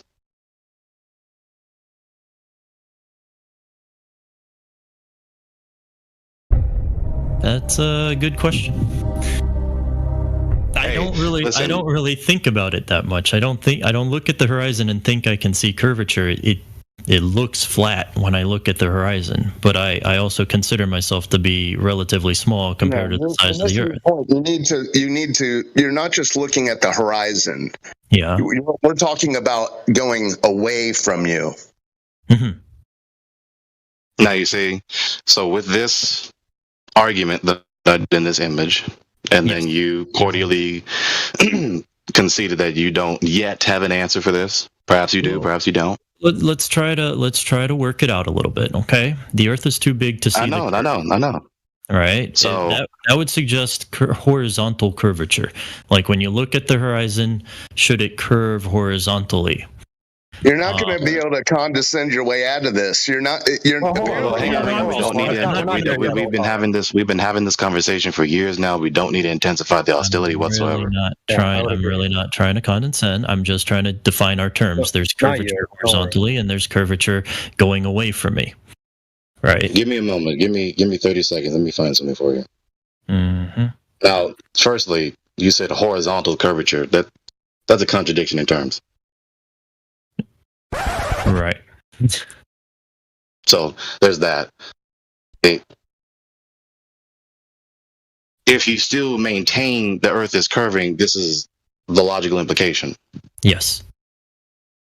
Now, I thought the concluding premise that you were trying to support was that we live on a sphere or a kind of oblate spheroid, the way Dr. Neil deGrasse Tyson describes. But by this reasoning, as you can see illustrated in the image, this would logically, geometrically imply that the Earth is shaped cylindrically, like a cylinder, like a roll of toilet paper, or empty roll of toilet paper. I would say, how much horizontal curvature would you expect to see when you view the? Well, again, horizontal curvature, I would expect to see none because that's geometrically absurd and impossible. That's a contradiction in terms. Oh, you know what I mean. I mean, if I do know what you mean, then my critique stands, unless you mean something else other than what you said. I mean that if I'm standing as an observer height of 6 feet above a ball that is 25,000 miles in circumference, what amount of curvature from the left field of my vision to the right field of my vision, how much curvature should I see? I can get a citation. I've got a citation for you, actually, because there's a video called How the Horizon Works from maybe 8 or 9 years ago, and he describes basically what you were saying. For a 6-foot observer, distance to the horizon will be about 3 miles. But he says in this video that the curvature left to right and front to back is visible. So I'm trying to dig this video out. Oh, here it is. Let me just throw it in the bot real quick. We'll take a quick list. It's only 90 seconds long, and you can react to it once it's finished. Sure.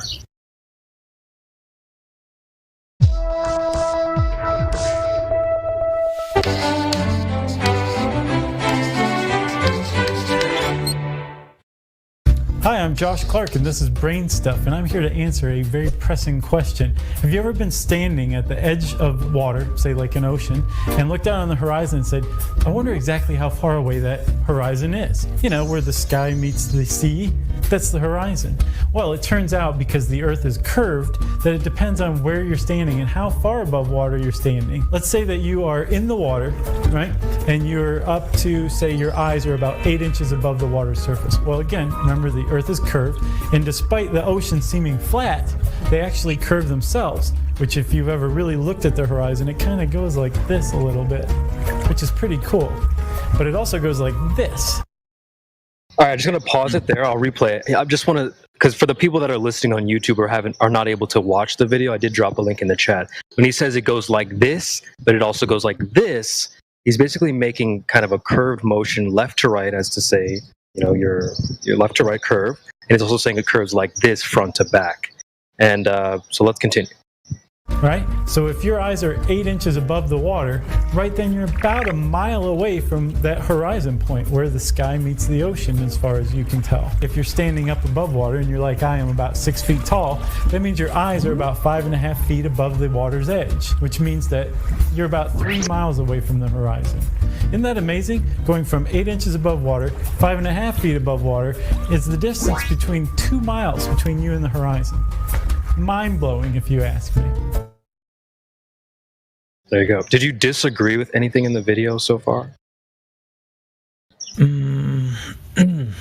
I think the horizon's a little more complicated.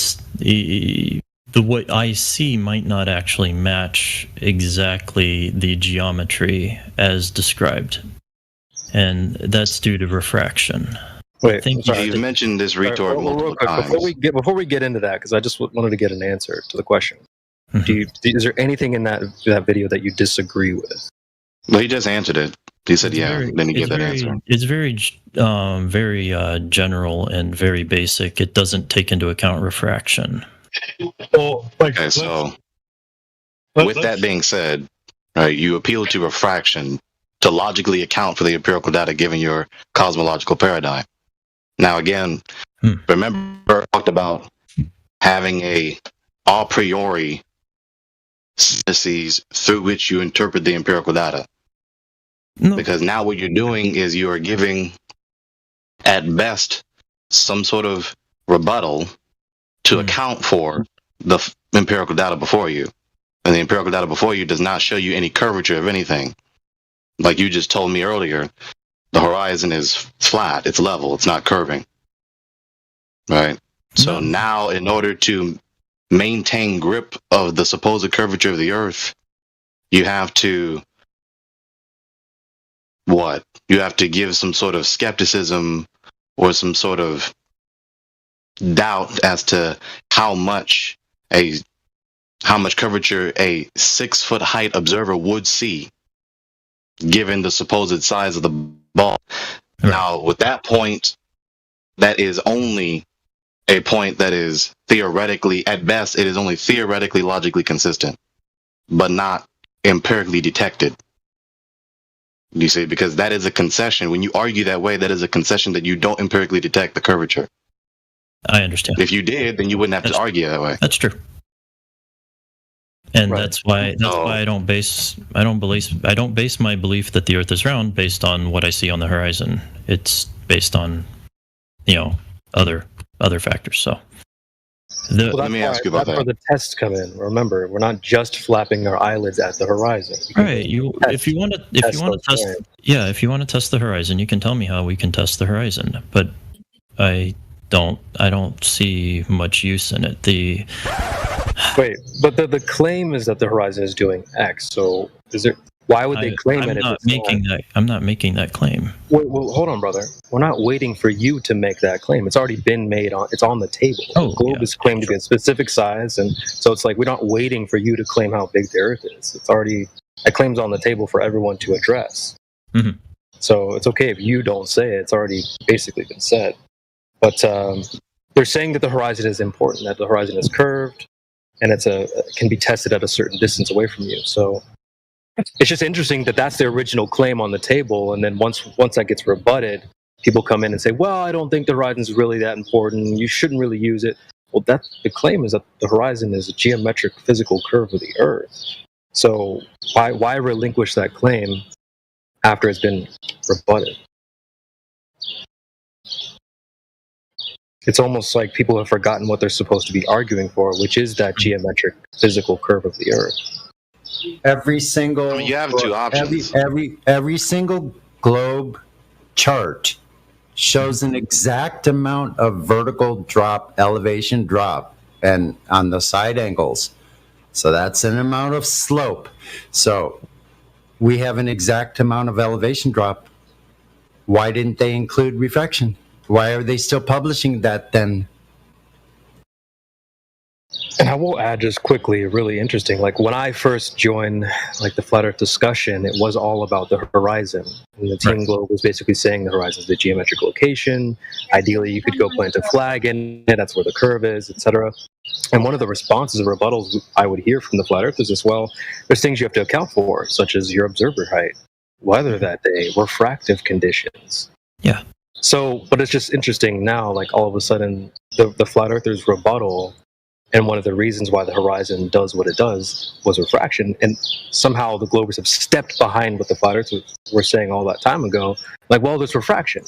So, well, now you've let go of the original claim, which is that the horizon is geometric in a physical location. No, it seems optical.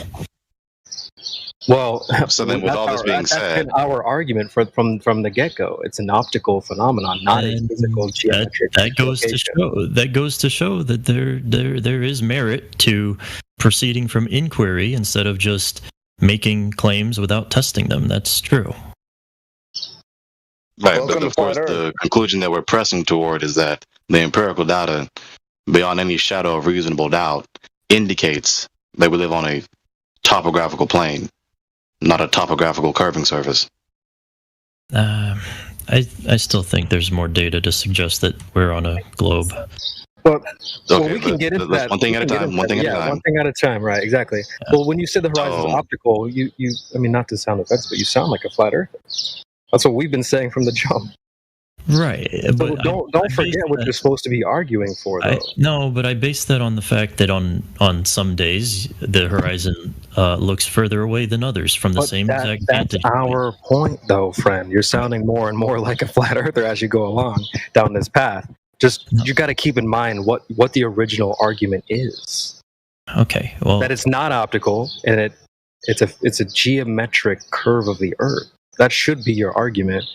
But when you say things like, well, it's optical, there's refraction, it's like you sound like you're relinquishing that claim and you're agreeing with us. Because that's been our point from like day one. Yeah, but if you can't tell how far away the horizon is, then you can't really... Of course you can. You got bad notes, dude. Of course you can. That's where we have things like when you go out to to water, you have certain markers that you can use to detect how far away the horizon is. So you don't just blindly looking out over the ocean. You're right. I misspoke. What I meant to say was that on one day, from the same vantage point, the horizon might look like it's 3 miles away. On a different day, it might look like it's 5 miles away. Welcome to Flat Earth. Wouldn't you say that's the issue? That premise you're appealing to is defeating your position. Mm-hmm. That doesn't protect your position. The premise that you're appealing to in the attempt to protect your position is the premise that we appeal to refute your position. Because your position necessarily implies that if the Earth was all, then the horizon will not move here, there, and everywhere by several miles. But it does. Therefore, the horizon is not the fixed, supposed visual edge of a sphere. Listen, if I'm 6 feet above the my eye level 6 feet above the horizon, okay, I have to look down a certain amount. Just, if the horizon's 3 miles away, the angle that my eyes look down, it's 1/2 of 1/10 of 1 degree. Half of a tenth of 1 degree. The angle from eye level down to the horizon is such a shallow angle that, detecting something like that is very difficult, but it's also prone to refractive properties of the atmosphere. What is this last rebuttal supposed to refute? I was going to say, it seems a little bit non sequitur. I'm saying that if on one day the horizon looks like it's 3 miles away, and on a different day with a different temperature and humidity, it looks like it's a different. I'm suggesting, why bother even using the horizon as the method of determining the shape of the Earth? So you're trying to invalidate the appeal to the horizon. That's what you're trying to do. Remember what the original claim is. You guys, it's so interesting how this happens. Matthew Learns did this a lot. Remember, let's just reset the table, okay? The original claim is that the horizon is a geometric physical curve of the Earth. That's the claim on the table, okay? So then the flat earthers come in and form rebuttals to that claim. Then the globe earthers go, well, I don't think the horizon really should be used as the blah, blah, blah.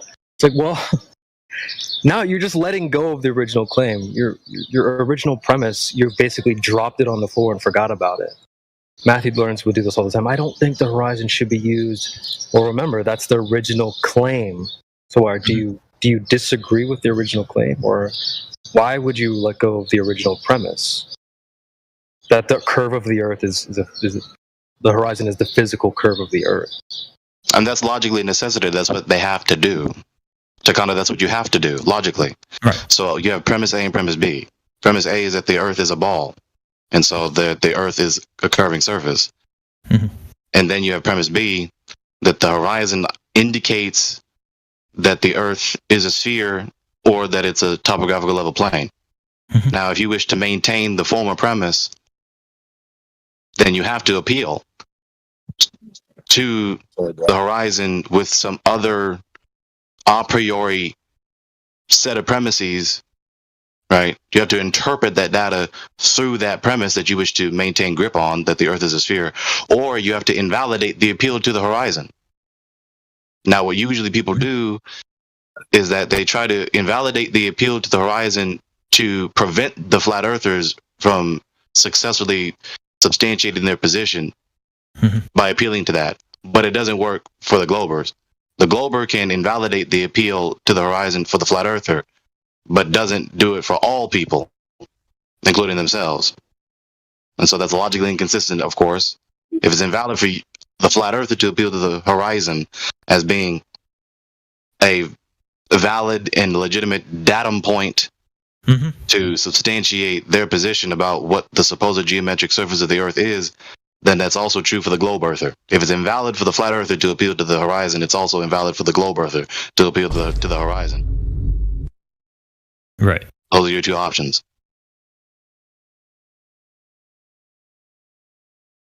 So all this time that we were taught in school that you see the horizon is indicative that that's the edge of the sphere, and then when we can't see the ships behind or upon the water anymore, that indicates that the that indicates that the surface of the Earth, which is curving, is blocking our ability to see it. Yeah. So that doctrine has been so given this pattern of thought, that doctrine has been falsely taught for decades. Given this pattern of thought, now again, if you let the validity of the appeal to the horizon remain, then appealing to the horizon is refuting the globe Earth position, because the horizon, in principle, by definition, semantically, and what we empirically detect is that it is not curving. It is flat. Ah, yes. I see where you're getting at, and that's where I am avoiding the appeal to the horizon. I don't want to come across as trying to have my cake and eat it too, where yes, on some days the horizon looks like it's at 3 miles, and then on other days it looks like it's at 6 miles, and it's just because of refraction, but that seems to be the case. You're misunderstanding the cake and having it too argument, pal. If the Earth is a 3959 spheroid, that's what you're here to defend, correct? I would start with whether or not the Earth is round or flat. We can determine its size. We can determine if NASA's been to the moon. We can determine all the other stuff later. Okay, but there's only one story. You don't get to make up your own story. So if the Earth is 3959 spheroid, why can't I proceed from inquiry? Why can't I be zetetic? What he's saying is that what he's saying is that this is I have a meme called like BYOB, right? You've heard of like bring your own booze. Well, you can't bring your own ball. As I said before, the claim's already on the table. You said the Earth was claimed to be the size of like a circumference of roughly 25,000 miles. Yeah. So you can't bring your own He can ball. defend his own doctrine as he pleases. Sure, he doesn't have to subscribe to the mainstream paradigm. What do you want to defend is the question, Takanda. No, do you want to defend the mainstream paradigm as we read in the Google results? Hold on, Greg. I just wanted to finish my point really quickly. Is that you can't bring your own globe to the table. There's already a globe claim on the table that we're addressing. You understand that? Yeah. Okay. And so like I went to Google and looked up like how to prove the globe, and a lot, the horizon it seems to be a big thing they like to appeal to. So we're trying to address that claim, and it seems like you're just trying to discredit the claim a little bit on you, Greg. If you're thinking that the Earth is some vague marshmallow that you don't want to talk about, you don't get to pontificate about the geometric horizon or the apparent horizon, or it's just no thanks. Okay, well let's focus. Let's focus. So, Takanda, what is your position that you're trying to defend? What thesis, what conclusion are you trying to defend? Okay, we can start with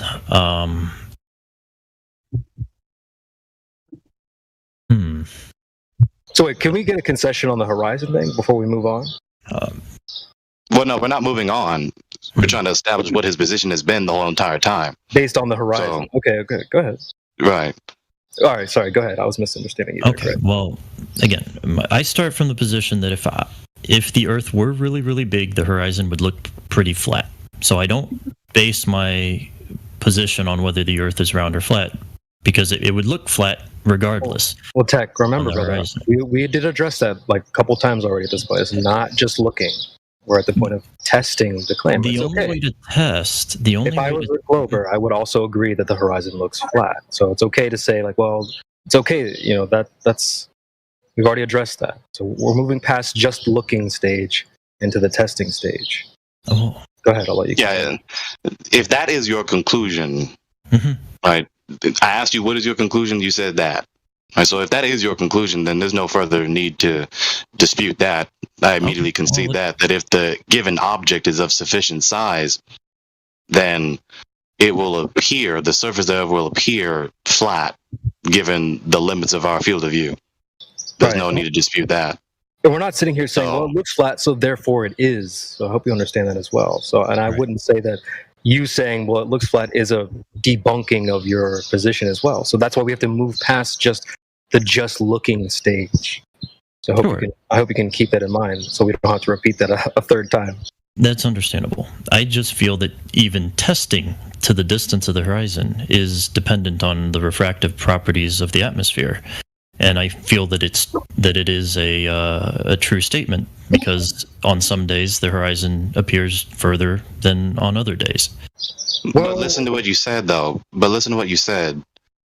Do you see that if the Earth is a sphere, then in your field of view, the horizon would be the edge of that sphere?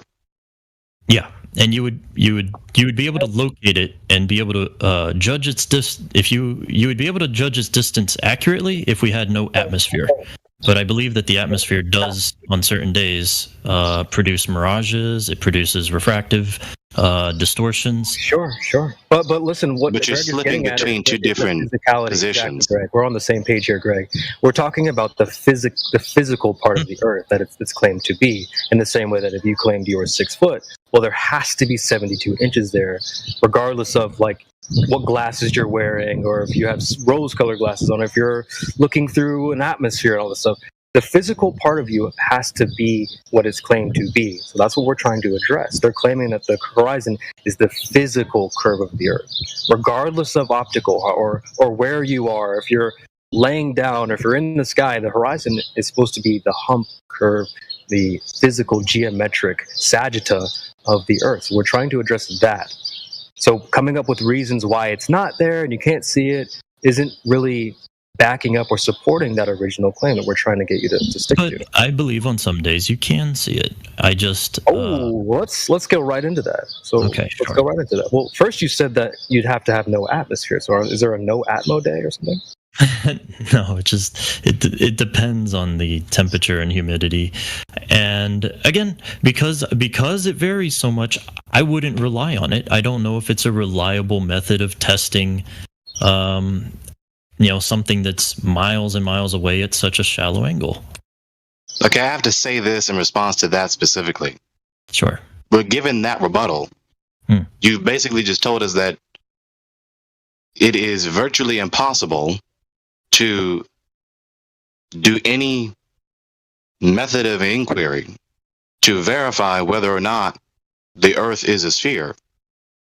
And if that is the case, then the claim that the Earth is a sphere is merely a supposition, not justified by a sound argument.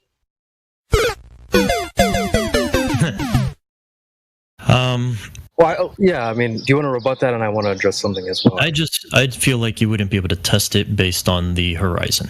I would test it by other. Okay, again. You just said that, and then I responded to it, and then you said it again, so I have to say it again. If that's the case, right, you cannot empirically verify. You can't do a measurement to empirically detect the curvature and to measure and to quantify the curvature of the supposed surface of the Earth in any way. So then the doctrine that is out here being believed by billions, that the Earth is a sphere with specific quantified dimensions, is merely a belief that is not justified by a sound argument. If it's not possible to empirically quantify and detect the curvature of the Earth.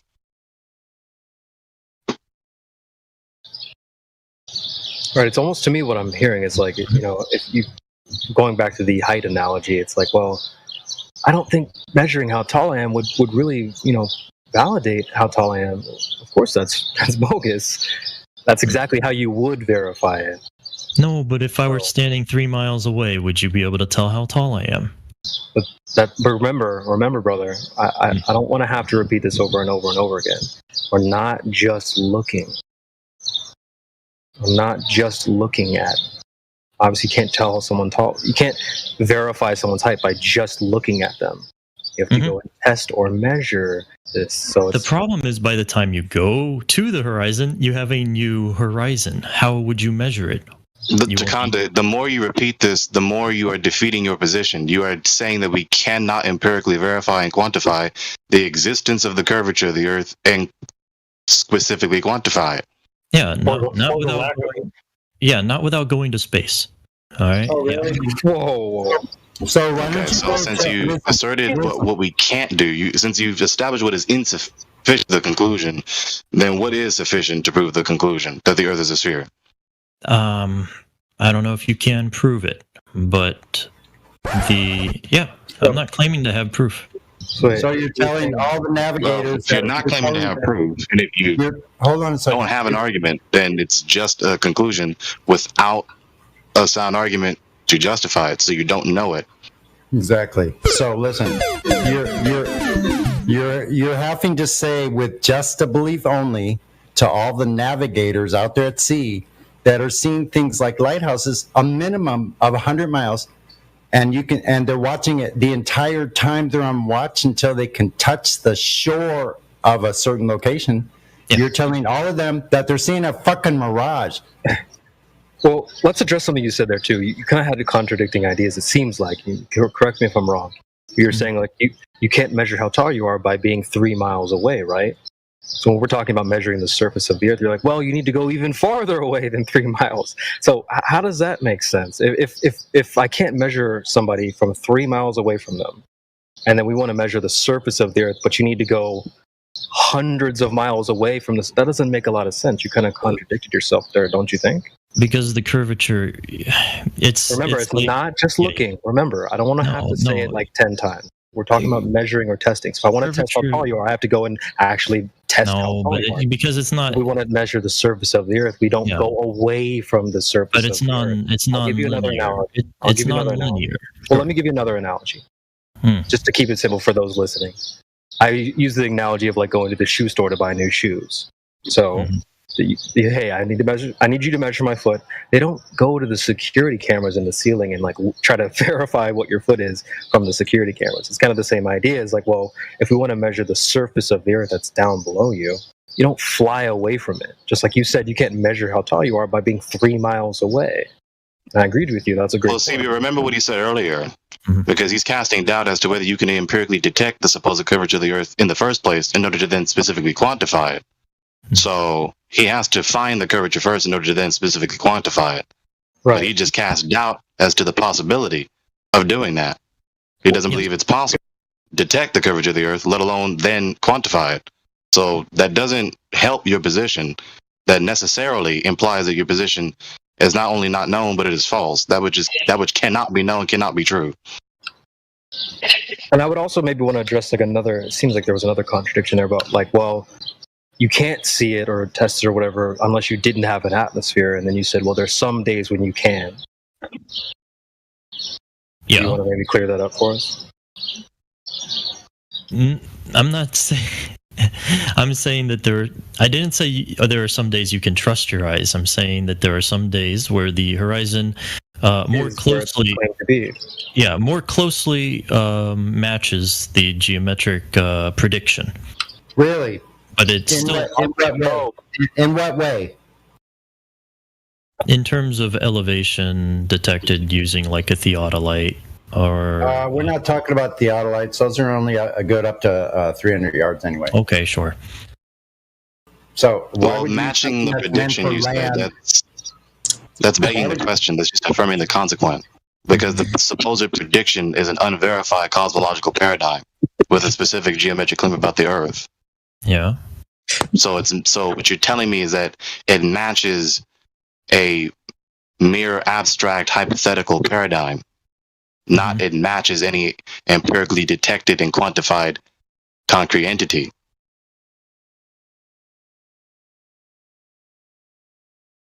Appealing to something that is supposedly aligning with your prediction begs the question as to whether or not the prediction is a concretely real state of affairs that is the cosmos.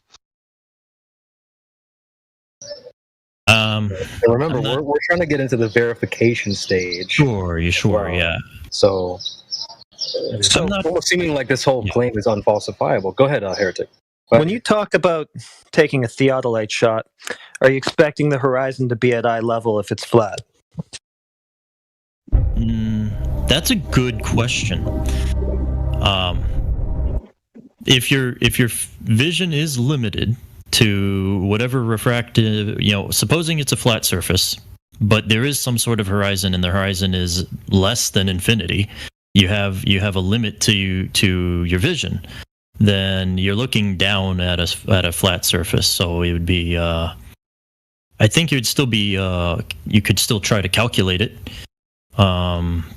but sure. Good point. That's I'll stay away from theodolites. Let's just we'll ignore them. All right. I just wasn't really clear on the answer though. You said that you're looking down at it, so does that mean you are expecting a dip? Yeah. If it's flat. Okay. Even if it's flat, I think I would expect a dip.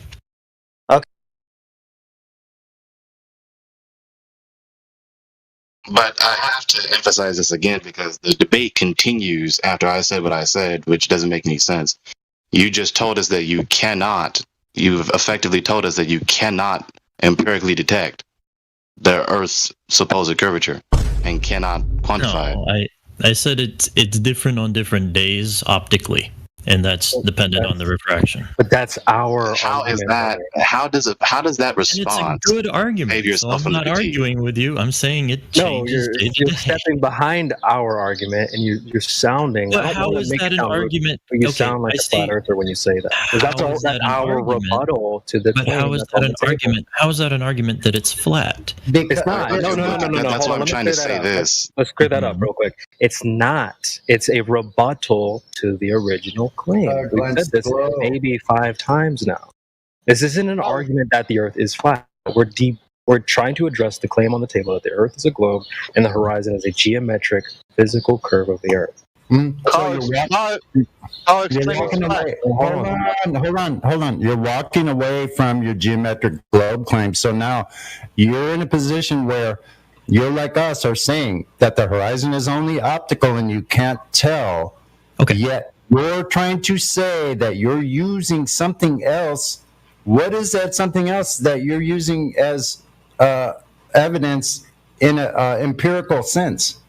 Like, where's your repeated observations of the globe with the elevation drop over distance that is required repeatedly over and over again, which is what we have that shows every observation as flat. So why don't you have any observational data that shows a repeated measurement of the horizon exactly where it's supposed to be? Where is that? I don't believe there is any, and I don't have any, and I don't think I could show you any without. So that's why I'm asking. That's why I'm asking the room to let me complete my line of talk to him about my words to him. Go ahead, G. Yeah, go. So I gave my critique about your response. You've attempted to invalidate the appeal to the horizon. You've attempted to invalidate the supposed possibility of doing a measurement. Right. I think you briefly mentioned supposedly going to space first to empirically detect, but I can't do the existence of the curvature of the surface of the Earth to then specifically quantify it. But then I asked you point blank, what is sufficient to empirically detect the curvature of the Earth, the curvature of the surface of the Earth, and quantify it? You basically said nothing. So if your answer is nothing, then you and anyone cannot empirically detect the existence of the supposed curvature of the Earth's surface and any specific supposed quantification thereof. Therefore, your position cannot be known. Therefore, you forfeit the debate. There is no debating after that. You just made your position impossible to be known. If you cannot prove your conclusion, then you don't know your conclusion to be true. And you're stuck in a position now because now you're in between what your experts, your priests of the heliocentric religion are saying, and you're not even like, you're more approaching like what we believe while walking away from your geometric claim completely, even though all the literature and data shows exact amounts of elevation drop over distance on your globe charts, on the globe graphs. Mm-hmm. If you forget that quality, then Earth is a globe.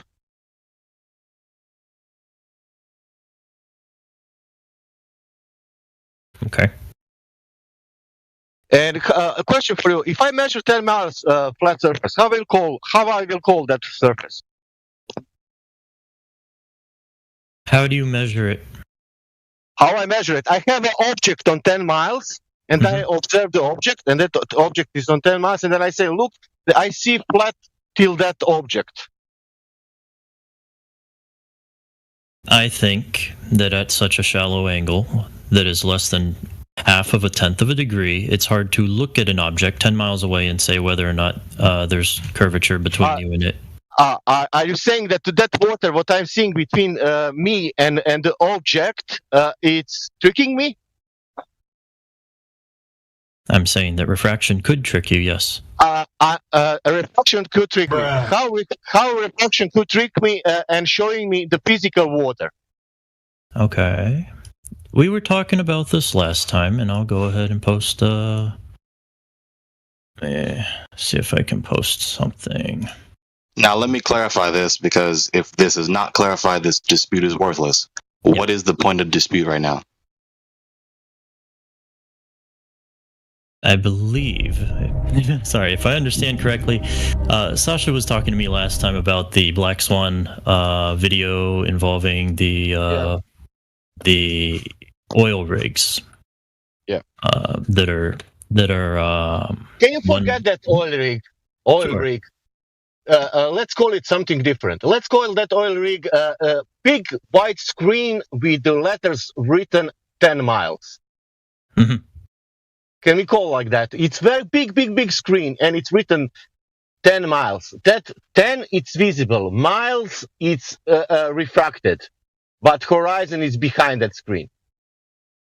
Okay.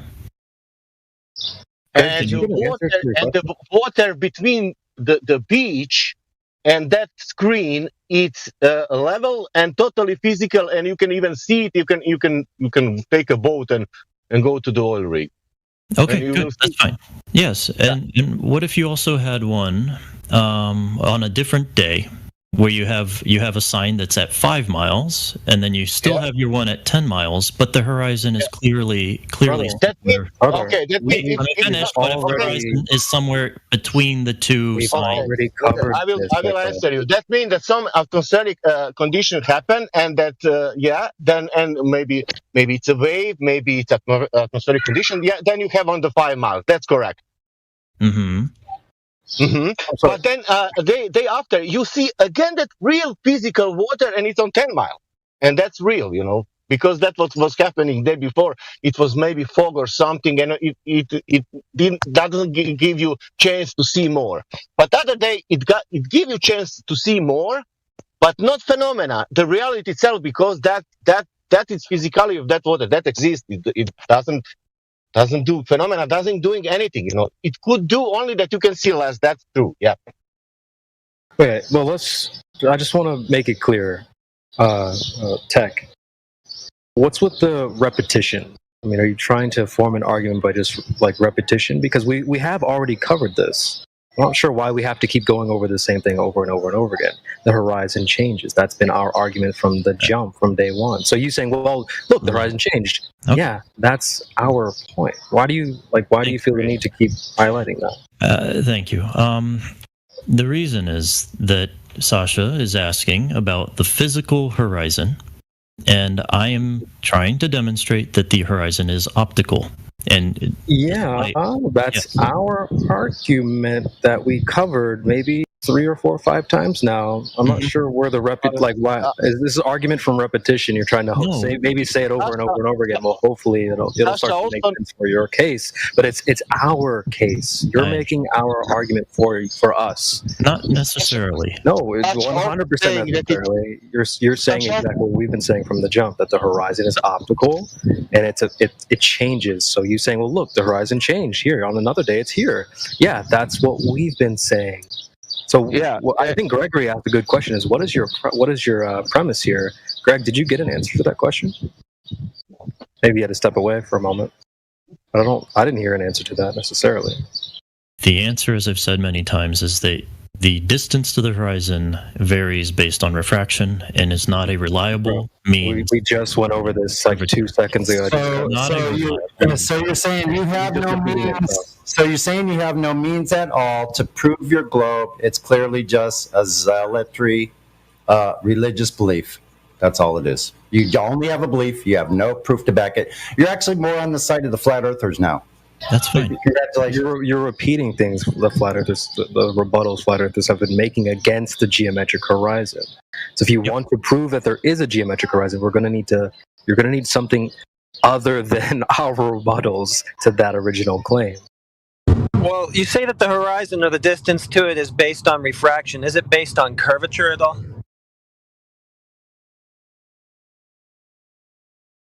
In theory, yes.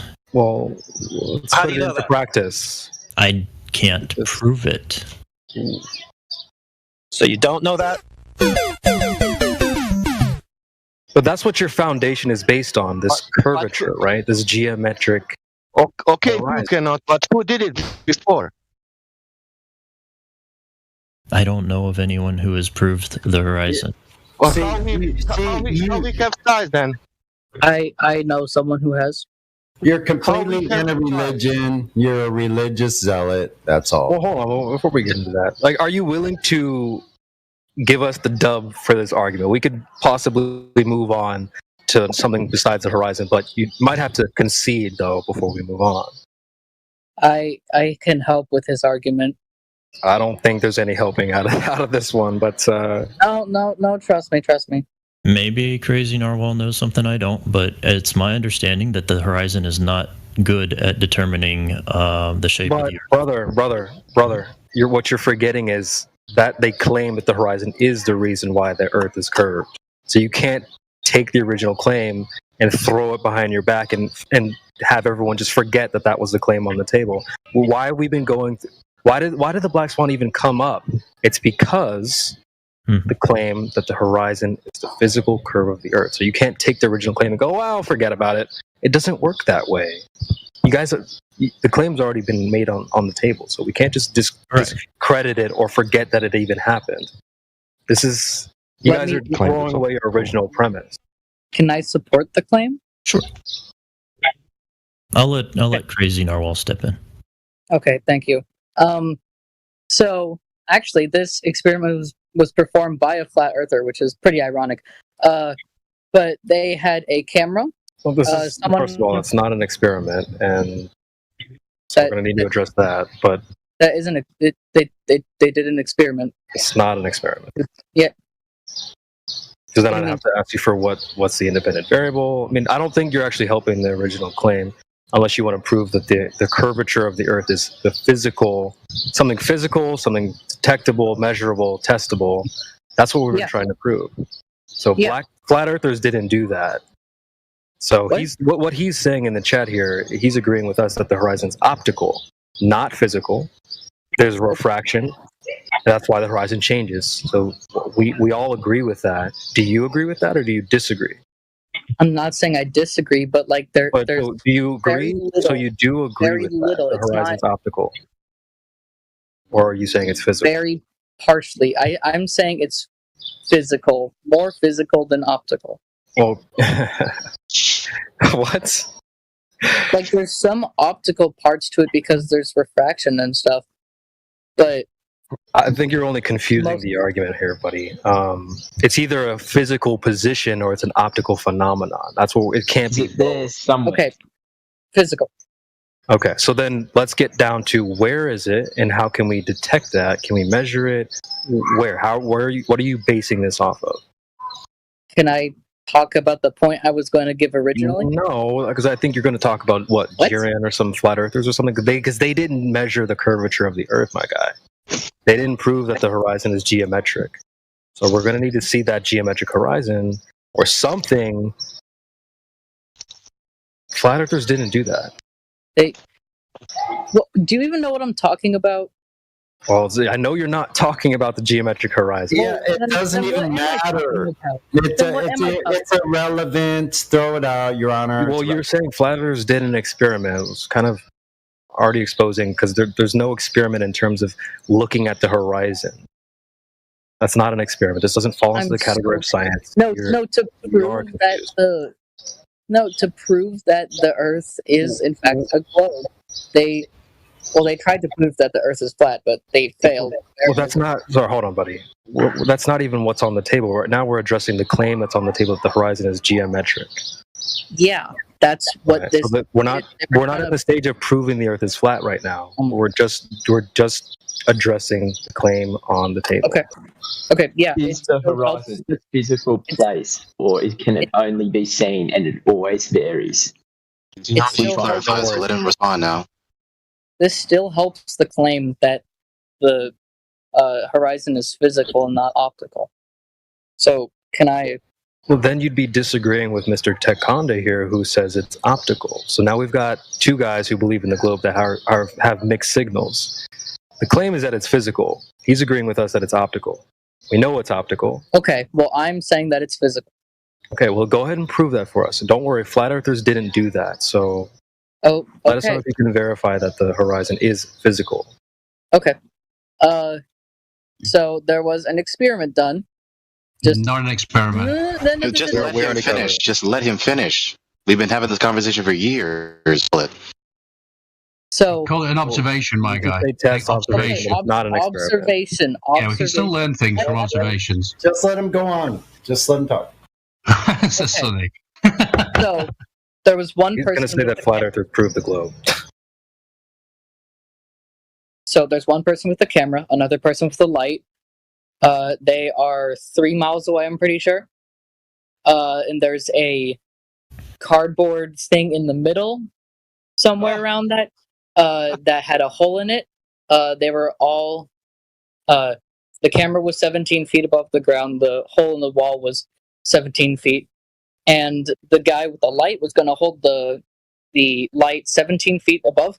And if they could see it, then it would be flat, right? Then the Earth would be flat. That makes sense. But Was a collimator used? Sorry? Was a collimator used? Christ. What? What? It's going only on that He doesn't plane. know what he's Nowhere else. talking Is it? He doesn't know what columnated light is. He doesn't understand how light works. I guarantee you. What? Yeah, you know nothing about light. Duh. They used to, One video, I think, shared on hold on. It's got to be cleared up before we go on. They used a flashlight because they couldn't use the thing. Do you know how a flashlight works? They used like a really big light. It wasn't just a flashlight. Go look at you. You don't even know what you're talking about. You are coming in with a pea shooter to a gunfight. So was the light not collimated? I don't know. You might want to put this one on the back burner, my guy, because this isn't leading to a geometric horizon. We're in the verification stage as well. We're trying to verify. So pointing a flashlight and shining it through holes and stuff doesn't verify what the water's doing, or that the water is physically curved in a geometric position. So we're in the verification stage now, and you're also disagreeing with the other globe earther in here. Oh, okay. So you're not clearing things up. You're just making things more confusing. Can I address something that Tekanda said? Go ahead. He said that that's optical, right? The horizon is optical, and then claimed that is optical. And then claimed that the distance to it changes. Okay, if it's optical, then there is no distance to it. There's no measurable distance to an optical phenomena. Hard disagree. Me too. You can measure to it. The point is, it's not Pause, place. It's just please like listen. a set of coordinates. Pause. It's an optical phenomenon, right? It's not a concrete particular that exists independent of your subjective perception over there in the distance. So no, it doesn't have a distance. You can detect the distance of a image. You can definitely do that. Okay, you're talking about a concrete particular with a photographic image on it. That's an equivocation. You're not talking about that. You're either talking about a concrete particular that exists independent of your subjective perception of it, or you're just talking about an optical phenomenon. True. I got another way to say it, Tekanda. Can you measure the distance to a mirage? Or is a mirage always moving? A mirage is a little different. Yeah. So if it's optical, then you can't measure it, right? Not necessarily. There are things that are optical that you can measure a distance to. There are actual equations that you can use for if you have a convex mirror or a concave mirror that where you put an object, its image changes depending on the radius of curvature of that mirror, and you can find the location of the image, and that that deals with its magnification. It's optics is a little tricky, but we're not talking about a mirror. We're talking about the surface of Earth. Right. And the surface of the Earth, and you're talking about the distance to the horizon. The way to measure that distance to the horizon, you could use land markers, like in the Black Swan video. The that definitely can tell you something about the distance. Maybe detecting its exact distance down to the inch would be kind of difficult, but you could generally gauge whether it's between 5 miles or 9 miles if you have land markers. You're right. Conda, this is ontologically absurd. And if you can actually see the furthest landmark, 9.41 miles, and clearly the horizon further than that, then we know the horizon isn't blocking that last oil rig, right? Right. And stop. No, I'll stop. That's an all stop. Yeah, when you said right, that needs a pause because that bludgeoned your radius claim in 100 different ways, thousands if you want to look at. Listen, if you want to look at the same view of the 10-mile at least horizon under through those oil rigs, and then look to the right in the same view or same screenshot of the original video, you see the islands at a minimum 30 miles. That makes your radius 500 million miles in diameter, twice the distance to the moon. And my argument has never been that you can use your view of the horizon to measure the circumference. Well, don't worry. As I said earlier, we're not waiting for you to make the argument. Again, claim is already clear on the table for everyone. We're not waiting for you to tell us how big the globe is or any of that stuff. But now, back up a second. Hang on. Because this has to be. Hold on a second. So if he says he can't use that, what can he use? To detect, what do you mean? To say whether or not the Earth is round, or to say the size of the Earth? Yeah, to word it like that if you want to detect the globe in question. You can't use the horizon, so what can you do? Right. Well, again, this comes with the presupposition that the Earth is round. You would use the shadow cast by the sun to determine the curvature. I'm hearing that we have to presuppose the thing in question. Correct. Well, you have to. Yes.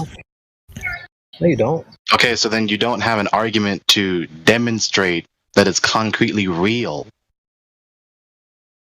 My argument hasn't changed. My argument is based on the moon and the sun being the same size as they travel across the sky at a constant 15 degrees. Takanda, when you tell us you have to presuppose it, that is necessarily implying you don't have an argument to prove it. No, it means that I consider it true. It means that I consider it true. Yes, that I have sufficient evidence to suggest that the Earth is round. A priori, the discussion of how far away something should be on the horizon. No. It is. The conclusion you're trying to prove is an empirical knowledge claim. No, you don't. You don't have the right to just take it for granted that the Earth is a ball. You have to prove that first. I can prove it through deductive reasoning. No, you cannot. That's not even the proper category to make the argument, because a deductive argument necessitates the conclusion. But you're supposed to be giving a support for an empirical knowledge claim. The only category such conclusions can be supported, the only category of argumentation that such conclusions can be supported is an inductive argument. You have to appeal to some a posteriori empirical data to substantiate the conclusion.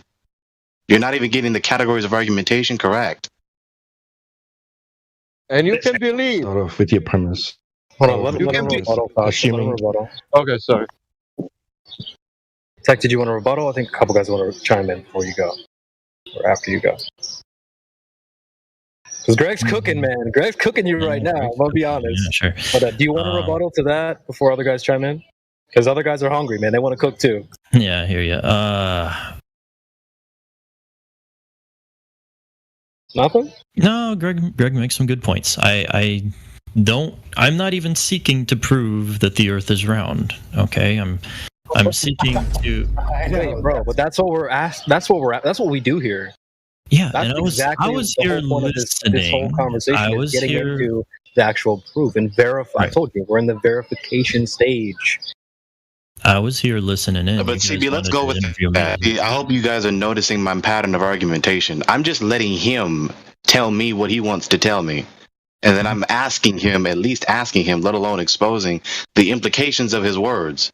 If you tell me that you're not even attempting, or that it was never your intention to attempt to give an argument to support the conclusion the Earth is a sphere, then that's a concession to defeat. No. Concession that you were never. I'm sorry. You were never even part of the debate, so you have yet to prove the conclusion. I don't like the word proof. Proof is in math. Proof is a very strong word. I look for empirical evidence. We're still. Let's talk about that. I mean, since he's talking with me, let me talk to him about this. What is proof? What is that? Okay, great. Well, okay. I was being pedantic. We can use a just a general term for proof. If we're all on the same page, proof would just be a sufficient amount of evidence. In my language, is one word. What? I would concur with that. In my language, because I was using proof in the very basic sense. Okay, that it's. I mean, when I say proof, I'm just talking about one or more specific objective premises to support the conclusion. Whatever category of argumentation you want to use. Sufficient amount of evidence to support a conclusion. I can agree with that term. Sure. Okay, so we dispelled the verbal dispute about proof. Okay. And so my last critique still stands. And I start with the belief that from the surface of the Earth, it's difficult to detect curvature on the horizon. So I don't use the horizon as proof of curvature of the Earth. It just So that swiftly gets us to Heretic's question. Because Heretic earlier asked you, what is sufficient to prove the Earth is a sphere? Would you think it is? By ruling out the other possibilities. And those are your models that you talked about earlier. It's a method of argumentation. We also throw out as well. It seems to be the same method of argumentation that you all use, that if you have ruled out that the Earth is curved because the horizon is further away than it would be on the round Earth model, then you're using a deductive argument. I would use now listen, the same since that's your method of inquiry, then let's go with this for a moment. Let's go with this for a moment, okay? So you're trying to give a deductive argument to necessitate your conclusion. Or you're trying to eliminate the other possibilities to then, of course, necessarily imply that the one that is not fallacious or not incoherent is the truth, which is how deductive argumentation works. Now, the only options that we have, logically, geometrically, is that the surface of any given object, including the Earth, is flat or it's curving. Right? When we're asking the question, what is the surface of the Earth geometrically? Is the surface of the Earth flat or is it curving? That's the only two options that we have. So given that we don't detect curvature, and what we do detect is a surface that is not curving, it's flat. Therefore, it's flat. That's deductive reasoning right there. Again, I wouldn't say we don't detect curvature. I'd say we detect curvature, it's just not always in the same location. I still that's ontologically absurd, Takanda. I've addressed this multiple times. It's ontologically absurd. I disagree. Because either the Earth is a sphere and it is moving location between the hours within the day or on various days within the week. The surface, the size of the Earth is changing size by miles every day of the week or every several hours within the day. Or I'll let you finish. The surface of the Earth is not curving, and the optical phenomenon that is the horizon appears to be in different locations, given the behavior of light, given the medium that it's in, given the function of our eyes. Are those the only two possibilities? For the surface? Yes. Yeah. Let me explain. Unless you can provide a third option. The third option. Right. Before you say the third option, let me explain. Because the only two options that we have is that the object is a concrete particular entity that is external and independently existing from our subjective perception, or it is a subjective perception. Either it's an objective, concretely real, particular, existing independent of our subjective perception, or it is a subjective perception of whatever the given object is that we're supposedly perceiving. Okay. What's the third option? Well, let me answer first with a question real quick, just so we're all on the same page. What causes the horizon to look at maybe it's 3 miles one day, 5 miles the next, 10 miles the next, if you're standing from the same location and observing the same view? Not curvature.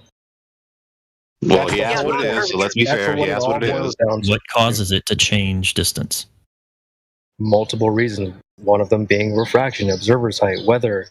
Again, we kind of already went over this. The only thing that you're supposed to be arguing for is that it is caused by curvature. Could it have curvature? Could you be on a curved surface that is very large, but also have the same problem of refraction changing the distance? It would never Okay, if you argue that way, every time you argue this way, we have to say this. Every time you argue that way, you are necessarily implying with that rebuttal that you do not empirically detect the Earth's curvature. Therefore, you don't have any empirical data to substantiate the conclusion the Earth is a sphere. Therefore, the conclusion is false. Yeah, and it would never do what Earth is actually doing outside right now. It wouldn't for sure do that. All the phenomenon we show that happen outside can be replicated over a plane surface, a level surface. We can show all the optical effects on short distances that you're talking about. So they're not caused by Earth curvature. They're caused by perspective itself and the phenomenon that occurs over a planar surface over distance. This can be proven, has been duplicated, replicated over and over thousands and thousands of times, and match actual real observations in the real world. Yeah, what causes it to vary, or one key component of why it varies like that, is the lack of curvature, or else it would have been limited geometrically to the 1.2 mile distance. But since that limitation isn't present, it can fluctuate beyond that from day to day. You're appealing to a hypothetical position, a hypothetical state of affairs where we, the observer, could not empirically detect the supposed curvature of the Earth's surface in the attempt to invalidate our appeal to the horizon. But what you don't realize is that line of argumentation makes your conclusion impossible to be proven. Survival. So, sounds like his position has been reduced to it could be a globe. So your appeal to this last hypothetical state of affairs where we're in a position where we cannot empirically detect the supposed curvature of the Earth, whilst supposedly the Earth is still a sphere flying around in a cosmic vacuum. You have therefore made it impossible for us to empirically detect the curvature. Therefore, we cannot give a sufficient argument to prove the conclusion. And the only proof he brought forth was flat earthers, so that is proven heretic. Well, that wasn't him, to be fair. It wasn't him. It was some other goofball. But you did say that it was it has been detected, but that hasn't been determined or put forward in this conversation. And someone else pointed that out in the chat and said, he says they detect curvature, but that hasn't been purported or even presented in this conversation this far. Detect. Why wouldn't you just present that if it has been detected? I don't believe I've said that. I might have to rewind this stream. At least maybe there's a difference. There's a difference between detecting curvature and measuring the exact amount. Okay. Well, two of us heard you. So okay. Do you want to clarify? Maybe you said maybe you meant to say like it has been detected but not measured, or you're welcome to clarify if you want. I try to be a good listener, so it seems like multiple of us heard the same thing. So I don't know think if I've I'm making actually it said out. that. I don't think I've actually said that.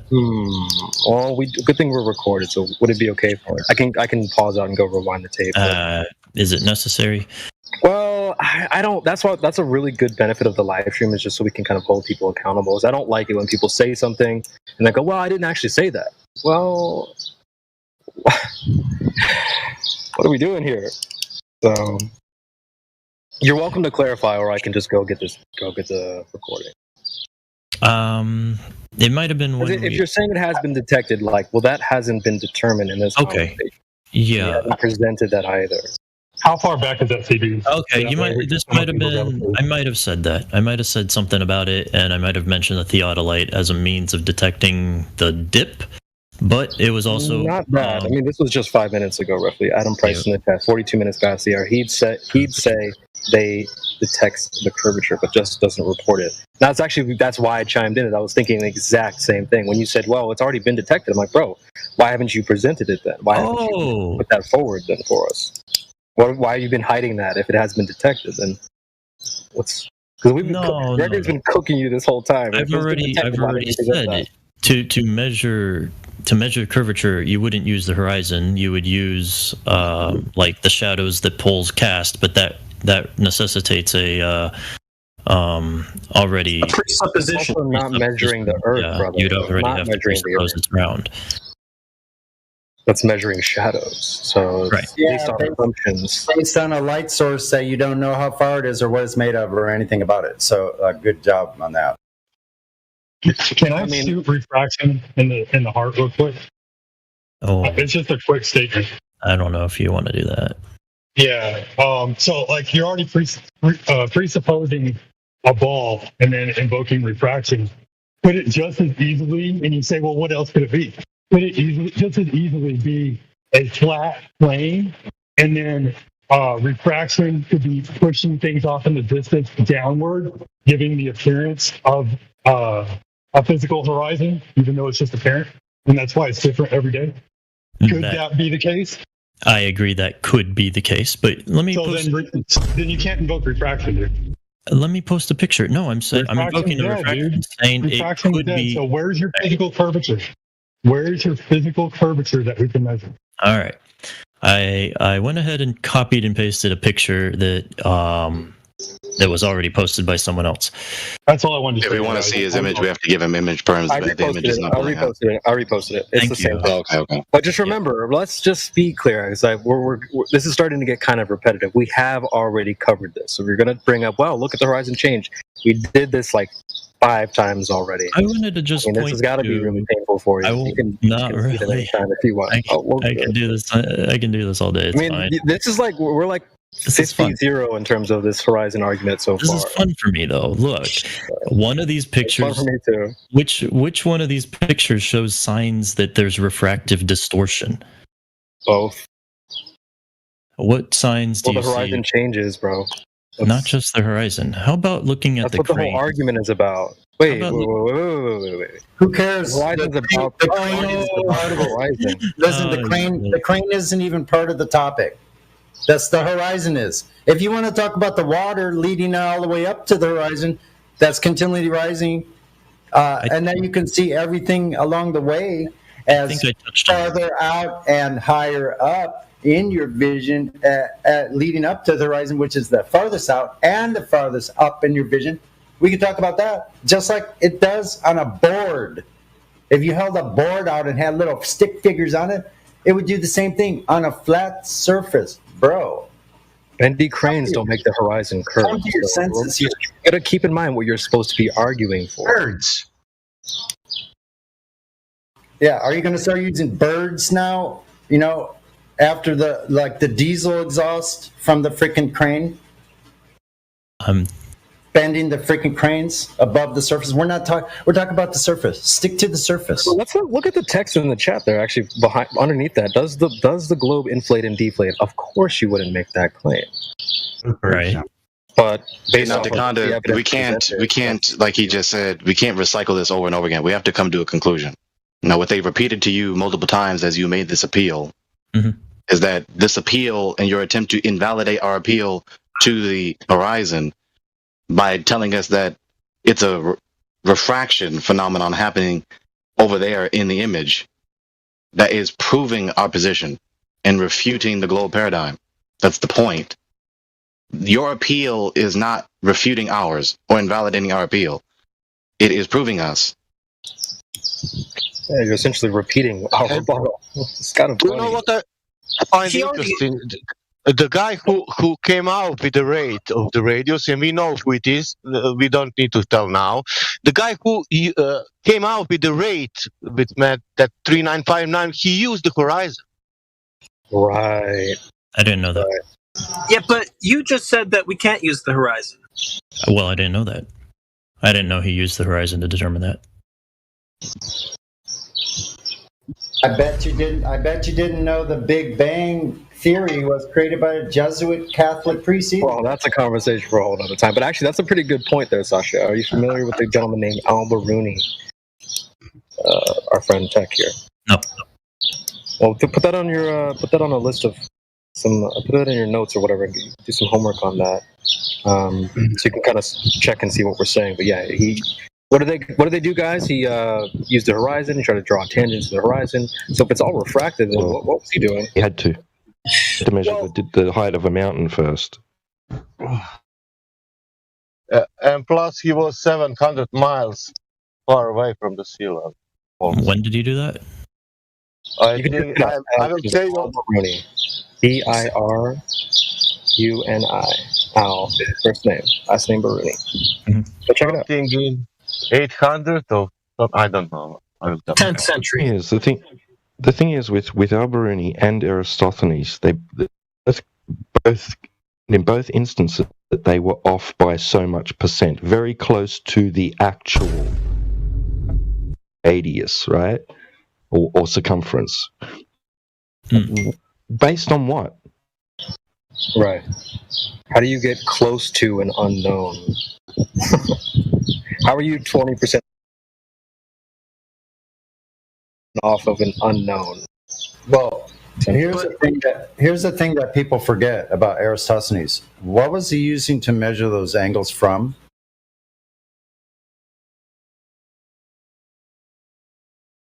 A horizontal plane. Using elevation angles of the light.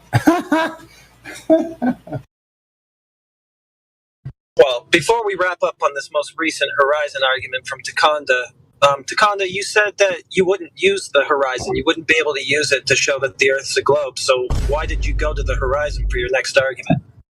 I wasn't. I was suggesting that. Sorry, I was responding to someone who said that is it possible that the Earth is flat, but that refraction forces objects in the distance to appear below the horizon? And I had agreed that yes, that's possible. And I showed a picture of the black swan as a suggestion that one of those has more refractive effects than the other. It seems pretty obvious. It's all kind of moot, though, once you say we can't use the horizon to tell if it's a globe, right? So why even continue talking about the horizon at that point? Just move to whatever tells you that the Earth is a globe. Right. Exactly. Or even refraction for that point. The thing is, neither of them have curvature, which is the thing you're supposed to be arguing for, brother. So it's like I don't know if it's slipping the brain or what. Here's the thing. Like, just keep in mind what your argument is based off of is the physical curve of the Earth.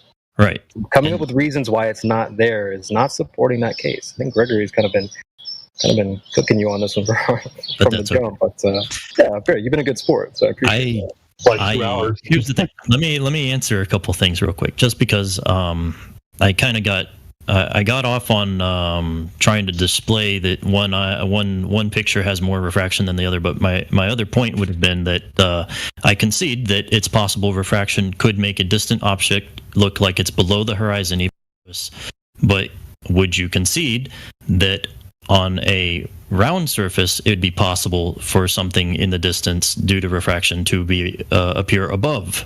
No, because they cancel each other out. No. So I want you to show me that. No. Right All right, now. I'm done with you guys. Shut up. You guys are not arguing a good faith. We didn't even that's bad for faith. this. Come on. What is happening? Wait a second. I was That's waiting for bad this. You asked a question. Wait a minute. I was waiting for this moment. So stop talking for a moment. Now you need to provide exactly the data that shows what you just said about a curved surface lifting things up exactly at those distances, exactly at those elevations, those distance elevation drops at distance. You need to provide every distance that shows it coming up to a level. Go.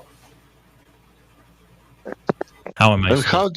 And how they are doing that in a way that they are presenting physically in the nature?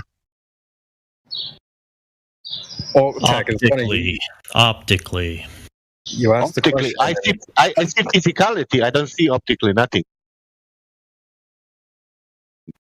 He's done. He's a cooked goose, so it's over now. You guys are arguing in bad faith. No. Brother. You just asked a question before anybody got a chance to answer. You're like, you guys are terrible, blah, blah, blah. That's bad faith. If you ask a question and don't want to hear the answer, I don't think that's, you're saying we're in bad faith? I think that's you. Gregory's been talking to you in a very calm demeanor. I've been Gregory's been great. I don't think that we're in bad faith. I think Greg and I have been fairly... Yeah, you too. You've been awesome for the most part. So when you asked the last question, you're like, could it work on a globe or whatever? I think two people wanted to chime in, and you didn't even want to hear the answer. I heard their answer. They said, no, you got to give an exact measurement. I didn't hear the answer because everyone was getting rumpus. You were rumpusing the answer. Yep. Oh, guys, I'm leaving or whatever. It's like, well, dude, let them answer. Still haven't provided anything showing that this claim is true, so you're bunked. A demonstration that is possible to. I was asked, is it possible that things can appear below the horizon on a flat plane due to refraction? And I only say that it's possible based on a demonstration. On a demonstration? What demonstration do you have? I would you be even thinking it's possible? I mean, I posted something in the chat there. Maybe you could take a look. That might help. But go ahead, Sheep. I was the one that brought up the idea that, okay, could it be possible that on a flat plane that refraction could be pushing an object downwards, giving the appearance that it's going behind a physical horizon, apparently? And could this happen on a ball also? Mm-hmm. Good. Yes. Does it? Prove it. Prove it. Thank you, Sheepdog. Thank you. It. No, Prove it. Stop saying, oh, let's presuppose and let's get out our imaginary math calculations and then let's go ahead and drop a diagram of what we think should be going on. Let's get down to the physical portion of the observation. Okay, well, my point being, right, you can't begin to say something is possible without having a reason to think it is. First instance, why are you saying it's possible? Or globe. Why am I saying it's possible? Because look, Creation Bear even posted an image of the horizon moving due to atmospheric refraction. Which is our point from it gets higher and lower. We've been, I don't know why we had, you're kind of stepping behind our arguments and seeming like it's a case for the globe. Because it's like you want to hang on to the ball, even though we've given you other options that could be going on. You're still going to be like, well, but I really want to hold on to this ball. And you're actually out on a limb away from your actual experts on your side of the this whole thing. You've walked away from them too. At this point, you just want to believe it's a ball. Hold on! Don't tell me what I want to believe. We know. It's not like it's a secret. It's quite obvious, dude. Are you? I mean, and no one cares what you believe, but when you come in here telling us this belief system you're duped by is reality, good luck with that. If you're here to share your confused, scattered, vague belief system, thank you for the last 2 hours. Well, just remember, we're into the verification stage now. So it's like, if you have a case, let's go ahead and take a look. We'll all take a look at it. But it's like, your case is our case. It's just kind of weird. It's like, dude, what's going on here? Remember what at this rate, it's become tedious to repeatedly tell you that you telling us the horizon can move, quote unquote, is not a refutation to us. It is our premise. Yeah, it's like if we were to jump into a time capsule and go back to 2017, you would be arguing with Team Globe. They'd be arguing against you. They say, no, it's not optical. No, the horizon is geometric. So, but in 2023, for some reason, it's like deja. You guys have forgotten what's supposed to be, what you guys are supposed to be arguing for. You're now pissing down the backs of the 2017 Globe Earthers. That's fine. But why is that fine? So it's like in 2017, you'd be a flat earther essentially, based off the things you're saying now. They could call me a flat earther if they wanted to back then. You're making the argument for the flat earther. I'm saying based on the horizon, you can't tell whether it's round or flat. Takanda, oh my God. At this rate, you're just being annoying now. Yeah, I've already told you that premise you appeal to try and invalidate our appeal to the horizon is our premise, which supports our position. You're appealing to our premise that supports our position in the attempt to refute us. How does it support the notion that it's flat? No. Remember, brother. It supports the conclusion that the Earth is not a sphere and the horizon is not the edge of the sphere. Correct. Remember, we've said this already a couple times, or maybe more than a couple. It's a rebuttal to the claim on the table, which is that the horizon can be used and is used and is the physical curve of the Earth. You can't now turn around and say, well, I don't think that's sufficient enough.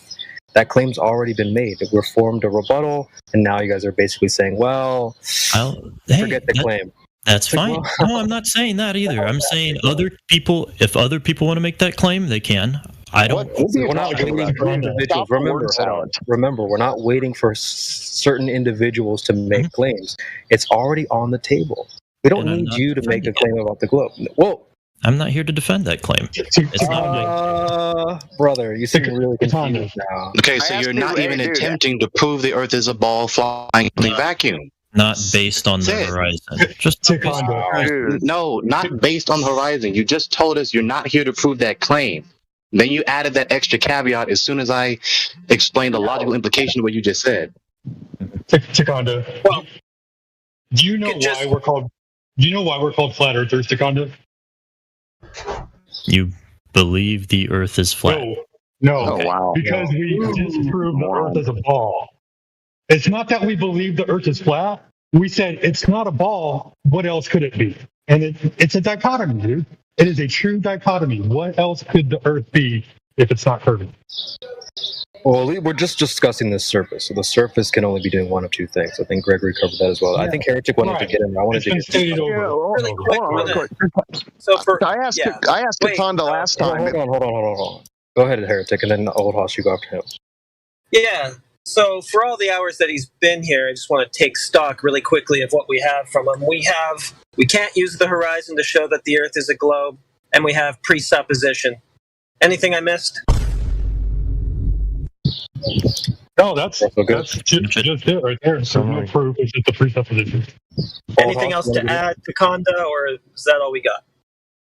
It truly got all the way down to just a wish. I wish that it was curved. I want it to be curved so bad that I will go to any lengths, including not defending any part of what I believe, pushing me further into someone that is just kneeling at the pews of some golden cow and professing its purity while having no details at all about the religion itself. Yeah, last time I asked you, are you here to birth a new globe model? You said no. Now it sounds like you are. Mm-hmm. This goes back into that BYOB thing I brought up earlier. You can't bring your own globe. Because the flat earthers are being criticized. Oh, you guys need to drop your flat earth ideas and get back on the globe. The globe. Not Takanda's globe, not Matthew Learn's globe, not this random ding-dong globe. The claim that's already on the table. That's why we're not waiting around for you to make claims. It's already on the table for everyone to see. Flat earthers, concavers, whoever. We're not waiting around for you to say that the horizon is this, that, and the other. Based off of the claim, you can break down certain things. Just like I gave you the analogy of your height. If you claim you're 6 foot tall, then there has to be 72 inches there when I go to measure. You're like, well, I don't think you can judge me based off of those inches. Like, well, no, we can. That's because the claim is that you're 6 foot. So there has to be it breaks down from that claim. So in other words, it's not that we're claiming the Earth is flat. It's we're claiming the Earth is not a ball. I gotcha. You're using deductive reasoning, basically. Well, it's a dichotomy, so there's only two options, right? Unless you could limit it up. Mm-hmm. So that's why the ball is dead. It's not. We're not claiming like you can call us flat earthers all day long. Most of us would prefer to be called true earthers over flat earthers. But the bottom line is the Earth is not perfect. I'm still going to maintain that the horizon is not able to do refraction. You can't tell if it's flat or curved. You can't prove positive one or the other. No, brother. You're just discrediting the original claim. Dude, these misconceptions that the horizon is a geometric location are baked into the globe model. It doesn't matter what you want to bellyache about or highlight your misunderstanding of. Wait, did you say they're not baked in? They are baked in. No, I agree with you, Old House, but I think he said that they're not there. Yeah, Did I mishear you? Horizon is optical. He's making up his own story. Brother. This is getting kind of painful because you've forgotten. It's like almost like you keep forgetting what the claim is on the table.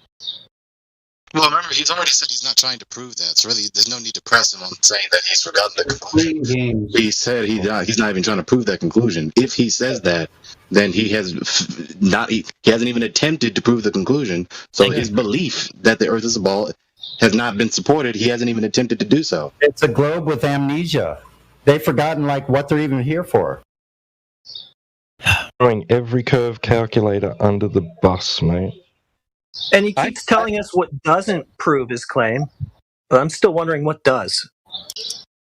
I agree with Old Hoster. You said it's baked in. I 100% agree with that. Just like if you're 6 foot, then the idea that there has to be 72 inches is baked into that claim. Mm-hmm. Like you can't take those two apart and say, well, no, you can't really look for the 72 inches there. I don't think it would prove anything. That's bogus. All right. Well, I would say the same thing about a flat. Remember, we haven't even got there yet. So just you keep trying to push it into this flat Earth territory. We're not even at that stage yet, brother.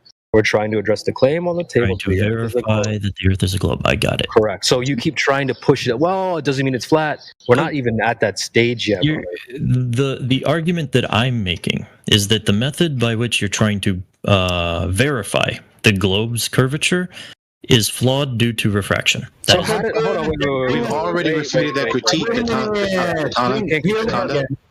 Why was the original claim made then? Let's take a look at why the claim was made. Why are they claiming that the horizon is physical, geometrical? Why would that claim be made if it can't be used to determine anything?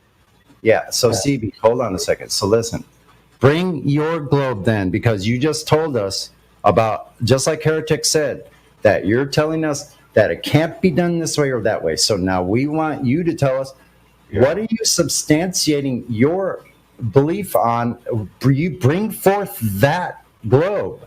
We're waiting for you to bring that forward because we're tired of hearing why you can't prove the globe. What is it you're backing your belief system in? There you go. Well, he did say pictures from. He said pictures from space. Hold on, I wanted him to answer. Hold on. I base my beliefs based on the movements of celestial objects. I know you guys don't like that.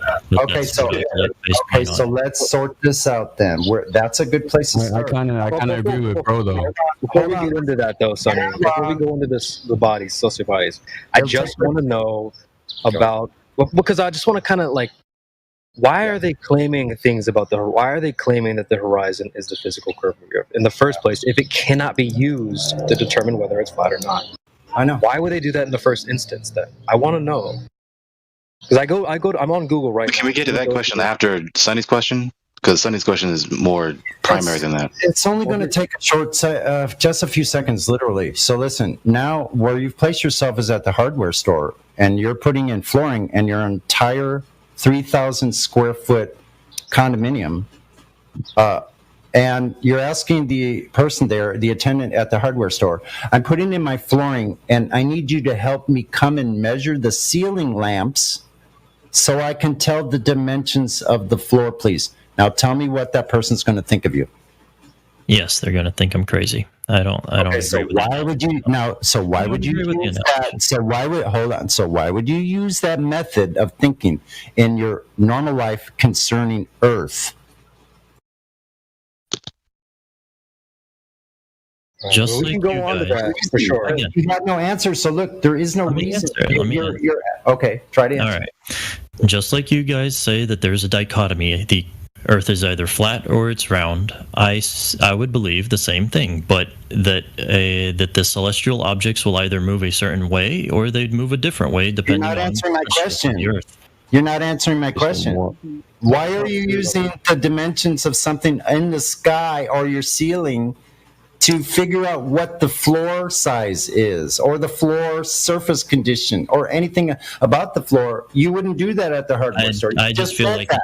it's a flawed analogy, yeah, but the movements of celestial objects are going to move a certain way. If they were moving further away from me, they'd get smaller. Based on observations of any other object that's flying through the air or moving away from me. You don't know that these things are objects. See, Greg, we're now on to a different topic. But I did want to. Okay, well, see, now we're getting into a different subject, which we can definitely do that. But I still would love an answer to the question I proposed. Oh, I'm so sorry. Before Could you we move on, go ahead, Creation. because we're getting into a bunch of different things. All right, CB, please restate your question. I already forgot it. Yeah, well, we can just wrap it up with the Horizon thing, and we'll move on. But I just want an answer about this. You're saying that the Horizon cannot be used. I'm saying why? I know. We heard what you said. I just want to know why, in the first instance, was it used to determine that the Earth was curved? Why would they do that if you're saying that it's inconclusive? They, at that time, probably had no understanding of refraction. Brother, this is not some ancient time. I'm talking today. They're still claiming it. Real quick on what he just said, though. That's the basis of your whole claim, though. The basis of the whole globe ideology. So you're saying that it's based on having no real understanding of refraction, according to you. No, that is not what I'm saying. If you listened, you would understand. But the horizon dip angles, right, measured by Alberuni and attributed to the drop over distance of the globe, right, that is the basis of what you're here talking about right now. So if they got all this from not understanding the world, well, that's that then, isn't it? Stone Age tech. Well, you're saying like, oh, well, they were too stupid to figure this out. No, this is what they're saying today. They said it in 2017. Okay. That claim hasn't just vanished off the Earth. They still claim that boats go over the curve of the Earth. So this isn't like some ancient idea. This is still what the claim is. I just want to know, why would they make the claim if you're saying it's not valuable? You're saying this proves that the Earth is curved. Look, ships went over it. Mm-hmm. Okay, so only after the rebuttals have been formed now, folks like yourself and Matthew Lawrence have come in and said, well, I don't think you can use the horizon, when they've already used the horizon to build the claim. You don't see the issue here? Yeah, I see an issue. I disagree with the original reasoning, but I don't. Well, you're disagreeing with the globe, then. No, the globe has to have a physical curve of the Earth. I draw the same conclusion through a different line of reasoning. I don't understand why you keep. It's not the same wistful thinking doesn't qualify, dude. Your line of reasoning lines up with our rebuttal, which Gregory went over with you several times, and I did as well. So that doesn't reach the same conclusion. You don't get back to a physical curve of the Earth with refraction, observer site weather, and all these things. That doesn't lead you to a physical curve of the Earth. Okay. So can we please get back to asking him what is sufficient to prove the Earth is a sphere? He then appealed to celestial body motions. Okay. All right, so we've wrapped You up. explain further, please. Make the argument. First point, flat earthers. Go ahead. I prefer the moon because it's not so bright that it damages your retina. It's not so bright that it creates a giant glare. I make most of my observations with the moon, and it stays the same angular size as it travels across the sky, and it travels. Right. Okay, so with that appeal, is that it? Is that the entire argument? Not entirely. There's more. Okay, finish the entire argument, please. Everyone, let him finish the entire argument. The moon appears to be a solid object, an object that you can bounce radio waves off of. If you know anyone who's a ham radio enthusiast, you can actually use a ham radio. You might need a decent-sized antenna, but you can actually bounce radio waves off the moon, detect its distance, and tell that it is a solid thing. Come on, man. For the layman out there, do you present something so people can see, take a look, or that way we don't have to just go off what you're saying? Yeah. So while you're doing that, addressing what you said, right? Let's say the moon is all that. In principle, in argument, for the sake of argument, let's say the moon is all that. That does not only indicate that the Earth is a sphere. It's a non sequitur conclusion. All those premises you gave to support the conclusion that the Earth is a sphere, let alone a sphere spinning in a cosmic vacuum, is non sequitur. Yeah, and it basically boils back down to, well, this idea wouldn't work on my idea of a flat Earth. This observation wouldn't work on my idea. What about the equation? I want to ask him about that thing, moon. Hold on, folks, bro. Is it possible that that surface is flat if his moon doing that what you observe? Is it possible for the Earth to be flat? Is it the surface to be flat when moon is doing that what it's doing? The only way that it would be flat, if the Earth were flat, is if the moon were traveling under the Earth when it dips under the horizon. You know it doesn't happen. This is why. Are you saying that water will start to curve and moon start to go under the ground? Wait, who was saying the stuff about the moon? Water will no, sorry, my bad. Water will be flat when moon start to go underground. So before 1,000 different rebuttals are given, because people want to chime in, let us establish that the argument that he completed is a non sequitur to his conclusion, because it can be the case logically and metaphysically that the Earth is a topographical level plane and that there is a humongous spherical rock moving above the surface of the Earth. There being a humongous rock above the surface of the Earth does not necessitate or even strongly indicate the Earth is a sphere.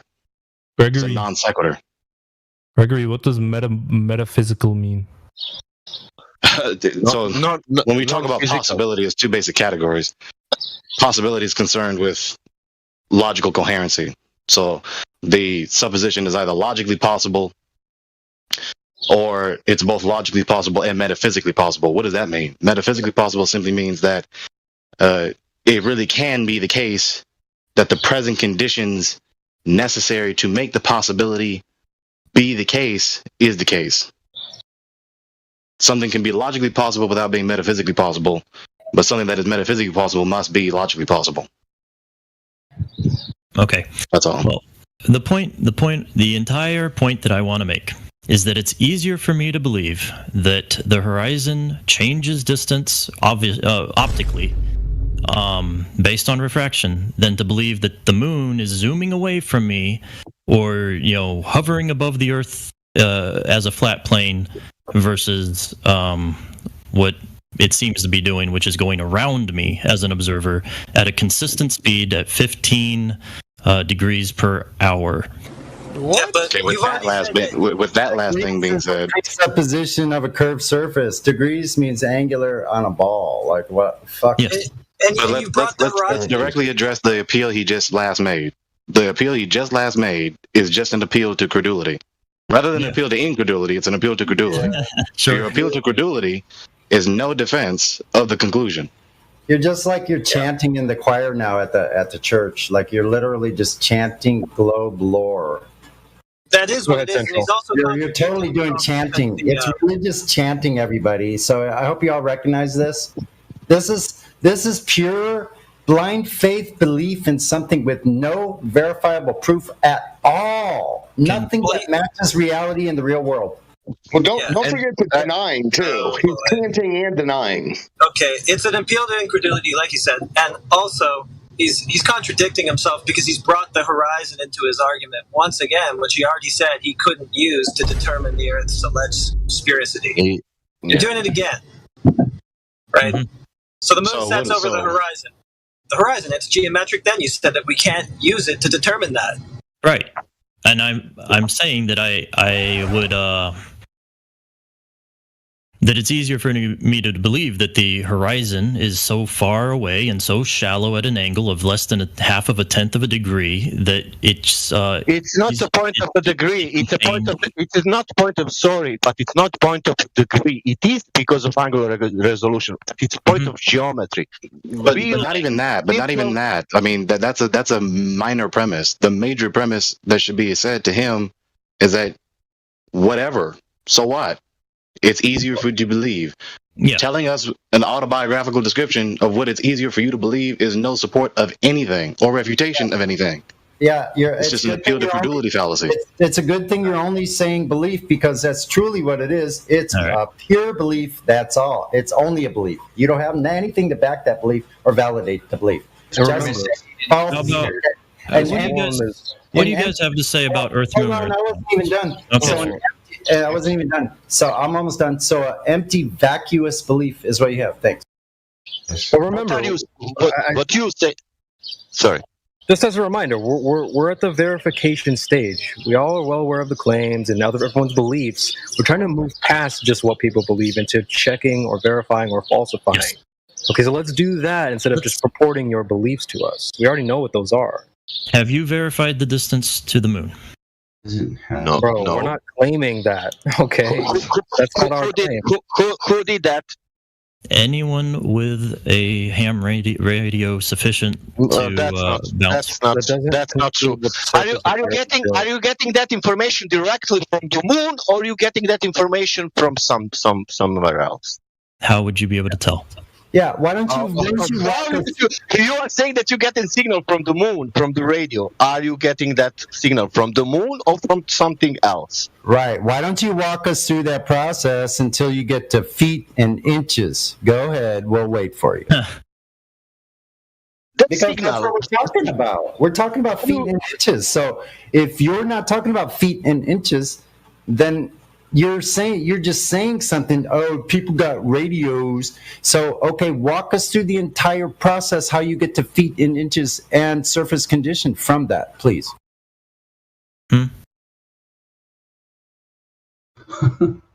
Nothing. So let us make progress and establish that as we progress forward in this dialogue, his supposed appeals, his attempted arguments were insufficient. The first one was a non sequitur appeal to the moon.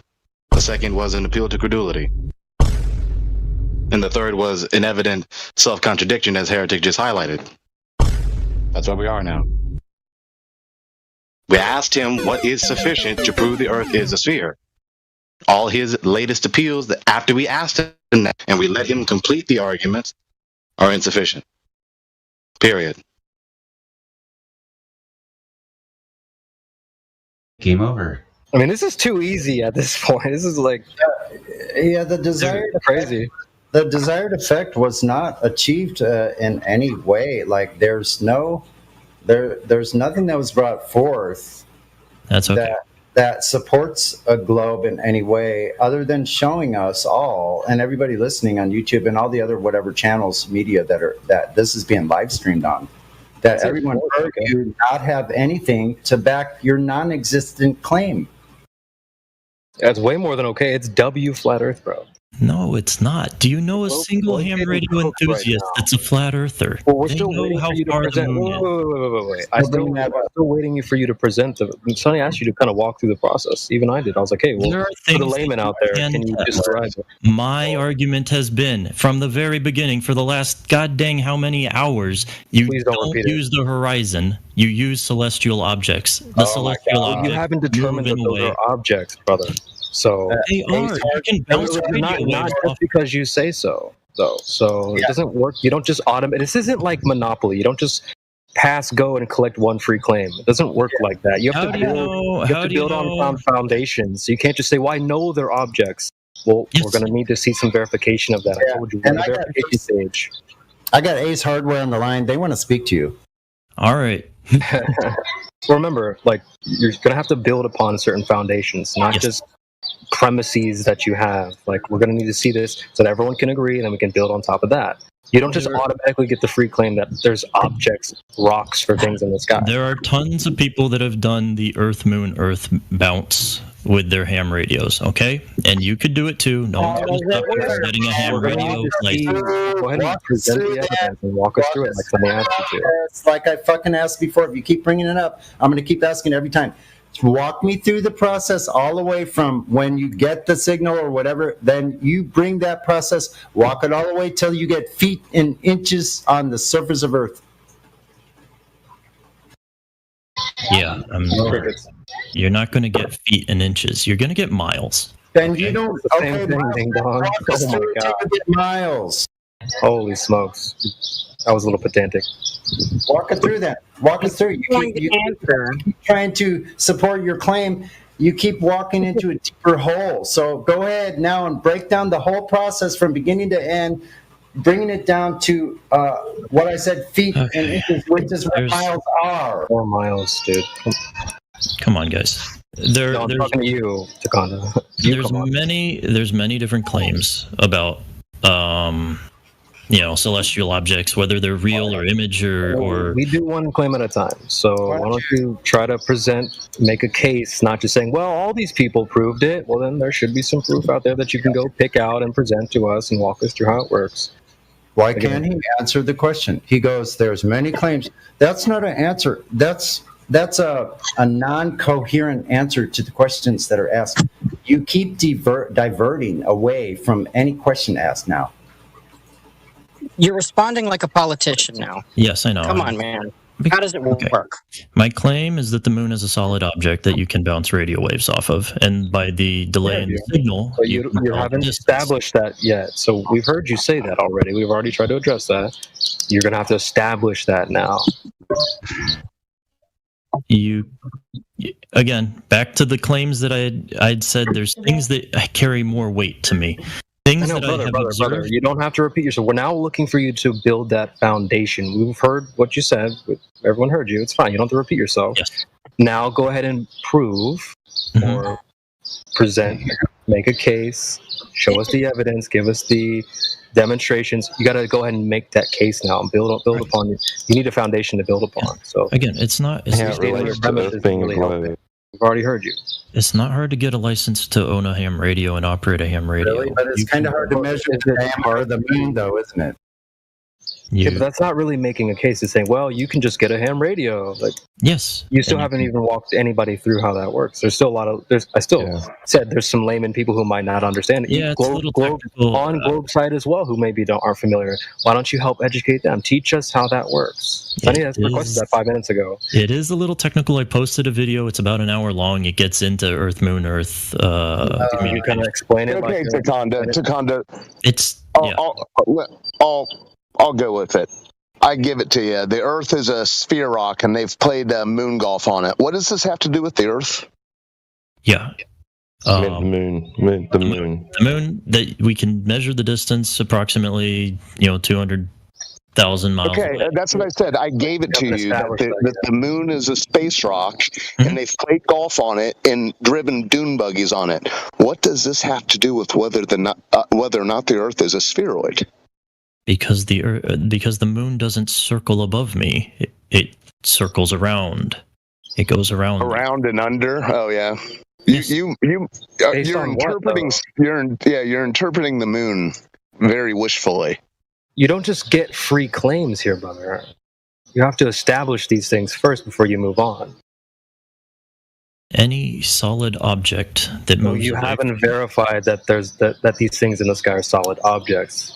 The moon is. You can bounce radio waves off it. But you haven't established that. Again, this isn't Monopoly. You don't just get one free claim and you get to pass go here. It does not work that way. You have to establish that this stuff is true. Pieces of aluminum foil reflect radio waves. Yeah. That's still a solid object. Okay, it doesn't matter if the moon's made of rock. Hasn't determined the moon is a solid object. No, we haven't determined that yet. It's just repeating it over and over and over again. Doesn't the weight of repetition doesn't form it into proof? Yeah. Even if it is, you have to tell. You're telling a story about it. Takanda? How do you not hear yourself? Can I explain then? Just No, one more. you notice that you're in story time. Is this story time? Tell us how you determine the moon as a solid object. Tell us how you determine that. When you point a radio dish at the moon and send signals to it, anyone who can see the moon, and not the people that can't see the moon, anyone who can see the moon can receive those signals. It scatters, it loses 200 decibels or more of energy. It's very faint, but anyone can detect those signals if they have the equipment to do so. Okay. And how does that lead to solidity? Go ahead, Elbow. What type of frequency is that? High, low? There's 10 Ultra gigahertz high. frequency. There's 144. Is it ultra high radio waves? They have a couple different bands that they use. Some of them use a whole ultra high 10 gigahertz. Some use 50 and 200 hertz, anywhere between 50 and 144. So what type of signal bounces off the ionosphere, according to them? I don't know. You tell me. Radio wave signals. Yes. What frequencies? Ultra, high. Yeah. So how do you know you're not bouncing off the ionosphere? Because you don't get any bounce when the moon is not visible. Stop the cap. You do get bounce. That's what they use the ultra high signals to bounce off the ionosphere. What are you talking Yes, about? yes, you get some off the ionosphere, but it's not going to get you the same. You're not going to get as far as you can with the. Yeah, so you can actually prove that that's what's actually happening then, right? So I got to step in here. Sure. If that's okay. I'm a ham radio operator. And yes, signals bounce off of something. And your statement about it only happens when the moon is visible, completely false. Absolutely that's false. completely wrong.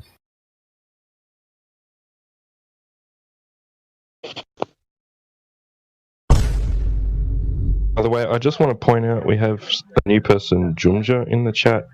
Rolls. He's been here for a couple of days, but Jumba, if you want to get BC checked in, we can help you with that. But I wanted to hear a rebuttal from Tech. You got kind of quiet there.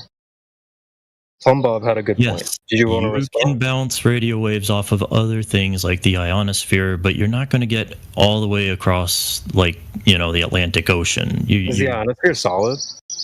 No. Okay. Well, so how does that make the moon solid then? Fair point. Okay. Well, that was easy. Yeah, sure. Is this supposed to be an argument for sphericity of Earth? Yeah, the motion. Yes, the movement of the sun and the moon do not circle above me; they go around. They go around. That's to do with the motion. That's to do with the motion, not bouncing radio signals off the sky. And you're just saying that though. You haven't actually made a case and established that that's really what's happening. You're just saying, well, it's not doing this for sure. Based on what? Bouncing the signal off the moon can give you the distance based on the delay. But how does that say the moon goes under the ground, brother? Just kind of what got. see. I have What this. see. You definitely don't see the moon going under the ground. It's just like with boats, right? They say, "Oh, well, look, the boat's going down over the curve." Well, if he's going, even if he wants to say that it does go down underneath the curve, he's back to invoking the horizon, which he said he couldn't do for globe proof. But it's different. No, it's different now. Because it comes out on the other side of the horizon 12 hours later. Brother. 12 hours later? Classic. So you can't use the horizon to determine the Earth's sphericity, except for when you can. Yep. Well, that's just clown world. It's a completely different example. No, it's the same You're invoking the horizon, so I'm going to go back to asking you the same thing. I'm going to go back to asking you the same thing. Is it geometric? I'm not using the distance of the horizon. I'm using the horizon. Has to be geometric in order for any of the conclusions you just claimed to follow. So now we have to determine that again, which you said you could not do. Takanda, when the moon and the sun rises to our view in the morning and sets in the evening, it is moving up and down and always moving consistently to the right. To the right. So it moves up and down at sunrise, sunset, moonset. and it moves to the right, which confirms its circular pattern above the Earth. Second, if you have at 3:32, I posted basically what happens with the inverse square law of light with your fairy tale moon of 240,000 miles away. If you would happen to use the inverse square law of light, which you can also use for the fairy tale, which is the planet Saturn, you will see that the moon would be 65,530 times brighter than you see it in the sky at night if you use the inverse square law of light, which it is an inverse square law of light. And so you have a circular motion of the moon and the sun around the Earth because of how it moves to the right as much as it moves down or moves up. You have the inverse square law of light, and then I would love for you at 34 minutes after the hour and also at 35 minutes after the hour. I posted from last month 2 videos that showed that the sun is not illuminating the moon. You should have line of sight in your fairy tale outer space. Both of those, it happens every single month. Both of those show that the sun does not directly light the moon. Therefore, the moon is self-illuminating. So I'm sorry, I gave you 3 evidences of the moon and the sun above us, but you don't want to accept it because it's part of your fairy tale. I would like for you to look at those 2 videos. They're 3 minutes and 2 minutes long, and tell me why the lit part of the moon is not looking directly at the sun as we're taught in the fairy tale. Hang on. All right, I'm looking at the video titled God's Creation of Stationary. That's the 3-minute one, exactly. What are we looking for here? That the sun is not... In that particular video, the sun is down at approximately 4:30 on the moon, and the moon is looking up at about 1:30, 2 o'clock. Line of sight would tell you that the lit part of the moon would be looking directly at the sun, which is lighting the moon, which we were taught in our fairy tale from age 5. That is before the full moon, and the one after down there, 35 minutes after the hour, is after the full moon on a morning when the moon is looking up at about 10:30 and the sun is down on the horizon about 8 o'clock. Line of sight tells us that you should have the lit part of the moon looking directly at the sun in your fairy tale. It is not. So you have to come to a conclusion that what you have been taught, like all of us were taught since age 5, if not sooner, was a fairy tale. Now those of us in this server have come to the conclusion that we were lied to. And we accepted the lie and we got rid of our cognitive dissonance. Someday, hopefully, God willing, you will get rid of your cognitive dissonance and you will join us. Yeah, it won't work though because he doesn't come to conclusions; he comes to pre-conclusions. Well, that's right. Yeah, I mean the ball, the globe, the oscillating spheroid, the oblate spheroid is all a conclusion before any evidence is shown to it. You conclude that it is a ball because you were taught it's a ball before you come up with any experiments, observations, tests. You conclude it, and everything you do from that concludes the ball. That is a problem, and that's one of the problems that the 85% of the world has. They have been told, hey, it's a ball, and it's tilted wobbly going out through an ever-expanding universe at these unbelievable speeds. And if I question it, I can't go to Thanksgiving or Christmas dinner because I'll be considered a nutcase. No, you will be considered the person that knows the truth and is telling people that their indoctrination was incorrect.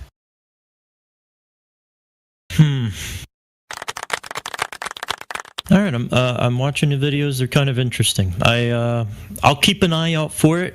I've seen the moon before during the day when you can see the sun and the moon. My friend, line of sight. That's what I'll look for. I've tried looking for it before. I've never seen this kind of discrepancy that they're trying to show in the video, but it happens every single month. For recorded history, we just don't want to look into this. Globers don't want to look into the sky because it might destroy their fairy tale. I base my belief in the globe based on what I see in the sky. So this is actually important. This is important. No, this would disprove it if accurate. Okay. There's lots of anomalies up there, but listen, grasshopper, stick to the surface. I don't think from the surface of a ball that I could tell that it's round. If the ball Again, remember, brother, we've already said this like 15 times. We're not just flapping our eyelids at the surface of the Earth. Can you at least acknowledge that? So you don't have to repeat it again. No, I still actual contend that. Yeah, no, I don't think you can tell. That's I what I'm don't think saying. you If can that's tell like saying, one if way or I'm the 6 other. foot and I measure how tall you are, you can't tell how tall I am by measuring it. That's You can measure a someone ludicrous who's 6 statement. foot. You can measure someone who's 6 foot. My height is Well, not. what you're saying is that you can't determine that by doing it with the Earth. Yep. Yeah. So why do you find it necessary to chant refraction then? Because you can see refraction. You can see Okay. it. And what does that have to do with seeing too far? Exactly. You find it necessary because you can't see the thing that you claim is there, so you got to go to an excuse instead of evidence. Yeah, he claims nothing can be determined by line of sight, yet he knows he must chant refraction. He must make it known that he thinks everything in the distance is an optical illusion. Because the refraction religion is tied into not trusting your senses at all. You have to go to an authority to tell you what you're seeing, an expert. You can't trust yourself. It's all tied in together. It's the exact same explanation that flat It's earthers tied in have. together. Okay, are you disagreeing with what I'm saying? No, I don't think you would, because you have no rebuttal against what I said. It's the exact same explanation for why a flat earther believes. I wasn't talking about an explanation. So, yeah, once again. It's not the same, though, because you're invoking something that you can't directly demonstrate. You're saying there's a ghost on the horizon, basically, that you don't see, but trust me, it's there. It's just because it's refracted that you don't see it. We're not invoking anything that we can't demonstrate like that. You are. That's the problem. You're saying that a fairy tale is being refracted. We're not doing anything like that. It's the exact same. Okay. No, it's not. I just told you how it exactly is. I'll post it again. It's the exact same reason why one of these is hiding behind the horizon and one isn't. Refraction. Yeah, We're not talking about things that aren't real, though. You're applying physical attributes to things that aren't there, that at least you can't demonstrate that they're there, right? So what you're saying is basically we're looking out at a refracted globe, a refracted curved ocean. That would be tantamount to us saying that we're looking at refracted goblins or fairies or what have you, or whatever other mythical thing that you want to insert there. Same thing. We're not doing that. The only thing we'll say is refracted is stuff that's actually physically there, and that's not what you're doing. It's the exact same. Sorry, you can't just keep repeating yourself. No, because it is. Can I point out?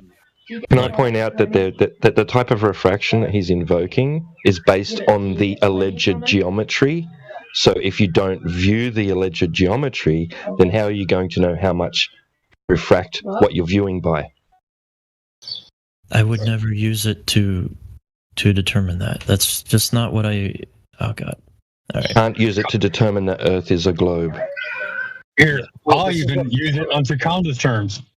To even have the idea to believe the story of what's going on in the sky, you have to have a known curvature on Earth in order to believe that it's doing what you say it's doing in the sky. Yeah, that's right. You need physical demonstration of the thing that you say is refracted in the first place. Right. Correct. Just like you pointed out, you can't have refracted goblins. You're going to need a goblin first to refract. So And to refract the horizon, you're going to need a geometric horizon first to refract it. Yeah, So and you can't walk away from the geometric horizon because your terrestrial refraction has 7/6R in it. You didn't make that up. It's too late. It's there.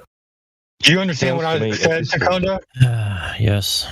Do you understand what I said? In order to believe the story of what's going on in the sky, you have to have a physical curvature that all of this stuff is going around to begin with.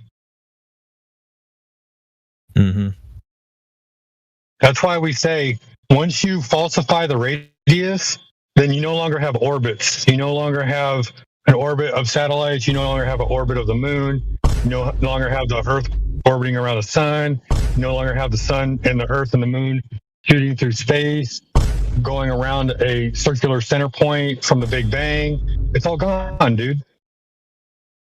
I've repeated myself too many times. Way too many times. Way too many times. And Creation Bear was showing how many times, like each one of those little aspects that was mentioned, it gets bludgeoned further and further down and deep into a hole in the ground and onto the flat surface where we actually are, becomes evident. It actually already is evident. It's been self-evident. No curvature.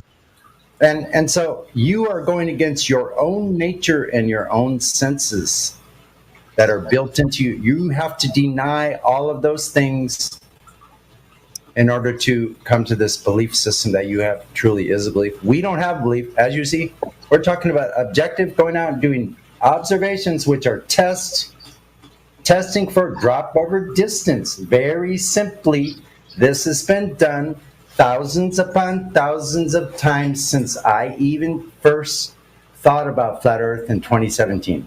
Thousands of times. Just judging by my own senses, the moon doesn't get smaller.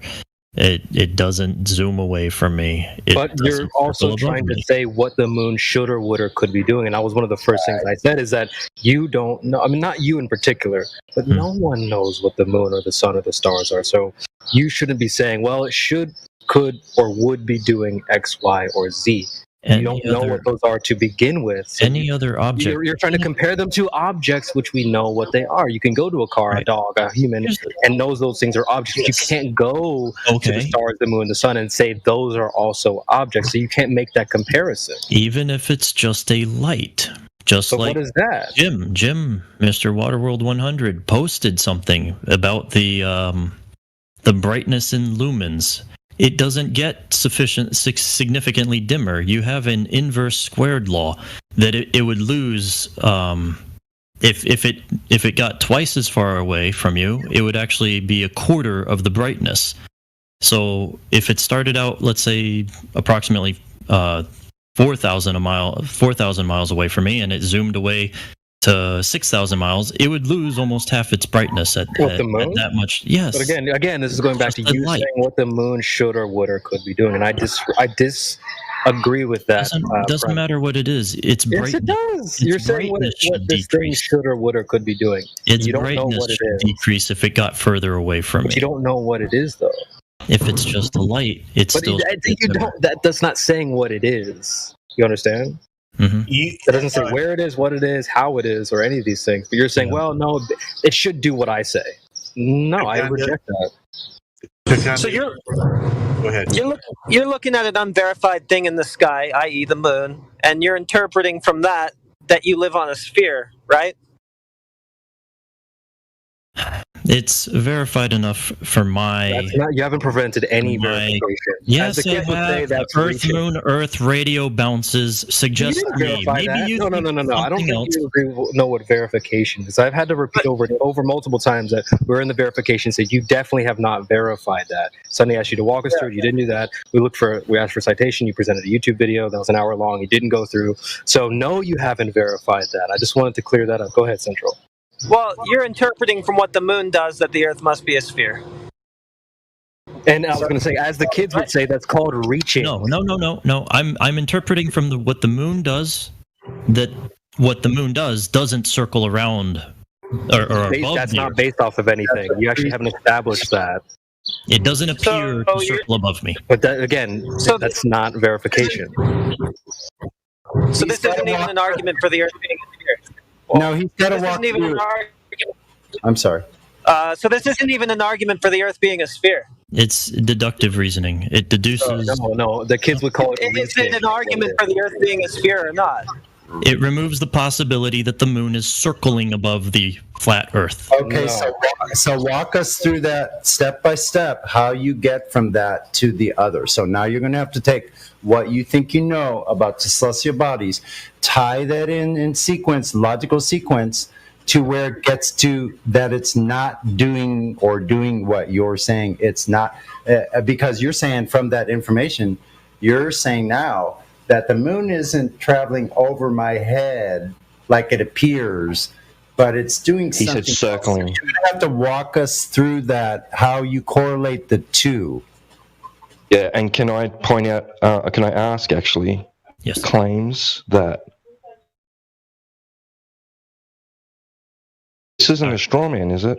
Because I don't claim that the moon circles above. That's fine if you don't claim it, but many flat earthers have proposed that the sun. I haven't heard anyone in the servers today say that. Okay, no one in the server today has said it, but it is. You're the only one who's making claims about the path of the moon from the sky, right? And you're trying to tie that to a conclusion, or so I thought, that the Earth is a globe, because that's what we've been asking. Well, if no one is willing to defend that position, then you've given up that It's not position. necessarily our position. Okay, You're good. trying to. Because no one should have that position. No one should have the position that it circles above the Earth. This isn't pin the tail on a donkey. You can't bring goofy ideas and say, "Here, you defend them for me." It doesn't work that way. So we haven't made the claim, and also I'm actually asking you not to defend that position. It's a dumb. Who's making that position, brother? Plenty of flat earthers. Well, I don't necessarily. But I'm glad you don't. I'm glad you don't, because it's a really dumb position to believe that the sun and the moon I don't necessarily agree that's anyone's position. I don't necessarily agree that that's anyone's position. I've been in the server for quite a while. I don't hear flat earthers making that claim or taking that position. Seems like you're trying to pin the tail on the donkey and pawn off this idea. I also don't trust a lot of just that most people have discernment. People will say, "Oh, I heard a flat earther say this, that, and the other." Well, are you so sure that those are flat earthers? I don't necessarily know if folks have as much discernment as we do. So I'd be more careful about just trusting random people on the internet calling themselves flat earthers. Honda, you're confusing damage control propaganda with actual people. I'm trying to get to the end of something, Hoff. Just 1 second, please. Okay. OMG. Yeah, so you said, yes, you're extrapolating from the behavior of the moon that the Earth is a globe. I am extrapolating that the moon is not circling above me. Okay, so you still haven't walked us through that step by step, though. The next step is very simple. When I don't see the moon, other people can. So it is not circling under a flat Earth. Okay, now you're going to that in too. Brother. I think Central wanted to finish up, but no one's saying that objects are going under the Earth. Well, that is what he's saying. Essentially, you're saying it's not going around above us, so it's going around us, so it's descending below the ground and coming up again on the other side, right? He's still using a straw man. I just don't know why I can't get to the end of this. It's so simple. Let Central cook, guys. Hold on. Yeah, no. It's what I just said. It's very simple. It's very simple. Yeah, so it goes down below the ground, comes up above the ground again, 12 hours or whatever later. Yes. Okay, so then you're obviously inferring that the Earth is a sphere from that, and you're inferring a geometric horizon. Again, right? The thing that you said you could not demonstrate, right? The horizon's not necessary for... yes, it is. What is the moon what is the moon set over? What is the moon set over? Cooked. Absolutely cooked. The moon. No. Waiting for that. Yeah. No, we all know the answer. There's a reason why you hesitated there to say it. That is exactly what the moon is, quote, going behind. Yes. Okay. It sets over a horizon, but its distance is irrelevant. The distance of the horizon. Again, we're not even talking about distance at this point. None of that is relevant. We haven't. You're the only one invoking distance at this point. The distance thing was earlier, because that's your guys' claim. The distance to the horizon, not ours. So we're talking about the physicality of it. That's what we're talking about. So make sure you focus. Dude's lying, though, because the distance to the horizon is obviously relevant to whether it's geometric or not. That's why we bring it up and talk about it all the time, and he ultimately has to concede that he can't use the horizon to make his point. So that's not true. I can't use the horizon to detect curvature, but if the moon goes behind the horizon, that's exactly what I would expect on a round Earth. Okay, so then you're using the horizon to detect curvature by the moon. Curvature. No, it's what I would expect to see on a round Earth. It's not determining a distance or shape of the or roundness of the curvature. It's detecting it goes behind that. Yeah, it's another nothing burger then. No, because you're right. You're totally right. because when the moon goes behind the horizon, it could be a very flat horizon. I could be on a flat Earth, but that would mean that the moon is literally going under a flat. No. It would be. Wait. It could be just like the boats, my friend, right? Because they say boats are going down over the curve. Yeah, but the we're boat. saying they're down. Hold on, wait. Yeah. They're just going away from you. So it might appear like the boat is quote sinking. When boats are made to not sink. But Thank you, CB. Thank you. So it doesn't imply that. Hold on, 12 hours later in the eastern horizon. Wait. That doesn't necessarily imply that the moon is going under the ground, just like the boat isn't going under the water. No, because it can be demonstrated with lights in real life. Getting ridiculous. All right, guys, have fun. Bye-bye. Oh, that was a fucking good spiral. Holy shit, man. He sounds like another happy customer. What the fuck did you do to him? Did you just He got absolutely cooked. He got completely cooked. He came in ready for Thanksgiving with a frozen turkey. We took his turkey and put it in a deep fryer, and he exploded. Well, we fried it until there was nothing left. Literally, until it was just like carbon, black carbon burnt. I'm curious why he left, though. What was the triggering moment? That's hilarious. Yeah. He was trying to claim that the not actual moon goes behind the not actual horizon. And that's what he's using for his not actual belief and the not actual globe. Did anybody get around to asking him? I'm going to start asking this question now that somebody told me about it last night, or I thought about it. What works on a globe, and then what doesn't work on a stationary plane? Please explain. What is your profession?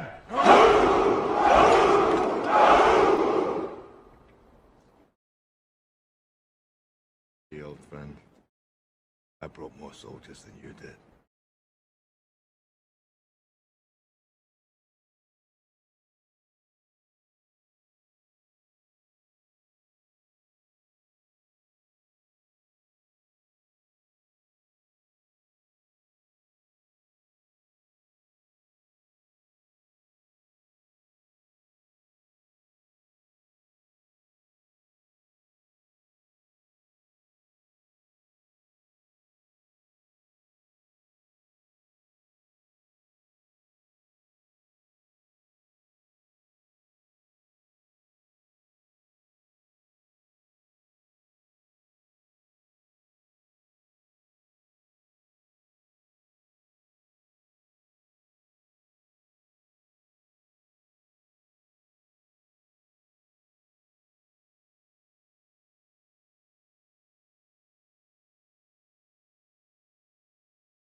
I have to announce to you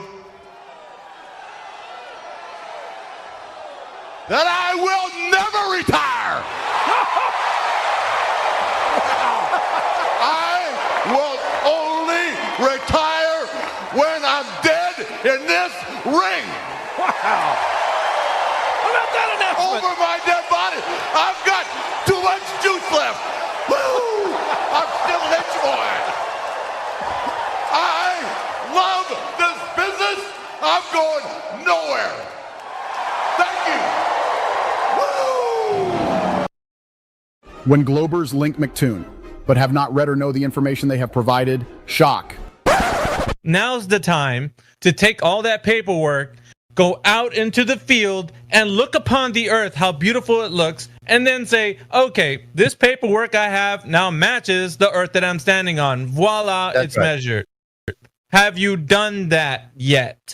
Me personally, no, but lots of people have. Has anybody done that yet? Yes, lots of people. AKA me. That's what I'm saying. Who? I can literally get up a fucking page of people. Just freaking name one. God, you're such a little weasel, yeah, bro. I will get it up. Great. Do it. Find us that person. Or why people. Why do these guys have to be such weasels? Like, ask the question and saying they know something, then, I got to go run and look for it now. Like, what a little parrot. There are volumes of proven data, numbers, figures. Drop it into live stream voice text, will you, Finbob? Live stream voice text. Yeah. Wow. It's like you guys have never played poker before. You just sit around claiming you have the winning hand. Bluff, bluff, bluff. Why don't you just put the cards down and the cards will do all the talking? Light your cigar, lean back, and put your boots on the table. But no, you don't do that because you have to bluff and tell us about your cards and how amazing they are. It's called bluffing. CB, he just dropped his card. It's a McToon rank for Horizon Dip. So I guess he thinks the Horizon's geometric. Uh-oh. Well, let's look at the citation. Hang on, Finbob. We're going to look at what you dropped, okay, if you don't mind. Okay. And let me just read a little bit of it here, because we have to. All right, so it says, Horizon Dip measured from New Zealand. Robin Bodley conducted an investigation into the relationship between observer elevation and zenith angle to the sea horizon. 90 degrees was subtracted from each angle to get the dip angle. Data is plotted on the graph to visualize it. The red curve represents the expected dip angle on a spherical Earth with no atmosphere, while the green curve has a correction of 0.13 for an atmospheric refraction.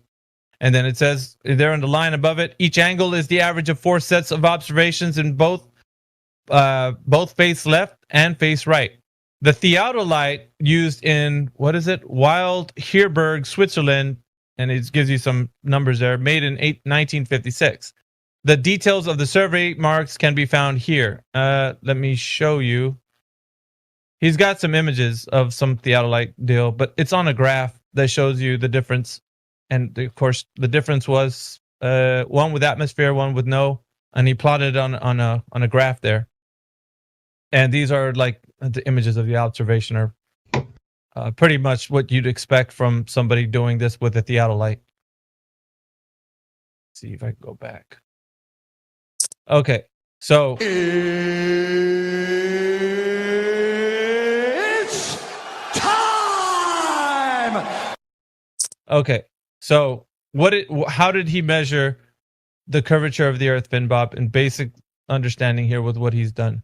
I want you to tell us this is your evidence that you cited. Well, no, you said get someone who's done it. Never do you know the procedure. What? I got you someone that did it. Well, no, I don't study this. I study aerospace engineering. Aerospace engineering, Finbob, that's fine. But now I'm asking you on this specific citation, because you cited McToon. So what did they do specifically to find this drop over distance? I'm assuming they had to use an equation. Okay. So I'm hearing things that are assuming, and you're assuming things that he's done. You're not really sure. So why would you cite something that you're not really sure? I'm getting into your kind of line of logic here, and I don't follow how you're connecting the dots, because what it sounds like is you're just pulling something up that's confirmation bias for your point, but you don't know what it says. You're just jumping into something that you have no research, no idea. You have nothing to bring fruit as to what this is talking about. So you don't even know if this is correct or not. So why would we pour our efforts into debunking this specific claim if you don't even know what the claim is here? Yeah. You're just showing us something. Why do you do that? Wake up. Because I'm asked of it, and because I don't study how to prove of the Earth curvature. That's fine. I'm not holding that. Just read the words. Bob, I'm not holding that against you. You never met, and you just take it on faith that everything they wrote was true. I'm not holding that against you, but what I am saying is that you don't know anything about what's being said here to then verify or back up the assertion that you made that the Earth is curving with a drop rate over distance. So because of that, I could hand wave dismiss this because you have no idea of what this thing is saying here. You don't.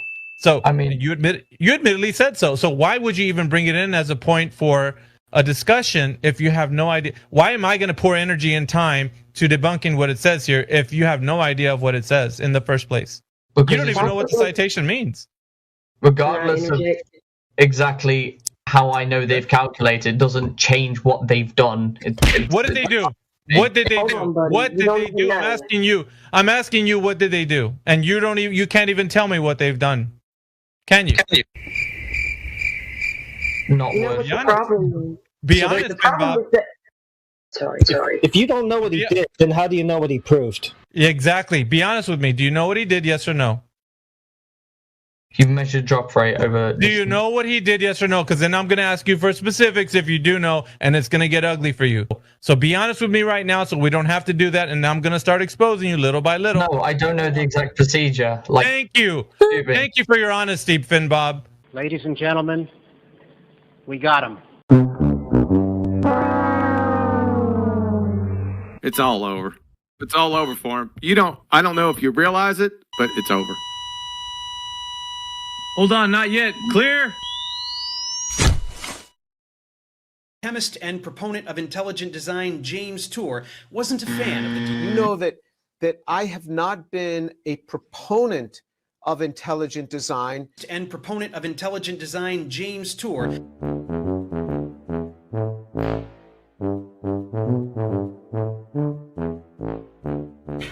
I just thought it'd be fun to have like a little persona. Professor Dave, it's just a little name. I don't have a PhD in chemistry or anything, but I, did work in, I took courses with laboratory components as an undergrad, and then I did most of a master's in synthetic organic chemistry. But I didn't really last long. I dropped out in my second semester. I wanted to move up to San Francisco and play music. And then I moved down to Los Angeles, again, for music opportunities. But I eventually got this teaching job for organic chemistry at this little trade university. It was a pretty lucky break because with a bachelor's degree, I was only supposed to teach the laboratory portion. But on the first day, the lecture instructor had this freak out. He just took off. And so my boss came up to me and he said, look, you got to go teach the lecture. There's nobody here. They offered me the job permanently, but contingent on me getting a master's at the same time. So I went over to Cal State Northridge to give a second shot at a master's degree in chemistry, and found that I really, really hate it. I really didn't like it at all. Do not enjoy doing chemistry. But through a bunch of bureaucracy, quite frankly, I lost that job, so I had to withdraw yet again from the master's program. A lot of you ask very incredulously, "Are you a real professor?" I sit literally in this room.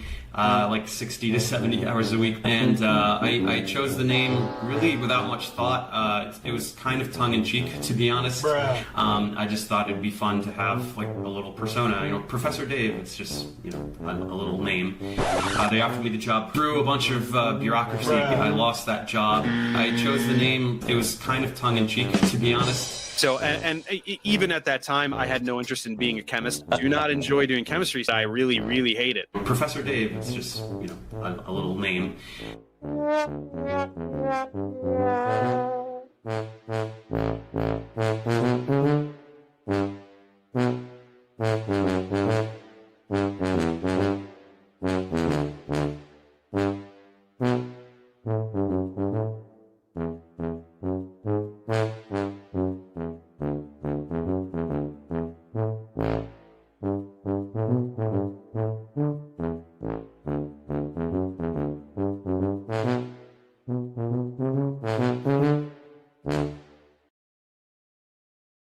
So if you want to coherently speak, make your point stop, that's cool. What you're doing is you're talking, you're pausing, and then someone's going to respond, and you start talking through them again like you weren't done talking yet. Okay, thank you. Okay, so if you guys mute me unwarranted again, I just leave. That's fine. That's completely fine. If you want to leave, go ahead. No one cares. Would you like to address my point, though? I mean, I'd love to, but I keep getting muted, so I cannot. But when you have the floor to speak, you're just choosing to complain about your mute status. So when you're unmuted, that's your chance to proceed, not to whine. So this is your last chance. We don't want to hear any more whining. Why don't you address the points and stop complaining? Which point?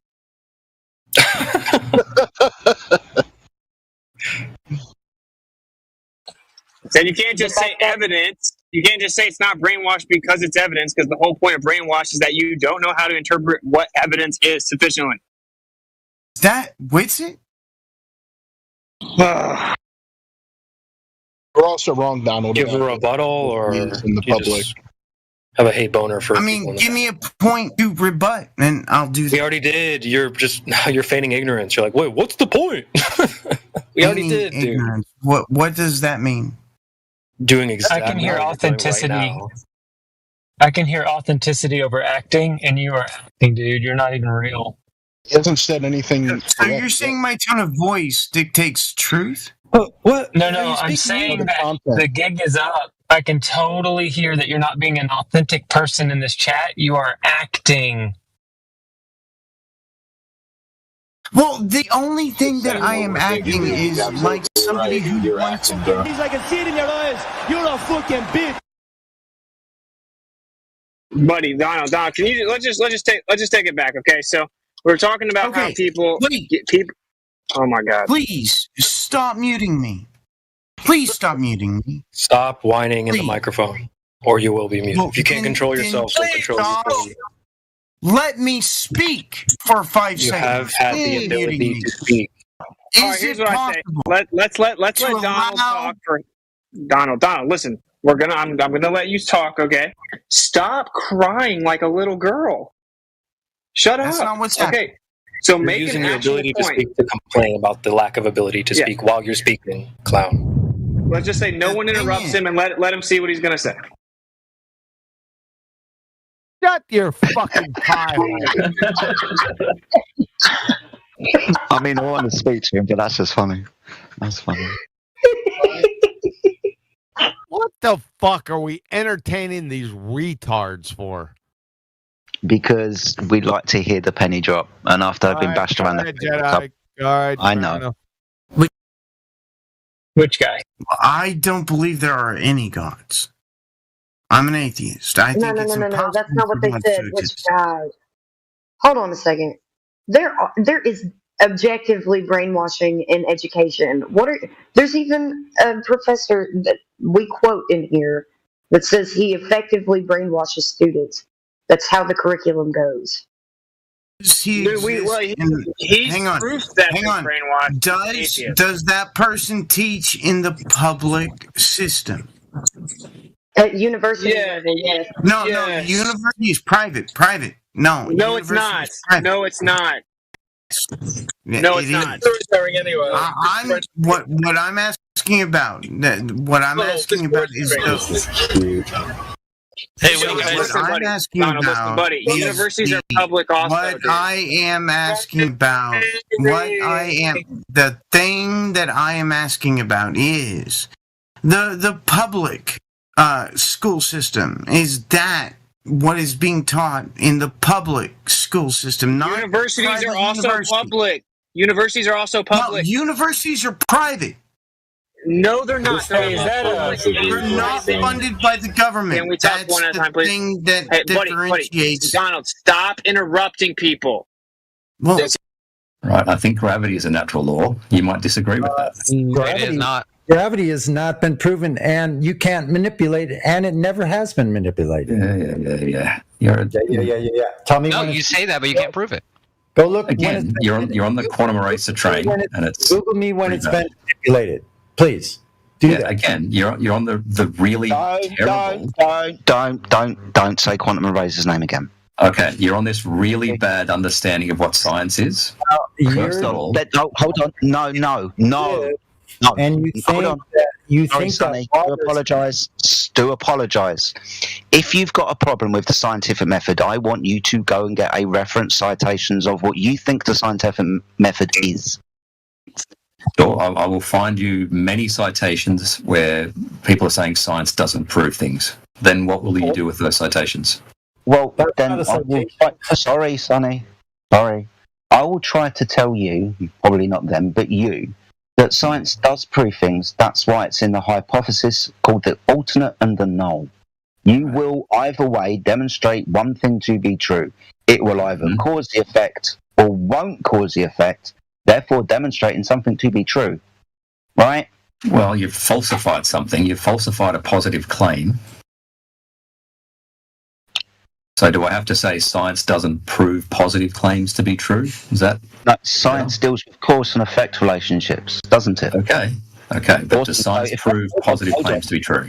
If I demonstrate something causes something to happen, then what have I demonstrated to be true? That this causes that to happen? Have I demonstrated? What do you mean? If I show you that, for example, heat boils water, for example, right? Then I've demonstrated to you that physically heat boils water, doesn't it? Okay, so you will apply heat to water. Yep, and it will boil at 100 degrees. Boil. Yeah, I agree. And what's the cause of water boiling then? I agree. It's heat. I agree. Don't worry, but I don't think it's been proven. Can you write a logical syllogism that proves it? I can do an experiment where if I apply heat to water, the fucking thing will boil. I agree that it will. Awesome. So I've demonstrated, fuck writing, I've demonstrated in the physical natural world, before your very eyes, here's a cup of coffee, that water gets hot when you apply heat to it. Yep. Awesome. My challenge has been out there for years. Science deals with cause. I'm finished. Science deals with cause and effect. The effect is boiling water. The cause of boiling water is heat. I mean, I agree it is. Good. So, being as I've just very quickly just built a hypothesis for you, and in your head's done the experiment because we can boil water, you'll understand that I've just demonstrated something to be true. Okay, so let me write. Don't need to fucking talk about anything else then. Okay, let me write your logical syllogism. All right. If I apply heat to water, then it will boil. I do apply heat to water, it boiled. Therefore, heat causes water to boil. You've just done an affirming the consequent fallacy. What? What? You do understand that that's literally a hypothesis. If my theory is true. Yeah. But I've physically demonstrated it to be true. I haven't formulated a logical syllogism falsely, my friend, because I've physically demonstrated it to be true. You do understand that affirming the consequent, although a bad logical argument, doesn't necessarily prove what the person is saying to be false or not. What will demonstrate things to be true is when I physically make you a cup of coffee with boiling hot water, because I applied heat to it, right? Yeah, I know. Good. So science proves things then. Fucking no, it doesn't. Yes, it Write does. me a logic. The logic is this. It's a supposition into a cause and effect relationship, independent and dependent variable, right? Now that's science. When we physically test it in an experiment, that's science too. Have you got a problem with science, Ruhith? No, Sounds like I you don't. fucking do. Well, you do, don't you? So what is science then, mate? What do we answer? What's the question in science? Yeah, providing explanations for things we see in reality. Yeah, so and what do we see in reality? When we're dealing with science and the physical... Some phenomenon. Yeah, and what's the question about the phenomena in science? What is the explanation for that phenomenon? Now, what's the cause of the phenomena? Right? Or the explanation, either way. Yeah. But we want to physically test what we presume to be the cause in the experiment, don't we? Right. Do you want me to write a syllogism for you? No, I don't want you to do fucking anything apart from pay attention, listen, and agree. It's not that we've got a problem with the scientific method. It's you're a fucking idiot and you don't want to use it properly because you think you're on a spinning ball. You want to turn around and say science doesn't prove things. Literally built into the hypothesis. You either will or will not demonstrate something to be true. Okay, so let's go a little bit abstract.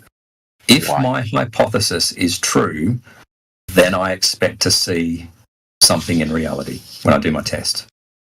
All right, I do my test, and I do see that in reality. What's my conclusion? Therefore, my hypothesis is true? Did you vary and manipulate your independent variable to see if it caused the phenomena? Sure. I applied more or less heat or whatever. Then there you go. You can try to build and affirm the consequent formal logical fallacy out of it. But like I said to you no less than fucking a minute ago, it's not proof either way, because even formal logical fallacies can be true. They can be true, but when you say the science way that we proves demonstrate that things, is with science. when you say science proves things, yeah, one way or the other, I've demonstrated with logic. No, it's a physical bloody experiment, mate. I agree. We've only built, so we build the hypothesis and test it. That testing it bit, that's the experiment bit. Right. Right. So in what sense are you using the word proof? Proof? Have I proven that this is causing that to happen? Yeah, have you? Or as I've proved it hasn't caused it to happen? What one way or another, dumb fuck, I've proven something to be true. It either does or doesn't cause it to happen. Yeah, that's called Please say again. Okay, so science does and doesn't prove things, right? It falsifies things, yes. There you go. Beauty. So science is useful, isn't it? Oh yeah, I agree. Awesome. It Have just you got a scientific experiment that proves your shape of the Earth? Shape and rotation, sure. Yeah. Hold on, you just said that science doesn't prove anything. Now you've just tried to give them not science. My apologies. Okay, it doesn't prove it. I have a scientific experiment. What is your independent and dependent variable within this experiment? Exactly. He's trying to falsify flat and motionless, right? Is that what he's doing? Falsifying flat and motionless? Come on, man. Hold on. He's trying to give me. Hold on. He's trying to give me a scientific experiment that proves the shape of an object, not cause and effect. Right? So it's a stupid fucking question. If you knew anything, you'd be able to say science doesn't answer that question. It's not a cause and effect fucking question, Chris. Jedi. That's me, by the way. So when I ask you, that's fine. When I ask you if it's a scientific experiment that proves the shape of an object, you should say no. Science only deals with cause and effect. Right? No, I would say science doesn't prove things, but I have a scientific experiment that is consistent with the Earth being a sphere and rotating. Excellent. So what's your naturally observed phenomena, something happening? Yep, sunset. Sunset. What's the stars rotating?